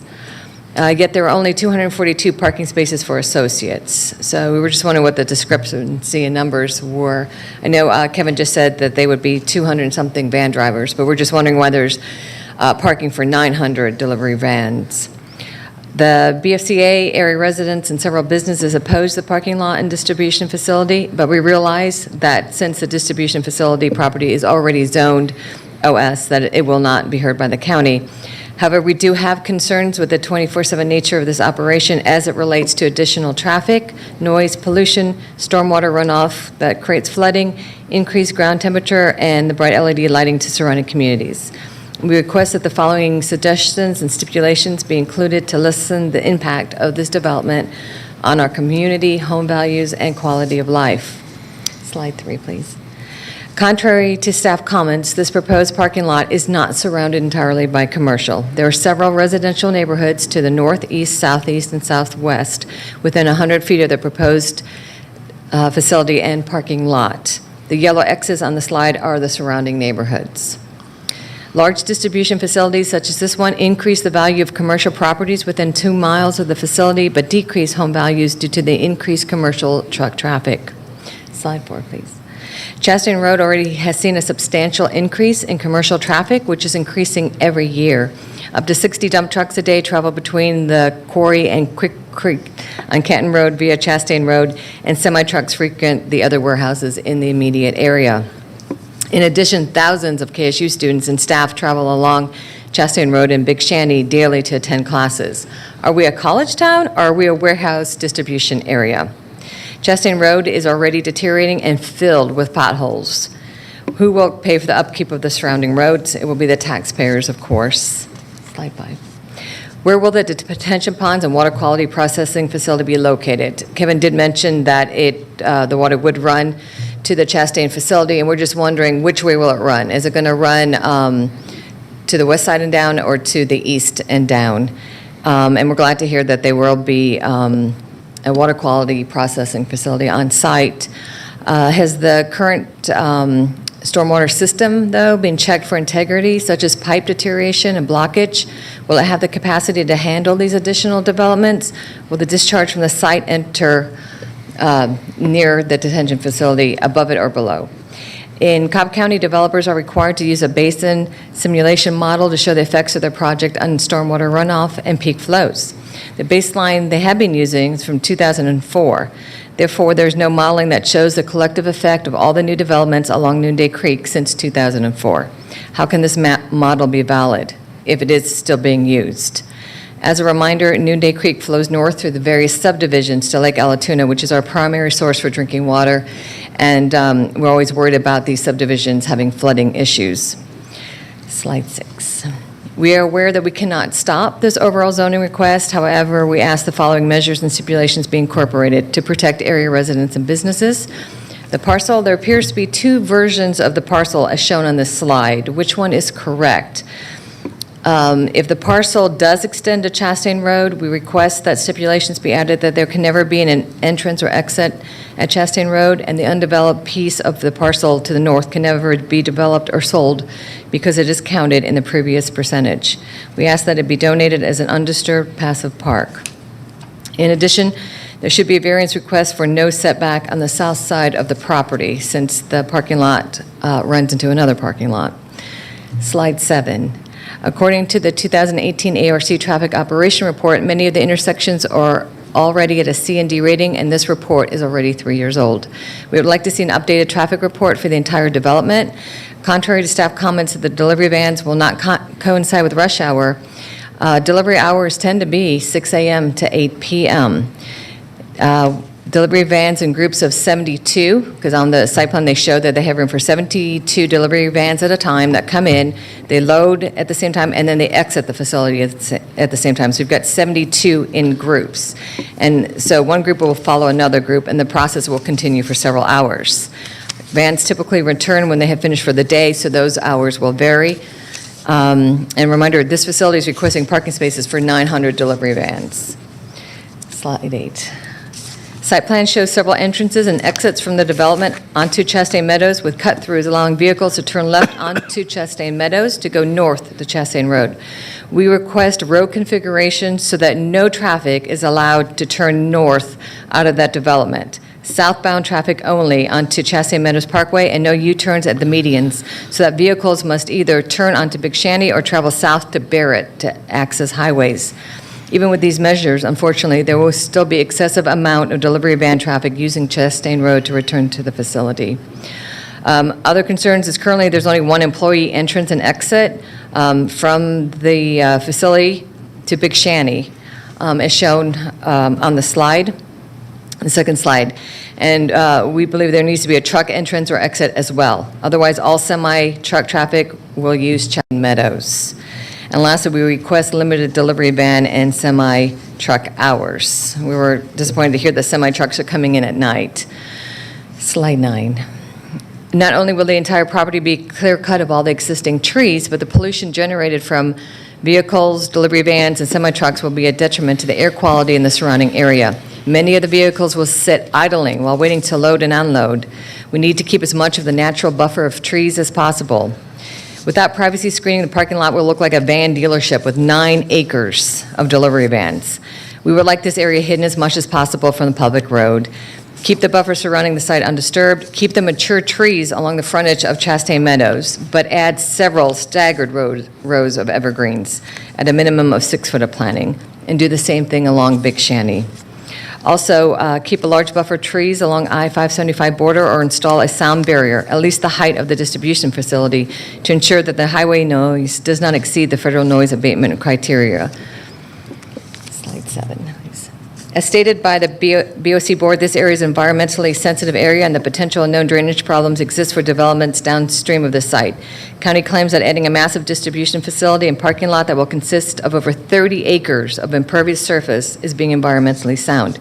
We request that at least 50% of the impervious surface at both locations consist of pervious pavers. This was implemented at the nearby Edison property to help with water runoff from the Noonday Creek. Other ideas would be parking garages and use the recycled storm water runoff for property irrigation. Slide 11.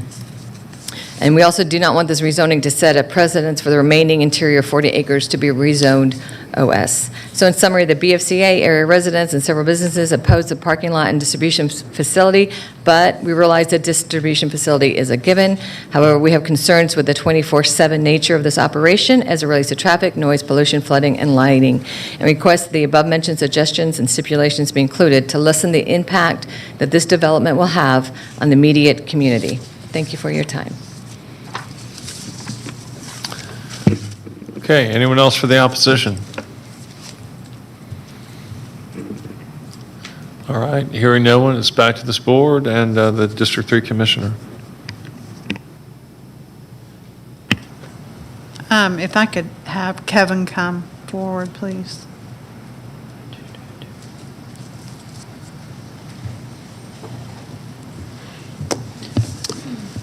Hey, Yes. can you clarify the points of ingress and egress on the Sure. plan?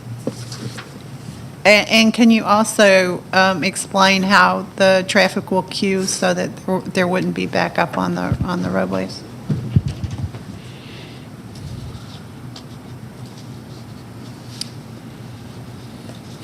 You know I go one too many. I'll use the overall site plan so it's, Yeah. I can that's explain. There are, this is, again, the subject property that we're only dealing with. It's the only thing that's being requested is an access at this location on Chastain Meadows. Once we move to the OS piece, there's access at this location, access at this location on Chastain Meadows, and then on Big Shanty, there's access to here. This is the distribution facility. You have truck, we'll call it tractor trailer, entry and exit. It comes in really at this location, feeds around, unloads, and then leaves. Delivery van loading occurs here, queuing and loading here, and they exit, go into whichever direction they're going. But the great thing about this is they can either go to Big Shanty, Chastain, they can go Chastain Meadows to Big Shanty, they go Chastain Meadows to Chastain. It's a distribution facility. Eliminating points of access is the exact opposite thing you want to do when you have an area that has been dominated by distribution warehouse facilities and specifically identified as that for a very long time with the infrastructure built for this purpose. But that's how the traffic will go. It'll be dispersed because it is distributing. But in terms of its internal arrangements, as you can see, there is more than sufficient queuing, more than sufficient areas for those movements to occur throughout the development itself. This won't queue out into Chastain Meadows or queue out into Big Shanty or any of the sort. They don't just line up 200 delivery vans and try to load those up. Those are loaded in a very organized fashion, very methodical fashion to optimize the efficiency of which it distributes. And in terms of that, what are the general operational hours? It is 24/7 Right. as a distribution facility, yes. Well, the facility itself, but the delivery trucks. Sure, the delivery vans, this operates where they are, again, it's loaded in the morning. They leave on off-peak hours. That's intentional. That's part of the operation. The worst thing that can happen if you're distributing goods is for it to be, those goods to be sitting on a van in rush hour traffic. That's the absolute worst thing to do from an efficiency standpoint. This operation is about efficiency and getting those out. They're loaded up and start to leave around 10 a.m. in the morning, deliver throughout the day, and generally return likewise when they're done delivering off-peak hours after the PM rush hour in the evening. And then they're parked, it's overnight parking, and then the process starts over again with the delivery from the trucks. So with the proposed extension of the project into these parking areas, is that a complete proposal, or is there further expansion expected? Thank you. That was a question that was raised, and I should have answered it already. But yes, this is the extent of it, is this parcel. The additional piece that was shown on the Cobb County tax parcel map, that is the same current owner, is retaining that goes towards and oriented towards Chastain and wraps around the medical office building. It will not be a part of this. It's not a part of this project, not a part of this proposal. This will be a new parcel created to be combined with the existing office services parcel. Okay, and is that an automatic thing that will happen? Is the combination, or is that by your request, or is? Number one, it's part of our stipulation that this parcel that's proposed from OI to OS, which is this 9 acres, be legally combined with the OS tract so that this now becomes one parcel. So if you pulled up your, once this is done, it's part of LDP, it's part of completing that process during the LDP and after, before you get CO, that it all becomes one parcel as part of the development. That process is undertaken, completed. This time next year, when you pull up a Cobb County tax parcel map, if this is approved and built as approved, then this would show as one complete tax parcel. Okay, and is that, I'm just trying to get the methodology straight. So is that part of the stipulation, or is that a separate process? It's one of the stipulations I have is that we agree that it has to be combined, which is there's a legal plat combination process that's undertaken, that it has to be combined with this tract, and it's a separate administrative process. In other words, you come in with your engineering survey and showing this as a combined tract. You're combining this piece with this piece to create one lot, in essence, one parcel, and that's an administrative process that's undertaken. Okay. And I believe you also said to create one parcel for dedicated use. It's all for the use of the distribution center, correct? That's correct. That's right.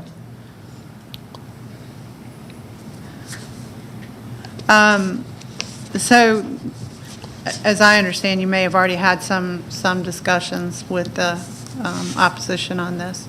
And there's some pithy and interesting proposals in the presentation that she made.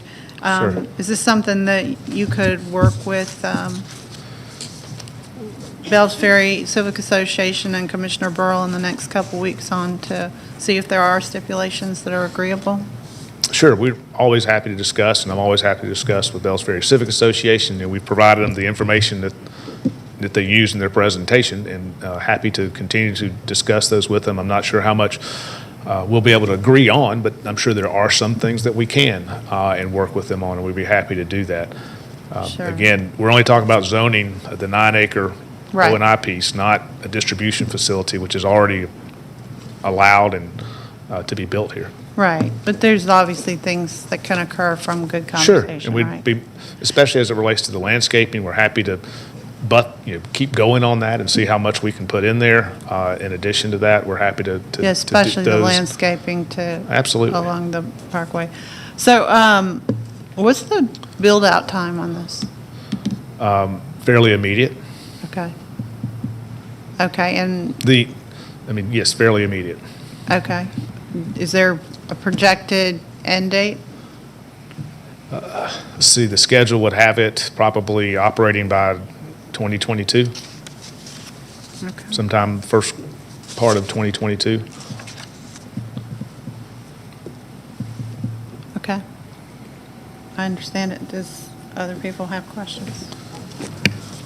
Any questions from any other members of this board? No such questions. It's back to you.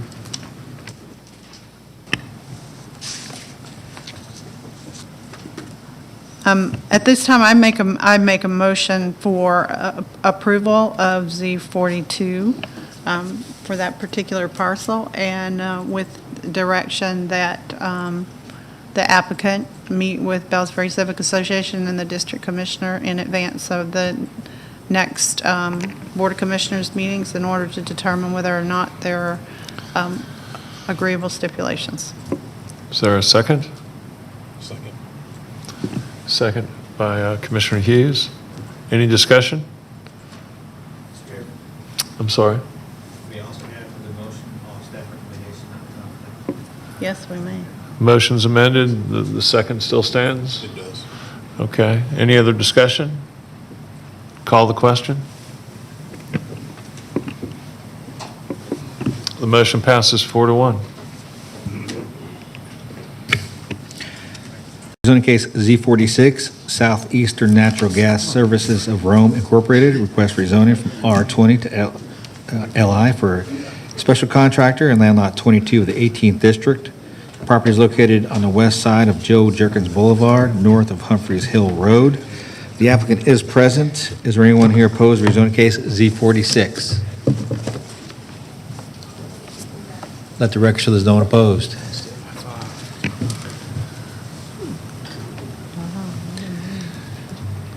Council Rosen.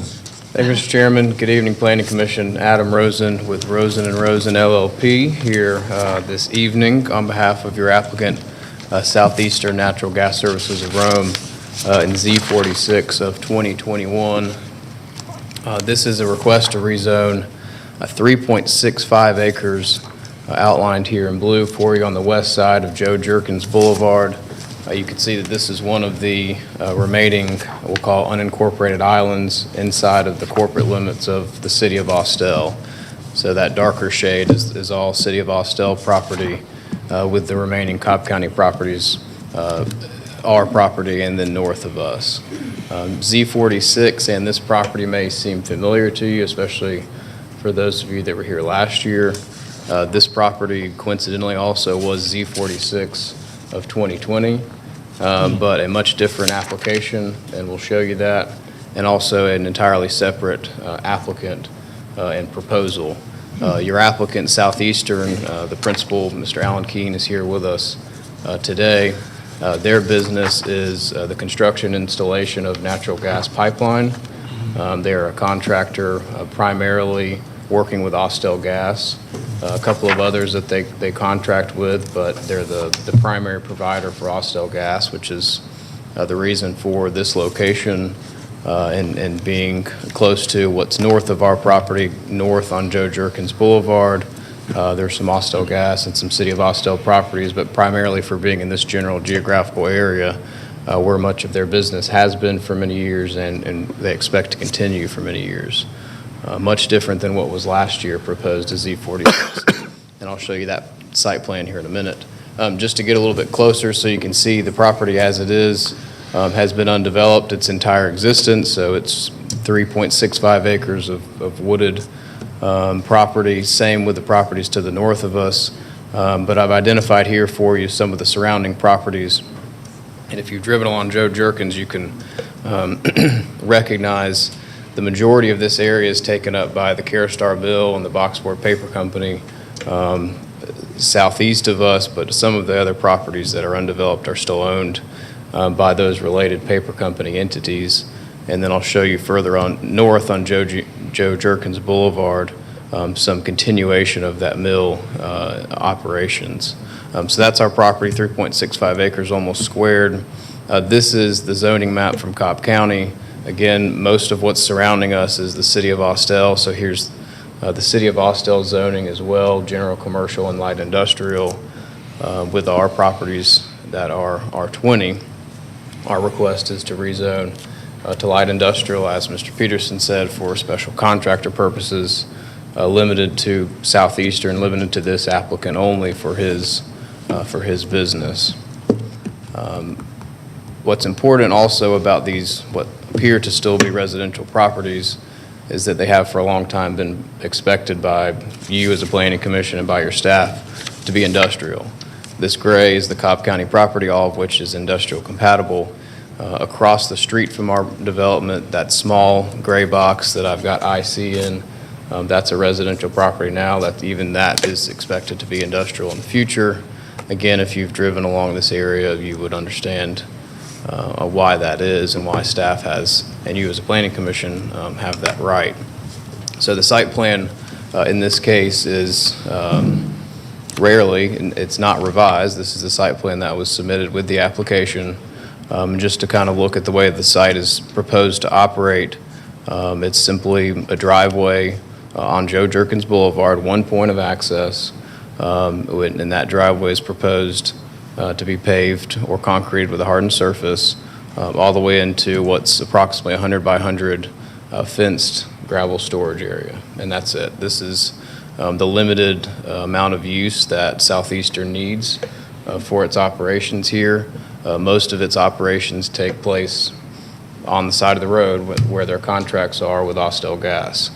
So the very limited need that they have here equates to what you see on the left-hand side, about 10% of the total 3.65 acres, which is, I know you can recognize, extremely rare to see that small amount of the property needed to be developed.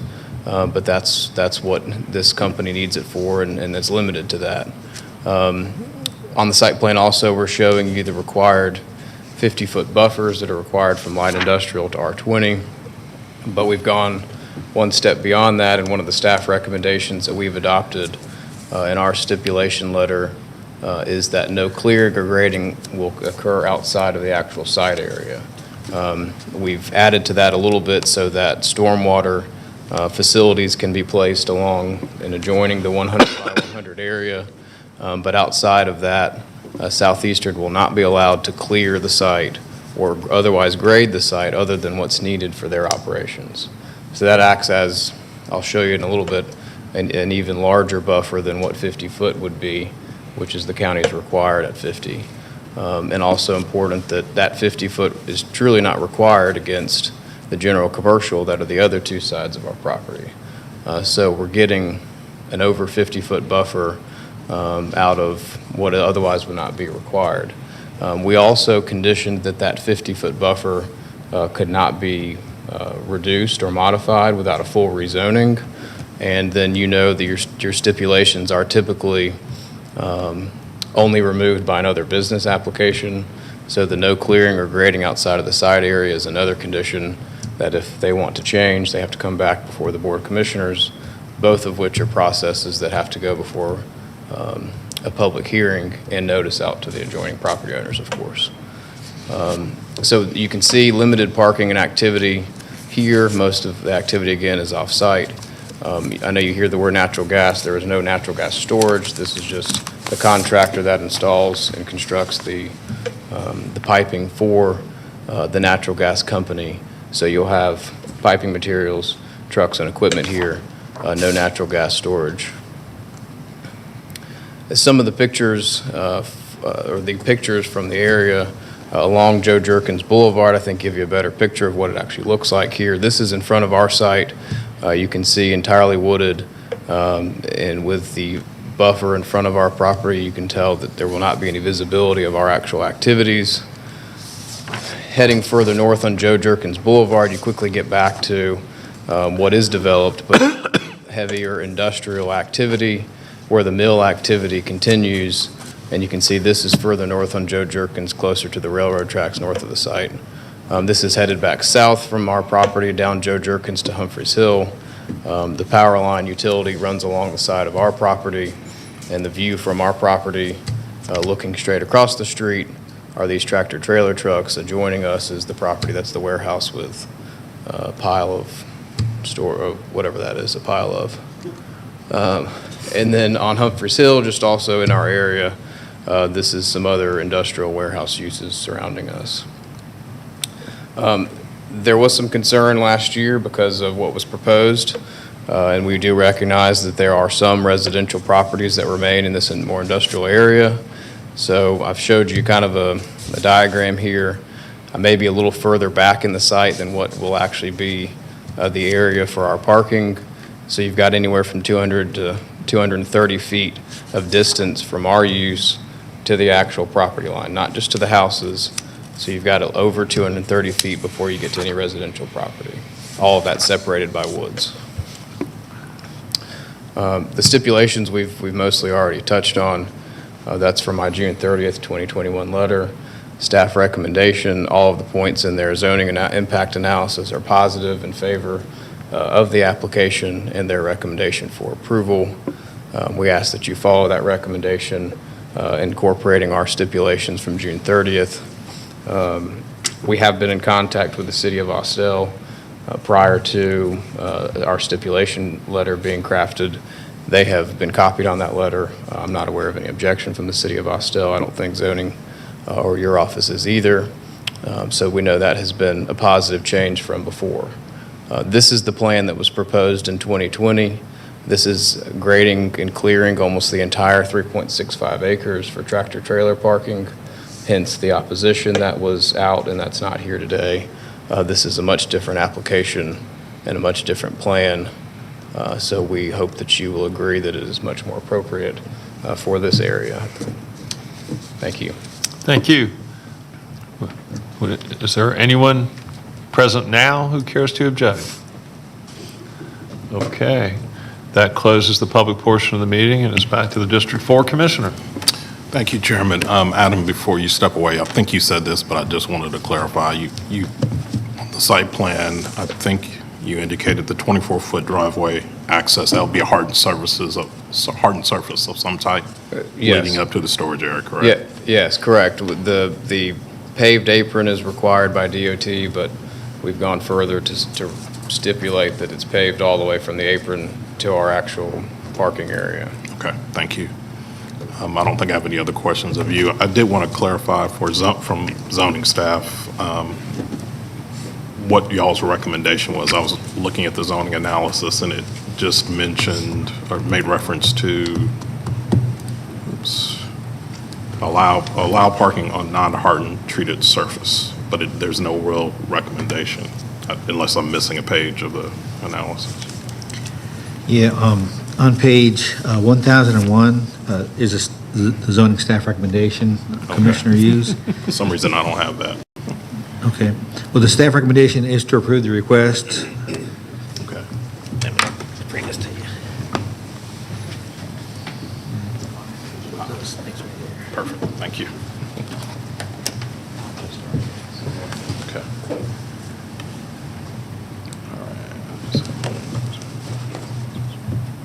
Okay, I don't have any other questions. I'll defer to my fellow commissioners. Any members of this group have any questions? No? No questions? All right, I am prepared to make a motion, recommend approval of Z-46, 2021, compliance with final recommendations from staff, as well as the zoning stipulation letter dated June 30th. And I would add also, if the rest of the board is agreeable, that this could be moved to consent. Is there a second? Second. Any discussion? Call the question? The motion passes 5-0 for approval. Are we ready for the next case, John? Should we take a break? I'm just kidding. I'll take that. Would anyone like one? Okay. All right, rezoning case Z47, Streamline Development Partners, request rezoning from NRC to NRC for retail auto parts and supply in land lot 165 of the 18th District. The property is located on the southwest side of Veterans Memorial Highway, southeast of Hickory Trail. The applicant is present. Is there anyone here opposed to rezoning case Z47? 5. Let the record show there's 5 people here in opposition. All those who want to address the board, please come forward to be sworn in. I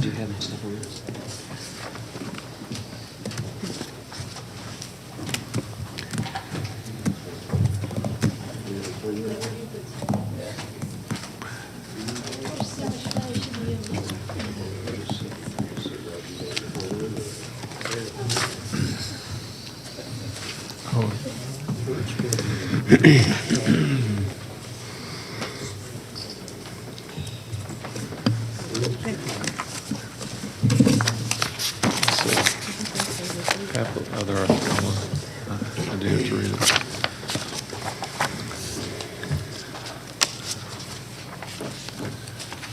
Okay, Mr. Sams. Thank you, Mr. Chairman. Good evening. For the record, again, my name is Garvis Sams with the law firm of Sams, Larkin and Huff. In that regard, I represent Streamline Development Partners concerning this application for rezoning. Mr. Joe Pegram of Streamline was with us earlier, but he had to catch a flight, so I apologize for him not being here, but I hope you understand that. What you're looking at here on the site plan, this is the subject property. It consists of a 1.382 acre tract of land. As you can see, it's located on the southwestern side of Veterans Memorial, just east of Hickory Trail. It's in an area that's in a NAC, Neighborhood Activity Center, in the future land use map, and it is zoned NRC. Today, Streamline is simply asking for removal of the stipulations in order to allow for the construction of an auto zone. So in other words, NRC to NRC. Let me give you a little background on this. This property, I handled an assemblage and a rezoning of a 16.05 acre tract, of which this was a parcel. Back in 2016, it was for an assemblage that would accommodate the SAE school, which would have been a $21 million development and would have had over 100 and some odd thousand square feet of classroom space and outdoor fields, et cetera. I mean, a big project. Ultimately, they did not close on the property. They nevertheless saddled the property not only with those stipulations and conditions, but essentially froze the property, so it's lain idle since 2016. But since that time, we are requesting that this be rezoned for the purposes of the construction and build out of an AutoZone retail store. We've submitted updated renderings and legals. We submitted a new survey. We submitted, this is a revised site plan. And you've also got a stipulation letter from September the 9th. Also, we realize, could you put up the architecture? We realize the architecture we've shown, that this is the industry-wide prototype of the architecture. And if you'll notice from our stipulation letter, we are making this subject, obviously, to the Veterans and Bankhead Memorial Design Guidelines that were adopted in 2017. So there's one more shot of that that shows another part of the building as well. But in any event, you get the idea. This is their prototype. It's tweaked somewhat to get us closer to the plan, but ultimately the district commissioner is going to be reviewing the plan and, more importantly, the totality of the proposal. We met and spoke with the Mental Improvement Coalition early on, here are the things they asked us. Number one, we want to see a conceptual plan that, can you take us back to the site plan, please? We want a conceptual plan that shows development out to the total quadrant of the intersection. That's number one. Number two, we'd like a landscape oversight committee. Number three, we want an architectural oversight committee. Number four, we want you to go away. And the reason for that is for this. 8 years ago, and I'll make this long story short because it's a long story. It's 8 years ago.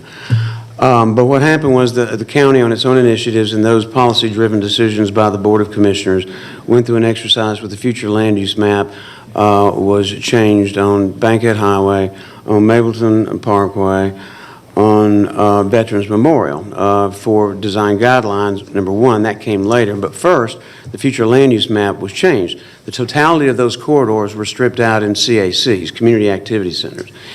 And as a result of that, they were stripped out, kind of like Canton Road used to be, and maybe still to some degree is.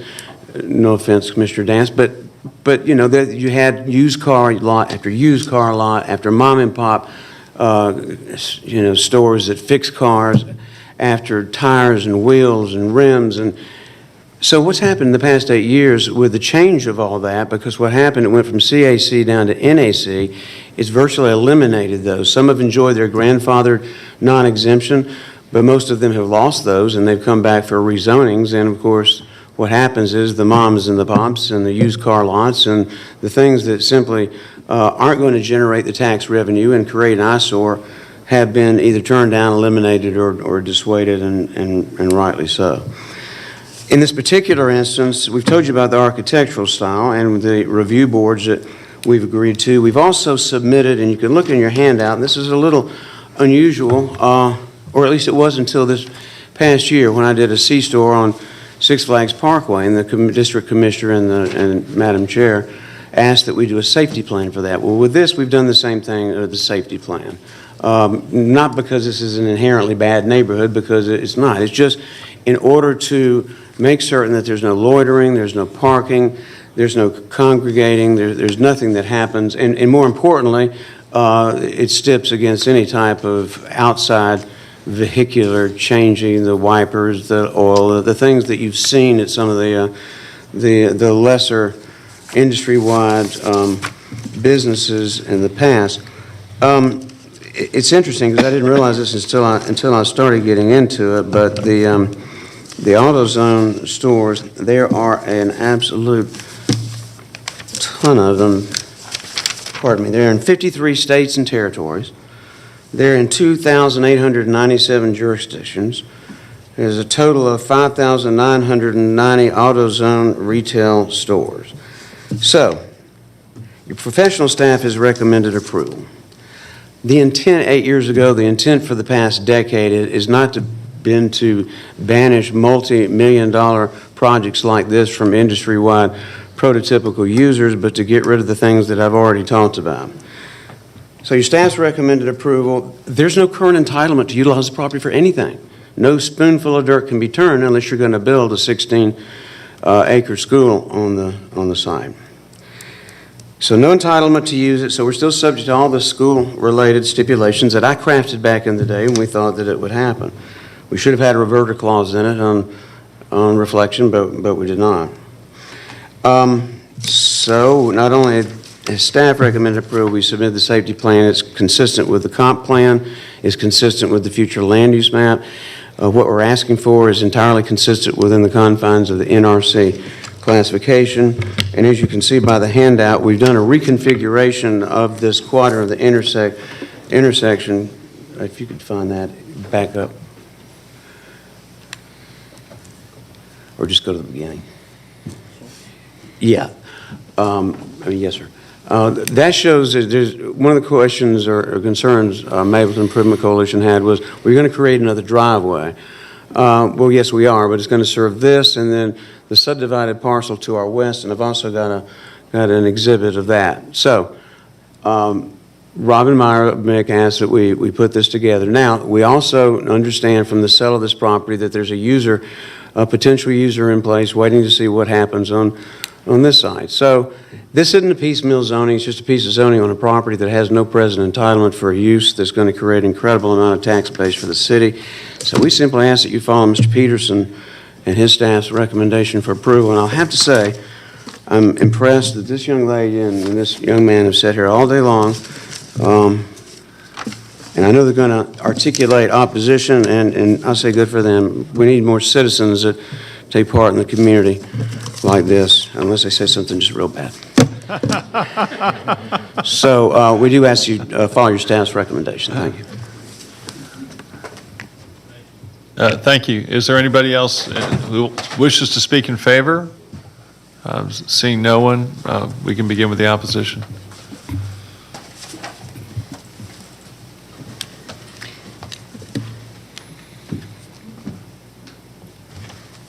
Thank you, and good evening. My name is Robin Meyer, and I'm the chairman of the Mapleton Improvement Coalition Zoning Committee. Despite Mr. Sam's trip down memory lane, Mapleton is still replete with all manner of automotive, vehicle, car, truck, boat, trailer uses. I invite you to take a trip down Veterans Memorial and Mapleton Parkway, and I don't think it will quite live up to the transformation that Mr. Sams would have you believe has taken place. It's true that AutoZone is a nationwide company. In fact, they have another store 4 miles up the road. So we already have the pleasure of shopping with them. As you can see from this site, there's a shopping center directly across the street. It's called Buckner Crossing. The Board of Commissioners has supported our efforts to diversify the mix of businesses in our community, and they did that in 2018 when AutoZone requested permission to change the through that shopping center developer requested permission to change the stipulations on that property to allow the store to be built there. It was denied by the BOC. In the 2016 rezoning for this property, because it was specifically for the SAE school, we did not ask for a prohibited uses, which would have included auto-related uses, because we didn't think there was any need. And well, here we are, and I guess we've learned our lesson that we should have done that then. But at any rate, if there is another user for this property, then it should be a unified plan if there's a user for the remainder of this property. If this application is approved, as it's before you today, we're going to be left with a triangular piece of property that is surrounded by residential uses. We're going to be left with that with the corner square property. Yes, there is apparently a proposed easement for a shared driveway, but we are losing the opportunity to place the driveway in the very best location. This may not be the best location. Maybe the traffic should come out on Hickory Trail. Maybe Hickory Trail should be improved such that that would be a reasonable approach. The site plan, as you've seen, requires a driveway that's not entirely on the subject property. And this driveway is very close to the Buckner Road intersection, which is controlled only by a blinking light. This is the view that drivers see when they stop at the blinking light on Buckner Road, when they're coming from the north to Veterans Memorial Highway. And the folks who are here, right here in the front row, live right there on Buckner Road. And so when they turn out their driveway to go to Veterans Memorial, that's the site they see. They've got a Dunkin' Donut, a McDonald's just off the camera to your left, and a five-lane highway, five-lane U.S. highway, and yes, the Family Dollar further to the left.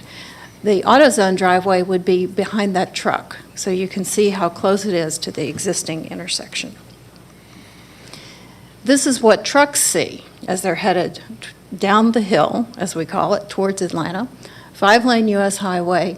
The AutoZone driveway, again, would be there, will be on the right as they head towards Atlanta. Left and right have never been my best skill. The blinking light is at Buckner Road, but it's barely visible, especially in the mornings when the sun is rising in the east. It is very difficult to see there. This intersection serves McDonald's, Dunkin' Donuts, Buckner Crossing, Walgreens, Providence Pavilion, which includes the Publix and the Primrose School. It is a busy, busy intersection. We have been advocating for a traffic light there, but we understand it does not meet the standards set by state DOT, and we have no traffic light anywhere in our future here.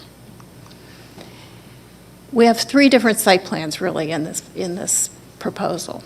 Mr. Sams is right. We asked him to tell us what this would look like, but we thought it would look like something that conformed to what he's asking you to approve today.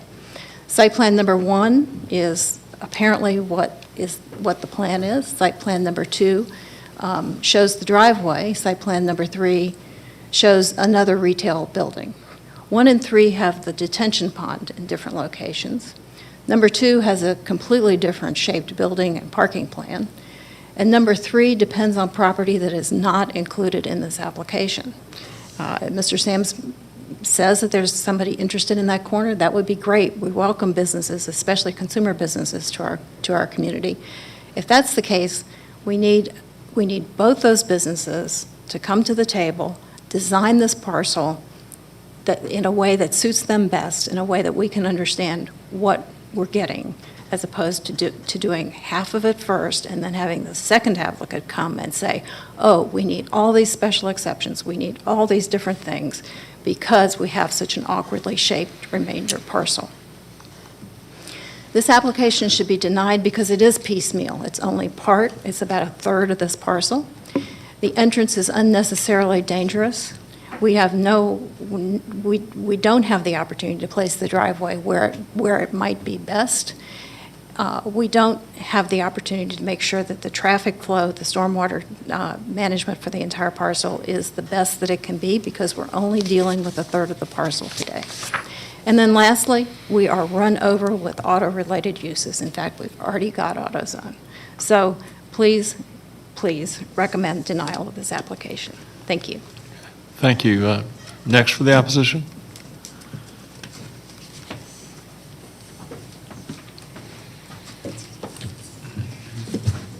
Name is Alex Boldrick. We reside at 830 Buckner Road, so it's just right past there. So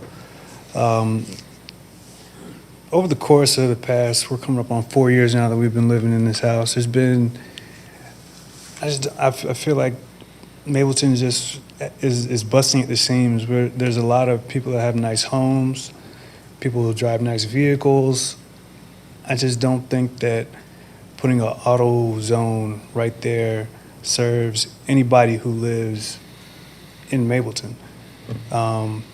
As Patrice mentioned, it's like 3 miles down the road from another auto zone, we have a lot more to offer. I think we mentioned that Microsoft is coming within the next couple of years. They're bringing like 25,000 jobs, 6.5 miles away from here. Who wants to come and continuously spend $500,000, $600,000 on houses if you don't have any additional amenities within the area? Whether it just be restaurants or just anywhere in general to shop. I really would like to understand why these are the only things that are constantly brought to us. Chicago Pizza over in Smyrna, their parking lot is always full. There's new businesses that are coming up because there's so much more going on right there. Why can't we have that type of thing in Mapleton? So it's already bad enough looking at the storage facility outside of my front yard every day, along with the Dollar Tree, Family Dollar. I think we deserve more. And I'm gonna keep on coming back to meetings and stuff like that until we can start to get some of that. So I don't think that this is something that we need, and I hope that you guys deny it as well. Thank you. Anyone else for the opposition?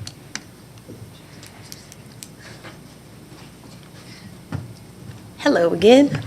So as Alex stated, we do stay right there at 830 Buckner Road, and I am in staunch opposition to this because I was here in 2018 when they tried to put it at the plaza across the street, and it just has no need. We don't need that many auto zones. Like, people, I sit outside and I watch Maseratis drive by, I watch Porsches drive by. Those people don't shop at AutoZone. They take their car to the dealer. So it just doesn't have a fit for where I think Mapleton needs to go to serve us, because we're not boomers. We're the future of this community. I don't need an AutoZone. I need a restaurant. As Alex stated, Chicago Pizza is 1 mile up the street, and throughout the pandemic, their parking lot has been busting at the seams to where the cleaners has had to block off parking spots so that people can park there. In addition to that, it's brought a new black-owned liquor store as well, very nicely dressed up in the area. It makes me feel good to be down the street from it. I would like to see more things done for our community, not the business owners' pockets. So I move that you deny this application until they can come up with something else that serves the community and not a business owner. Okay, thank you. Perfect timing. Okay, so it's back to this board, and the District 4 Commissioner will lead us one more time. It's up to you. That's up to you. Would you like Sure. to move that we allow Can we do it 2 at- minutes for I was the going to say 1 minute. Can we do one, it? 1 minute for one more opponent? Is everyone in agreement on that? Yeah, that's fine. Okay, by unanimous consent. Okay. Come on up, give us a I only minute. want like 30 seconds, and so he only gets 30 seconds. Okay. My name is Brenda Nash. I live in Mapleton. I'm on Queensville Road. I think I've been back to up here, so y'all are familiar with me. I've been a lifetime resident of Mapleton, and I have seen it in its glory. I've seen it grow and be busting with all kind of social activities for children, skating rinks, ball clubs, all kind of things for children. And it's very important for us to raise our community up to be able to offer families other things besides AutoZone. We have an AutoZone, we have an O'Reilly, we have an Advance Auto. We have 3 auto stores in Mapleton already. And this is a nice piece of land in a prime portion where we're developing Mapleton right now. And so it could be, if on a larger parcel of property there, a nice restaurant, instead of being stuck over to the side, could be stuck on the piece of parcel. And I know you guys can't approve anything if it don't come here for you to approve, but by putting that auto parts store there, you're taking a nice parcel and messing it up where somebody else can't develop there. So we're just asking that you consider not allowing only a partial part of the land to be changed. Okay, thank you. You finished in less than a minute. Mr. Sams, you got another minute.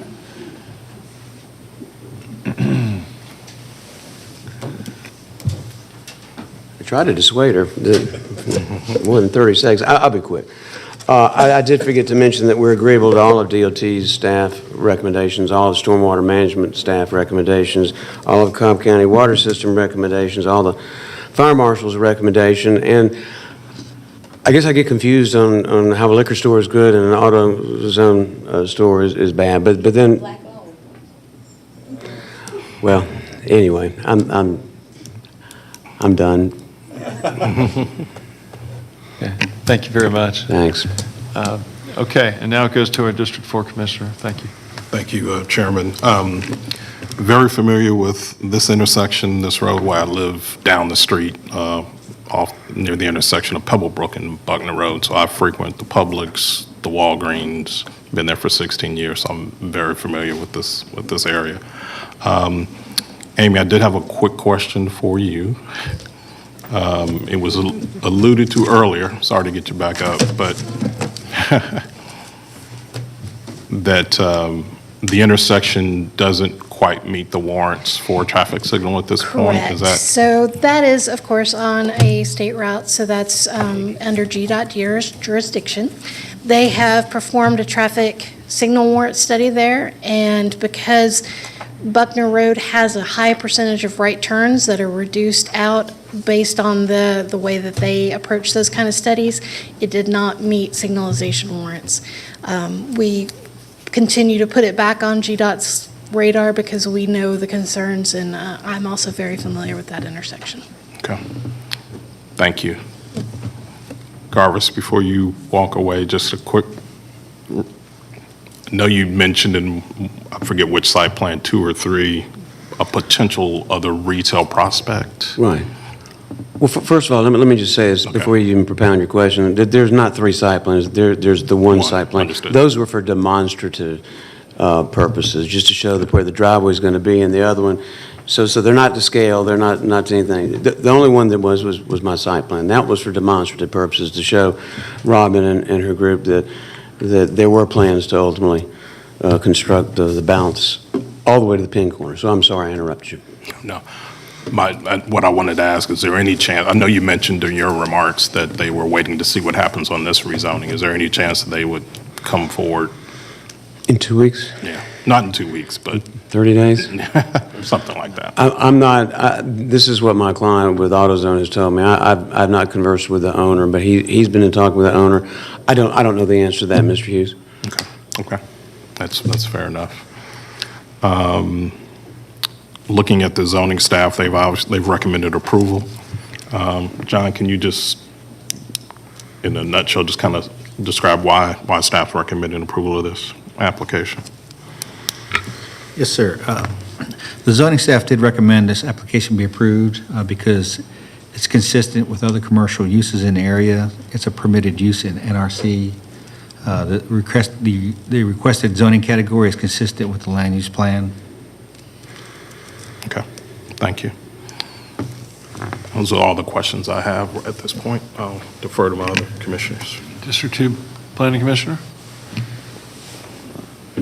Thank you. Garvis, so on this zoning, are they actually subdividing this parcel out, or are we zoning the entire parcel, the entire corner? No, the whole corner's not in, just the 1.32 acre or 1.38 acre tract that's in. Okay. That piece right there. And at the moment, if I'm reading the stipulation letter correctly, there are no restricted uses. So if AutoZone backed out, we could have a convenience store with fuel sale. No, I'm limited to this use only, AutoZone only. Limited to this use only? This user only, yes, sir. And it's just this portion of the? Yes, sir. Of the site? Yes, sir. AutoZone, the other part, they don't have under contract. This they do have under contract. And they went from 1.1 acres to 1.32 or whatever it is. Now, in order to perfect well, there's the detention, not shown on that, but in order to configure the detention on the site in order to match the stormwater management, the topo, and the contours on it. So it's a little different site plan than the original one, not that you saw, but that was in the zoning analysis. But no, it's just this use only, this user only, this site only. Okay. So if if the unknown, unnamed potential second user comes along, then that would come in as a new zoning application Yes, sir. at that time. Okay. Yes, sir, stand noted on. All right, thank you. Any other comments, questions from the? Are you done? No further questions? No, I could make some up, but no, that's No, enough for now. no, we've had plenty today. Anyone else with any questions? Okay, back to you, Michael. Struggled with this one. It's a tough case. It's a tough case. However, understanding that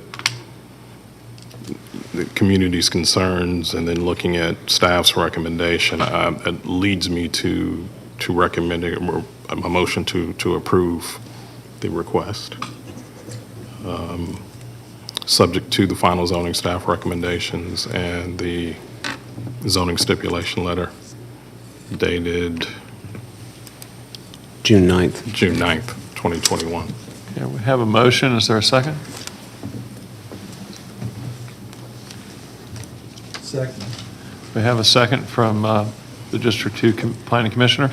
Is there any further discussion?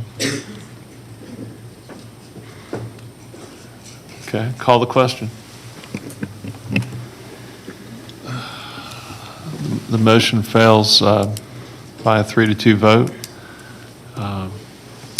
Is there any substitute motion that anyone wishes to make at this time? All right. Can't get my mic on, it's late. I would move that we, I was going to say hold, but you know, let me withdraw that.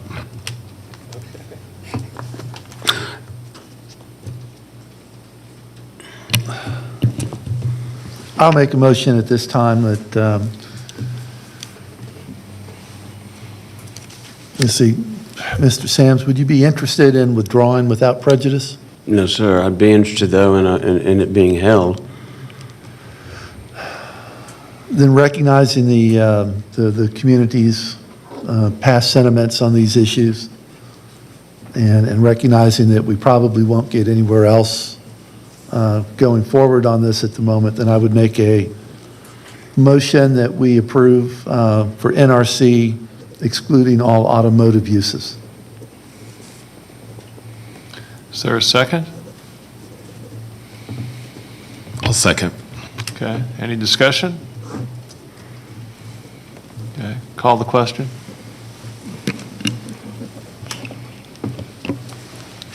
Okay, that motion carries 4-1. And John, that's our last case, correct? Correct. All right, and I hold in my hands two bright-colored sheets of paper, courtesy of the clerk's office. Yeah. Do we have a motion with respect to them?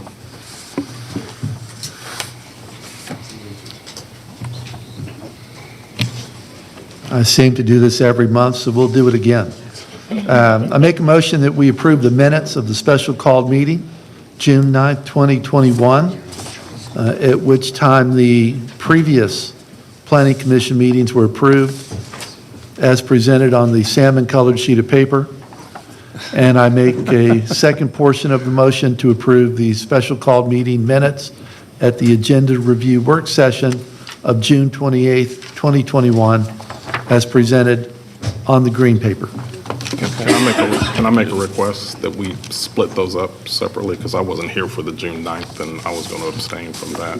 Yes, I think that's proper. That's fine here, so I'll amend my motion, and I will delete the second portion, so the motion is simply approval of the June 9th minutes.